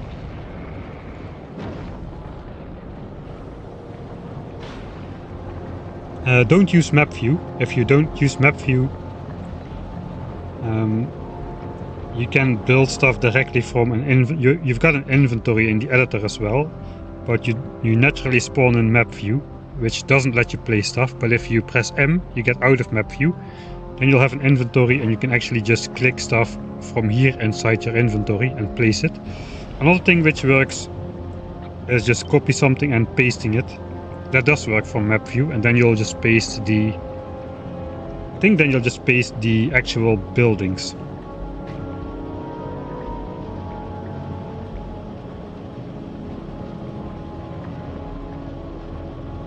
Yeah, I cannot make supercuts from this series because the maximum video length is 11 hours. And every stream, I can probably not even glue 2 streams together. I'll already be crossing that. Also, I don't think a lot of people are going to... The streams are long enough to make this into a 300-hour video. It would be a bit too much of everything. Alright. So not these, I was supposed to send up these.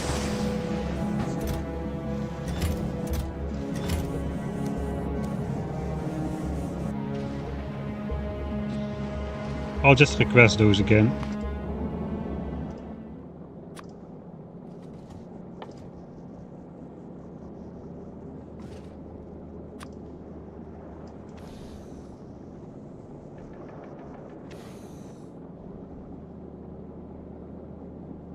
I don't know how many will launch. A lot. Because, yeah, 3 per explosive rocket. This is 4,000 rockets only. That gets us up to 5k rockets for the start. I suppose that should be good. But then again, we're also producing railgun shells still. So we'll see. At least we'll be sending those up 500 at a time, so that is good.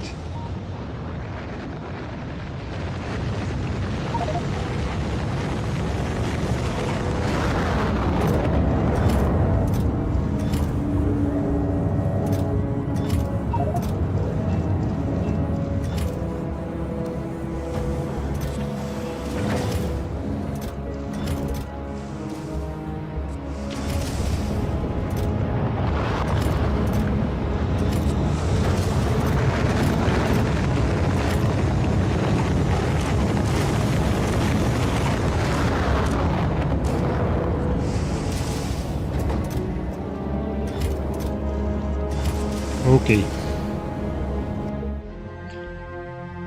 I guess let's go out of earshot of that rocket silo. Is this replenished? This is already replenished. Super expensive, this stuff, in terms of tungsten. Let's see if we can spot our 3 friendly local worms. Small worm over here. Medium over here. Big one over here. Looks like we can spot them all three now. So sweet. Our own pet demolishers. Medium guy making his way to the northwest. Can you set a pin on the demolishers? Yes, but won't it be on the screen all the time?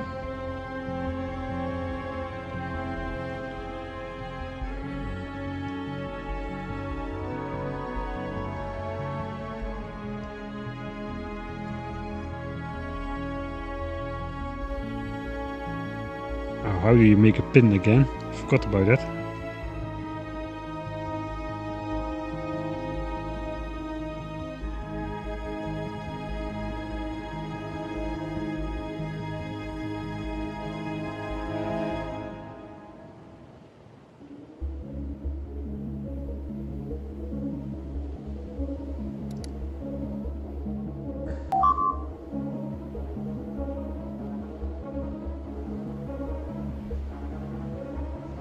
Alt right click.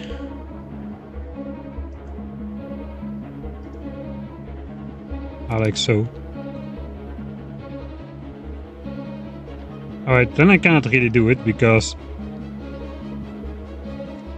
they move around too much.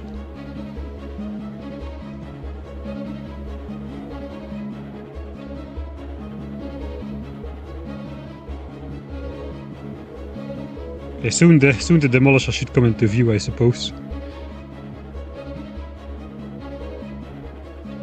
Okay, let's watch what happens. He should be here any moment. There he comes. Zoom in and do it on the demolisher itself. Does that work? Okay, we'll try that.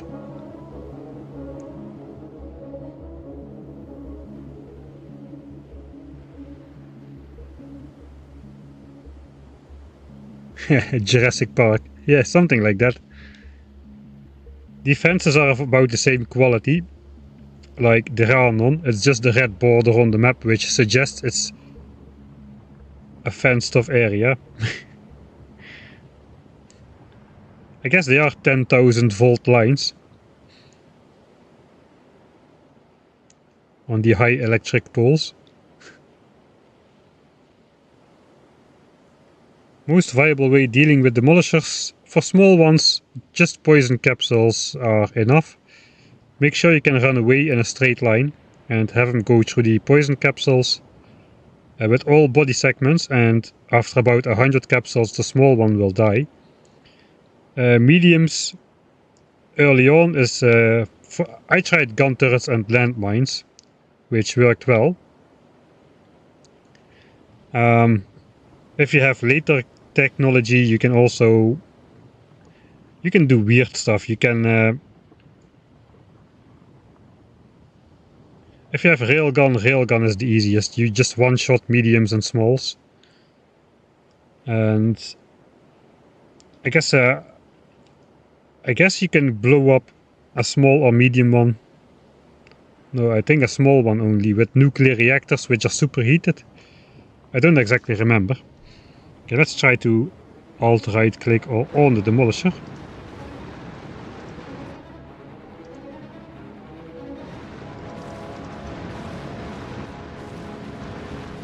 No, it doesn't seem to work. Alright.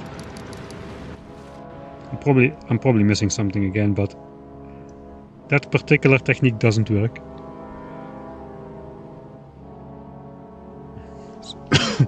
So I got my two memorial sites up here. This was my first medium demolisher kill. So I just lured them into the front.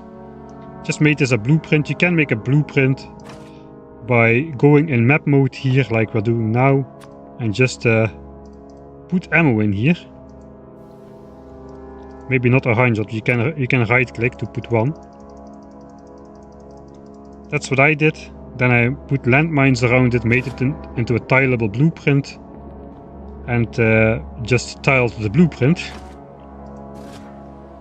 I lured the demolisher in. Don't don't throw poison capsules anymore on this guy. You are too close, he will demolish you. Actually, no, it's not true. You can throw poison capsules. It lingers for long enough, but don't stay close by because he'll open up the ground beneath you and you'll die. Happened to me as well a few times during these streams. Get all the I think I had only blue technology damage upgrades at this point. I'm not entirely sure though. Maybe I had a little bit more. For big demolishers, this is not very effective. Here I had 2 infinite levels of damage upgrade, and it still took quite a while to kill him. So that is a low technology solution, I would say, compared to things like railguns and whatnot. So yeah, no cams on the demolisher. We'll have to do it manually. Unfortunately, I wish we could edit. We could edit the terrain. We could maybe make them adjacent or something, but oh well.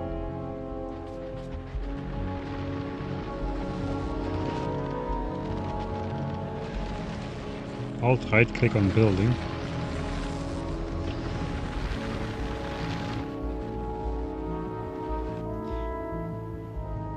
They should totally add that to demolishers though, the alt right click thing. I mean, how cool would it be if you could do this?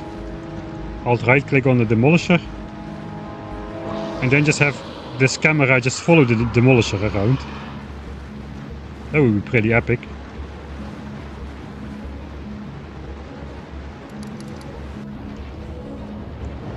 Alright, still launching.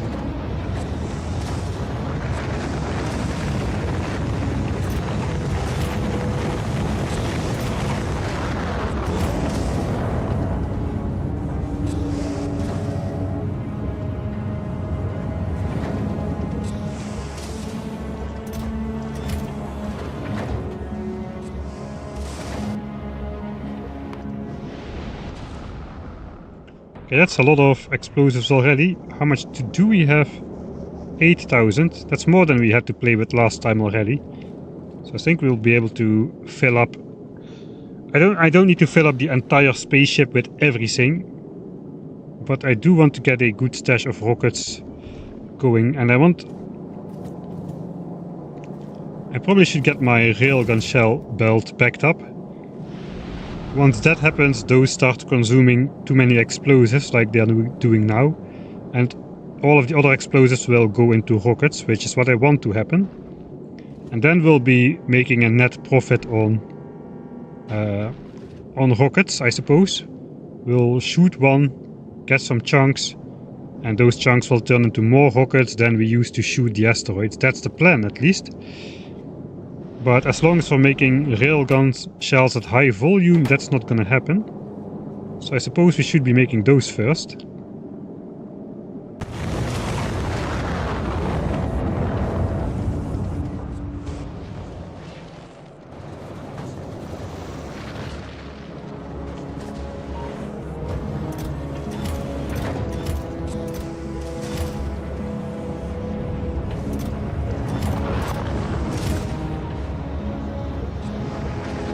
Yeah, a lot of belts are still empty.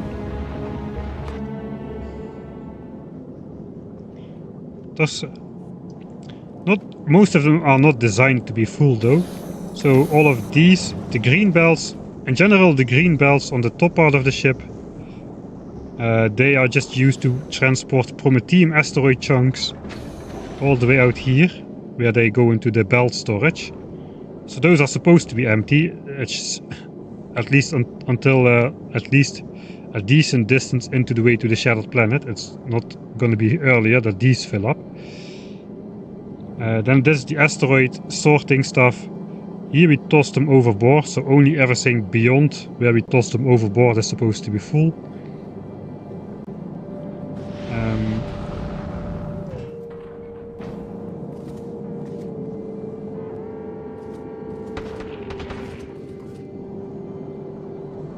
Yeah, these are like storage belts as well. This belt basically makes sure that that sulfur backs up on both belts before carbon backs up on the middle belt. That's important because if we don't do that, either this one or this one will get starved of sulfur. And all the carbon just needs to go to these ones, so that weird imbalance and the weird split in the sulfur belt which I had to do makes that I need to store these things. So yeah, not great, but it ended up working. So those also don't need to be full. It's mainly just these belts which need to back up.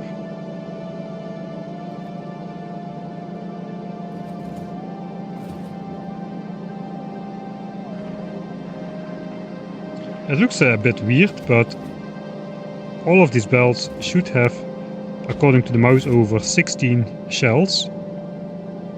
So it looks like the left top one does not get drawn on these belts or something. The right top one does, but the left one does not. Is that consistent? No, but you can see here the right one sticks out and the left one goes under. So that's kind of weird. Also, these stacked rockets looks cursed. Where are the explosives if they fit into each other like this? They are like those hollow air nerve rockets or something. Those foam things you used to shoot at each other as a kid. They don't look very explosive if you stack them like this. Literally unplayable. Shooting asteroids with foam airsoft. or whatever it's called.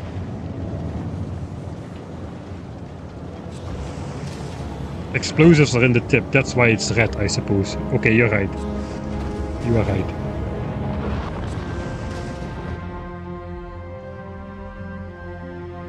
Alright, chunky boy.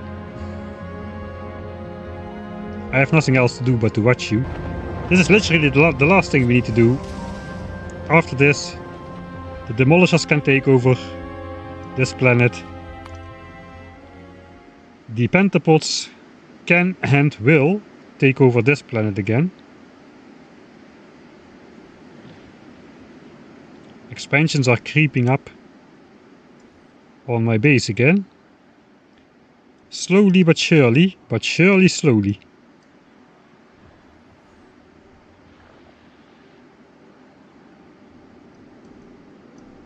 It's just like 1, 2, 3 more expansions and they're in the pollution cloud. And once they're in the pollution cloud, they're going to be not happy and they're going to be attacking the base. And then this Gleben science experience will stop. That's fine. Novice has already stopped 140 hours ago, including the giant space science explosion of 1977.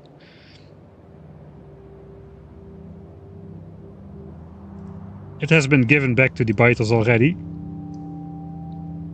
who now live in peace. These biters live now on Northeast, like I live on Fulgora. There are just traces of an ancient civilization left on the planet, and now they have taken over and living there. That's exactly what I'm doing on Fulgora. Once there was an ancient civilization here, and now I'm living here. So I have become a biter on Fulgora. That's basically the moral of the story. If you think about it. Let's not think about it. Fulgora is probably the only planet which is gonna remain active all the time until this entire 80 million scrap patch is mined. We're almost halfway through, actually. Way further in than I ever thought we would get. After this has been mined, I am either doomed, I need to rebuild everything, or I need to give in my stubbornness and research elevated rail after all, but no. Not gonna be doing that. Right, there goes another one. Another one goes up in the sky.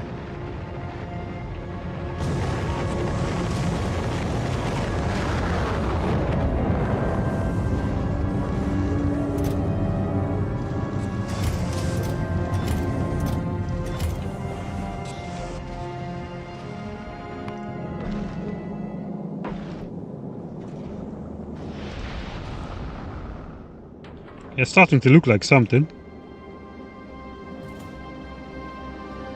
16,000 in the ship. I have no idea how many we still have. We'll just launch everything we have. It's not much anymore, I suppose. 775.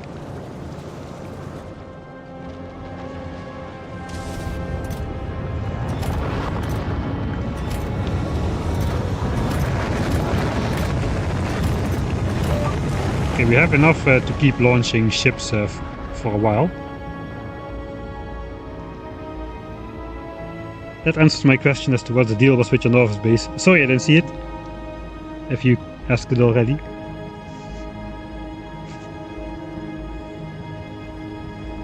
There always is a patch that is close enough for bots and has lightning protection. I mean, it's an infinite planet, you just need to go. To me it doesn't appear that generation is different further out, so it just keeps going. Here is my spawn point. So this was my first island where there was a decent-ish amount to get started. Not in the millions, just a couple, I think there was like 2 or 3 patches on here. I could mine my scrap to learn the basics. This already was pretty far out. Then I went way further out. This one would have been possible.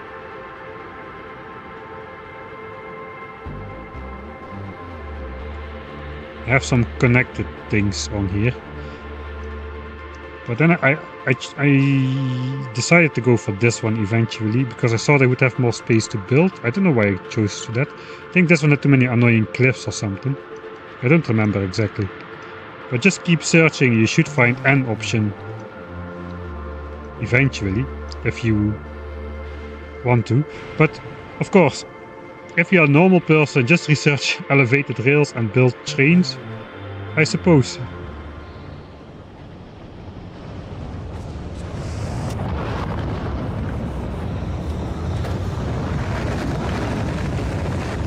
Okay, looks like maximum 2 more launches and then we will have sent up all explosives we possibly can.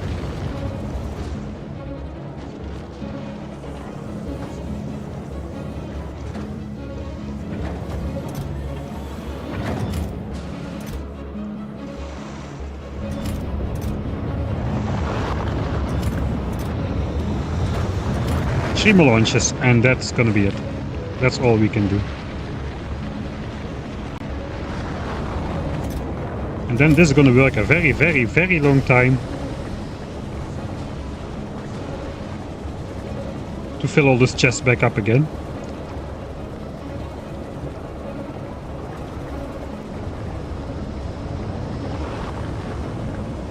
Pretty cool, those burning trees. I'm kind of glad I kept them around. They look quite awesome in the base.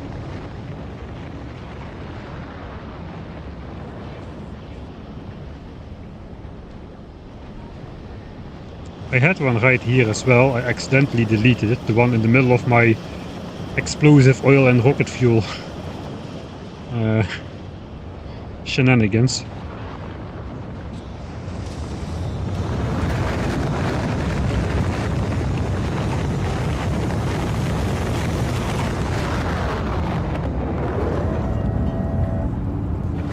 Okay, literally the last rocket with explosives. After that it's just us. I won't set up... I guess I can set up grenades again.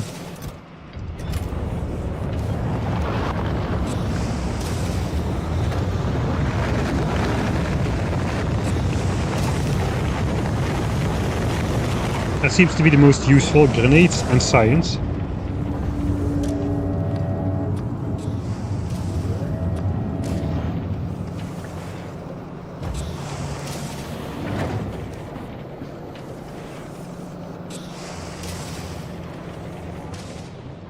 Right, it's getting dark.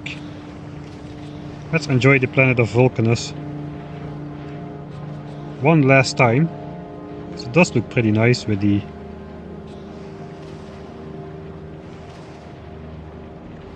lava and whatnot.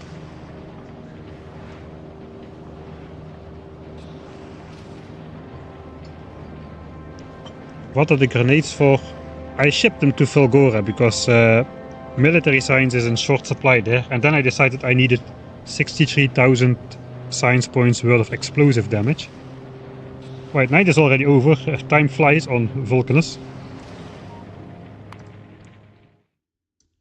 Save 399. Save 400 will be the start of a journey. Why does this not work? Did I switch off numlock?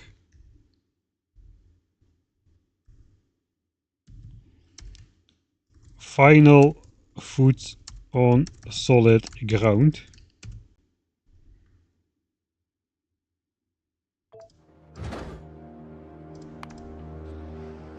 Flashlight with an A. Here we come. Purple signs is tough too on Volgora.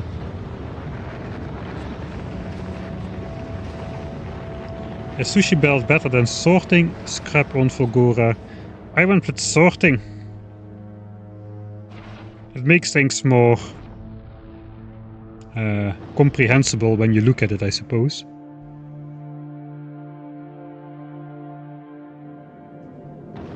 As to what resources are stuck and what is being consumed and what is in short supply, those kind of things. How do you enable subfolder? Well, when saving, you don't.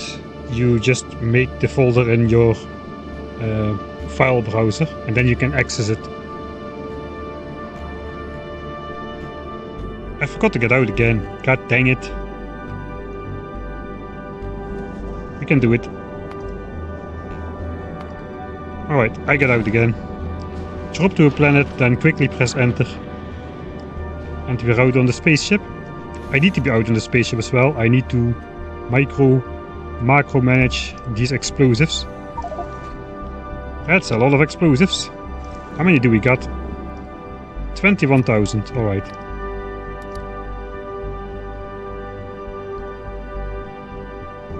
So I suppose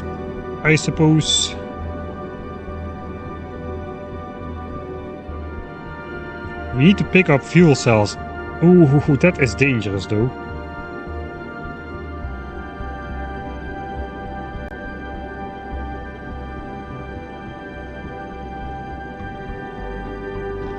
Alright, so in my mind I would just stop this spaceship in orbit around a kilo to request all of these fuel cells.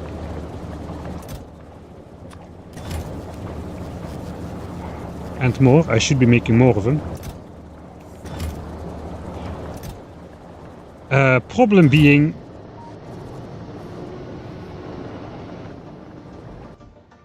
it takes time to launch those rockets. We could do it like 4 rocket launches at a time and then just fly out a bit and come back. But only the front of my spaceship is protected against big asteroids. Unless I just, you know, manually go around and shoot big ones coming from other sides. So that's going to be a little bit iffy.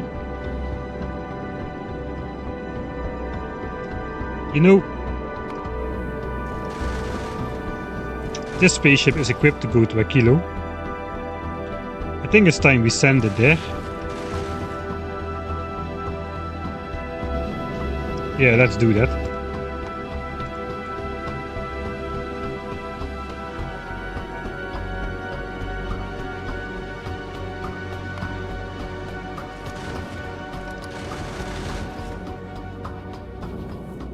This guy is starting out pretty fast as well.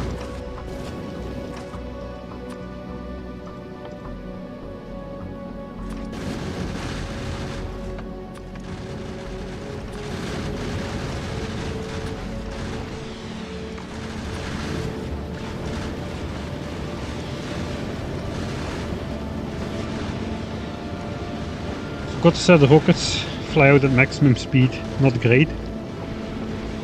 Alright, so the plan then is, we'll just let this guy pick up those cells, because this guy can stay in orbit. The entire ship is protected.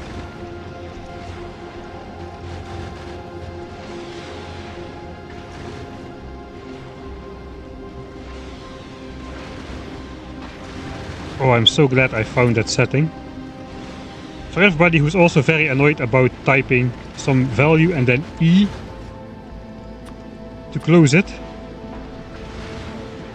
there is a way around that. You can disable that in hidden settings menu. So now I can do it again. I can press hotkey E and just close this dialog, and it will be in here. What you need to do is you need to go into settings, Control Alt click settings, and then this hidden menu appears, and somewhere in there is field.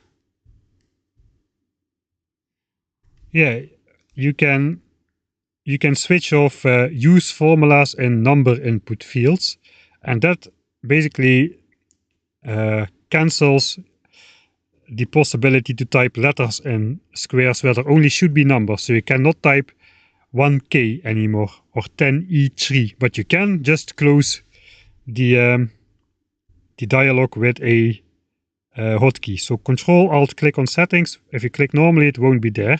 If you Control Alt click, it will be there.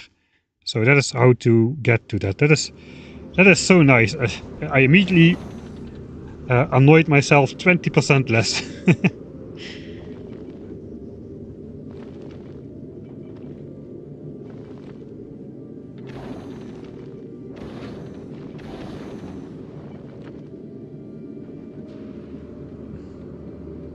Right, so that ship is on the way to Aquilo.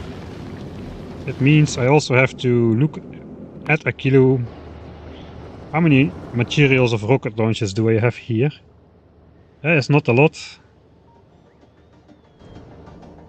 Is it just hidden?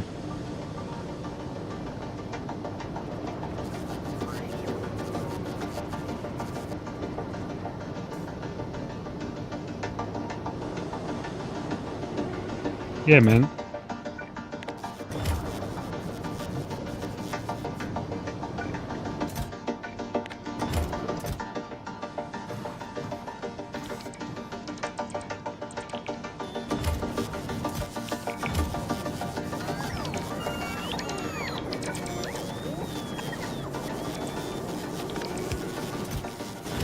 Alright, that is more.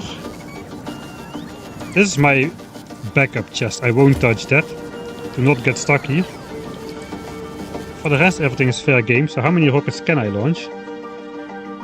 About 20, it looks like.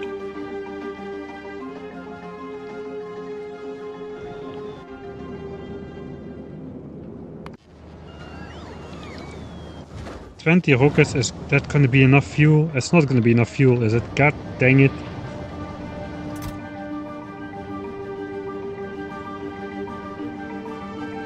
It is enough to get to the shattered planet, but it's not going to be enough to come back. Do we want to come back? I can use my last resort backup materials. I got another. If I use my backup materials, I may have enough.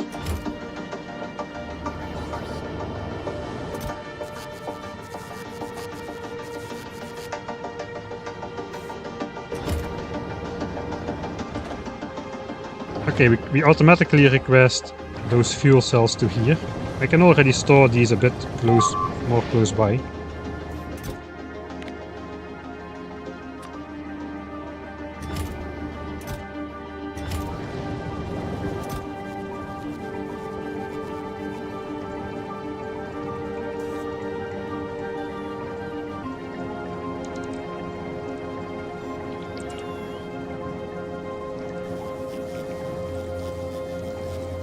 Could be the first person to die at the shattered planet.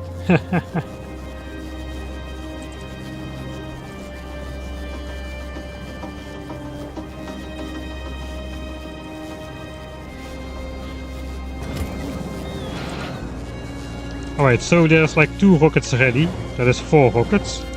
There's 1 set in here, so that's 5 and 6 rockets.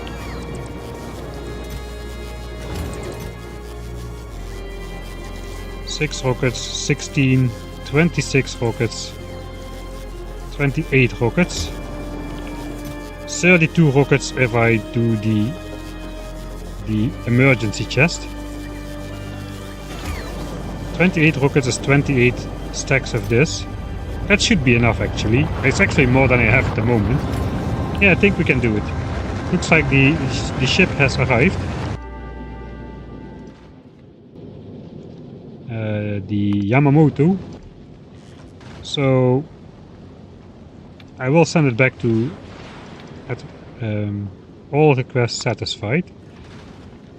I will send it back to Volgora automatically after that. Forever. So 500, 1000. How many things do I have there again?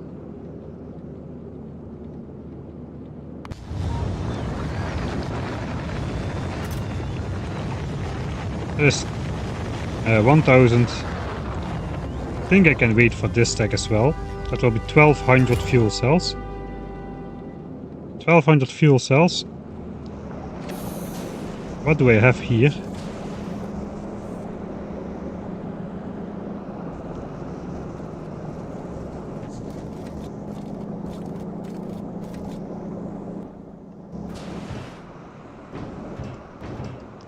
That's basically 150 fuel cells left.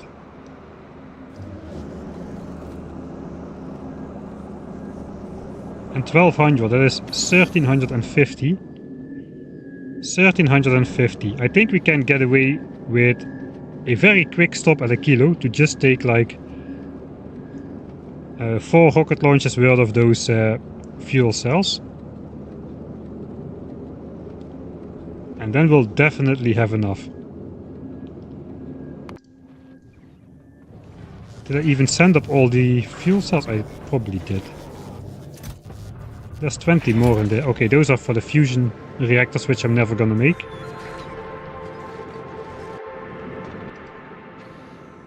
Alright, yeah. I think we're gonna be good here. Alright, so maybe I should start throwing some stuff in some other stuff. Start stuff getting made.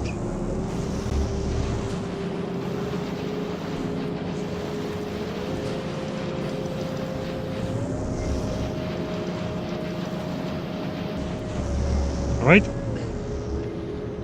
And then we'll let this ship fly as well.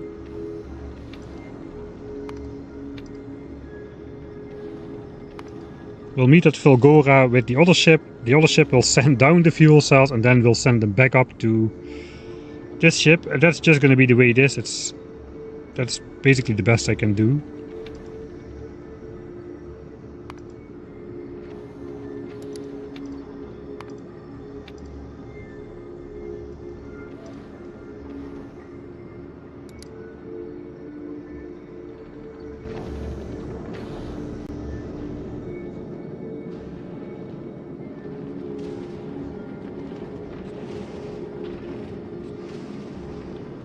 Again, I start the ship.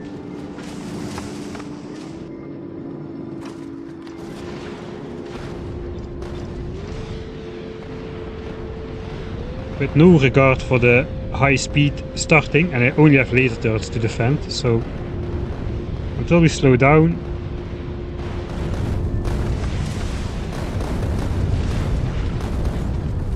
Alright.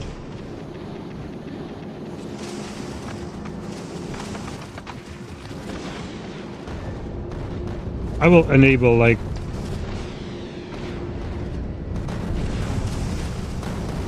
one turret on each side to help out a bit.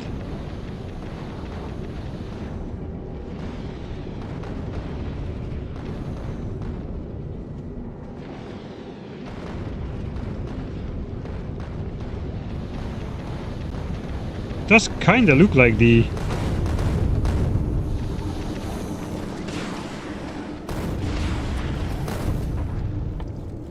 I should select only medium here.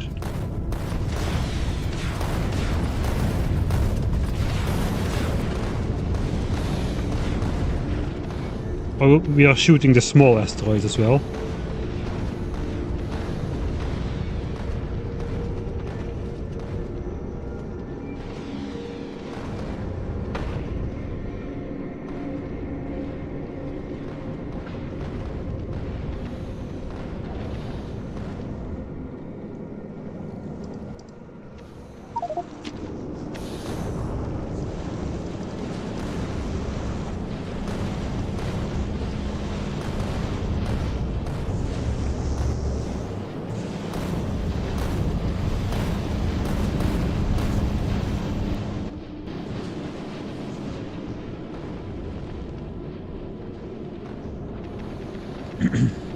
Spend a long time on a kilo trying to find out electricity production. Not using either quality stuff or importing anything from space.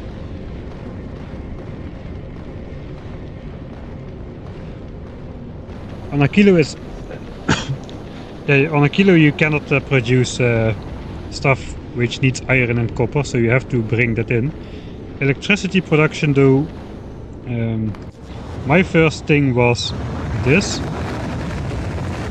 Just bring in heat exchanger, heating tower, steam turbine and some rocket fuel to kickstart that. Then you can melt ice cubes for water, and the ice cubes you get from ammoniacal solution. And the second thing was turning that ammoniacal solution into rocket fuel to make a closed loop of that stuff. So basically pump some oil, make solid fuel out of that, combine it with the ammonia that you pump up from the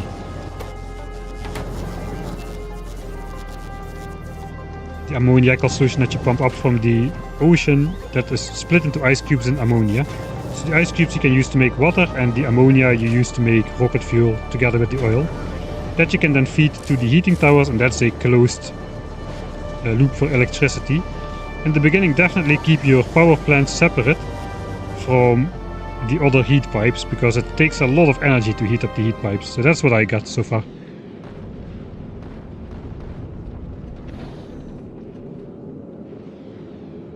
Yeah, you need a couple solar panels to kickstart the very first ice melting. That's a little bit annoying. That's probably the reason you still got 1% solar out. No matter how far out you go, solar goes from 400% to like 1%. I guess 1% in space, and then here it's still 1. Because you sometimes just need to use it to kickstart some other process, which is, yeah, it's what it is.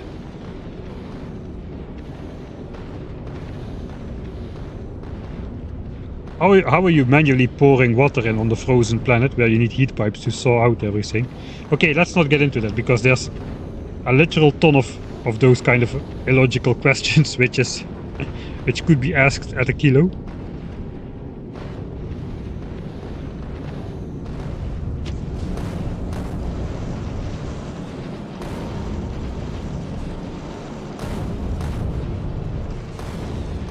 Okay, we're out of calcite again.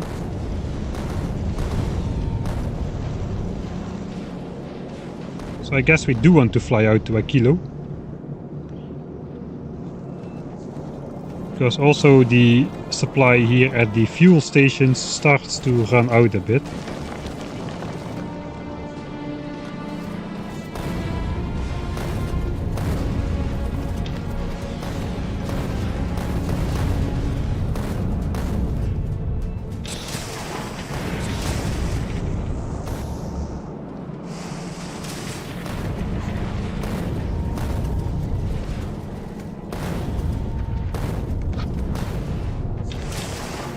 Let's just make some iron by manually inserting some of this.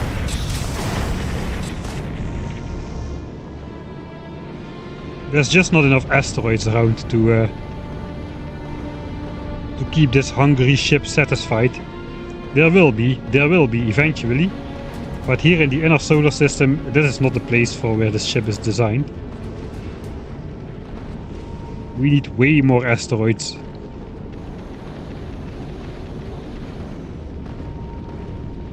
Okay, how is it going with rocket storage though?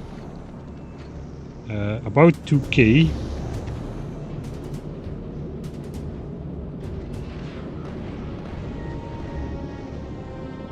Ah, I forgot my automatic speed control is higher now.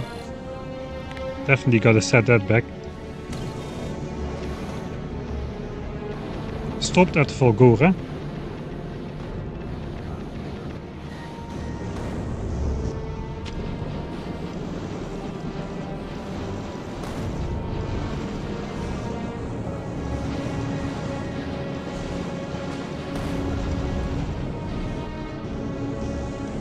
I guess something else we could do is a bit annoying.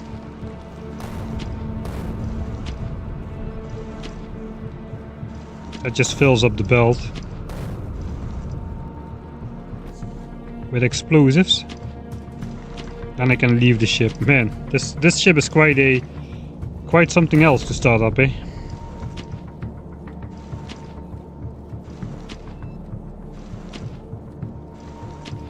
If I put these out here, that's all gonna go into explosive rockets. I was hoping at some point that would back up. Looks like I'm maybe just better off doing this.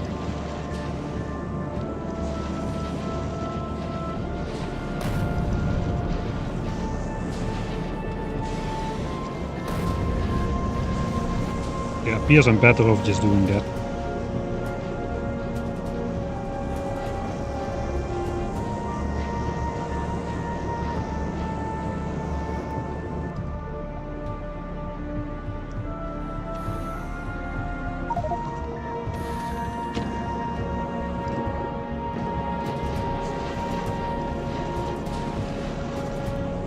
Okay, we're out of iron again. That's why I wanted to try and get rid of the explosives.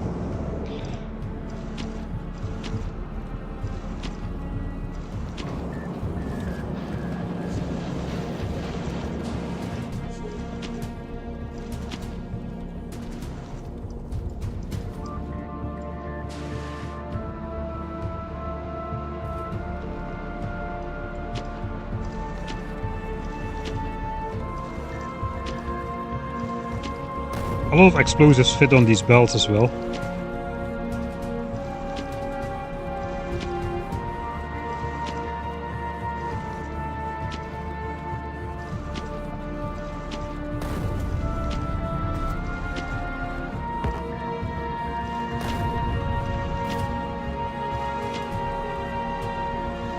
Okay, this is now backing up. That's about as much as I can do.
Where's it even going?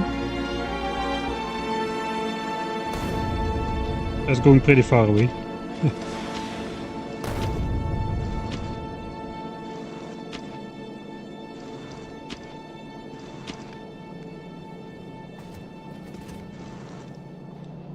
Yeah, it's quite the beast when it's up and running.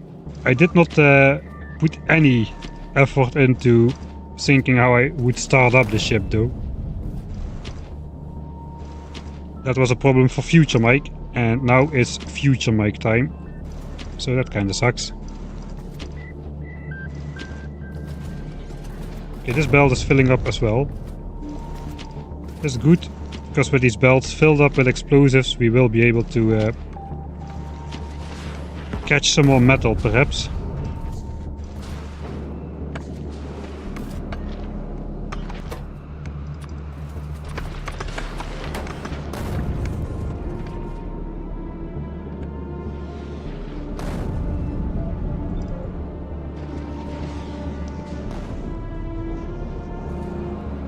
Okay, this thing is backed up as well.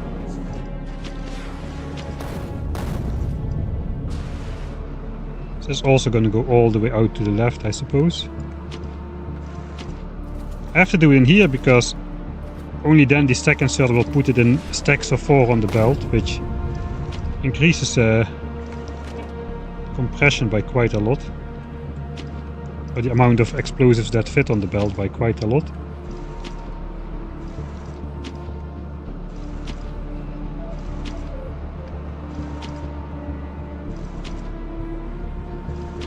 Grindy, grindy. Still more fun than quality, this. At least I'm in a place where I'm not supposed to be, on the effing spaceship, walking around like it's my back garden.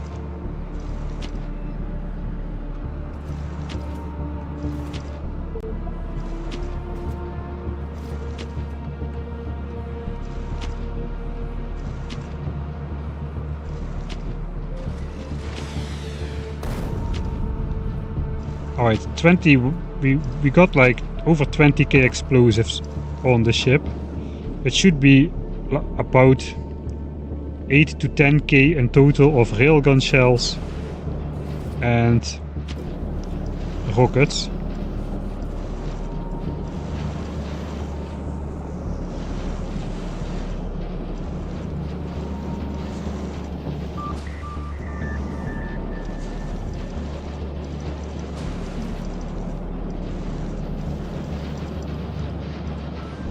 Alright.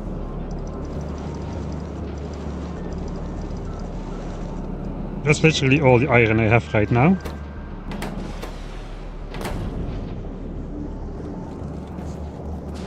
This thing is empty again. I can put my last explosives there and that's gonna be it.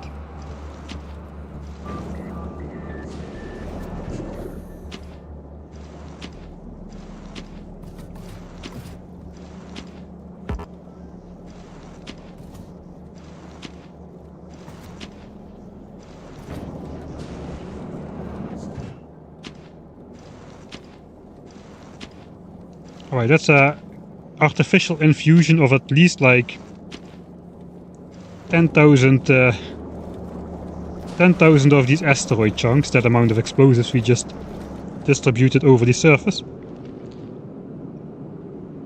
So now we just need to meet it up with metallic and ice. Get over here. Perhaps I should have gone for epic ones just for the range. No, once we're out there it's fine. Once we're out there it's fine. The startup time is irrelevant compared to the travel time anyway. What happens if you walk into an asteroid? Oh, nothing. Ah! Okay. Rip me almost. My health bar is below half. And it's again at least the 5th time in this playthrough where I was only saved because I researched 5 levels of health, which doubled my hit points from 250 to 500. That could have easily killed me.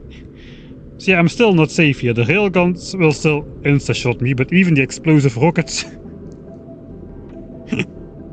almost got gaslighted into blowing myself up there. Holy moly. That was a Golem achievement. Yeah, I already got Golem achievement. Exactly like this, I suppose. I mean, the rocket, only the explosive, the direct damage doesn't count, but the area of effect damage is 580 damage. Our armor resists 50% of explosion damage. Plus or a flat 60 points plus 50%.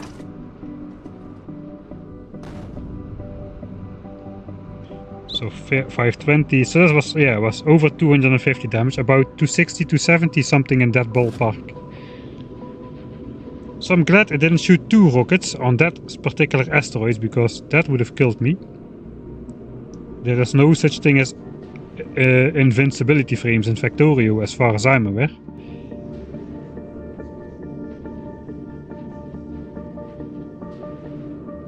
I guess there is against a single pool of ground. Every pool of acid has its own invincibility frames, I suppose. But stacked ones still do the damage. Alright. Indeed, we have gotten up to a whopping 5.8 thousand rockets. I think I feel safe to start the journey. Where's my Yamamoto? Still at a kilo. Why is it still at a kilo? Because I I'm asking for too much. I don't have this much. I have half of that. I again made a factor of 2 mistake. This is all the stacks I had. 6, 7, 8, 900. Is that true? Is that true?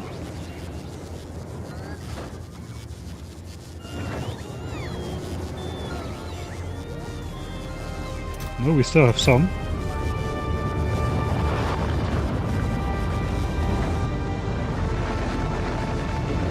Alright, it's just a factor of slow rocket production.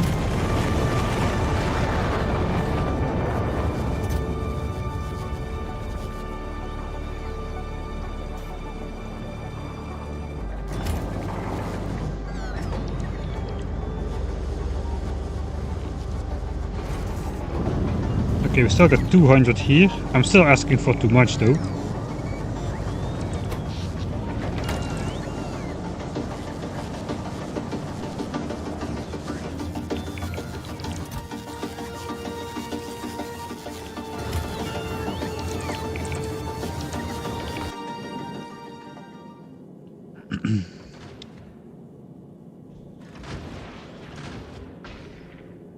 I guess I should be asking for 1200 perhaps. And then it will come back. Okay, we are back already, but since the last thing we need is those effing things, I think we just will do another solar system tour. Perhaps this time we'll go with the automatic speed control.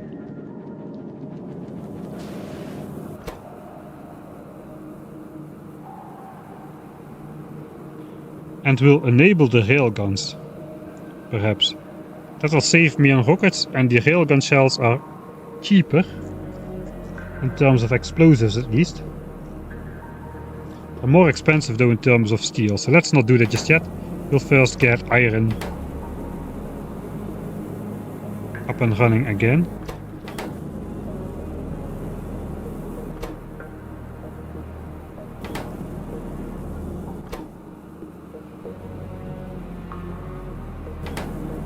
Oh, we're gonna go fast in the beginning. We'll do a top speed of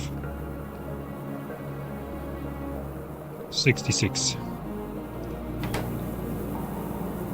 But we're gonna go fast in the beginning because all the pipeworks are full. I got Golem from a falling rocket capsule. Yeah, that's right. It also does more than 250 damage to you, so that would have insta-killed me as well.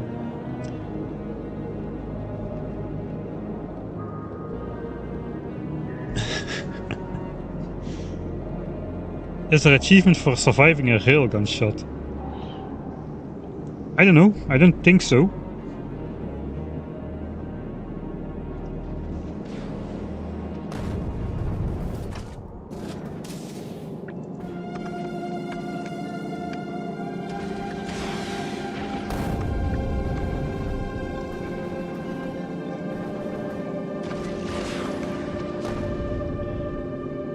Alright. So I have 4 rocket turrets enabled. I think that should be good. We're gonna save here. I said 400 was going to be the start save. Now we're going to go in A, B, C, D, E, F, G. We need to wait for the fuel cells. We'll send the ship off to go another loop past Gleba and Vulcanus.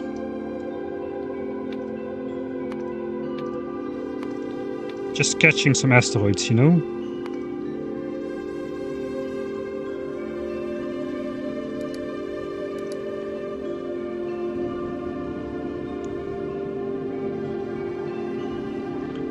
Right, we're gonna go fast for quite a while.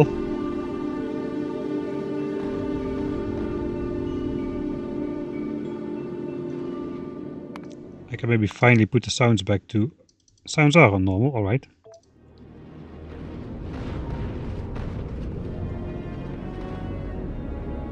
Yes, it is finally time for the real ship. We're departing soon. think the last thing we need is those 1500 fuel cells. Once we've got those on board, we've got what we need. I got 300 normal repair packs, which we're not going to be using.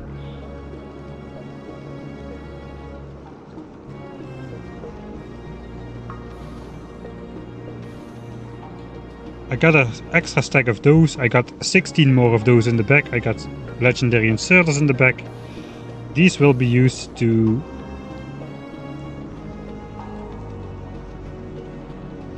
I need one more stack of something on board here.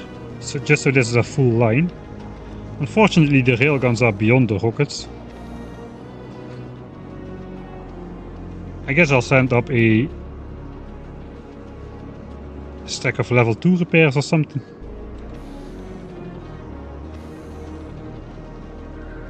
Or maybe a stack of inserters.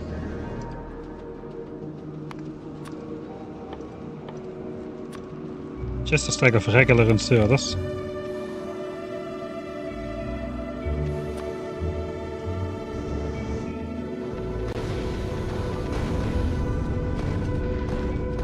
So I can draw my legendary inserters off the back if the front ones get destroyed, and I can put back a normal inserter in the back, so the asteroid catcher won't be useless immediately if something goes wrong. Ideally I just make replacement legendary inserters, but I'm not going to. And how's it going?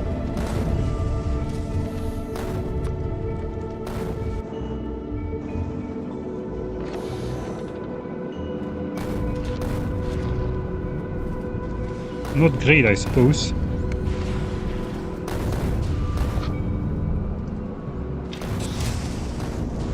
We need ice asteroids, man. Okay, I should have gone to... we should just fly to a kilo a bit. Just not linger around.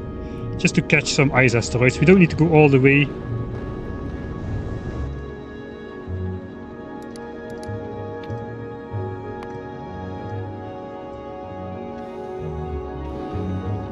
We're basically out of ice asteroids, so... Okay, the spaceship is on the way back. That is good.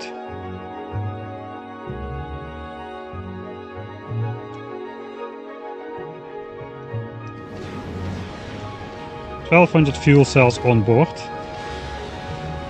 Okay, that's good news. Because as you can see here, there are way more ice asteroids compared to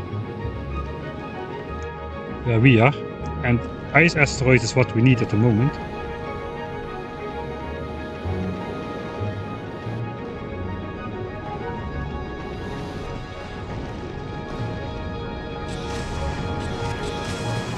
And we need them. We need the ice asteroids for the calcite of all things.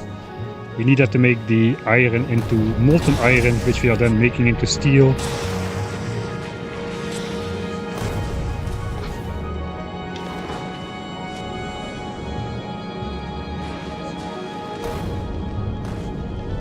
And iron plates for the rockets.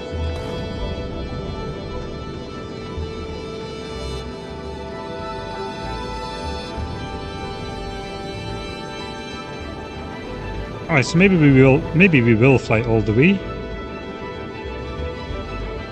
We'll get loaded on ice chunks. I mean, we're not running the risk of running out of rockets now. We got over 6,000 in the hold.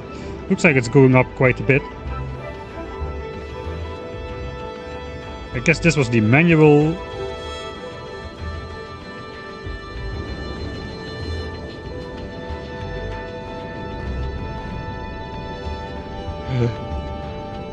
Okay, I gotta enable the railguns if I go to a kilo.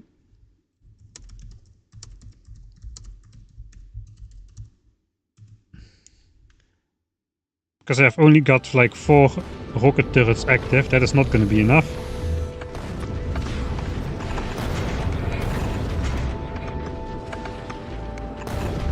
As you can see, I'm already too late.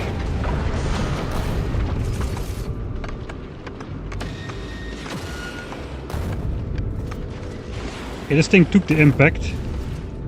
Okay, I want to try to see if I can prevent that. Probably can. Alright, shoot it, shoot it, shoot it, shoot it, shoot it. Shoot it! Shoot it? Why you no shooty shooty? Because I'm stoopy stoopy. I'm stoopy stoopy. This guy should have shot it. Big oxide asteroid. Why this guy didn't shoot it? Okay, what's going on there? There was plenty of time to shoot.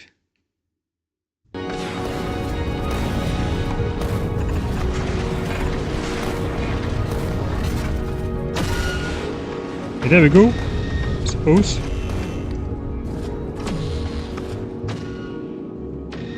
Alright, now I'm losing it on the other side. Alright, then there's only one way. Unleash the rocket turrets.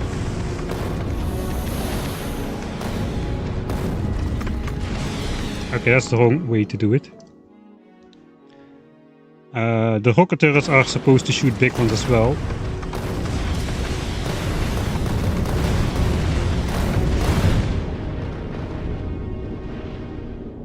Alright. I suppose we'll still enable the railguns. And then the ship will be in full operating order. So let's stand at the front, but not too much at the front. And enjoy. You cannot zoom out further from this view.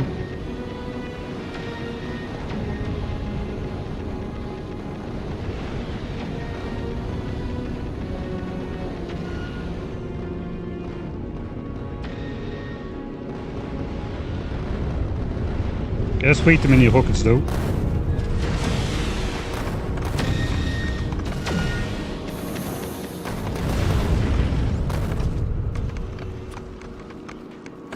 Okay, that was dumb as well.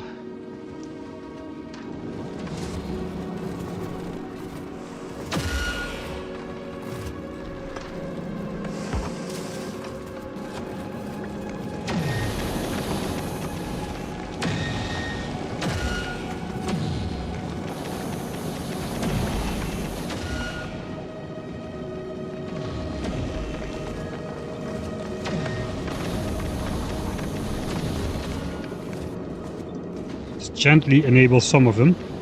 No damage taken. The inserters were backwards. No, really? That is dumb. How much explosion damage research do you have? A lot. 12 levels. Cost the last level. The last level we got cost 32,000. So in total we spent 63,000 science packs on explosion damage. The reason for that is the explosive damage of these rockets. Just the area of effect explosion damage now 2 shots the big asteroids. And that's a pretty big boon, a pretty big boost to ammo conservation. And the damage is not the problem. The damage is good. We can go top speed through the asteroid field for a long time, 2 million kilometers out, no problem. The problem is the ammo spendage, so we have done everything in our power to reduce ammo spendage as much as we can.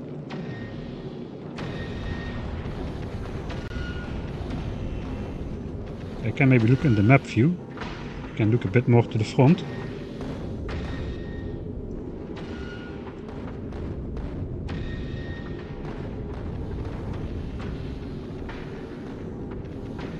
Man, it's finally flying. This is my actual game now. This is the first time in my actual game that I have this, like the actual fairly played save file. After all the testing. Feels weird. Especially because we can see space in the background and the screen is not completely filled with asteroids. But it's gonna be.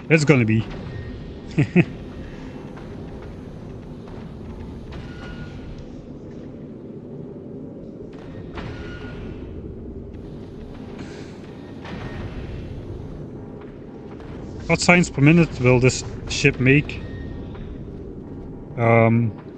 Technically it can do over 1000.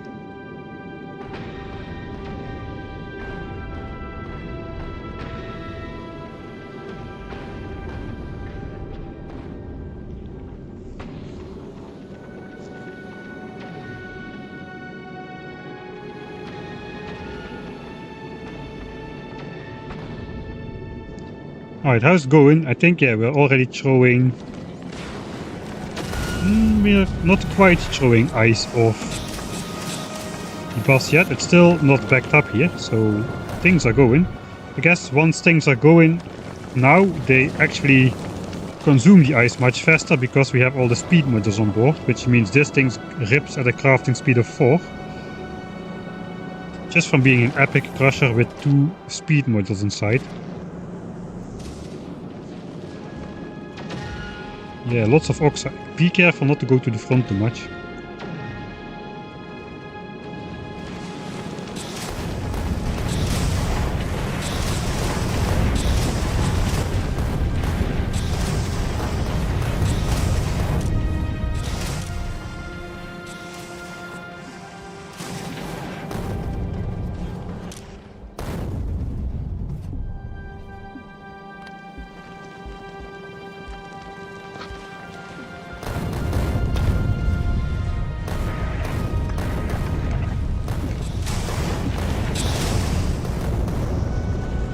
Override the stack size for 4, so it will actually put this on the belt a little bit faster.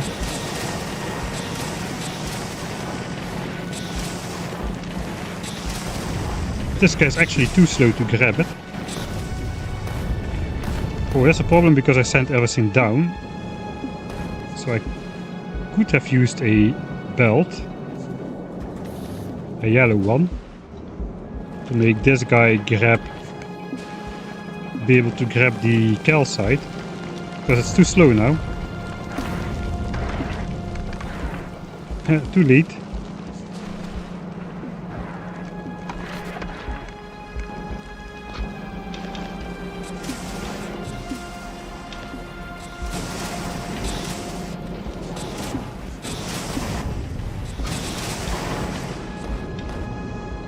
How about on this side? Orientation can sometimes matter here. Yes, it's too slow as well. If I downgrade those to yellow belts, I wonder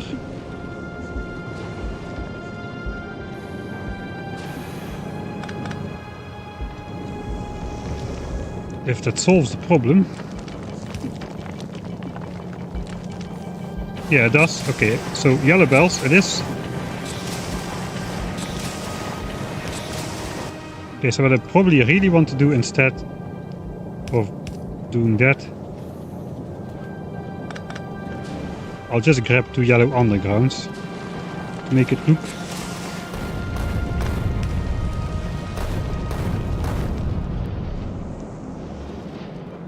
worse, probably. Okay, now it no longer grabs it though, so that kinda, yeah, okay, that's done.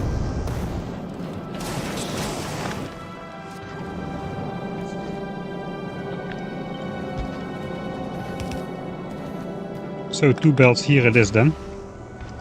We need to send up 2 more belts. Okay, so I won't be able to make these kind of changes to the ship anymore after it actually has departed, unless I take a whole bunch of things which I possibly might need. Something I probably do not want to do.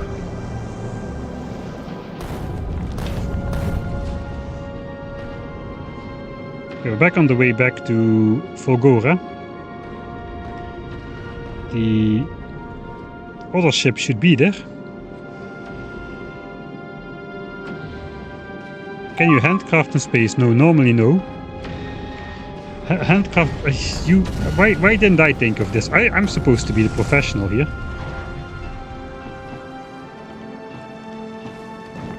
Right? Right?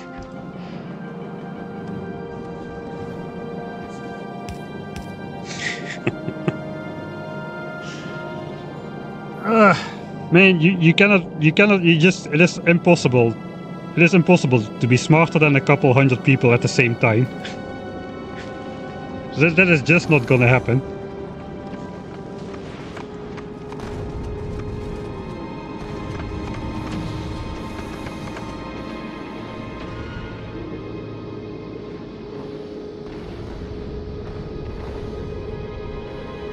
Right, I think we're in business though. Now we're throwing ice chunks off the edge of the ship. And nothing else. So it is time to get back into not ice chunk territory, and that's exactly what we're doing.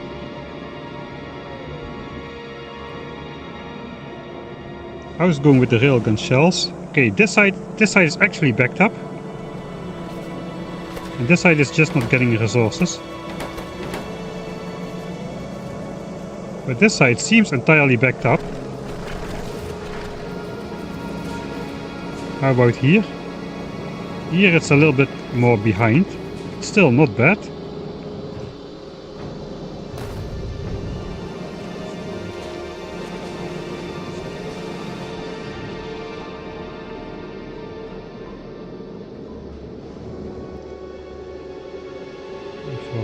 We're already over 7k rockets.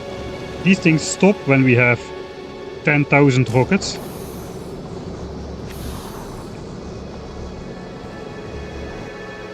I could just let them make much more, and then I could do the calculation for how many... If I do twice the rockets, I could divide it by 40 instead. Or I mean divide by 160 instead. And then I will have twice as many rockets available at any given speed. It will be a bit smoother as well, the transition. And I don't really...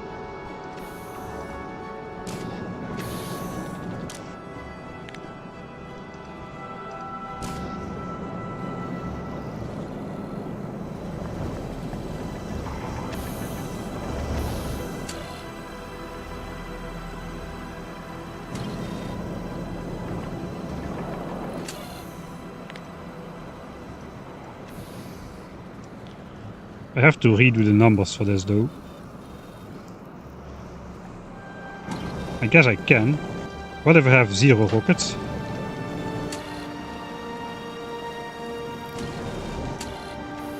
If I have 0 rockets, it is just 23.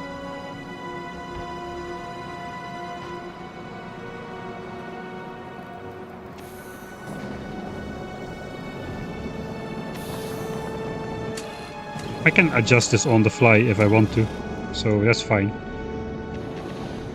Right. Do not get in front. I'm gonna die. I'm gonna die to my own railguns at some point.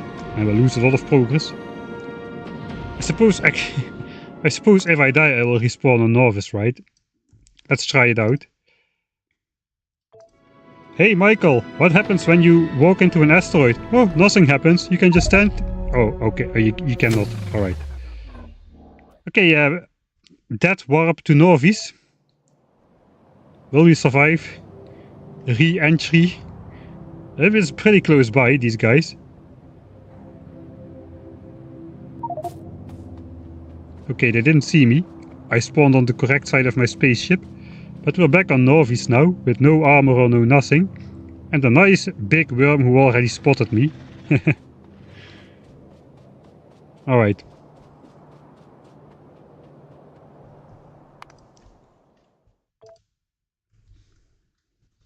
The run is over, start again. Yeah. Hardcore. At least I saved now. So yeah, you really just get brutally one-shotted with no warning.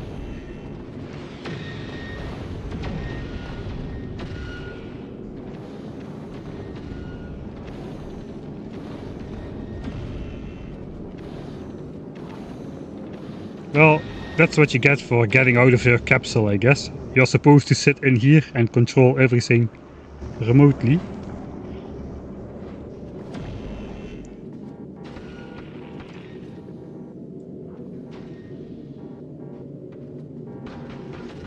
Alright. I suppose we're getting a lot of metals again. Okay, this is again full. Why is this not running then? Out of explosives again.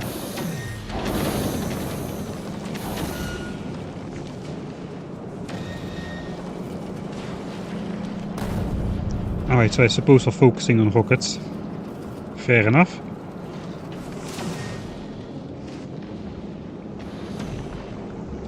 Okay, how many railgun shells do we have then? I have no more blinking alarms, so that is good. Railgun shells blinks if you have less than 4k. We've got 6.6k. And rocket just blinks when we're under... I should be a bit higher.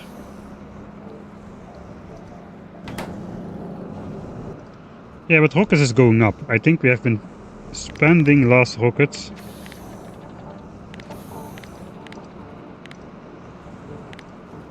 The production... This was my manual production spree, I suppose. I know, this was my manual production spree. This was, I guess, still buffered up production.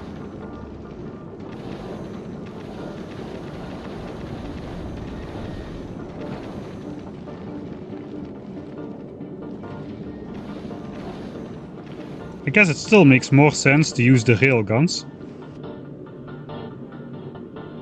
to blow up the medium asteroids, because the rockets will just shoot these, all 4.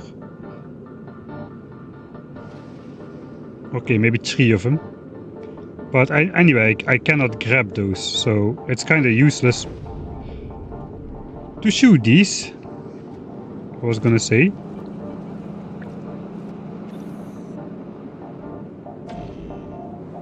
So let's disable those for now, until we are out in deep space and we actually need the damage. For the rest, the railguns probably are cheaper.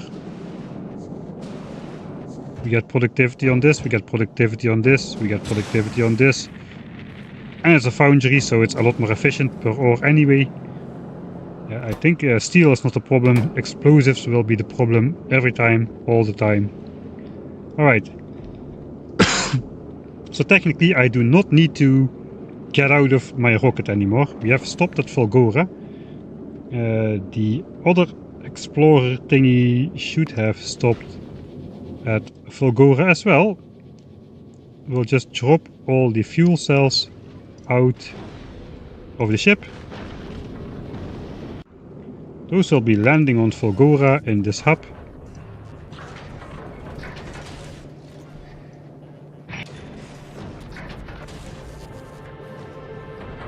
At some point, here they come. 1, 2, one more.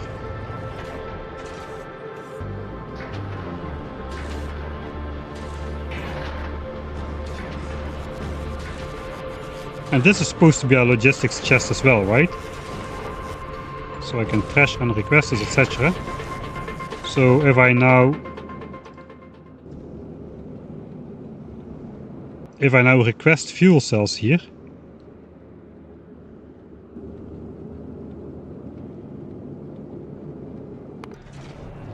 and we have automatic request set.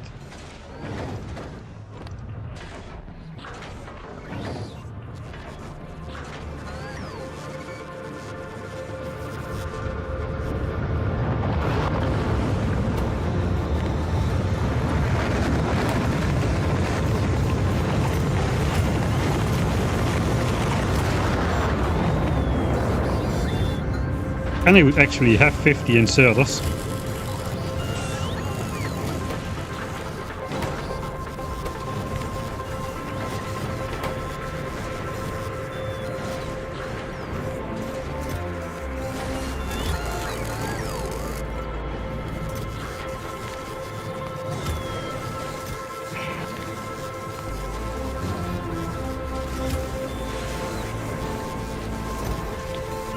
There we go, I suppose.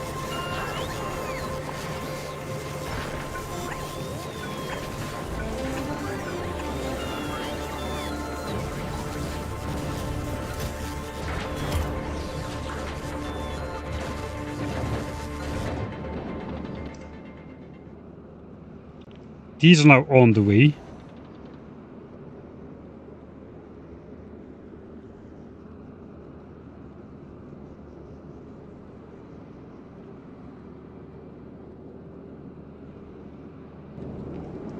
Right, I need I could have crafted those as well, couldn't I?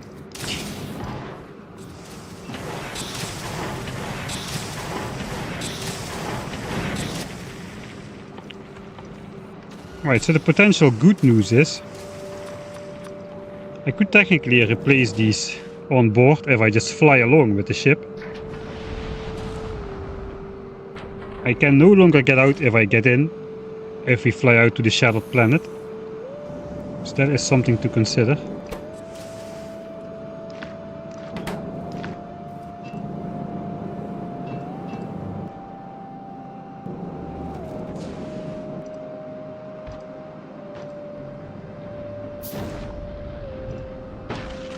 Alright, full stack, full stack, full stack. A full stack of repair packs with full durability, 5 stacks of platform, 1 stack of asteroid collectors, then start the rockets. Alright, that is nice. If the rockets start on a complete line, it's easy to see. We've got 7,500. Approximately 7.4k, yeah, okay, that matches. That matches.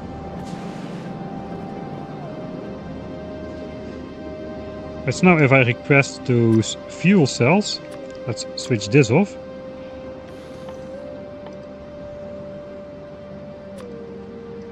$1,200 from Fulgora. Yes, 100 on the way, available on planet 1100 still. So those get drawn out of the landing pad and get resent to my ship now. Now we just have to wait for 11 launches of these to get the fuel cells on board. And then it's time to go. I guess we'll first fly to Norvis and then we'll just set out from there for the shattered planet in one smooth, simple go.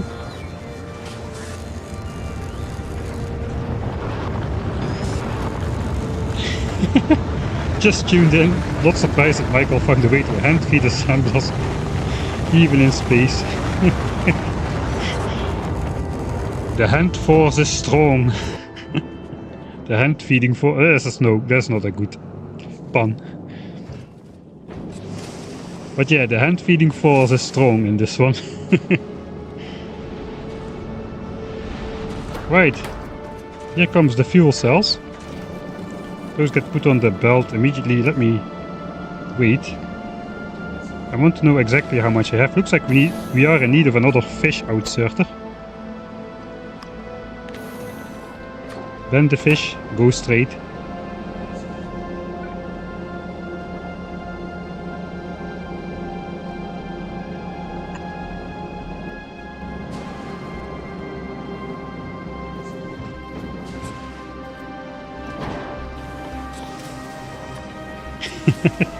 I can literally make these belts in space now. This of course is a decorative underground belt.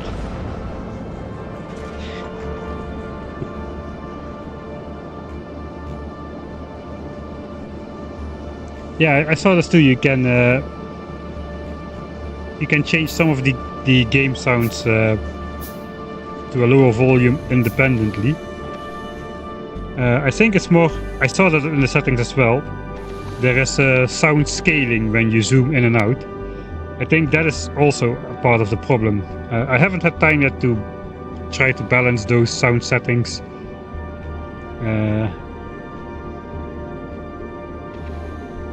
Off cam, but I think I want to do something with the scaling, because when you zoom in it's very, very loud, and when you zoom out it's barely hearable.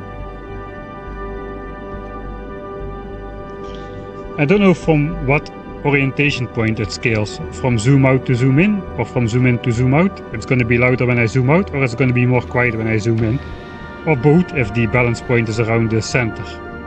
We'll see. And after I find that volume, I can then manually tweak the explosion sounds perhaps a little bit. But the railguns, they sound awesome, so I don't really want to diminish those too much. Although we'll see how awesome the railgun sounds after 30 hours of non-stop cacophony on my ears. Why do I have one belt here? Ah, that's just a manual craft, I suppose. And why do I have 20? Okay, why do I have fuel cells in my hand? Because I was collecting them from the belt.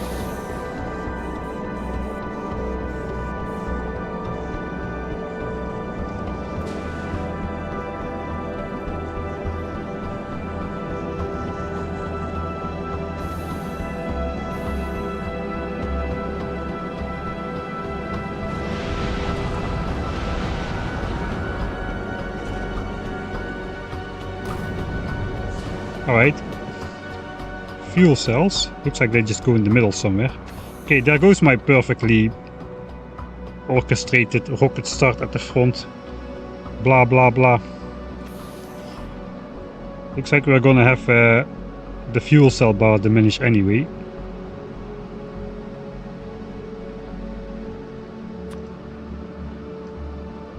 I'm not sure how many I can request up here. I'm pretty sure there is 20 or so sitting in a chest over here, which the bots cannot access. That is good.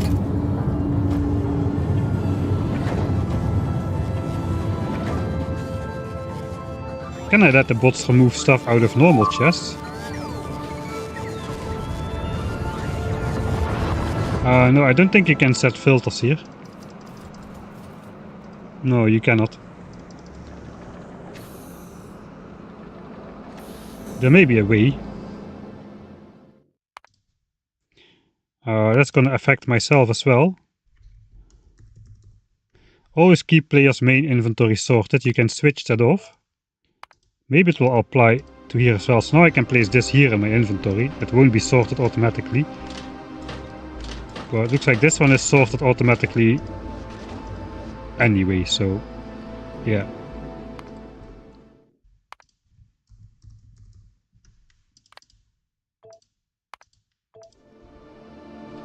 So let's keep mine sorted as well. Yeah, I cannot be the only person who's bugged by this, right?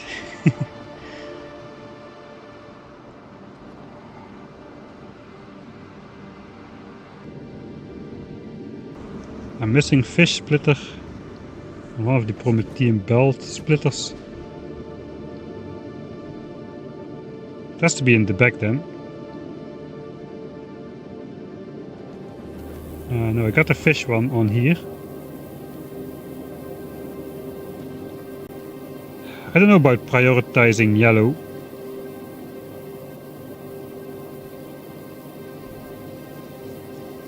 Kinda makes sense.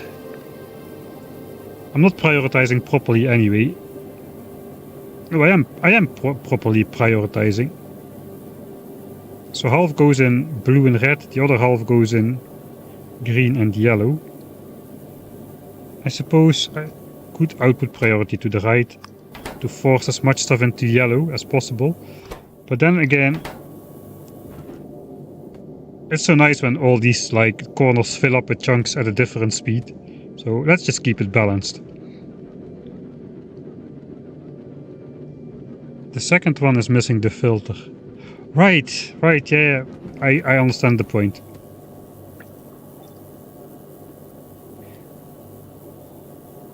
See, originally these just used to go all in here, and I added this later, and I forgot to set the filter on there as well.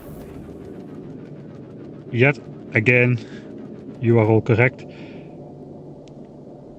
As a reward, I will give you a headache. Wait, we can do better.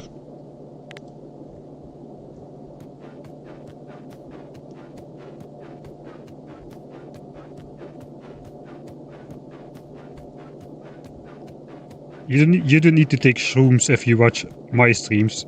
I will give you the trip of your lifetime. In a completely harm-free way.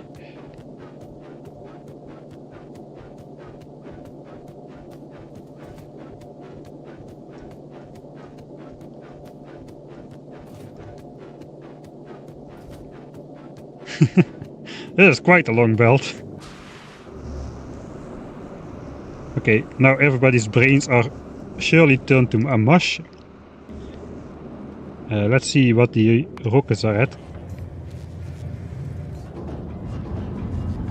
Are we still launching something? Yeah, I think it's gonna be the last launch. 2 more stacks of fusion power cells. This thing is empty.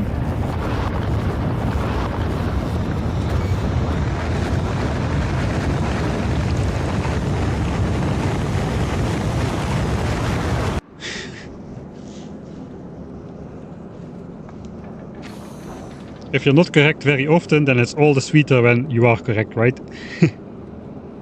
Speaking from experience, maybe.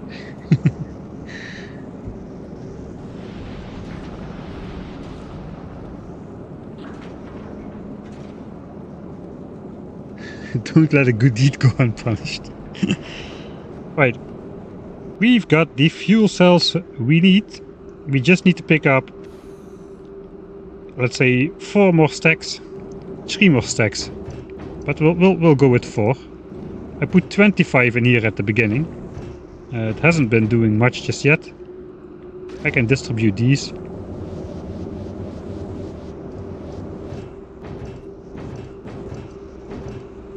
Okay, it appears that the outer, like the top one and the bottom one, consume fuel at the same rate. But this one consumes fuel slightly slower. It's probably got to do with that I didn't really do this correctly. And this guy cannot really run at full power. Looks like it's running at a ratioed power according to the maximum blah blah blah, which can go into blah blah blahs. I don't know what I'm talking about, that's pretty clear, but I cannot reach the full 600 megawatt the setup promises. I only reach 533, so that's probably the reason why this guy consumes less fuel, because something is wrong with the output of the plasma. Still, I need only 400 megawatt, I have 533, so I'm gonna be fine. From a kilo, what do I need? I'm gonna need 4 stacks of fuel cells. Or do I? Look at this, it's starting. 4 stacks of fuel cells. Then the rockets will start again from the front. So I have to set this as a separate request. 200 from a kilo this time. Those should be ready. I cannot afford to make a long stop there.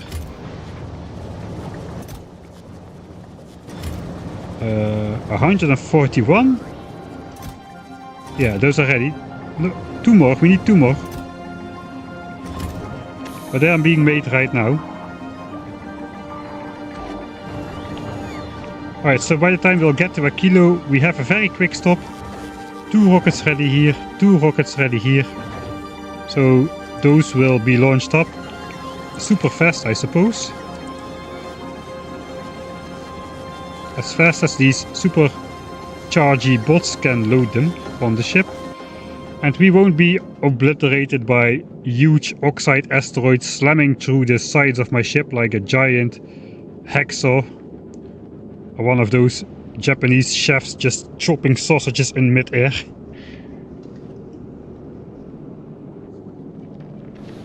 Okay, I think this is it. We're going, I can't believe it. Time to go to Norvis. We're gonna start our journey from Norvis.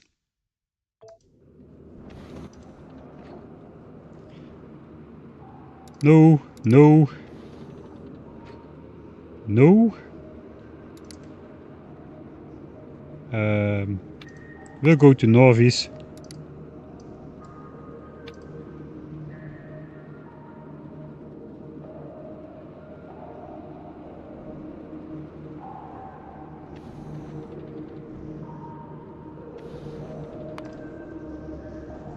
Okay, until we take 1000 damage. That's a...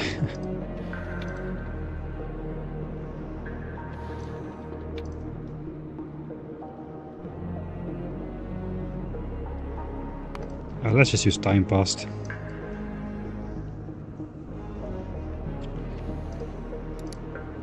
Gotta have a nice waiting condition there.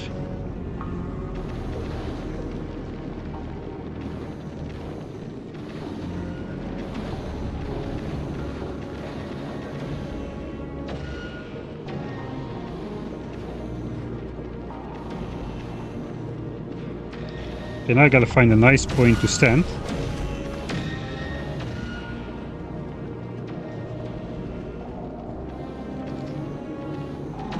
I think I should just set the rockets as they are meant to be.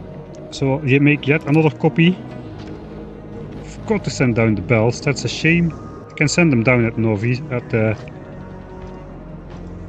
I'll send them down at a kilo. So this is a copy, right? Okay, yes, still my blueprint library here. So this is just going to be the rocket turrets to reset them to their intended state.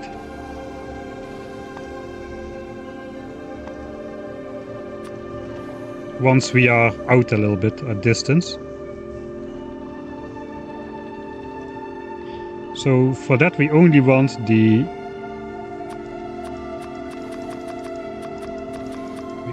rocket turrets really. Those have the requests or the targets set on them.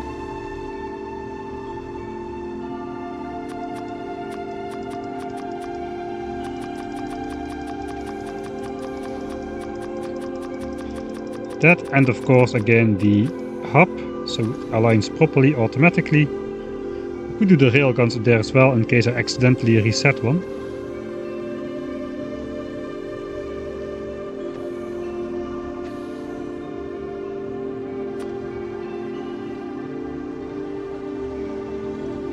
Okay, so now I got a blueprint which has just got the hub and the correct targets for the rocket turrets. So I can, if I put this on my bar,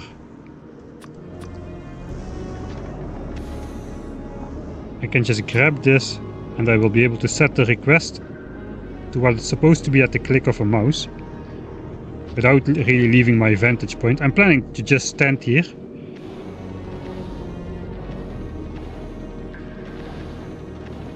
Yeah, I'm planning to just stand here. At least until we reach the solar system edge.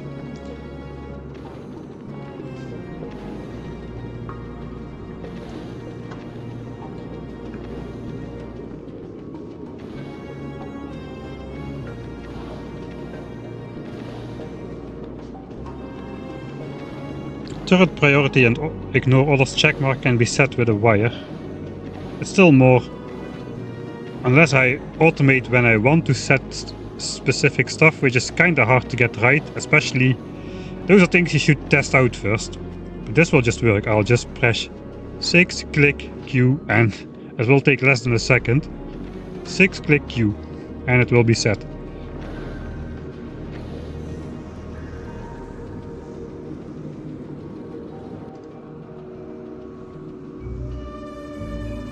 And the point is I can just stay in one, I can stay in a position in front of the ship.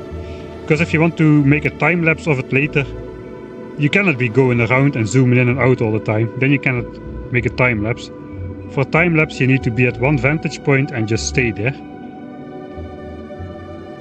Right, so now comes the real the real question. I have myself 4 epic railguns. Let's just go look at least what the difference is.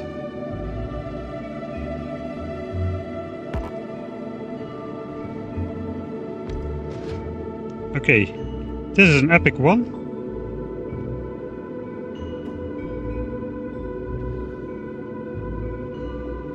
Probably helps if I place all 4 of them. Then I can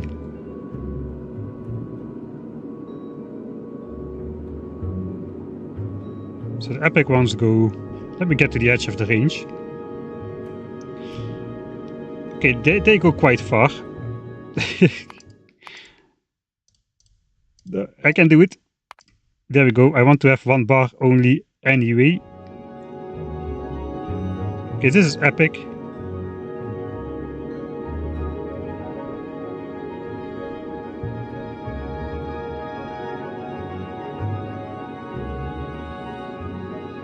And these are the rare ones. I think the epic ones are going to be good for later ammo conservation again. So I might just want to sprinkle them in at some point.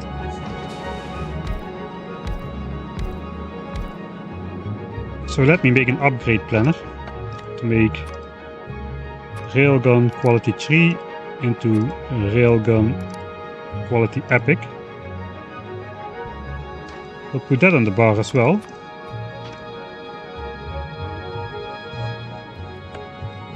I probably should just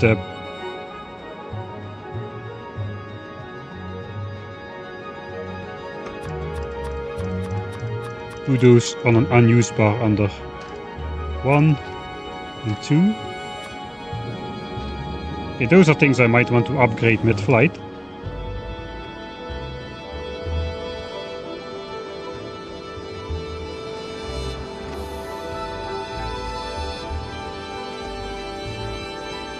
I wonder if I will actually load those on board if I just fly over a kilo.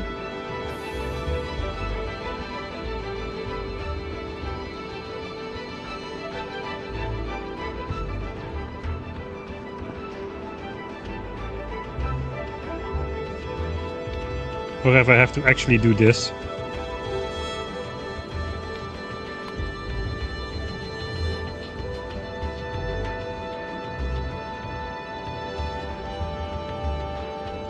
Alright, I have to set this to the full amount or it won't even come.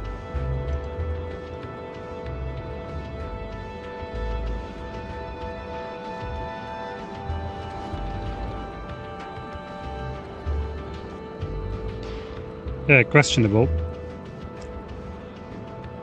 We'll see how it goes.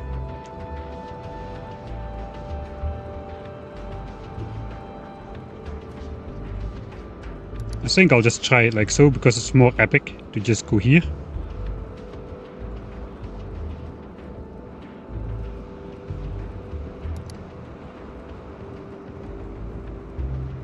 I do not want to delete this interrupt.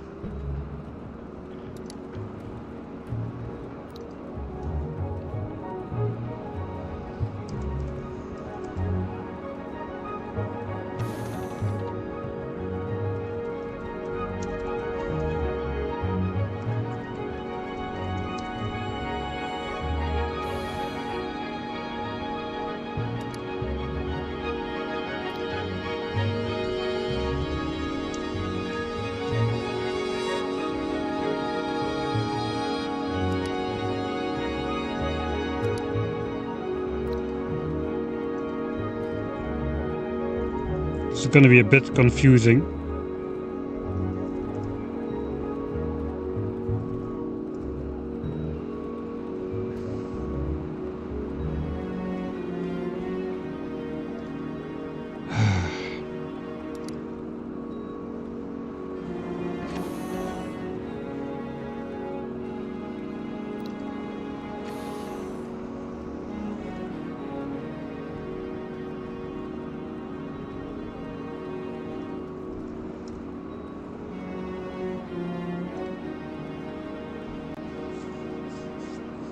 That's not less confusing, is it? Anyway, let's not worry about it then.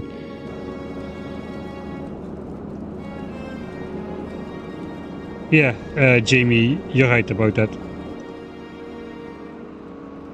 I just figured because it was bright colored already. Why is he going to Norvis? We're going to Norvis to have an epic start. We're going from Norvis to the Shattered Planet in one go with this ship. Just thinking last minute things I should do or not do. I think I shouldn't do anything anymore.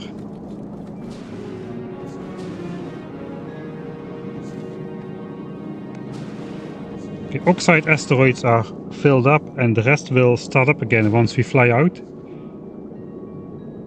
If we get low on oxide asteroids, we'll have a refill around a kilo. And once we are out, once we are going to be out beyond a kilo, stuff is going to get dense enough that we have all asteroids all the time pretty soon. So this is not to scale. This is... I don't know what route we're going to fly, but we're going to go either to Gleba or Volgora, and from there to a kilo. The first leg is 15,000 kilometers, then it's 30,000 kilometers, then it's 100,000 kilometers, and then it is 4 million kilometers. 4 million. So yeah, the furthest we've gone so far is 45,000 kilometers out to a kilo. Double that distance and we get to the solar system's edge. Then double the complete distance 20 times or so and we'll get to the Shattered Planet. That is how far that is out there. 24-hour stream starting right at the back of this one. This one's going for 9 hours already. I'll take it to the solar system's edge at least. The problem is I will need to restart the stream, or the footage will get lost, at least for on YouTube. Videos cannot exceed 11 hours and 55 minutes and 0 seconds, which is why my Factorio video came in at 11 hours 54 minutes and 58 seconds. 2 seconds short of the maximum. I had to speed up some parts to achieve that. Because blabbering Mike at the end was blabbering too much, just like he's doing now. We should be on the way already, but I'm just nervous. It's been a long time coming, man. It's been a long time coming. It's been a long time coming. Very beam. It's beam a very long time coming. How long has it been coming? Well, we are 167 hours in the game, so I reckon we're gonna win the game at around probably like 168 hours. It's probably not gonna take that long to fly out to the solar system edge. We're gonna switch on the automatic speed control, I suppose. When did we start designing the ship?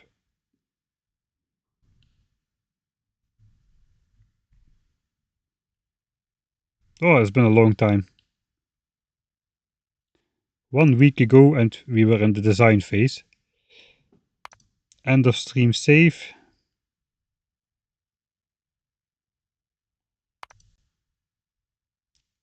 Here we were properly designing.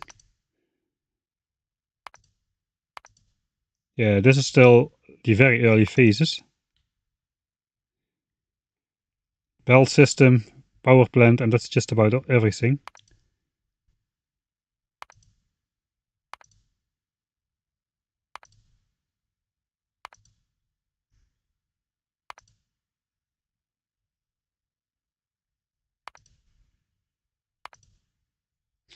Alright, let's make some spaceship.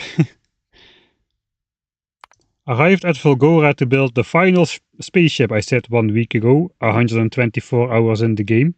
That was supposed, the final spaceship was supposed to just to take me out to the solar system edge, so we designed that, and then we designed this one. But yeah, that's over 40 in-game hours ago. That is to build the thing, not to design the thing. Designing the thing probably took another 50 hours. Most of which I did on stream. I did some more messing about and whatnot off stream. That is why that other ship is over 3 million kilometers out already.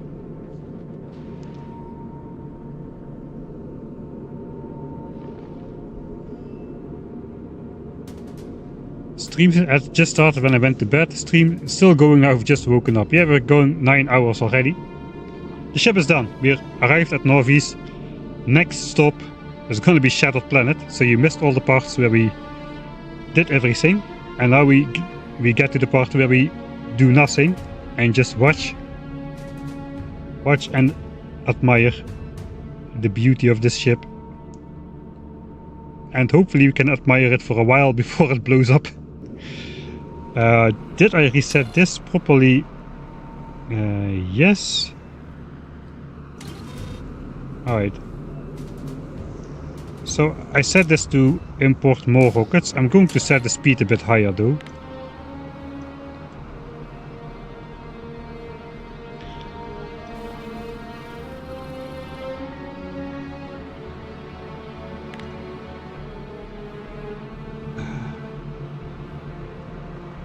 I suppose not. I suppose we can do this from map view, right? We can say enable or disable this condition. If we disable it, it will always be working, so it won't be regulating the speed automatically. And for the first leg of the trip, I can just set the speed myself. Problem is, I do not want to go too fast because then I just run out of fuel because we don't have.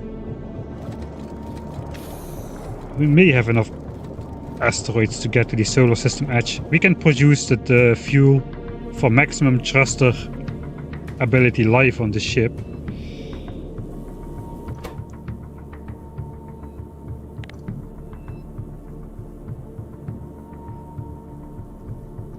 What if we go just 100 kilometers a second?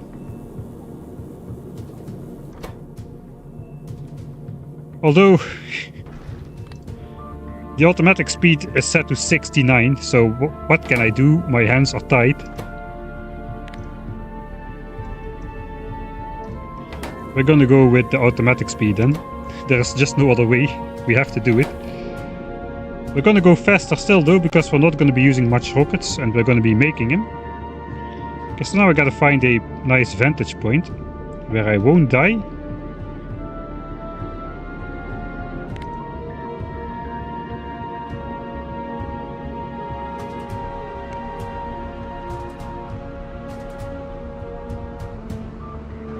I guess I'm not really hovering in the field of shooting just yet. I'm actually standing here. I'm just visually a little bit further north than I really am because I'm flying. And now I gotta bring this guy back.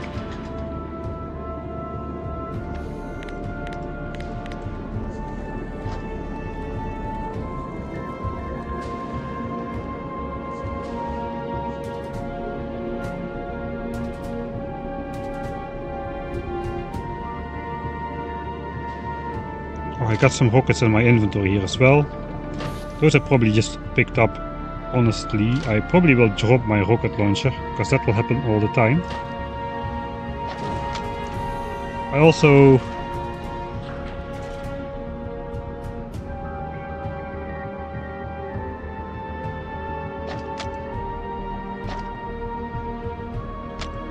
probably I should drop my railgun as well.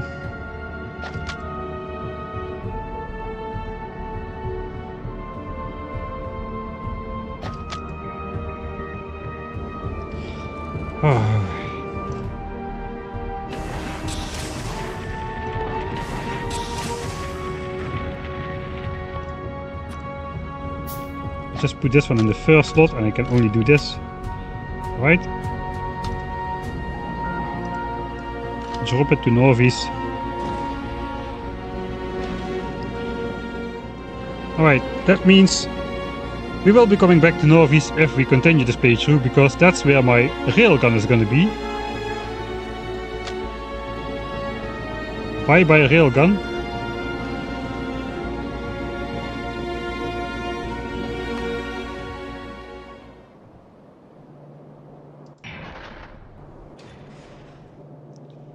Those things are probably gonna spawn here. Yeah, there it is. There's my railgun.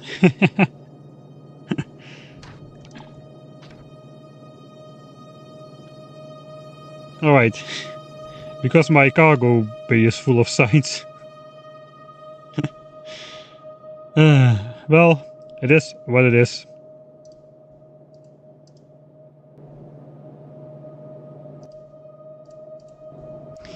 Right. Time to stop procrastinating, I suppose. I got my blueprints.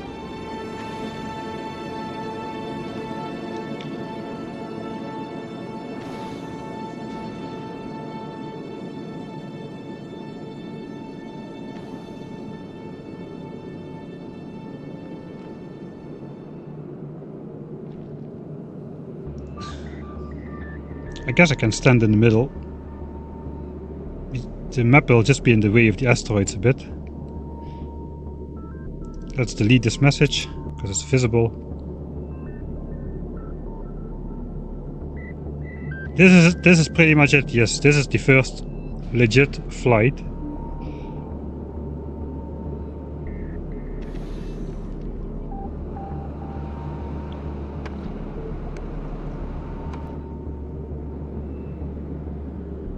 Just deciding on the angle I want to film at, because this is probably going to be used in a time lapse.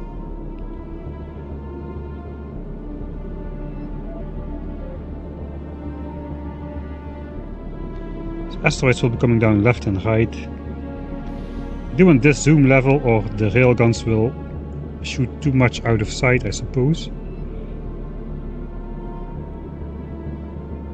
If I go this wide, I may as well just stand in the middle. Okay, now I am visibly in the railgun line of fire. I could just deconstruct one laser turret and just stand here.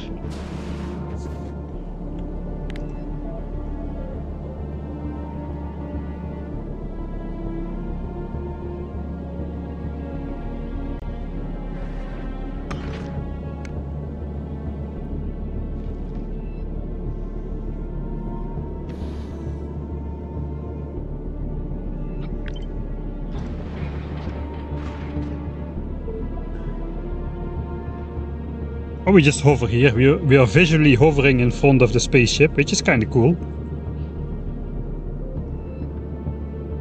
Alright, this is going to be the position, so let's save here.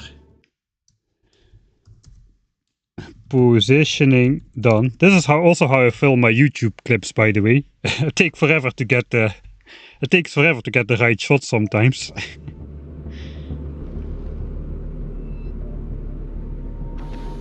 I guess these are going to be shooting far out, so I think I should have the full range view in here and not use the epic ones just yet.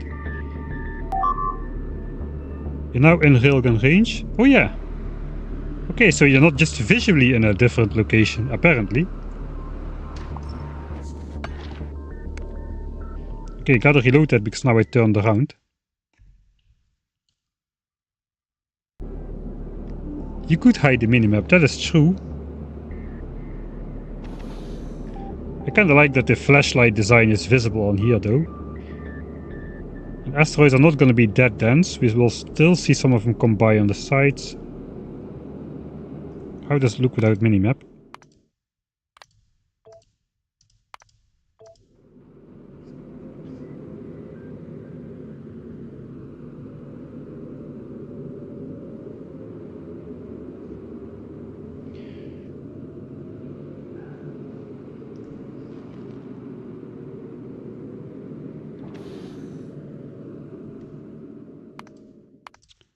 Cannot decide. Is it possible to put the minimap in a different corner? I probably don't really want to do that. Can we get rid of some buttons here? I don't think so.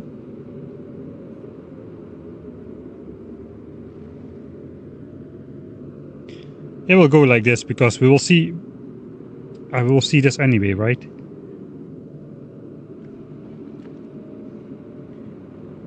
I'll keep it. I want to have a reference to what the ship looks like because we're not going to be zooming at all. We're just going to be like this, and that is how it's going to be. Alright. So yeah, it looks like it's not a visual thing. Now I am in range. But if we let the ship deconstruct this laser turret, we are not in range.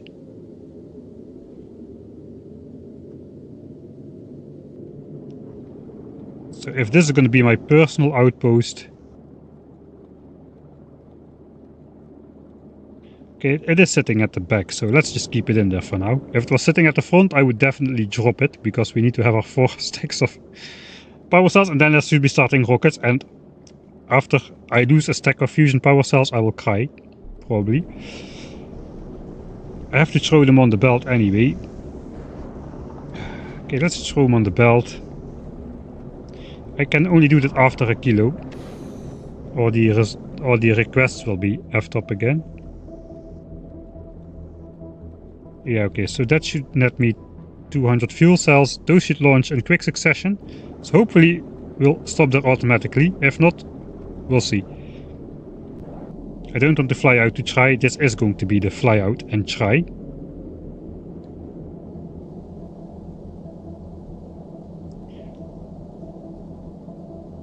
So we take a little bit more precaution, like so then.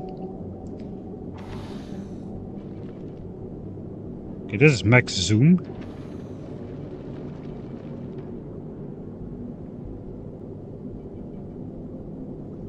Okay, I suppose we'll go like this.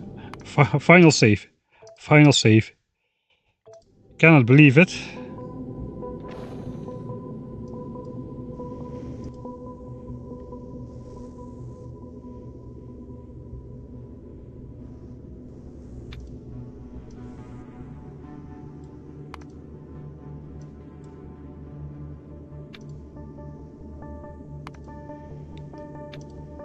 I'll give myself like 10 seconds to close this. Alright. This is it. Explosion damage might get you. I don't think so. Then I would have sustained a lot of damage. The weak parts of the ship are the sides. The front is pretty robust. So let's hope this will go well. Alright. We are officially and legitimately this time off to the shattered planet. Let's go.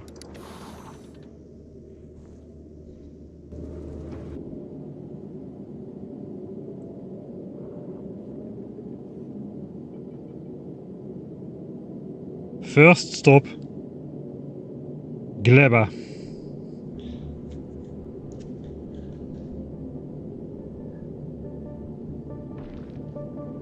It's gonna be a long journey.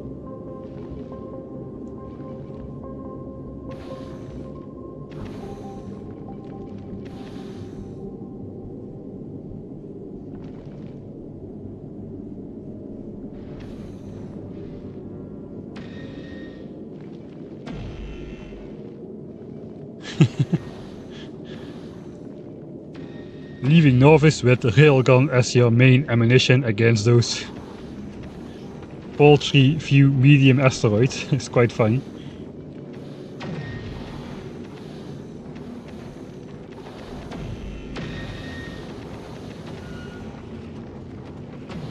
Alright, we're going off pretty fast. At least it feels like it. The bar is filling up quite nicely. But yeah, the ship speed is set to 69 kilometers per second, determined by the AI pilot, which controls the speed regarding to how many rockets we have in the cargo hold.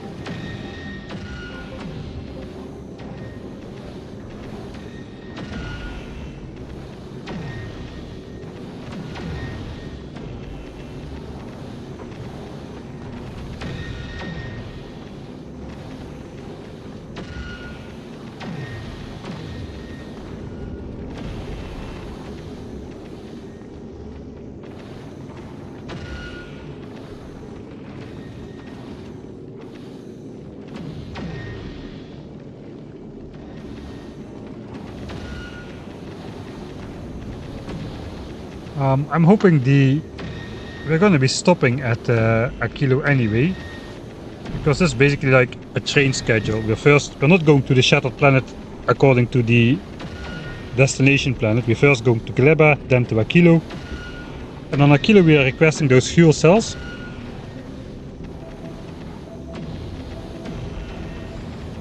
So I'm hoping those just get sent up while we are there. That might actually not be the case.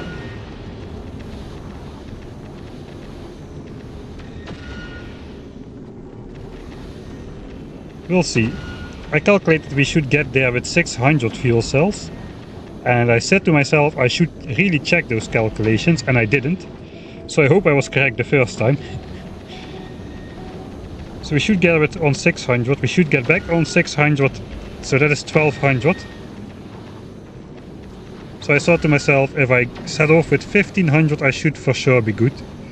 Looks like we're setting off with 1300 if those 200 fuel cells don't get shot up into the stratosphere for us to pick up. We'll see. If we pass by Aquilo like we now are passing by Gleba, then the fuel cells are not going to be shot up. But if we are going to be stopping, then the fuel cells will be shot upwards.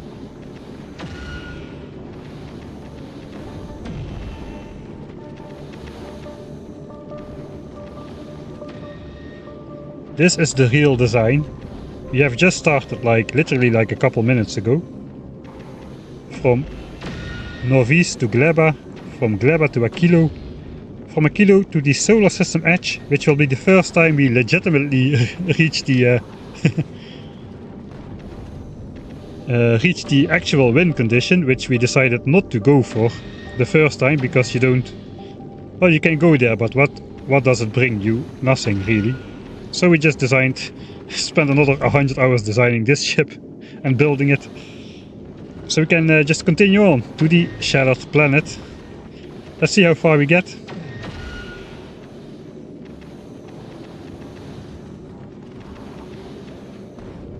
Yeah, now I don't think we'll stop at a kilo either. If the process was already in motion, I know the ship won't depart, and it can stay actually a rather long time if rockets keep flying up, even if you want it to go. But yeah, I think right now the fuel cells are not in the rockets. I should have just inserted them into the rocket silos, then I might have had a chance. But now the bots first need to react, so it's not gonna happen. But if the fuel cells already would have been inserted into the rocket silo, we may have had a chance, because if we stop for one tick and the rockets check if they could send it up, they would have sent it up.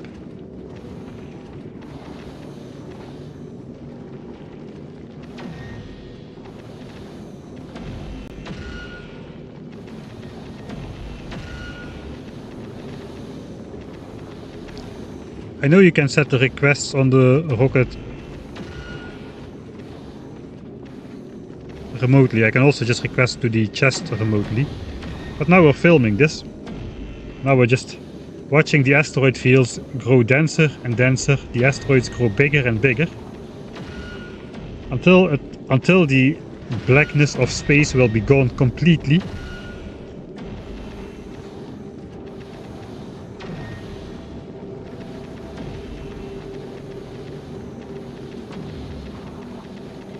This is gonna look pretty cool in a time lapse as well, just to see the asteroid field get denser from nothing to pretty dense in just a couple seconds or so.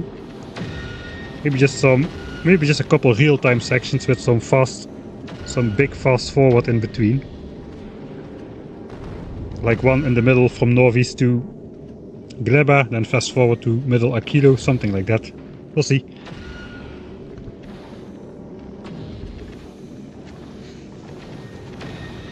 Stalling as if we're about to go to Gleba.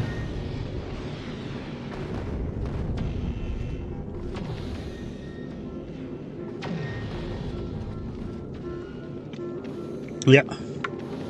We're not going to Gleba. We have Glebad, we are totally out Glebad.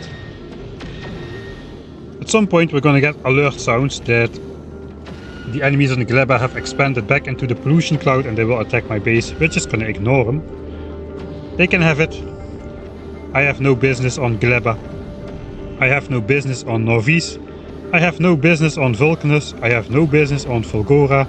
I have no business on Akilo. Heck, I don't even have any business at the solar system's edge.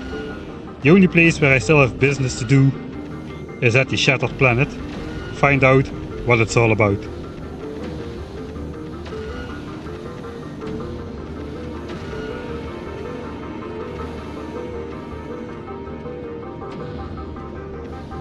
Man, the music department really went all out with the soundtrack for this game.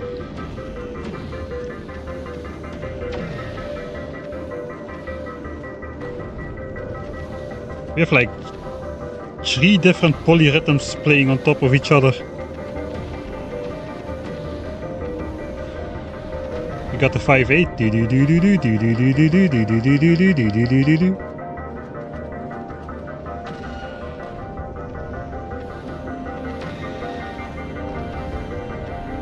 Got a couple things in just 4/4.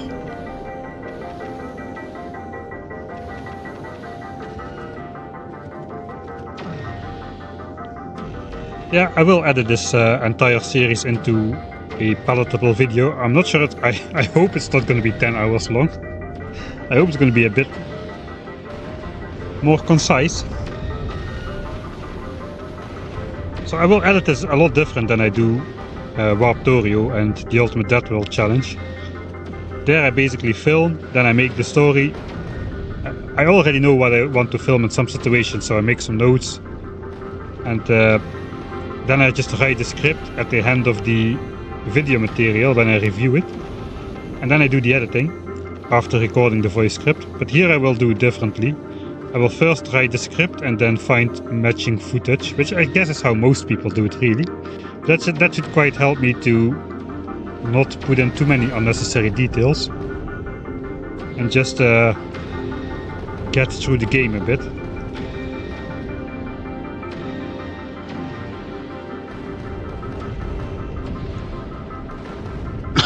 I always put the chapters in long videos, so if you're watching those on YouTube, you should be able to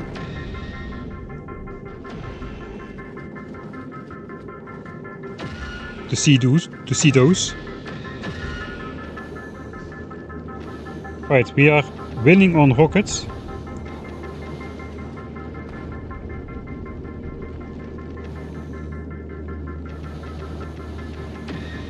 Our speed is no longer dropping to 69 kilometers a second. Okay, solar system edge, mouse over should be a bit off the speed if we can help it.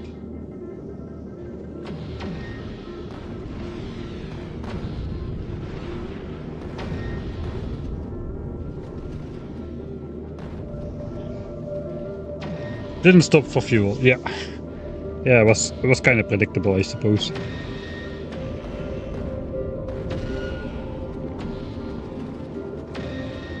Well, the top speed, the absolute top speed of the ship is 145 kilometers a second, so it's gonna take a while indeed. The problem is, for the majority of the journey, we could go that speed, like DPS wise, damage per second wise. The problem is, the faster you go, the more ammo you spend, and you just don't catch enough asteroids to keep up with production. You don't have time to grab all of the chunks. So you just run out of ammo. You need to make sure you can replace your ammo. You cannot stock up on ammo for a 20-hour trip. That's just not happening. Even not with the quadruple belt weaving.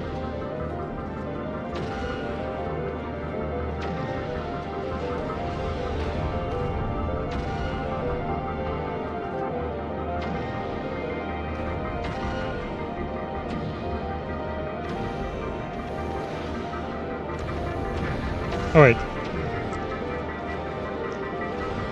I think the asteroid density is already going to be a bit dense, so I'm going to apply the rocket turret change. So I'm probably going to be firing a lot more rockets from here on out. But some of the explosions are getting dangerously close to the two asteroid collectors dangling off the two corners of the ship, the two northern corners. Because now the only rocket turret that fires is located a pretty good distance away from the edge of the ship, so we didn't shoot too many unnecessary targets.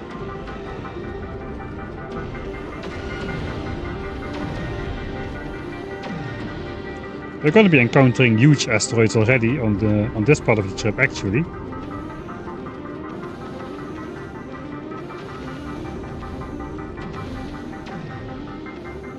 Maybe we can wait a little bit longer, he said, before it was too late.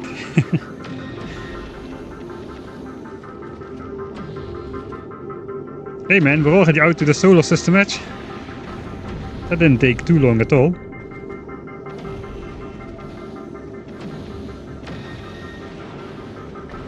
I hope everything is going well at the ship. Can't really keep an eye on different systems at the moment.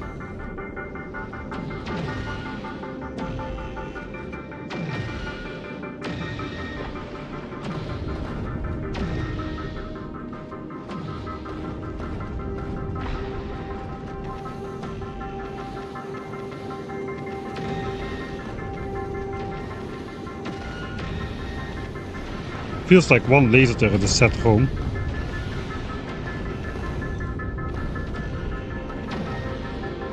I think I'm just gonna apply it.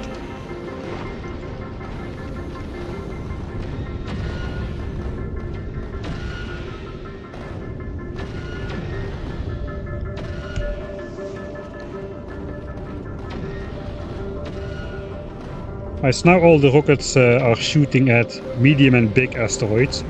Except the ones on the very side, they are just shooting at the mediums as to not blow up the bigs too far out, trying to conserve a little bit of ammo.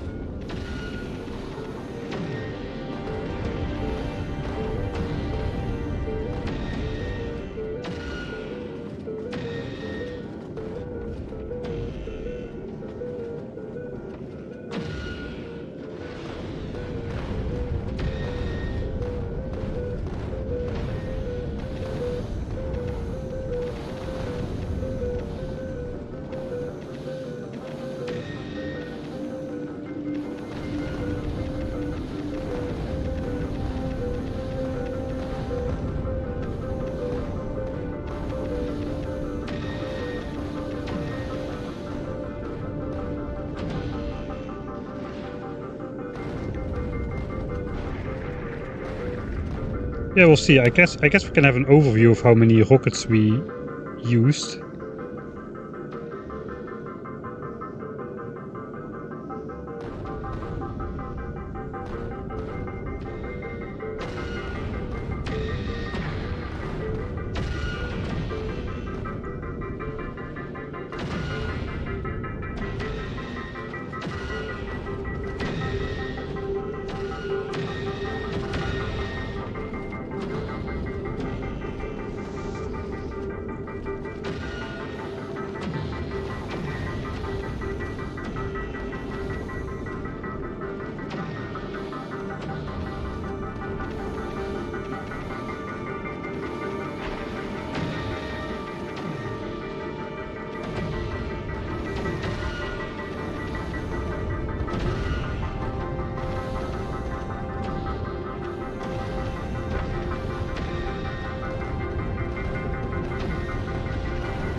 Yeah, no fuel cells are going to the reactor. It's fine though, they can run for a very long time on... There's like 25 fuel cells in each reactor. Anyway, I'm talking through it, so if I use this footage, I will just record another clip of sound, which I put over it. Because the sound is not going to sound nice when it's sped up to 50 times or so anyway.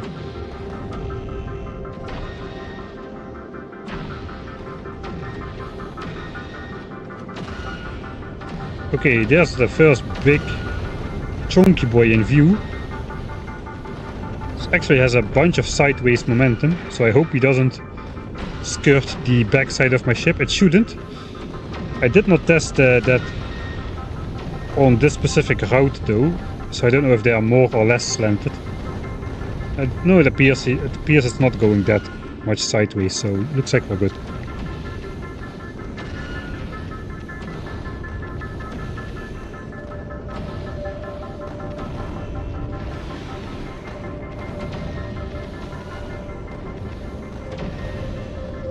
Finally time to speed up time? Heck no, we're going there in real time. I didn't avoid painstakingly avoid using commands in this actual real world over here.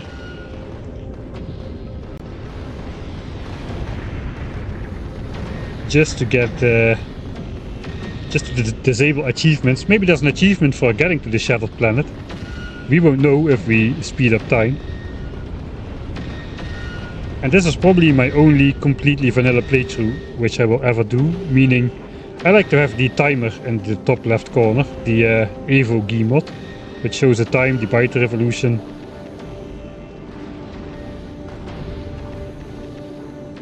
the planetary day, just so you have an idea. It's also nice for the viewer, you immediately have an idea of what's going on. You can see at the flash of an eye, am I 30 minutes in the game, or 4 hours, or 20 hours, or 200 hours.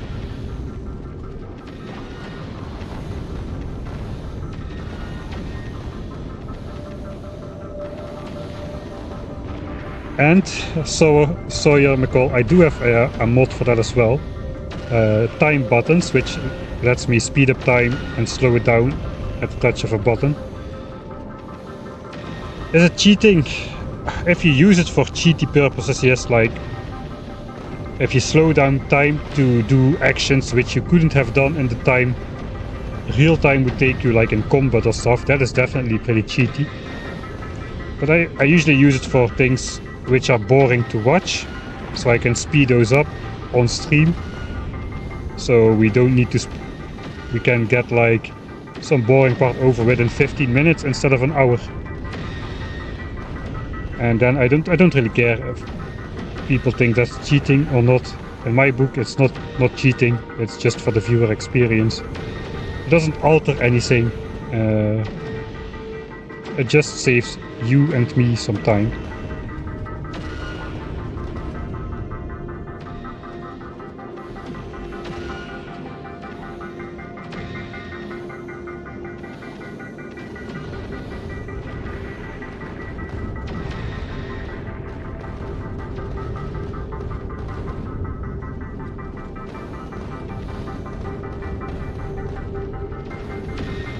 Fun fact, turns out you can turn the atmosphere around the back cone of the railgun projectile into plasma. We can use it for the fusion reactor then. I have a feeling this spaceship would go a lot faster if I pointed those railguns the other way and shot them out of the back.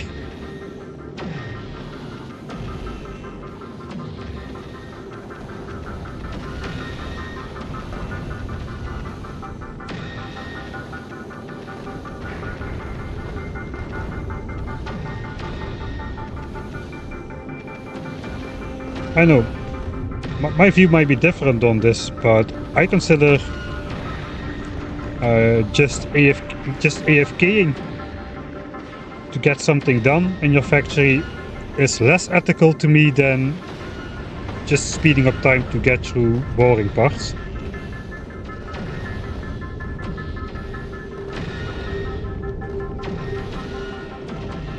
Like, for instance, in the 10,000 signs per minute playthrough, with the biters on, we have to do a lot of biter clearing in a Spidertron. And that gets old after. It's fun for a little bit, but it gets old after a while.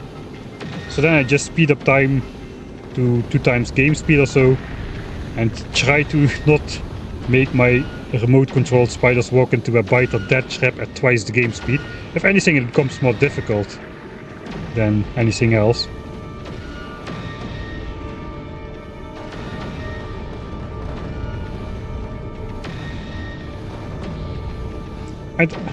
I mean, AFKing is fine. There's nothing against AFKing. I just don't really like to do it myself.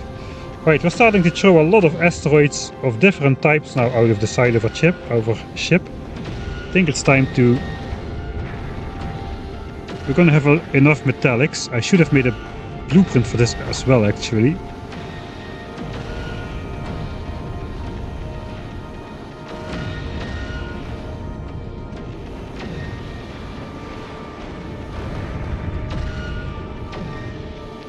I guess it's fine. Let's just let it go.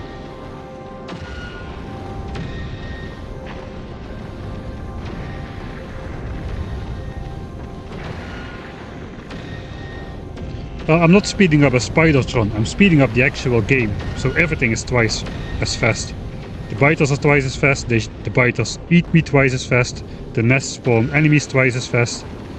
So it's not that the Spidertron becomes faster, it's just that the entire game runs faster.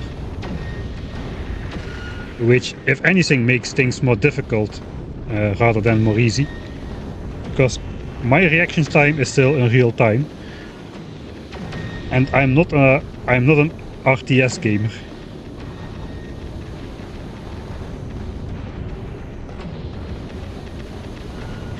Certainly not me setting a couple hours worth of handcrafting and then going to do other stuff.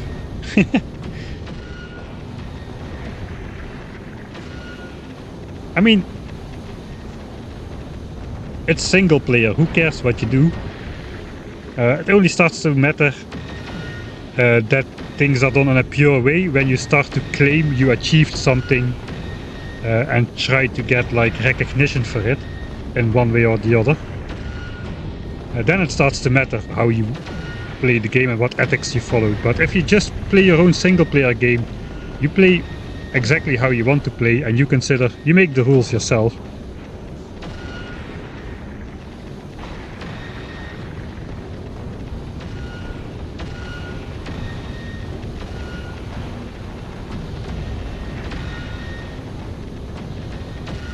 I mean,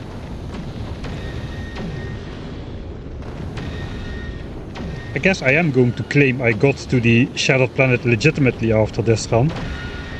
And I did. I did, however, use the exploit that I could get out of my spaceship to make it a lot easier to start up the dang thing. It's not really an exploit. It's not really an exploit. I did use that glitch, I suppose. And I also used the one glitch which... Oh, it's not a glitch. They're not gonna fix that. The saves coming without saves coming technique, where you force a one quality higher result in a quality assembler. To me, those things are fair game.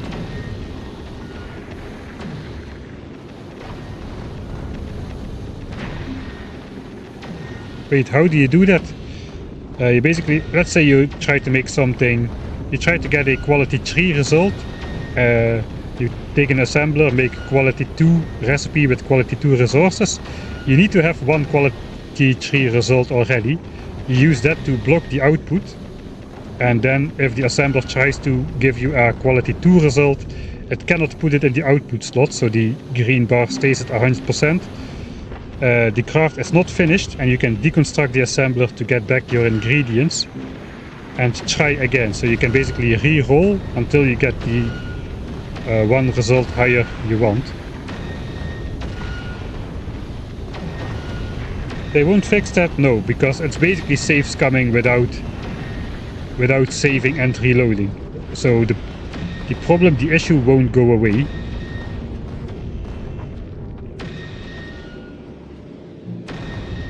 You can do the same by just letting the result finish anyway, legitimately, and if the result is not what you like, you reload the game, and it will be crafted with a different RNG value, so you will get a different result. And then if they fix the RNG value, what will happen is you just put one iron gear into a recycler and then do it again. So you cannot fix this. There is no way.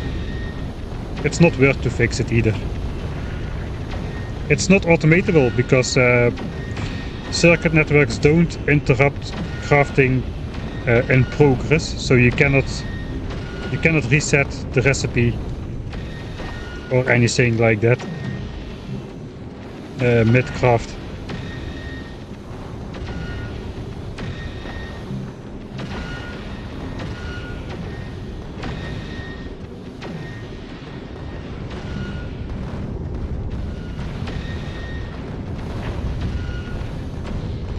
Right, we're getting quite far out here. I believe the huge asteroid peak is going to be at 90,000 kilometers.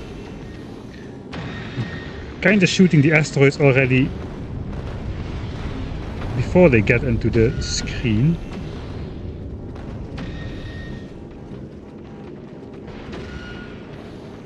Yeah, if I want to make a time lapse, I should not zoom out now.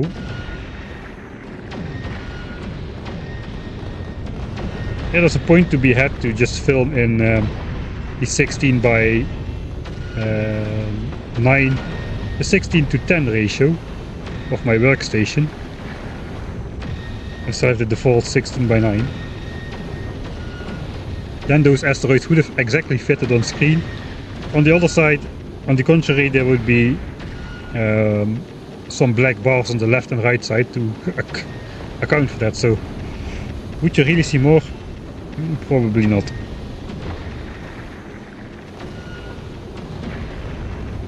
Why use explosive rockets over normal rockets? That will become clear pretty shortly if it's not already.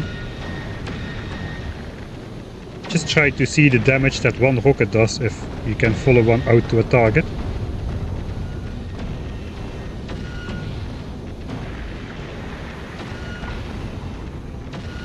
Right, most of the asteroids grabbers are busy non-stop now. So we're approaching the territories of asteroid density, of asteroid chunk density that the ship was designed around.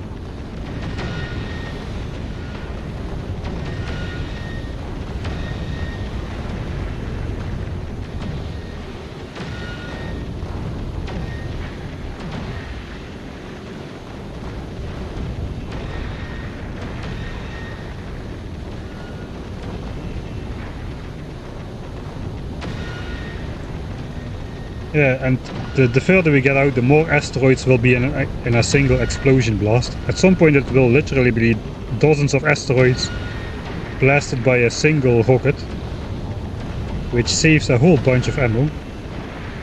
Alright, this time lapse is going to go to the solar system edge. After that we're going to... I guess I cannot really stop there, but... this ship can never stop. If this ship stops, it's going to die.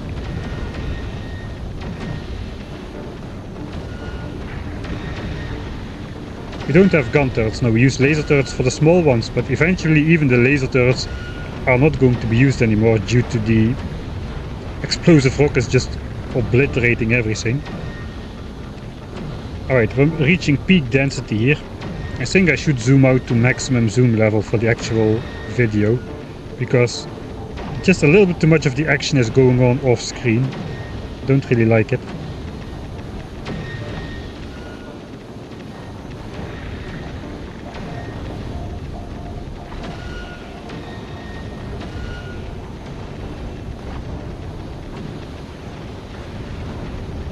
What does the back of the spaceship look like? See minimap. It's a flashlight.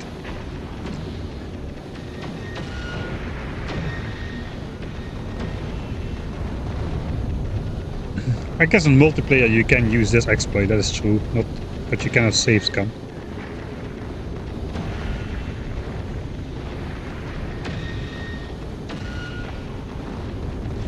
I guess, yeah, save scumming is one step beyond this mechanic. Now it's an in-game mechanic, which works maybe a little bit unintended.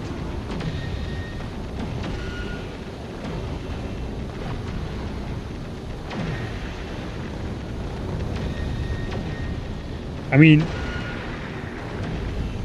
this is not as serious a business as getting on a leaderboard of speedrunners, which is kind of a competitive world-class thing, kind of a big thing. This is just getting to the Shattered Planet in a game without time limit or leaderboards or whatever. Still, there are some bragging rights involved, I suppose, but it's not that you're trying to fake to be better than people or something. Like if you cheat at speedrunning, then you're definitely, your goal is to just be recognized as one of the world's best, I suppose. Right, we're getting there. We're gonna win the game. That's been a while. It's been a while coming. We're gonna win it. 4,000 more kilometers to go. Less than a third of the distance between Norvis and any of the minor planets.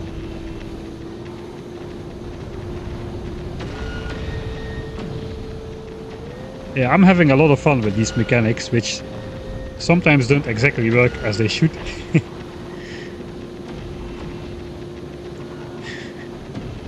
Alright.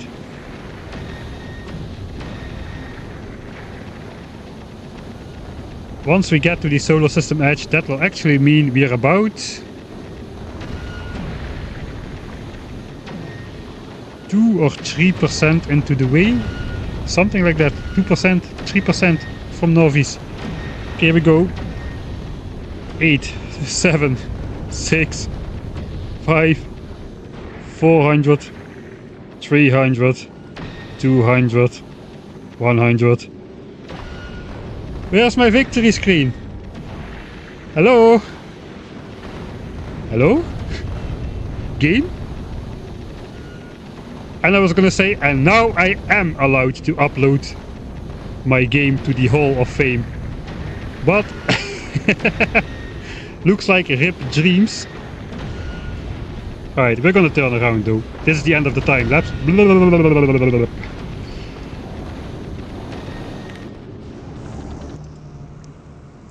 Okay, we don't even get the victory condition if we just skip and go ahead to the Shattered Planet. Should I just skip the victory?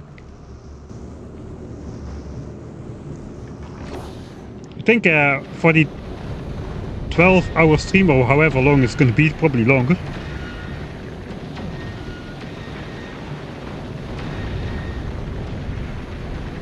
We are going to be restarting from Northeast again.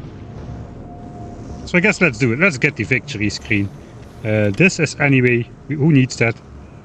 Now we're going to the solar system's edge. Let's go there and wait. That's gonna be disastrous.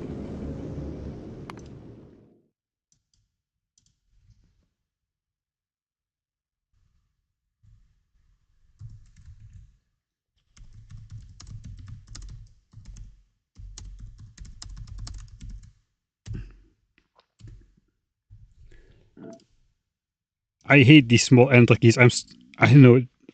Big enter keys are no longer a thing since 20 years or so, but I still cannot get used to it. I every time type it too high.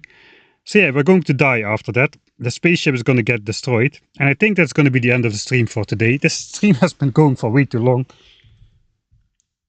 Yeah, we're 10 hours in. 10 hours in the stream, so doing a 12-hour stream is not going to be out of the ordinary, out of the question. Alright. So we're not gonna die at the front of the ship once we get there. I'm gonna stand here though, to reach it. Then we're gonna send our name into the galaxy of fame. The game already would let us do that. The game already would let us do that when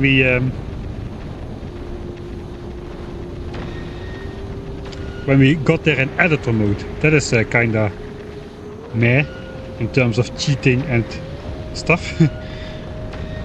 But yeah, I didn't upload that. Now I'm going to do it because this is the legitimate save and we're reaching the solar system edge again from the other side now in 500, 400, 3, 2, 1.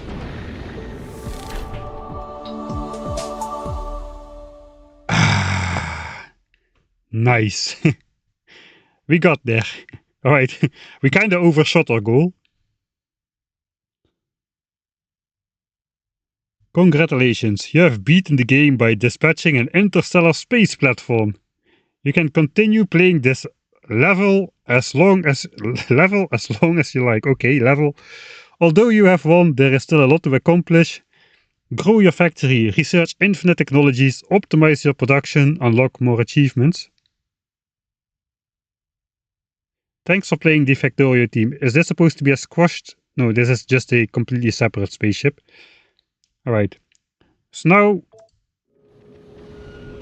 we get to finally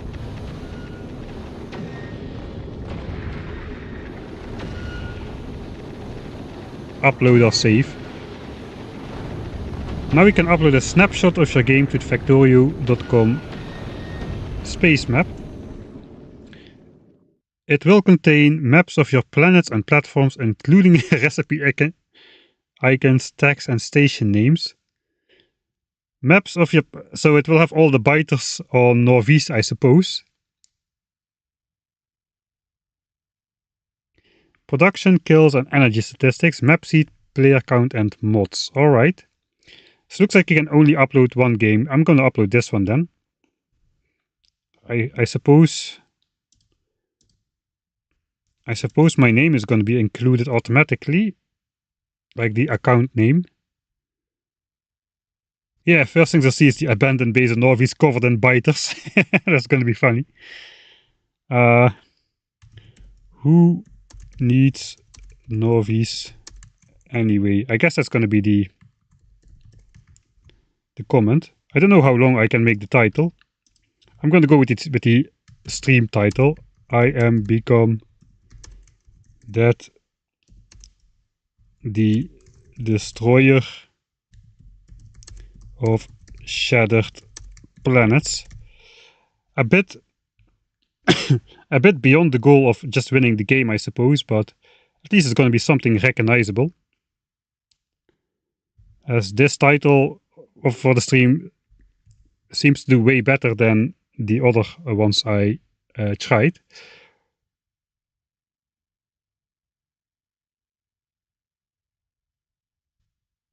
Alright, that's going to be it. We upload it.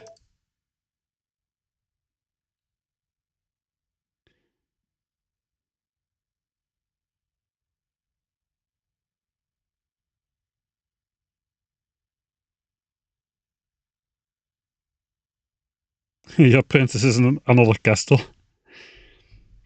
I beat level 8-4 in Factorio. Bowser is gone. Now the stream is going to crash because I tried to upload a file at the same time as I'm trying to stream. Come on, 86%. This bar is filling up slower than the bar going to the shattered planet.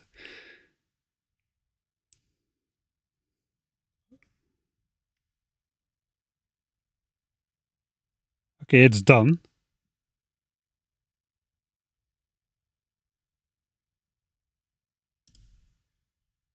Right.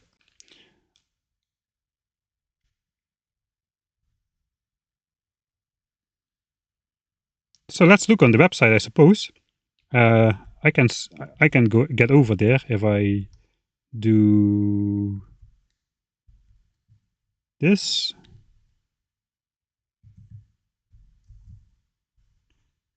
Right?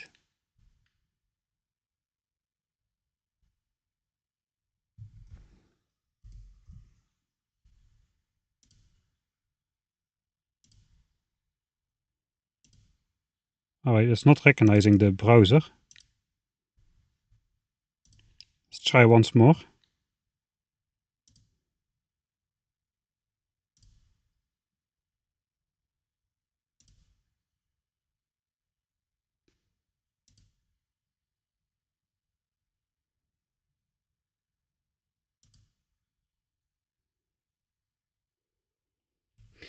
Okay, just give me a second.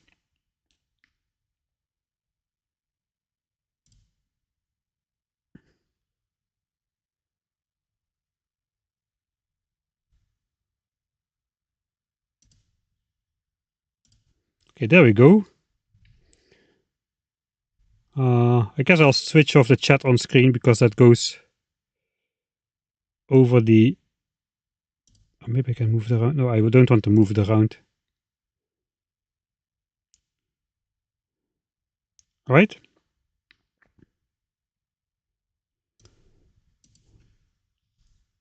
Who needs novice anyway? That's kind of funny. Mods, no mods, just the base mods. Player count 1. Map seed, if you want to play my map, you can have the seed here. You can also download it from my Discord server. There's a couple of the save games available, including one where the novice base is done. Normally, where you have a normal novice base, a good one, not the one which I built. And you can play the Space Age content from there. Planets, let's go looking. First thing they're gonna see is the novice base. This is a very Michael Hendricks state of map, I must say. I love it. This is awesome. Wait, do captured biter spawners appear red on the map as well? Can you send us the link? Probably. 1 second.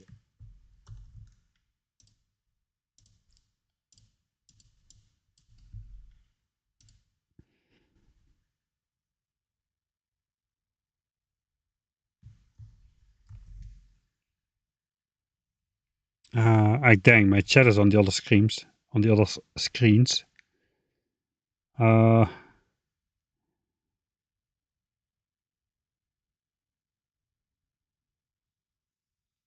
I guess I'll post the link on my Discord afterwards.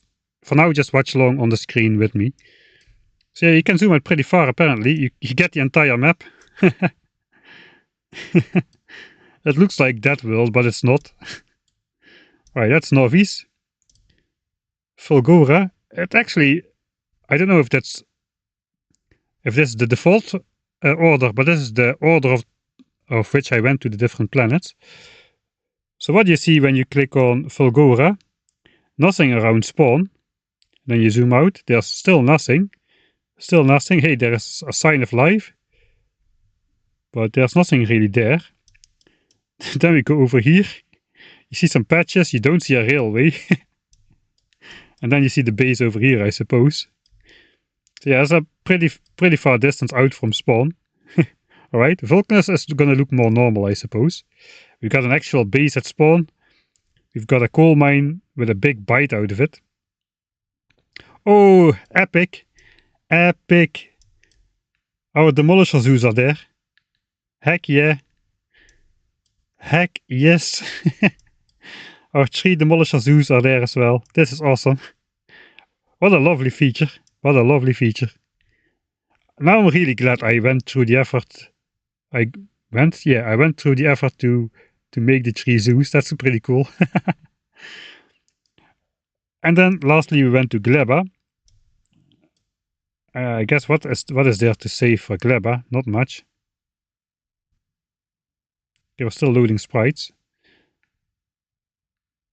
For the recipes, I suppose. I guess you can see it's a belt-based base. Sort of.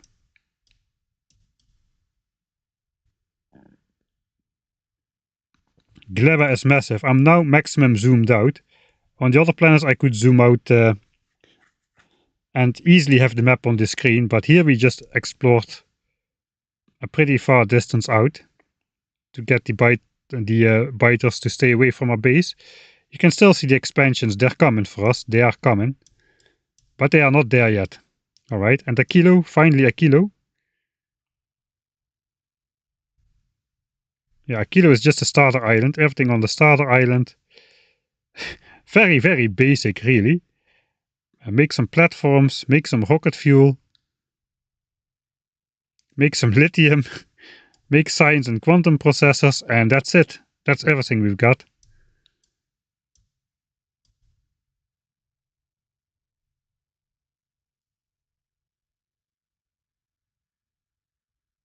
I do wonder though.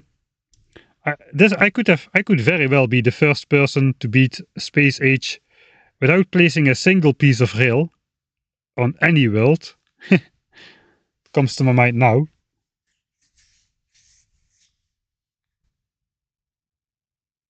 Because we don't have a single train on any world.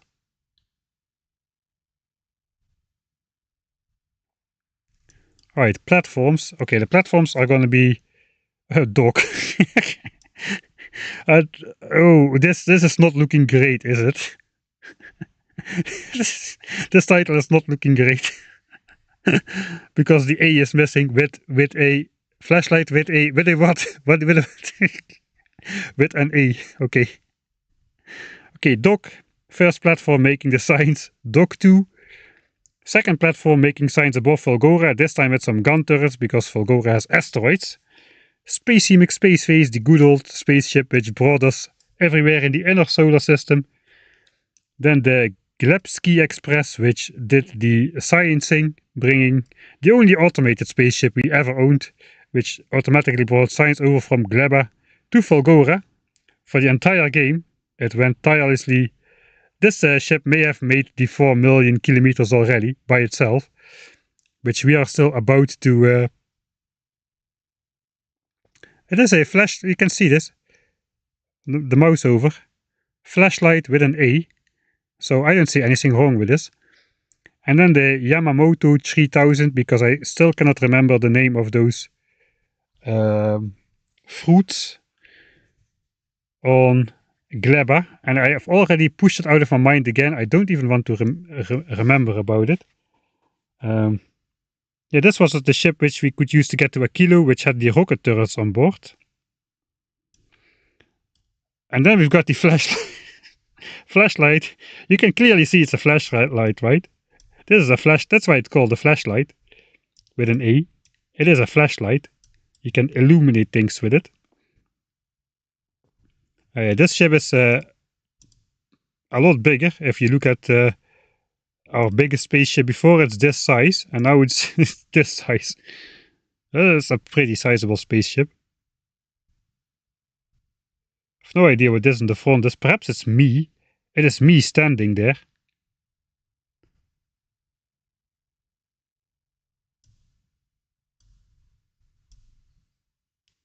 Alright, you can see the ammo production, explosive production.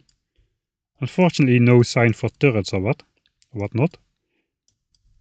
And then the long belt at the back.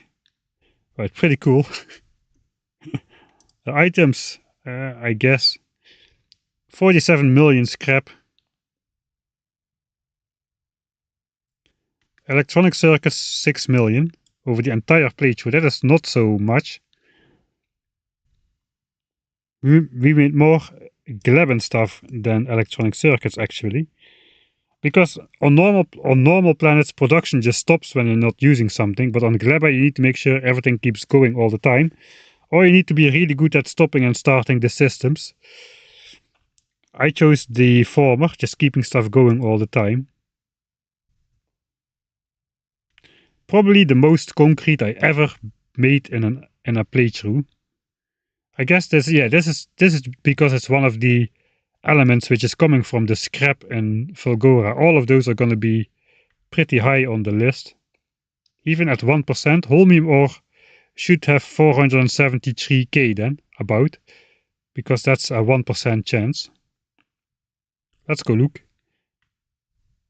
Yeah, 472, alright. Rounding. Alright, tungsten ore, 1.5 million. A million blue chips. Again, mostly from Fulgora, and a lot of them got just trashed.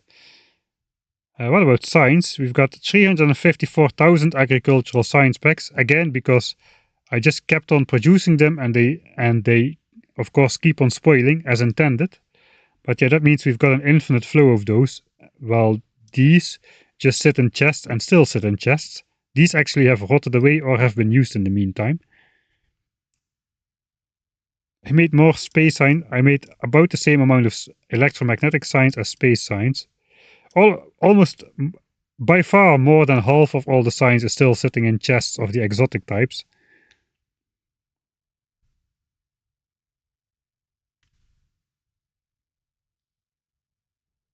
Okay, railgun ammo is already in there at 14.1k. That's not bad.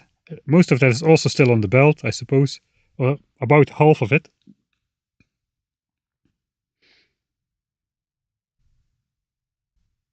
There's a lot of stats here.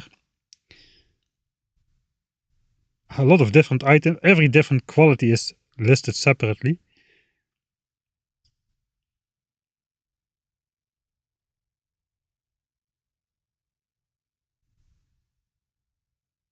We should have 8 Mark III quality modules of legendary.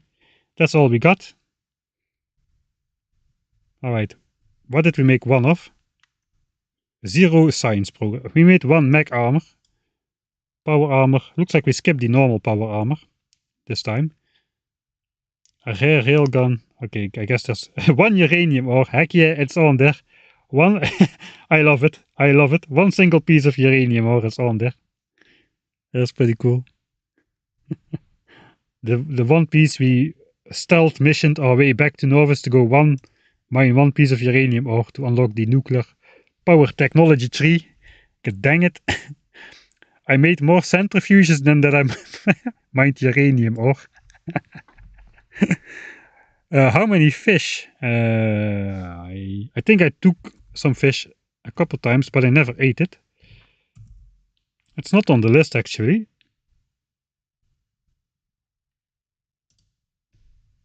Alright, energy. Okay, this is I guess it's on there. Oh yeah, Fulgora was our home planet, so it makes kind of sense that the lightning rods took most energy into account. And then some of it got used in the accumulator phase again. Kill count. Mostly asteroids. We killed roughly 750 biter bases-ish on Gleba.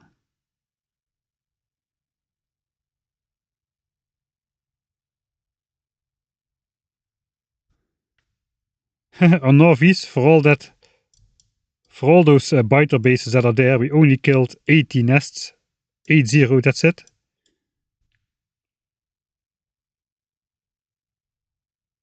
How about demolishers? 14 big demolishers, 15 medium ones, most of them in this stream, and 11 small ones. One still survives. Looks like we started with 12 small demolishers.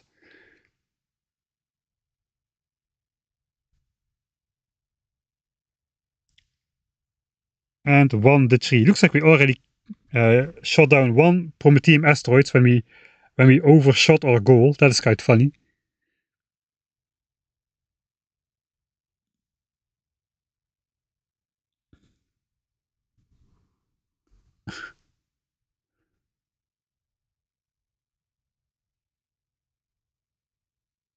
"69 trees, if that's in there."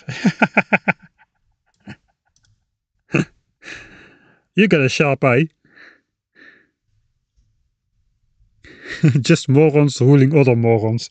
Just like in the real world, right? Right, that concludes the looking at the Hall of Fame stuff. Cool to be in there finally. My first game, 168 hours and a half, plus another unseen 40 or 50 hours in editor mode designing spaceships, I suppose. That's not reflected in this time. Okay, let's blow everybody's mind with a very cool feature which you probably don't know about. So if you're at the very bottom of the Factorio webpage and you want to go back to the top, websites have a back to top button usually. The Factorio website doesn't, except it does. You just click on the rocket and you go all the way back to the top of the website.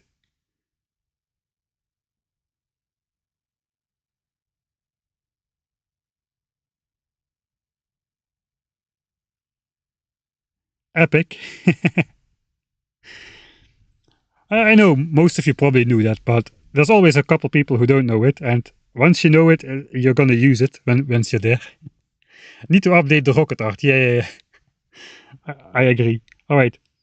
Now we're gonna get killed. Let's switch back to the game. Control Alt F, I suppose. Yeah. Okay, we're back in the game. So the problem is now we stopped at the solar system edge. We're gonna do the 12-hour stream next time. And we're gonna start from Norvis again. I'm gonna zoom properly. Z1 game. Hehe. Alright. So we're gonna end this stream with the spaceship getting shredded to pieces. Not from the front end, but from the back end. Some of these asteroids are going to be drifting in. We're still moving forward, but that's going to stop now. And these asteroids will start drifting in. I have saved. I'm going to go in map editor mode, because then I can zoom out properly.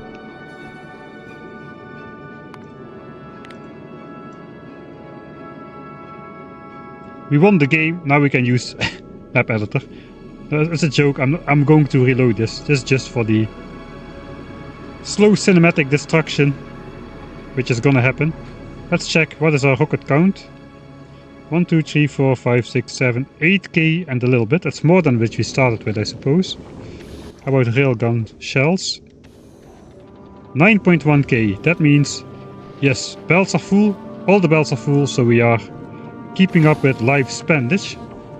From this moment on, that's good. That means all the other excess of stuff is gonna go into... It stops now, because we're obviously no longer shooting any asteroids. But that's good. That means now we no longer can overproduce railgun shells. We can only produce at the rate we are consuming them, which is going to be slower than the rate we can produce them if the belts were empty. That is good news. That will be a lot less things we need to produce. Alright, it is happening. The spaceship is going to get destroyed. Looks like we're going to get smashed. From here on out, the hub is going to go. These are targeted for the hub, or this one is at least. So, enjoy. Thanks for hanging out, everybody. Enjoy the destruction of the spaceship, and I'll see you